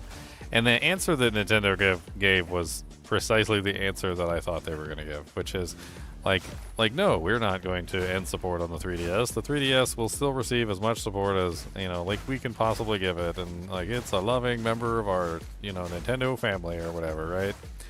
But the truth behind the statement was that they, too, were unsure whether the Nintendo Switch was going to succeed. However, under full knowledge that if the Nintendo Switch did succeed, they were going to discontinue support of the 3DS, which is exactly pretty much what happened. So what ended up happening was the Nintendo Switch did far better than they ever expected, became the new handheld essentially for the entire, you know, like that entire generation, usurped the 3DS almost entirely, and has like sold over like 150 million units. So of course, at this point, now that the Nintendo Switch has proven that it is the true successor, they literally don't care about the 3DS anymore. Like, the 3DS is old hat. It's bad. It's long gone. It's old news, right? But, like, if the Nintendo Switch had failed, they would have just continued supporting the 3DS, which is the exact same situation that GGG finds themselves in, which is where they have a working, functional product that people enjoy, and they are making a new product, and they are fearful that, you know, people will not like their old product, and it might not succeed. Right? So in this particular situation, like, they are currently straddling the fence, trying to see if Path of Exile 2 will be the next successor like Nintendo Switch was, or if it's going to fail, at which point they're just going to fall back to the 3DS. And that's literally exactly what is going to occur. Like, they're just going to take that as a... oh, God. Blowy up. Oh, how much time do I got? I got actually time to, like, mess with stuff? Possessions. I don't have room for that. No, it's gonna blow up. Oh, you actually had time to get out of the way and everything. Like, they gave you a bunch of time to do your loots. I didn't even know that. I was probably just sitting there like looting stuff, like looking at gear that dropped on the ground, like, what's this? Is this any good? This looks pretty good. Yeah. While the ship's literally about to explode. Looks like all the loot that was on the ship is gone, even though I clicked on everything. So yeah, the loot's just at the bottom of the airship now. Wasn't nothing too special anyway.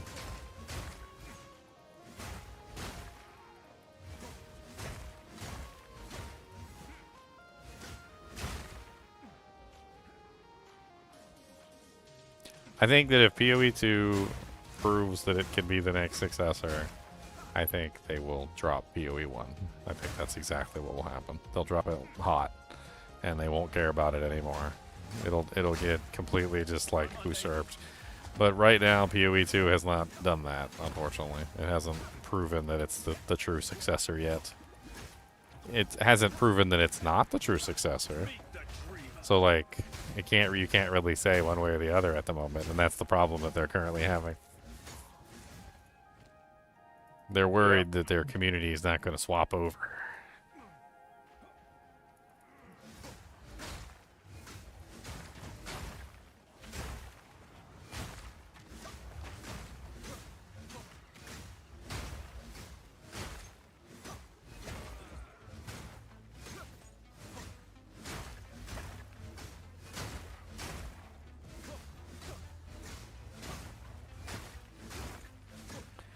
I already think personally that PoE 2 is better than PoE 1, but like, not everybody shares that opinion.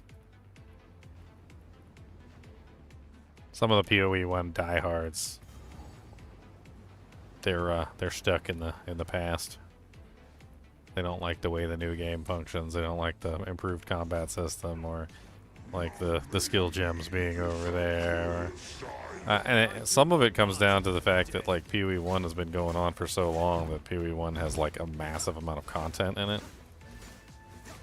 And that like it doesn't really matter if PoE 2 is a superior version of the game. It's missing a large amount of the content at the current point in time.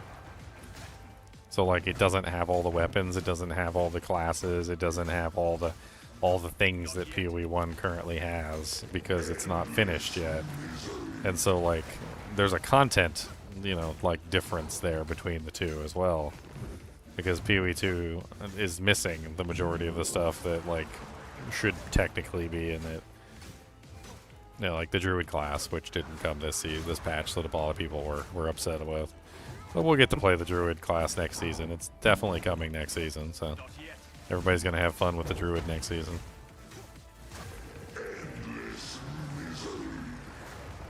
And actually, it might be even good that the Druid was delayed a little bit, because now it's just going to be even more special and epic. Well, I think it's a good thing because they changed so much this season. Like, I think it would have been a lot having a class and all the changes that they made on top of each other. I think it would have been a little intense for anybody. Yeah. I don't want to be still. You be still. Your mom's still. Still ugly, that is. Still ugly, that's right. I said it. Whoa, whoa, whoa. Jeez. Oh. I've never seen him use that ability before. I guess that's because I backed up and I started using a ranged attack. I've only fought him as a melee character so far, so that was the first time.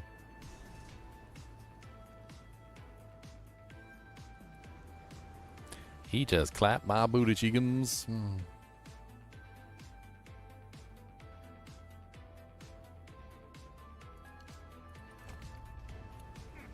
I need to get more parry debuffs on him too. I should be able to. None may leave this accursed island.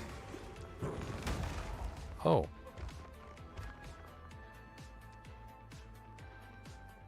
Oh. You said sit down.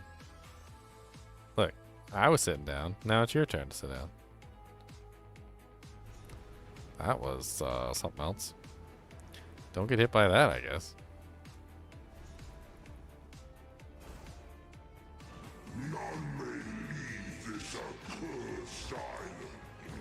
Peak player count for PoE 1 was 157,000. PoE 2 is 460,000. I think we have a winner.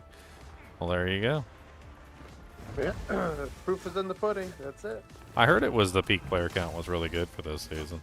Yeah, they've been saying that in a lot of podcasts. Mm-hmm.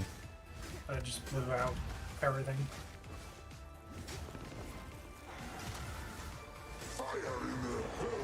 Which is weird because I think my girlfriend literally said something like she thought this was like the worst season or something. That most people weren't playing it. Maybe the streamers aren't playing it. Maybe that's what she's saying. She just saw the negative feedback from the streamers. That's all she probably like. That says that stands out the loudest, right? If there's a bunch of videos of popular streamers giving negative opinions. Yep. Whiny streamers. Every time I play this game, I swear, it's like somebody's talking about how terrible it is. Like some streamer's having a horrible time. It's like every season I've played this so far has been somebody complaining about like how terrible the game is, not having fun with something, and I'm over here just like whistling like a little kid having fun like every single time. Except for the Chalupa Monk. I wasn't whistling during the Chalupa Monk, I will admit that. I mean, so far, I think I've had fun with just about every build I've put together, though, other than the Chalupa. Even if even if they weren't good, I still learned something, I guess, is what I'm saying. Yeah, the only thing I would want to change, I guess, in the campaign is and maybe have a few areas that are smaller, because it seems like the maps are so huge on every zone. They even nerfed them. It's crazy how big they are still. Yeah, they nerfed them, and then they used the checkpoints. They put the checkpoints in. Did you? Are you interacting with the checkpoints? Yeah, I am. Because that was a huge. That was a huge fix that they did, like during what was it, like the first season or something? When they added the checkpoints, it was massive. Like we were running around in those big giant areas, and then like we didn't even have any checkpoints. Like we were going back through like manually. There we go. But you know, going back to D2 is like, you know, they I mean the game is a masterpiece. So it's like, you know, you have some small zones like, you know, the pit, or it's like just 2 levels, or the cathedral, which is very small. You know, so I think they should mix it up. Have some big zones, have some small zones, medium zones. Everything doesn't have to be gargantuan size, you know.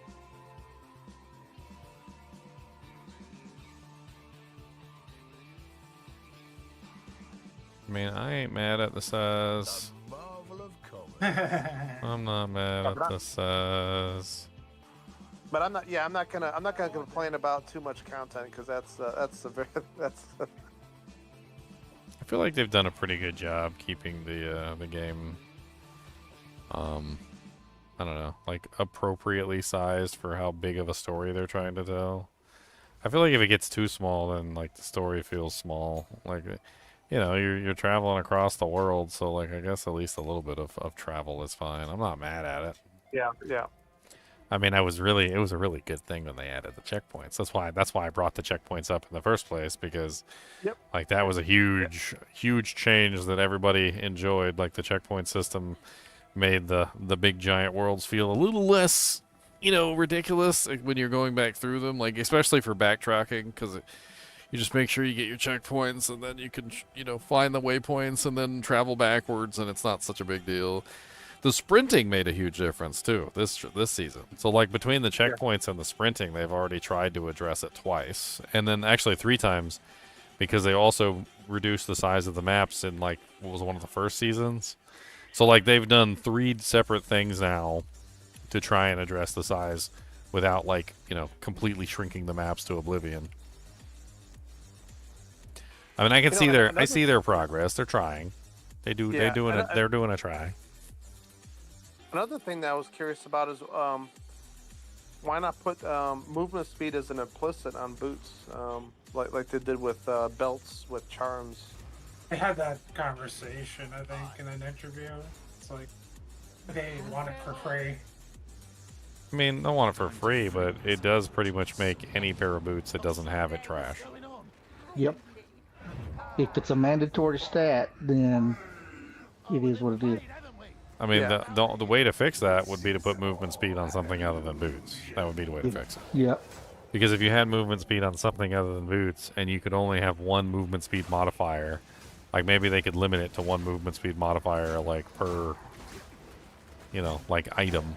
But, you know, at the same time though, like they're in a situation where they made the problem of like you have to have movement speed on your boots, otherwise your boots are trash. Right? But if movement speed could roll somewhere else, like on a ring or an amulet or something like that, and you could only have one of those modifiers at a time, then you could potentially have a pair of boots with no movement speed, and it would actually still be useful, but it's not the case. Like in Diablo 2, there's plenty of other places you can get movement speed from. You can get movement speed from armors, you can get movement speed from like a freaking necklace with the cat's eye. You can get movement speed from, you know, like the rune words with the like the hustle. You can get movement speed from like set items like the triangles, armor. You can get movement speed like all over. You can get movement speed from vigor. You can get movement speed from burst of speed. You can get movement speed from tons of different places, and you can pretty much counter not having movement speed on your boots. But like, it's a little bit harder in this game to get like large amounts of movement speed, and that 30% on your boots is massive. Yeah. Yeah, I think adding like Cat's Eye and some other unique, or even just a white base amulet that, you know, that... a base type amulet that has movement speed would be nice, yeah. Yeah, yeah.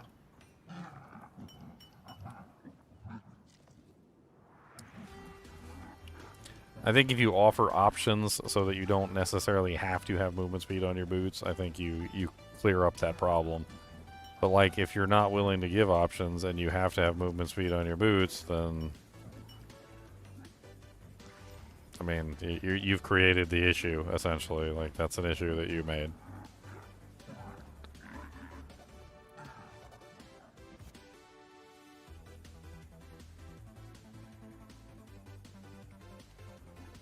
Okay, so there's a piece of the map I missed.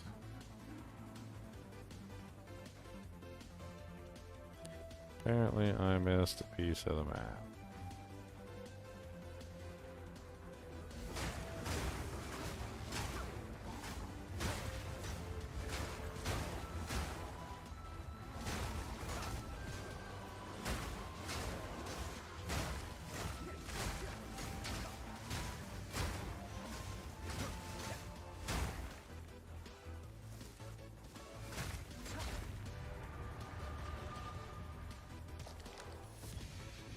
Bone raiments. That's the Necro mantle. And then another thing I think would be nice would be to add just maybe a few more life nodes to the warrior section, because I think it seems like energy shield is always better than you know, life and armor. I don't know. It used to be the case before this season, but with the addition of those mods like the one I told you about, like armor has definitely gone up tremendously. But yeah, you do need armor. You do need life. We talked about that. And it seems to be a deliberate strategic thing that they're trying to do to control the amount of life that you can potentially have. But then the funny thing is like then you'll have people with, you know, like bugged out pieces of equipment running like 13k life, and you're like, you start to understand why they have like such restrictions on life and whatnot when you see people with like 30,000 energy shield or some bull crap. And that's literally why, because they're trying to prevent the exploitation. Unfortunately, Path of Exile and Path of Exile 2 both have a severe problem with like a community that is trying everything in their power to exploit the game. Like it's worse than other games. Like I've noticed that Path of Exile 2 and Path of Exile 1, it's like their sole goal in life is not to play the game, it's just to find exploits and abuse them. Not just find exploits, but find exploits and abuse them.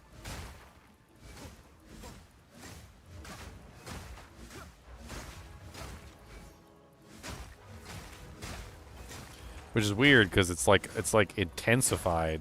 Like if you would play Diablo 4, you go play Diablo 2. I mean, people look for exploits there too, but like it seems like incredibly multiplied in Path of Exile comparatively to like Diablo 4. Like Diablo 4 has the exploits, right? And that's whole thing. Like they have the exploits, but it seems like the people are less enticed to seek them out. There are specific individuals who seem to seek them out, but like sometimes it took like 2 whole weeks to come up with like a specific exploit in D4. Like yeah, I'm pretty sure that like most of the exploits in Path of Exile get discovered on like day 1. Yeah. And they're just like exploiting the crap out of them for like weeks before somebody like reports them to the to the authorities.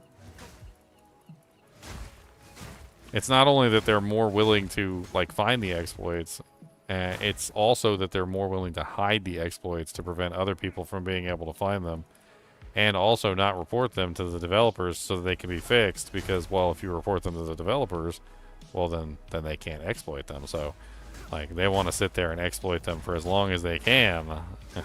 Exploit early and exploit often, and don't tell anybody about your exploits. Those are the rules.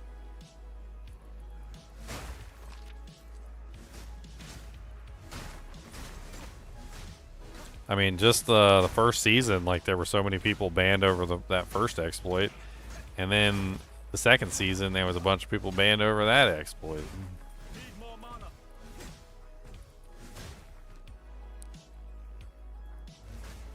They went so far as to say like we're gonna remove all the currency that was generated from this exploit.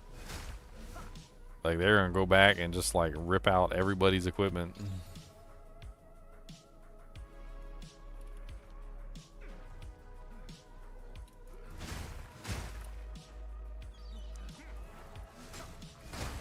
Yeah, I don't understand the mentality. It's like, I mean, I play the game to enjoy a nice adventure. I don't try to find exploits, but I guess I'm a minority player, I guess. You're a filthy casual. A filthy casual. Filthy casual.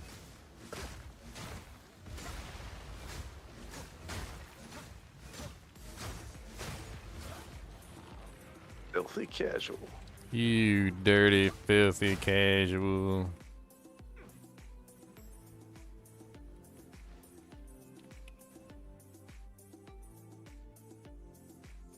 Trying to find this torn map piece. I cannot find it to save my life over here. I didn't find all of mine.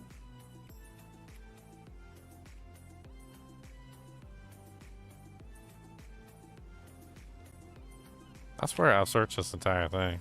What the hell? What the hell did I miss? There ain't nothing left. I'm about to give up. I feel like the campaign's a little bit long for a second playthrough.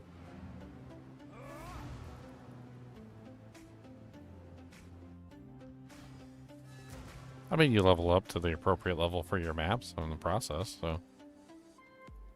I actually kind of admire GGG for sticking to their guns. That's on, like, good. I like that, but I just don't want them to have to put stuff in for putting it in sake. What do you think they put in just for putting it in to put it in? I feel like the interludes are a little bit like that. Oh well, they're just trying to help you level up. Otherwise, you wouldn't be able to. Yeah, I mean, I like them. I like the content as far as like the play style of it, but I feel like it's my teacher giving me busy work. I didn't think the interludes were really all that long, to be honest. I felt like I blew through them. I didn't. I don't really know why. I had trouble finding a bow upgrade, and I think that was my biggest problem. Huh. I mean, because you can do them in any order, because they don't. Yeah, I like the that. level, I did the like level, that. The level requirement on them like changes depending on what order you do them in. So like you don't have to worry about doing them in a specific order. Like the bosses weren't particularly difficult. I mean, and I've heard that some people have had trouble with the Asmeri Prince, but I didn't have any trouble with him at all. I mean, he hit me hard one time. It was down. I was down to like 80 or 20% health, and then I immediately healed back up, and I just like handed him his butt cheeks. Wasn't really too bad. Now I know that D3 is like one of the worst ARPGs, but one of the things what about adventure mode? If after you beat the campaign, you can go into adventure mode and you could play any acts in any order. I think adventure mode was a response to essentially how horrible the campaign was in Diablo 3. I think that's literally the moral of the story. Is that Diablo 3's campaign was so bad that nobody wanted to go back through it ever. Which, you can't really say that about PoE 2's campaign. Although PoE 2 campaign might be a little bit long, it's not boring, really. No, it is a good campaign. And it is a it's good just campaign. So, like, I don't really think adventure mode would really be a good applicable thing here. I think adventure mode is generally saved for if the campaign is so bad that, like, people just don't want to ever touch it again. And the D3 campaign was not the greatest. It also was very disjointed. Like, I often found myself wondering where the hell I was going, or like what the continuity of like each area was. Like, sometimes you were going back to specific areas like later on and there was like a different version of the same area in D3. So like you would go to, like, I don't know, just make up a name, like Harcourt, and then like later on they would send you back to Harcourt, but it wasn't the same Harcourt, it was like a different Harcourt. There was a higher level version of that, and like it was really disjointed, and it didn't really have a good flow to it like a lot of the other campaigns, like D2 campaign, for instance. There was no flow. You didn't like know exactly where you were going at any given time, like innately. It would take you like multiple playthroughs to understand exactly where to go, what to do, like who to kill, where to farm, etc. And so adventure mode, I think, was a good solution for D3. I don't think adventure mode was a good mode, my personal opinion, but I do think that in comparison to the horror that was the campaign, I think adventure mode was a good solution for Diablo 3. Yeah. Well, I was thinking instead of them getting rid of the interlude acts, they keep the interlude acts and just have it, and over time they just maybe add one or two more short stories that is like a optional side quest. I think that would be kind of cool. Like now, I wish they would make them farmable bosses, like, and I know they kind of are, but they don't feel as good as like, doing Diablo or Baal or Mephisto runs. I wish they would take those interludes, let them be horizontal content instead of vertical, and let it be boss runs and stuff, or farming and that kind of thing. Yeah, that's a good idea. Because the bosses were great. I mean, that one kicked my tail, but all in all, the bosses were great.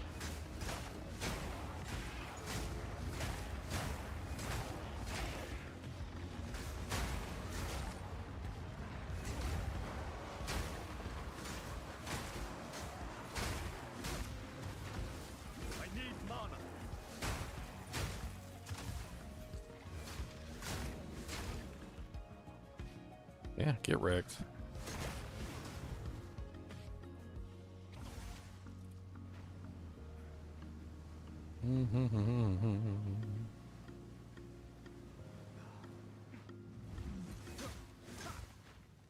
Not yet.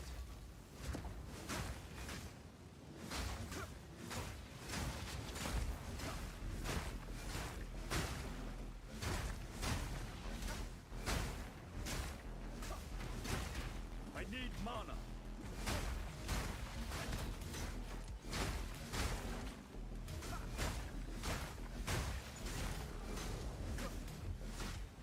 I'm unable. I need mana.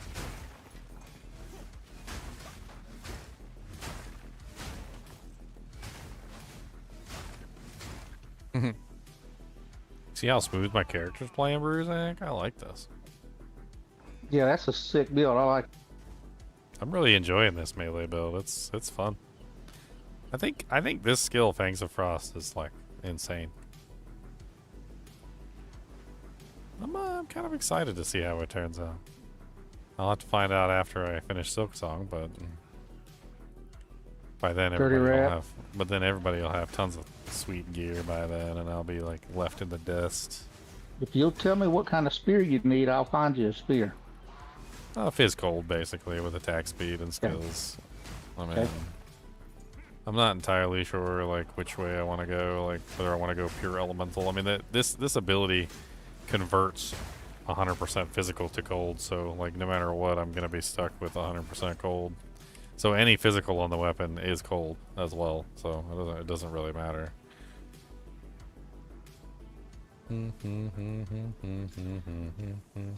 I'll tell you, Contagion and Essence wrecks those abysses. Poison build could be really fun this season. I was actually looking at those two poison support gems. I don't know if you saw those, but there's like two really good the lineage support gems, the new unique ones. There's two of them in the guild stash. They're on the what is it? The skill gems. They go into the skill gems section. Yeah. They're down at the bottom. There's like a poison one that has to do with like ticking faster while you have rage. So it's like a poison rage build. And then there's another one that has to do with like more damage for the total number of poisons that are on the target. So like the more poisons you have, the more damage you get. Mm-hmm. And you can like stack more poisons. You can get like the passive nodes that give you like +1 poison on a target, or like the support gems, so you can get like more damage that way as well. It's really interesting. Those two support gems look like they could make a really fun like rage poison character.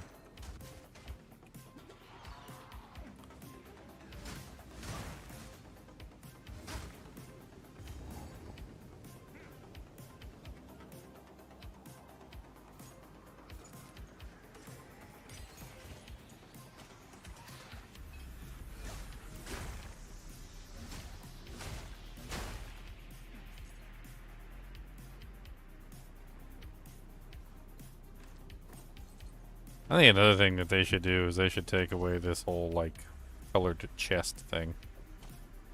I don't think it's a good idea. Yes, I was just thinking about that. I agree. It kind of like ruins the surprise. Like the whole point of opening up a chest is to not know what's inside. Oh yeah.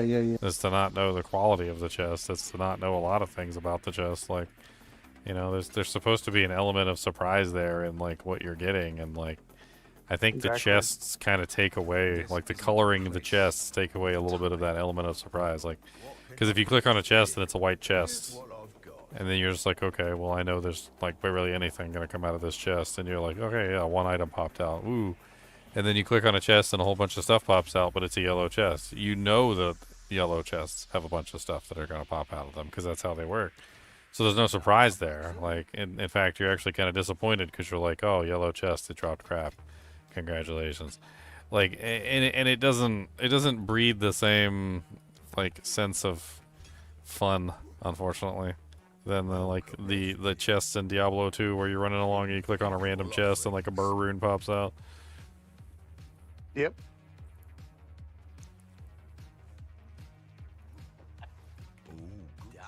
Yeah, get rid of the colored chests, and then also add some booby traps. So like sometimes you open it, a fireball comes out or a grenade comes out. You know, keep you on your toes a little bit. I like the booby traps coming out of the chest. I do indeed. I can even have like one turn into a mimic, and it just starts to attack you. Mm-hmm.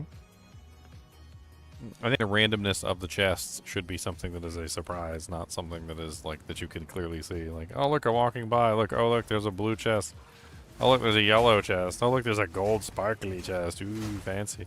Like, I mean, Diablo 2 had some super chests, but you know they were usually at the end of a level or like behind a boss or something, and were very specific. But or they were random throughout the level, and you kind of like knew exactly where they were.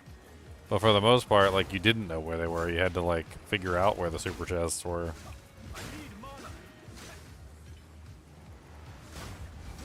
Back to the sword.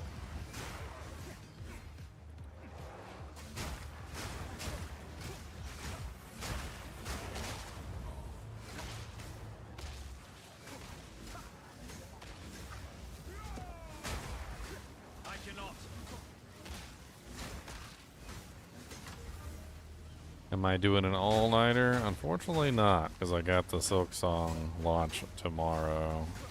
Early tomorrow, too. It's like at 10 o'clock, so... And I think I have my stream set for 9, which means I need to get up at 8.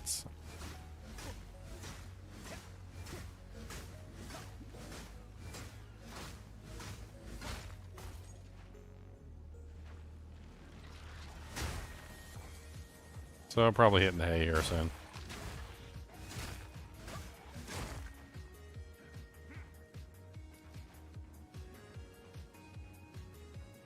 I know that Silksong isn't a Diablo game.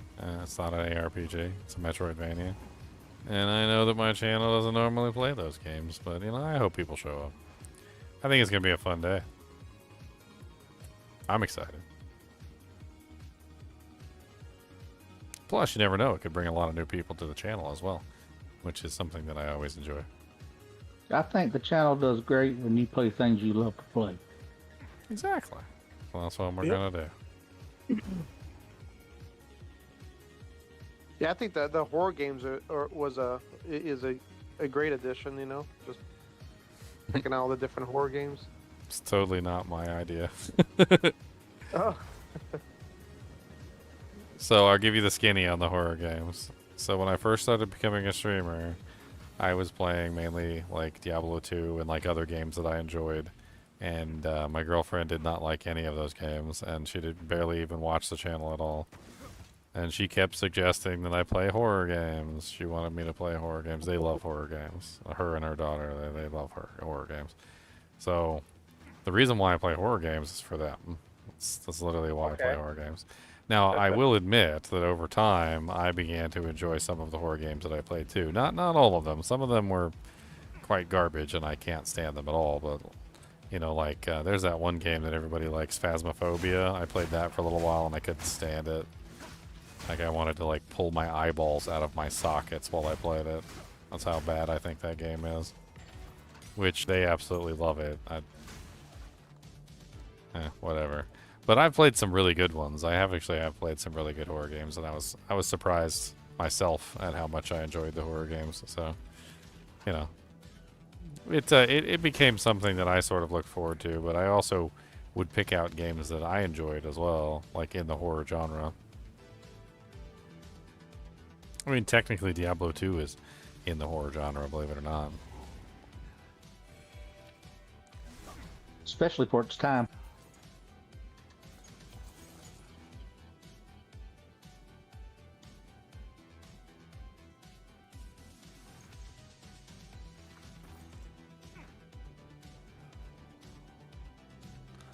Man, you got enough gold hoarded back here, buddy? Like,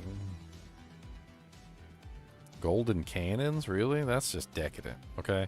That's just decadent. Golden cannons.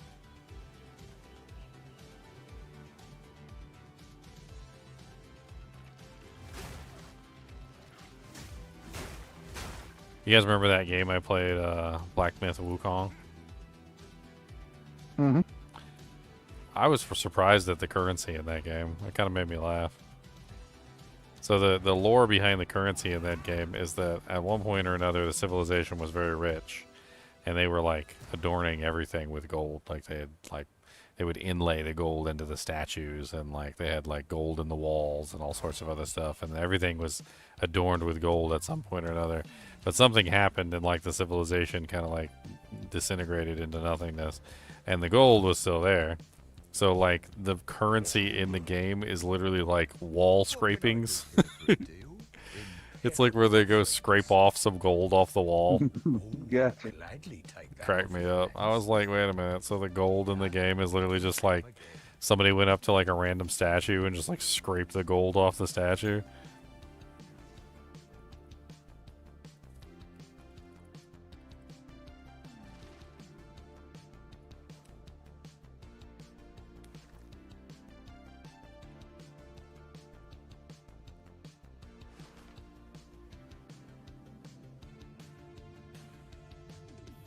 Find a lot of in coin collecting. You find a lot of coins from before the First World War that had clippings because they were made out of silver, and so people would clip little tiny pieces of off of them, put them in a jar every time they got a silver coin until they had a jar full of silver. Oh yeah, that's like a standard thing. They make fun of people for it, like you're penny pinching. That's actually the term, penny pinching. You pinch off the edges of the penny. So here's one of the pieces. So, oh dear, this gold piece was peeled from the face of a gold Buddha. Keeping it will only invite trouble. It is better to sell them than keeping it at the shrine. Like, all the pieces of gold in the game were literally just like pieces ripped off of statues and stuff.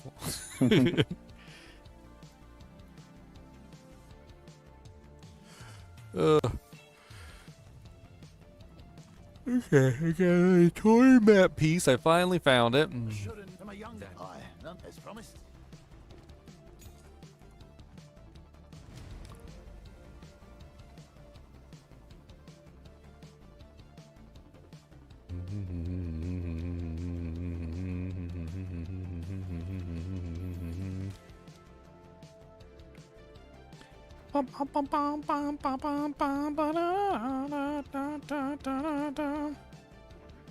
Yo, mama, she's a hoe.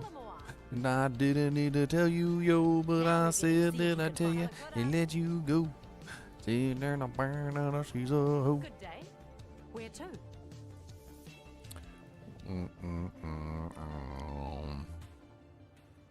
Abandoned prison. Isle of Kin. Shrike Island. That place was yucky. Covered in bird poop. That's Bird Poop Island right there. You ever wanted bird poop? Bird Poop Island. That's Bird Poop Island right there. Nope, sound works just fine on YouTube. Here we are.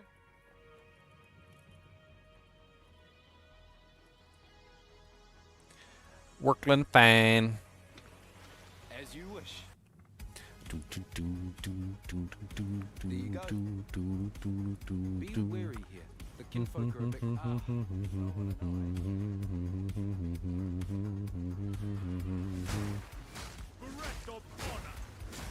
Boom, baby. Come on, boom, baby. Need more mana.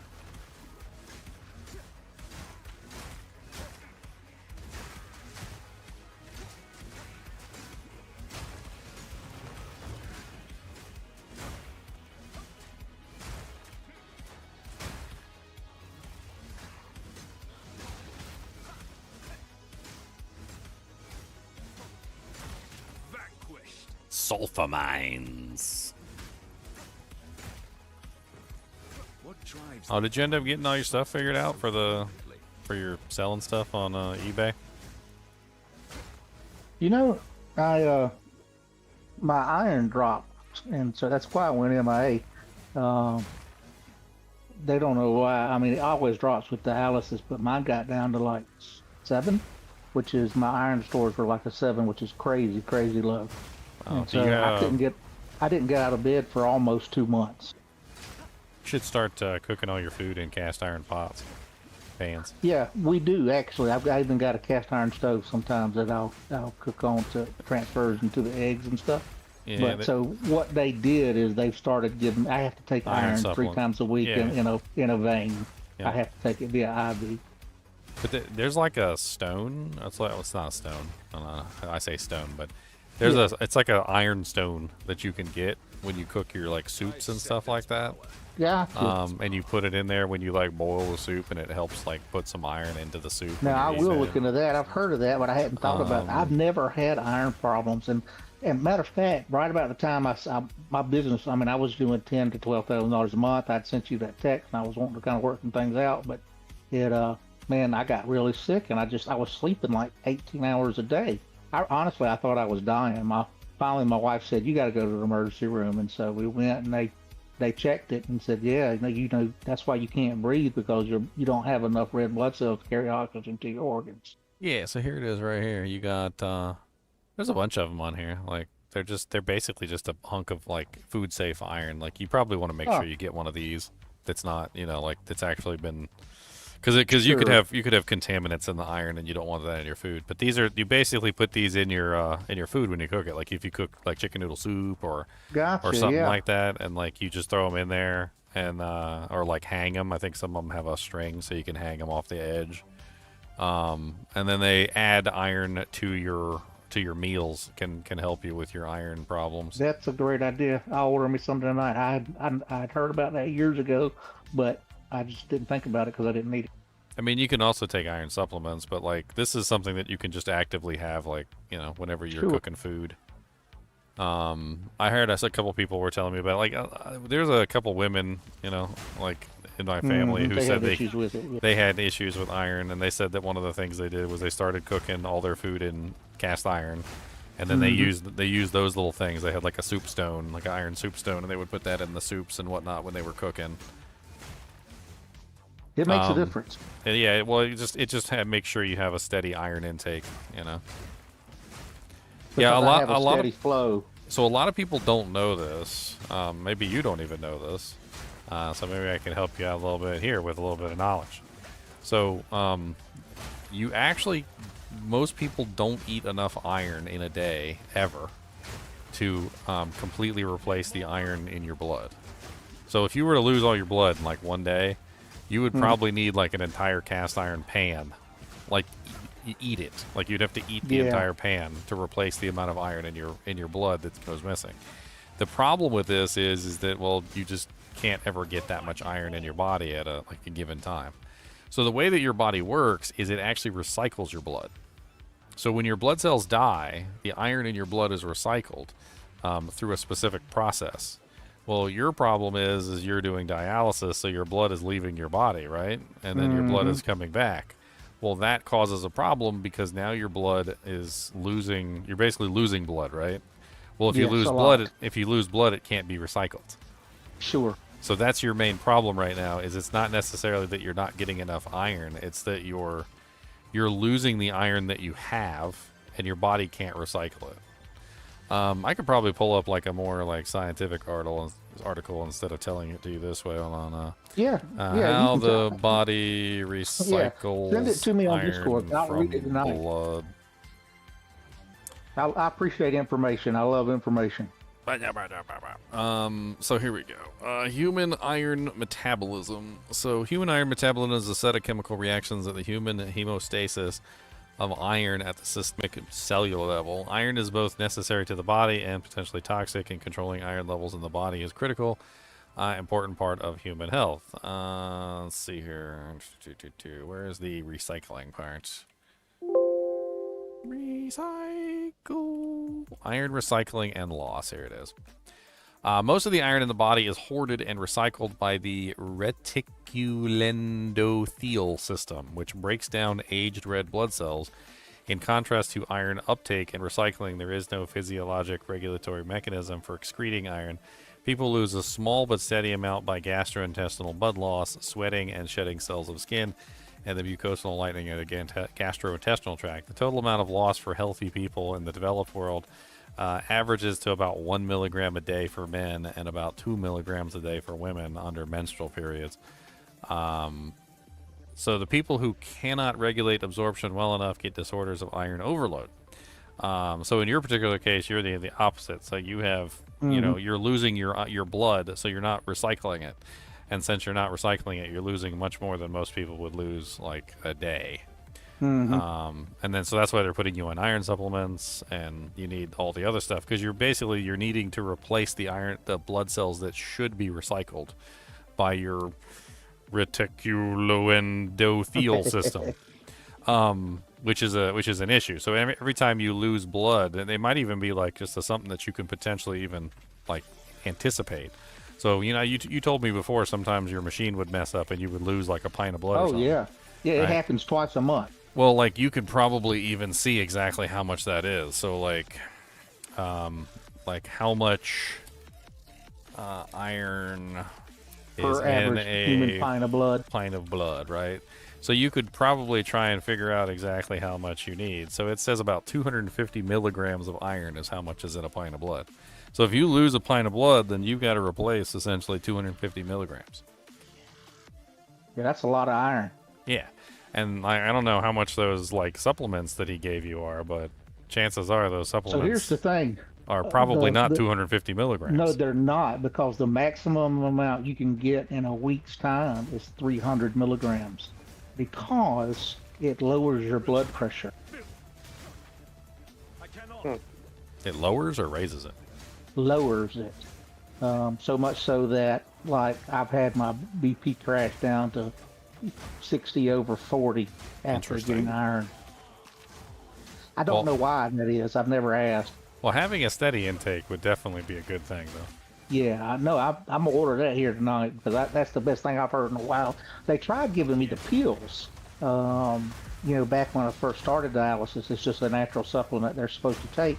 But I was allergic to it, which is really rare. Most people are not allergic to iron via a pill, but it made me break out all over my skin. Interesting. But the liquid iron does not seem to do anything negative. Or you could just drink blood like a vampire. Bruzak the vampire! Let's go! I had me a big giant steak yesterday, man. It was dripping. I mean, isn't that basically what, why am I blanking here? Gravy. Isn't gravy pretty much just blood? Gravy's grease. Grease and flour. It's grease and flour? I thought they added, I thought there was usually blood in it. You can. I mean, you can add a little blood to it, and there's got blood sausage and stuff, but Southern gravy, white gravy, like you get at Cracker Barrel, is sausage or bacon grease with flour and milk.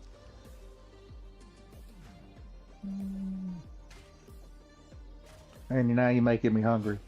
Well, I mean, I was just thinking that if just it's kind of stupid, like, and I don't know if this is even the case, but like, if the blood loss is what causes the iron loss because the blood is the iron, well, then eating blood could technically telling you, Vampire Bruzak. Vampire Bruzak. What blood type are you, Ginger? I think I'm like O positive or something. That's good. That's good stuff. You like the O positive? Donor. I got, it takes some. I got gout. Let's go. You can have my gout. Yep. Man, gout's a terrible thing. I actually was laughing. That. I was laughing because I was like, I was thinking about like ways that I could potentially get rid of like my gout, and a lot of it is in your blood, basically. You get like uric acid in your blood and whatnot. Yeah. I was like, I should just go donate blood whenever I have gout. That'll probably cure me of my gout. But you know what the sad thing is if somebody gets my blood and I have high uric acid, they'll get gout from my blood. They literally will just get the uric acid and then have the gout attack from my blood. It's actually happened before. It's like terrible, man. Like people who have high blood alcohol content who give blood and then you end up giving the blood to somebody else, they're drunk. They literally get drunk through a blood infusion. So what does gout cause? I'm curious. What does gout cause? So basically, there's this stuff that's called uric acid. It's created by purines, which is essentially the breakdown of like cellular material. Like it's a byproduct. It's like trash essentially. It's waste. It's waste, and your body is supposed to be able to deal with it quickly. But the thing is if you have a predisposition for your, like your kidneys or your liver or whatever to not deal with it as well as it should, it can build up. And that's not necessarily an issue. The issue comes to the point where the purines turn to uric acid and the uric acid crystallizes. So you ever done like one of those little rock candy experiments like when you were a kid where you take like sugar and you put it in a jar and you like hang a string on it and you put it somewhere warm and the sugar eventually turns into little crystals and then you get the rock candy? I've never done that one, no. You never done that when you were a kid? That one's fun. No. That's a fun one. You can look up the thing. It's really easy to do. Okay, so but basically when a liquid crystallizes, it's not exactly very friendly to the inside of your body. Yeah. Well, uric acid when it crystallizes turns into little needles, like little tiny needles, and they tend to gather up at a site of previous injury. So for some people it's a toe, for some people it's a finger. For me it's my hip. I fell down when I was younger while I was skating, hurt my hip real bad, and so like mine tends to gather in my hip, which is horrible. And so once you have these little tiny needles in your like extremities, in your organs, like wherever they're gathering, and you try and move that organ that's now filled with little tiny needles, like pain, massive that pain. sounds very painful. Pain. It's so bad, man. Like you go from being like a young kid to like a old man, and like a 90-year-old man, and like a night. My grandpa used to call it the silent killer in the night, because basically it only comes on you when you're sleeping. It doesn't generally attack you during the daytime, and the reason why is because the crystals generally only form when they're cold. That's something that I learned about gout, which has actually helped me tremendously. Is that the crystals generally form at low temperatures, kind of like how the sugar crystals in rock candy generally only form at high temperatures, or like warm temperatures rather, right? So like one of the things I figured out early on was that if I kept warm during the nighttime, I usually use like a heating blanket during the winter, because it prevents my body temperature falling in the middle of the night, which prevents the crystals from forming, which generally helps me not be like as bad. Or like if the crystals have already formed, sometimes you can go take like a hot bath, like a really hot bath, and you can just soak in it for a little while, and the crystals will slowly sort of dissolve away, which is also useful. Tart cherry extract helps a lot also. That also helps. Yes, it does. I drink tart cherries by the gallon. Yep. That's why I'm such a sour individual.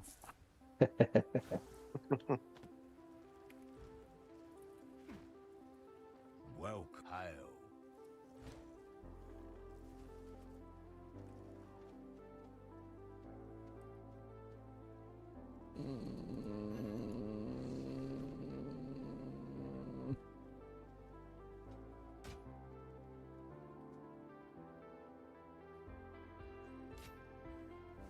Done. Have a good day. Some sort of little fly bugging me. Pestering me.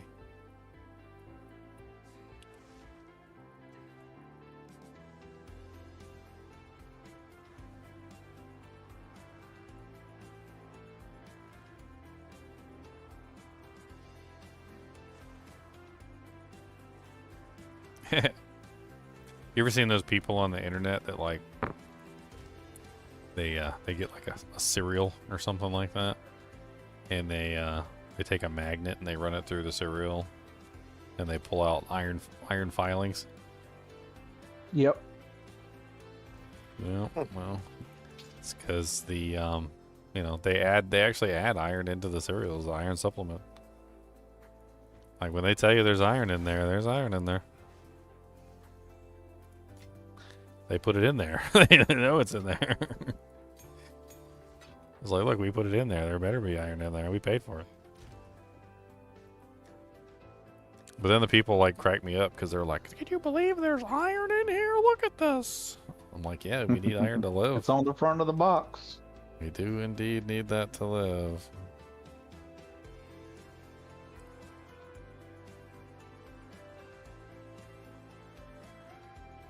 Yeah, late last year I had kind of like some cardiac issues, and I was on the verge of getting diabetes, so I made a transformational change in my diet and exercising, and went to keto diet.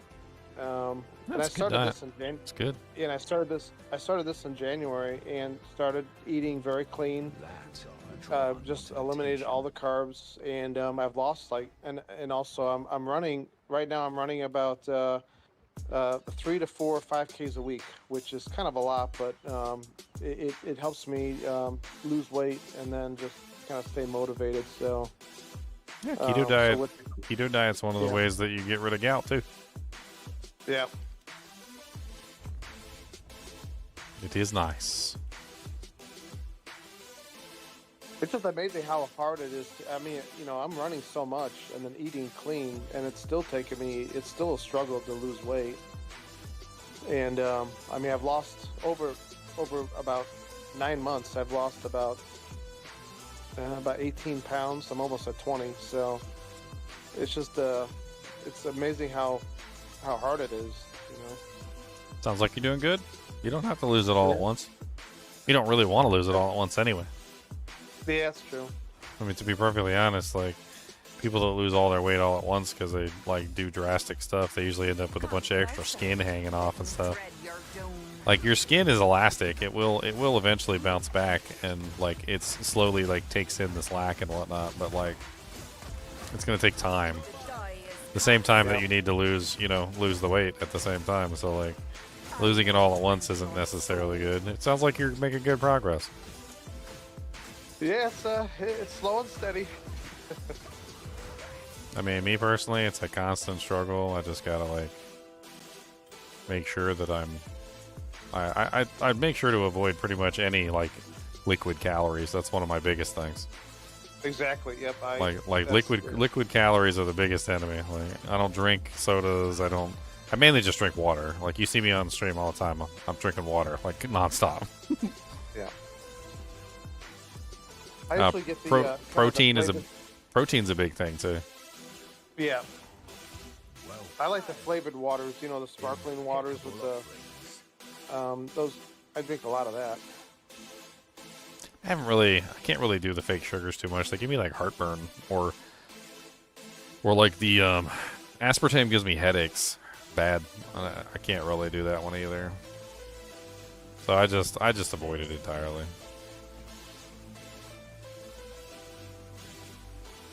If I want to drink or eat something sweet, like, I do. Like, I don't let myself, completely be stopped from eating anything. But I treat it as it's a treat, like, no matter what. Like, anytime I eat, like, a slice of cake or any kind of, like, sweet, sugary, like, filled with tons of carbohydrates, something, it's a treat. Yeah, my weakness is cheesecake. I love cheesecake. Cheesecake is keto, Mine is actually. potato chips. I love potato chips. Pretty sure cheesecake is keto. I mean, you shouldn't eat, like, large amounts of cheesecake no matter what, but... Yeah. I certainly have before. I have. Yeah, there's certain foods that I don't eat at all. Like, I haven't eaten in over a year. Like, bread, potato chips is one. Bread, I try to stay away from bread. No, bread is carbs. Carbs is sugar. Yeah. It's all sugar. It all breaks down to sugar. The only carbs I have is, like, fruit. You know, the fruit's got sugar, but it's kind of more of a natural sugar, like watermelon. You know. So the difference between the two sugars is that fructose tends to be stored as fat, whereas glucose tends to be used by the body immediately.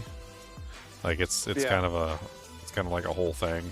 So, like, it's one of the reasons why fructose is so demonized in the world of, like, dietitians, is because fructose does tend to react very poorly with the body versus, like, the latter. But I think most sugar is half and half. Like, it's half fructose, half sucrose, or was it glucose? I think it's sucrose. But fructose, like, comes from fruit. That's why it's called fructose. It in natural fruits, though, there's, like, very little, like, comparatively to, like, a soda. Which I'm actually very glad that it looks like we may be switching back to, like, cane sugar as opposed to fructose, high fructose corn syrup. It's a good change overall for, like, everybody, honestly.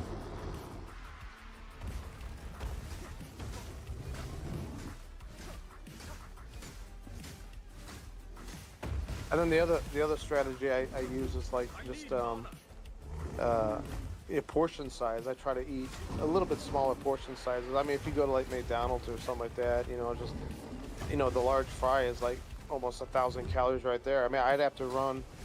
I burn about when I do my 5K, I burn about 450 to 500 calories. I mean, I'd have to run almost 10 miles to burn off a large fry. It's ridiculous. It's like, it's impossible.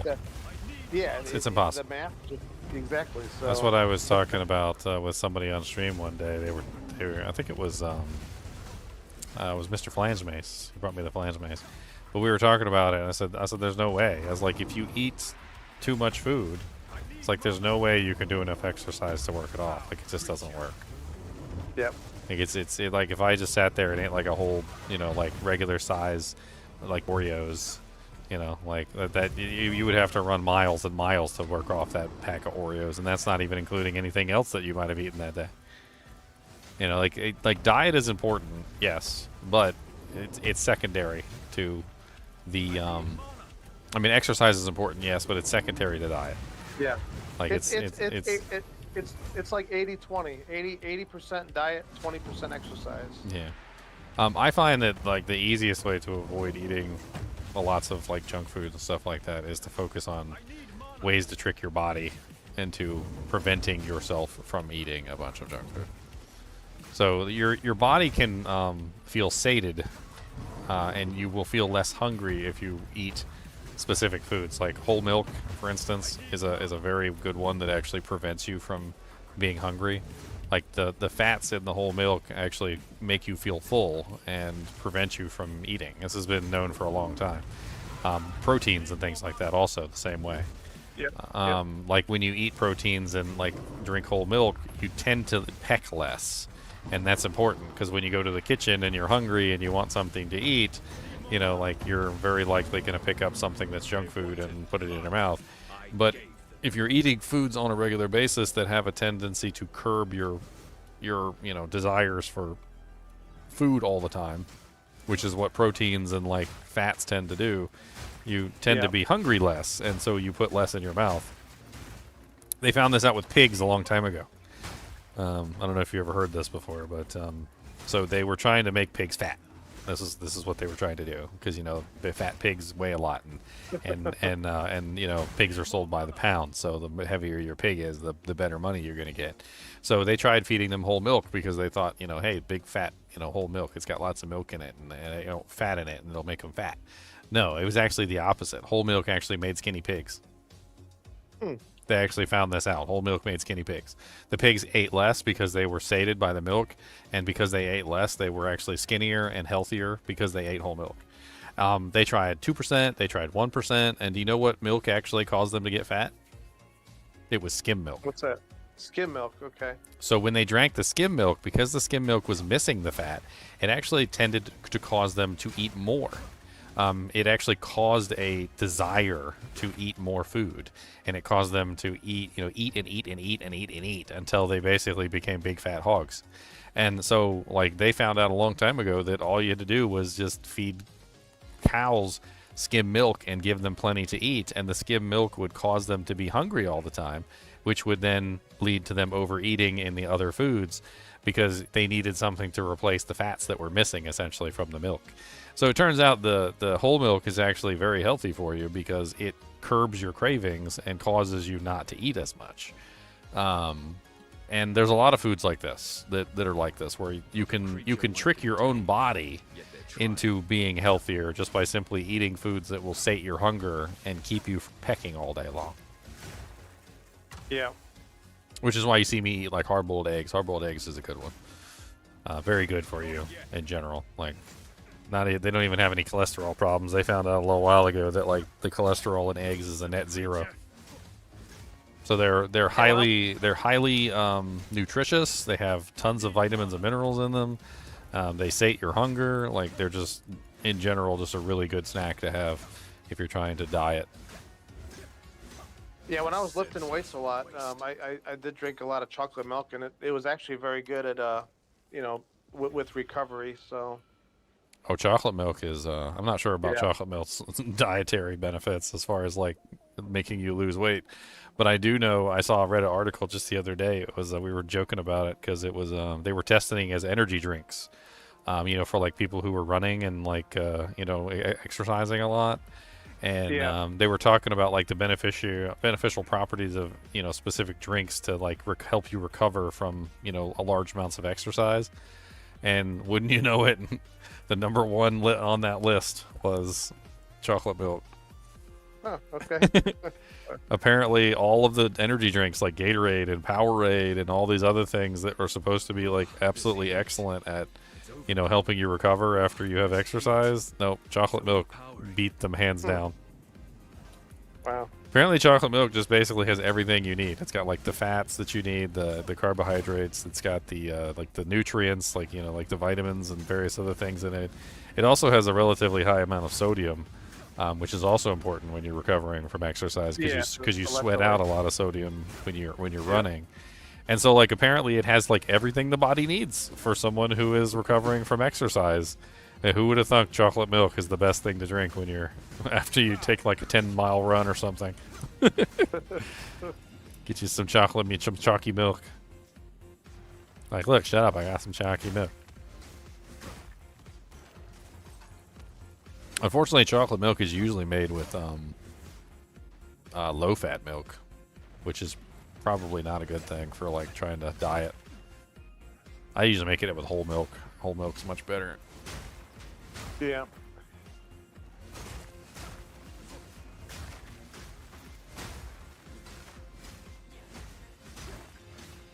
Who would have thunk it? Milk and eggs, not such a demonic thing after all. Despite what they tried to tell us for decades. Yeah, it seems like every few years they change their mind about, you know, drinking coffee and eating dark chocolate and some dark other chocolate things. is good for you, but I've heard a lot of talk about like how dark chocolate is usually made from plants that come from a specific area, and they were talking about how like it has kind of like a high amount of heavy metals in it because it comes from that specific area. There was a couple articles about it recently about the heavy metals in the chocolate. Yeah, I think cadmium. I think is cadmium is yeah, cadmium. Cadmium, and lead too. And lead, yeah, lead. I mean, it's little mercury, not little zinc. it's this unfortunately plants suck up stuff from Dash the of ground. cobalt. And apparently the place that is actually growing the cocoa beans is, you know, the ground is not so great, and apparently it's sucking up the heavy metals into the chocolate. I mean, it's not that chocolate's bad for you in any way. I think dark chocolate's actually really good for you, but apparently, like, there is some problems with certain brands of chocolate that are sourced from specific areas that have high heavy metals in them. Yeah, gotta know where it's made. Or where the cocoa beans are harvested, I guess.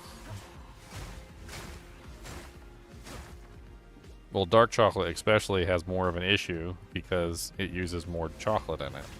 Whereas milk chocolate uses less, it's more cocoa, and the cocoa is where the heavy metals are coming from.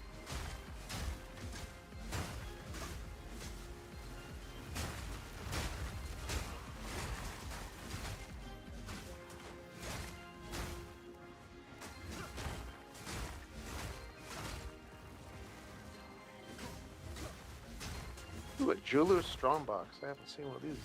Those are good to beef up because they can potentially even drop like a divine or something. Oh wait, no, the researcher's one is the divine. What is the jeweler's? Rings? I think it's rings. Yeah, that's what it's saying.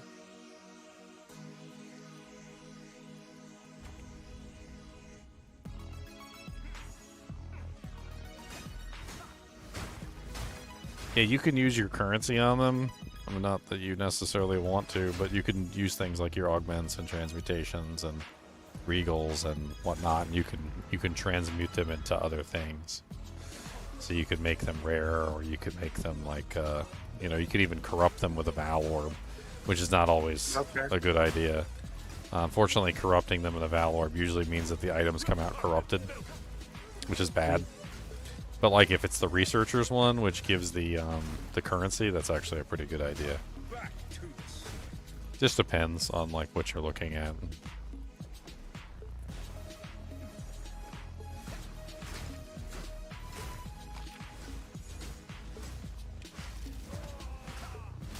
Electrocuting a subdued behemoth.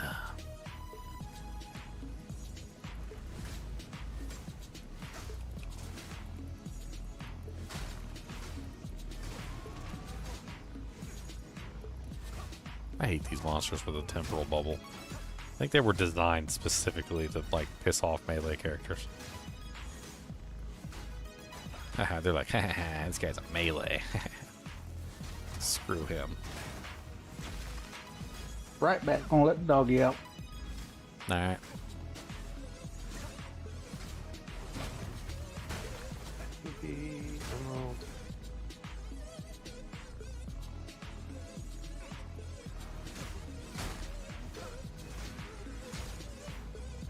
Boom, boom, boom, boom, boom.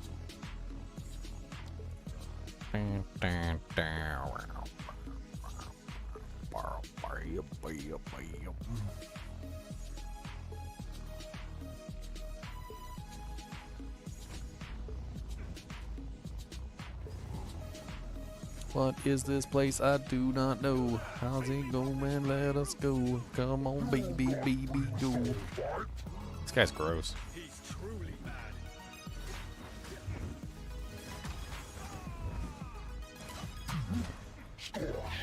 This body manipulation stuff, like putting that disc in your lip and all sorts of other crazy stuff, is so weird to me. I remember looking it up one time, and then some of them said something about that it originally started because the other tribes were constantly stealing women, and they were trying to make the women ugly so that nobody would want to steal them. I'm like, what? I was like, that's why they did that?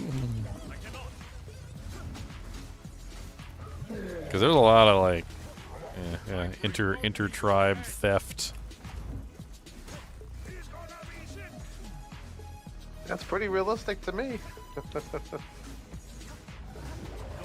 I remember like one of them where they put those rings on their neck. Apparently there's something like with the women where like they literally can't live without the rings. So once the rings are put on their neck after a certain period of time, apparently their neck muscles like degrade to the point where they're just almost non-existent, and they legitimately can't even exist without the rings.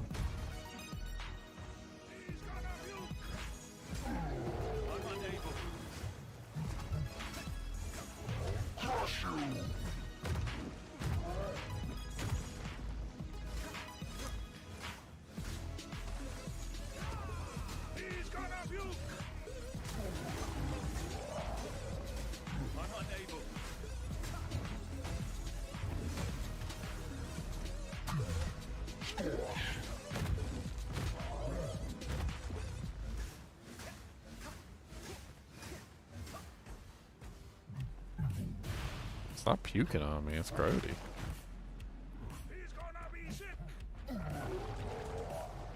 I love this fight where the guy's in the background and he's just like, he's gonna be sick, he's gonna puke.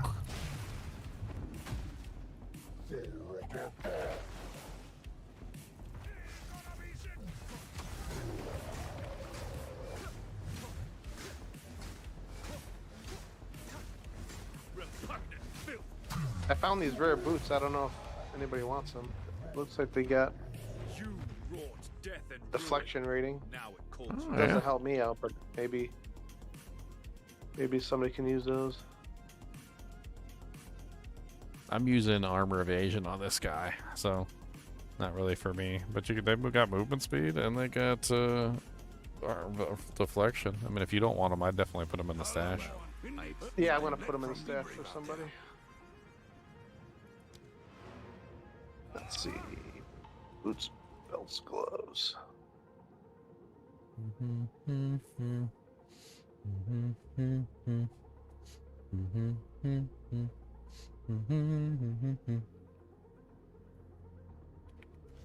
Alright, I gotta hop off here and get some sleep before tomorrow. Alright. Have a good night. I'm gonna turn in 2. It's already midnight. Holy crap. Midnight. I'm leaving. I'm almost at level 4. What? You're leaving? Forever.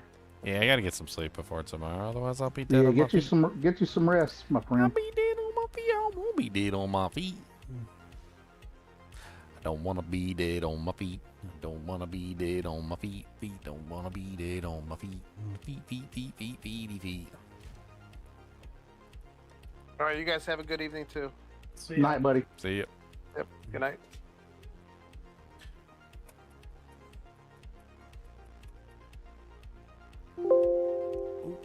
Wrong button. All right, guys and gals, it's been fun. It's been 9 hours and 20 minutes and 15 seconds and counting. As always, I do appreciate you guys and gals watching. Be sure to come and join me tomorrow for the Hollow Knight Silksong launch. I'm going to be super excited playing the Hollow Knight Silksong. I've been waiting for this game for 7 freaking years. So don't disappoint me. We're going to have some fun tomorrow. And as always, keep watching.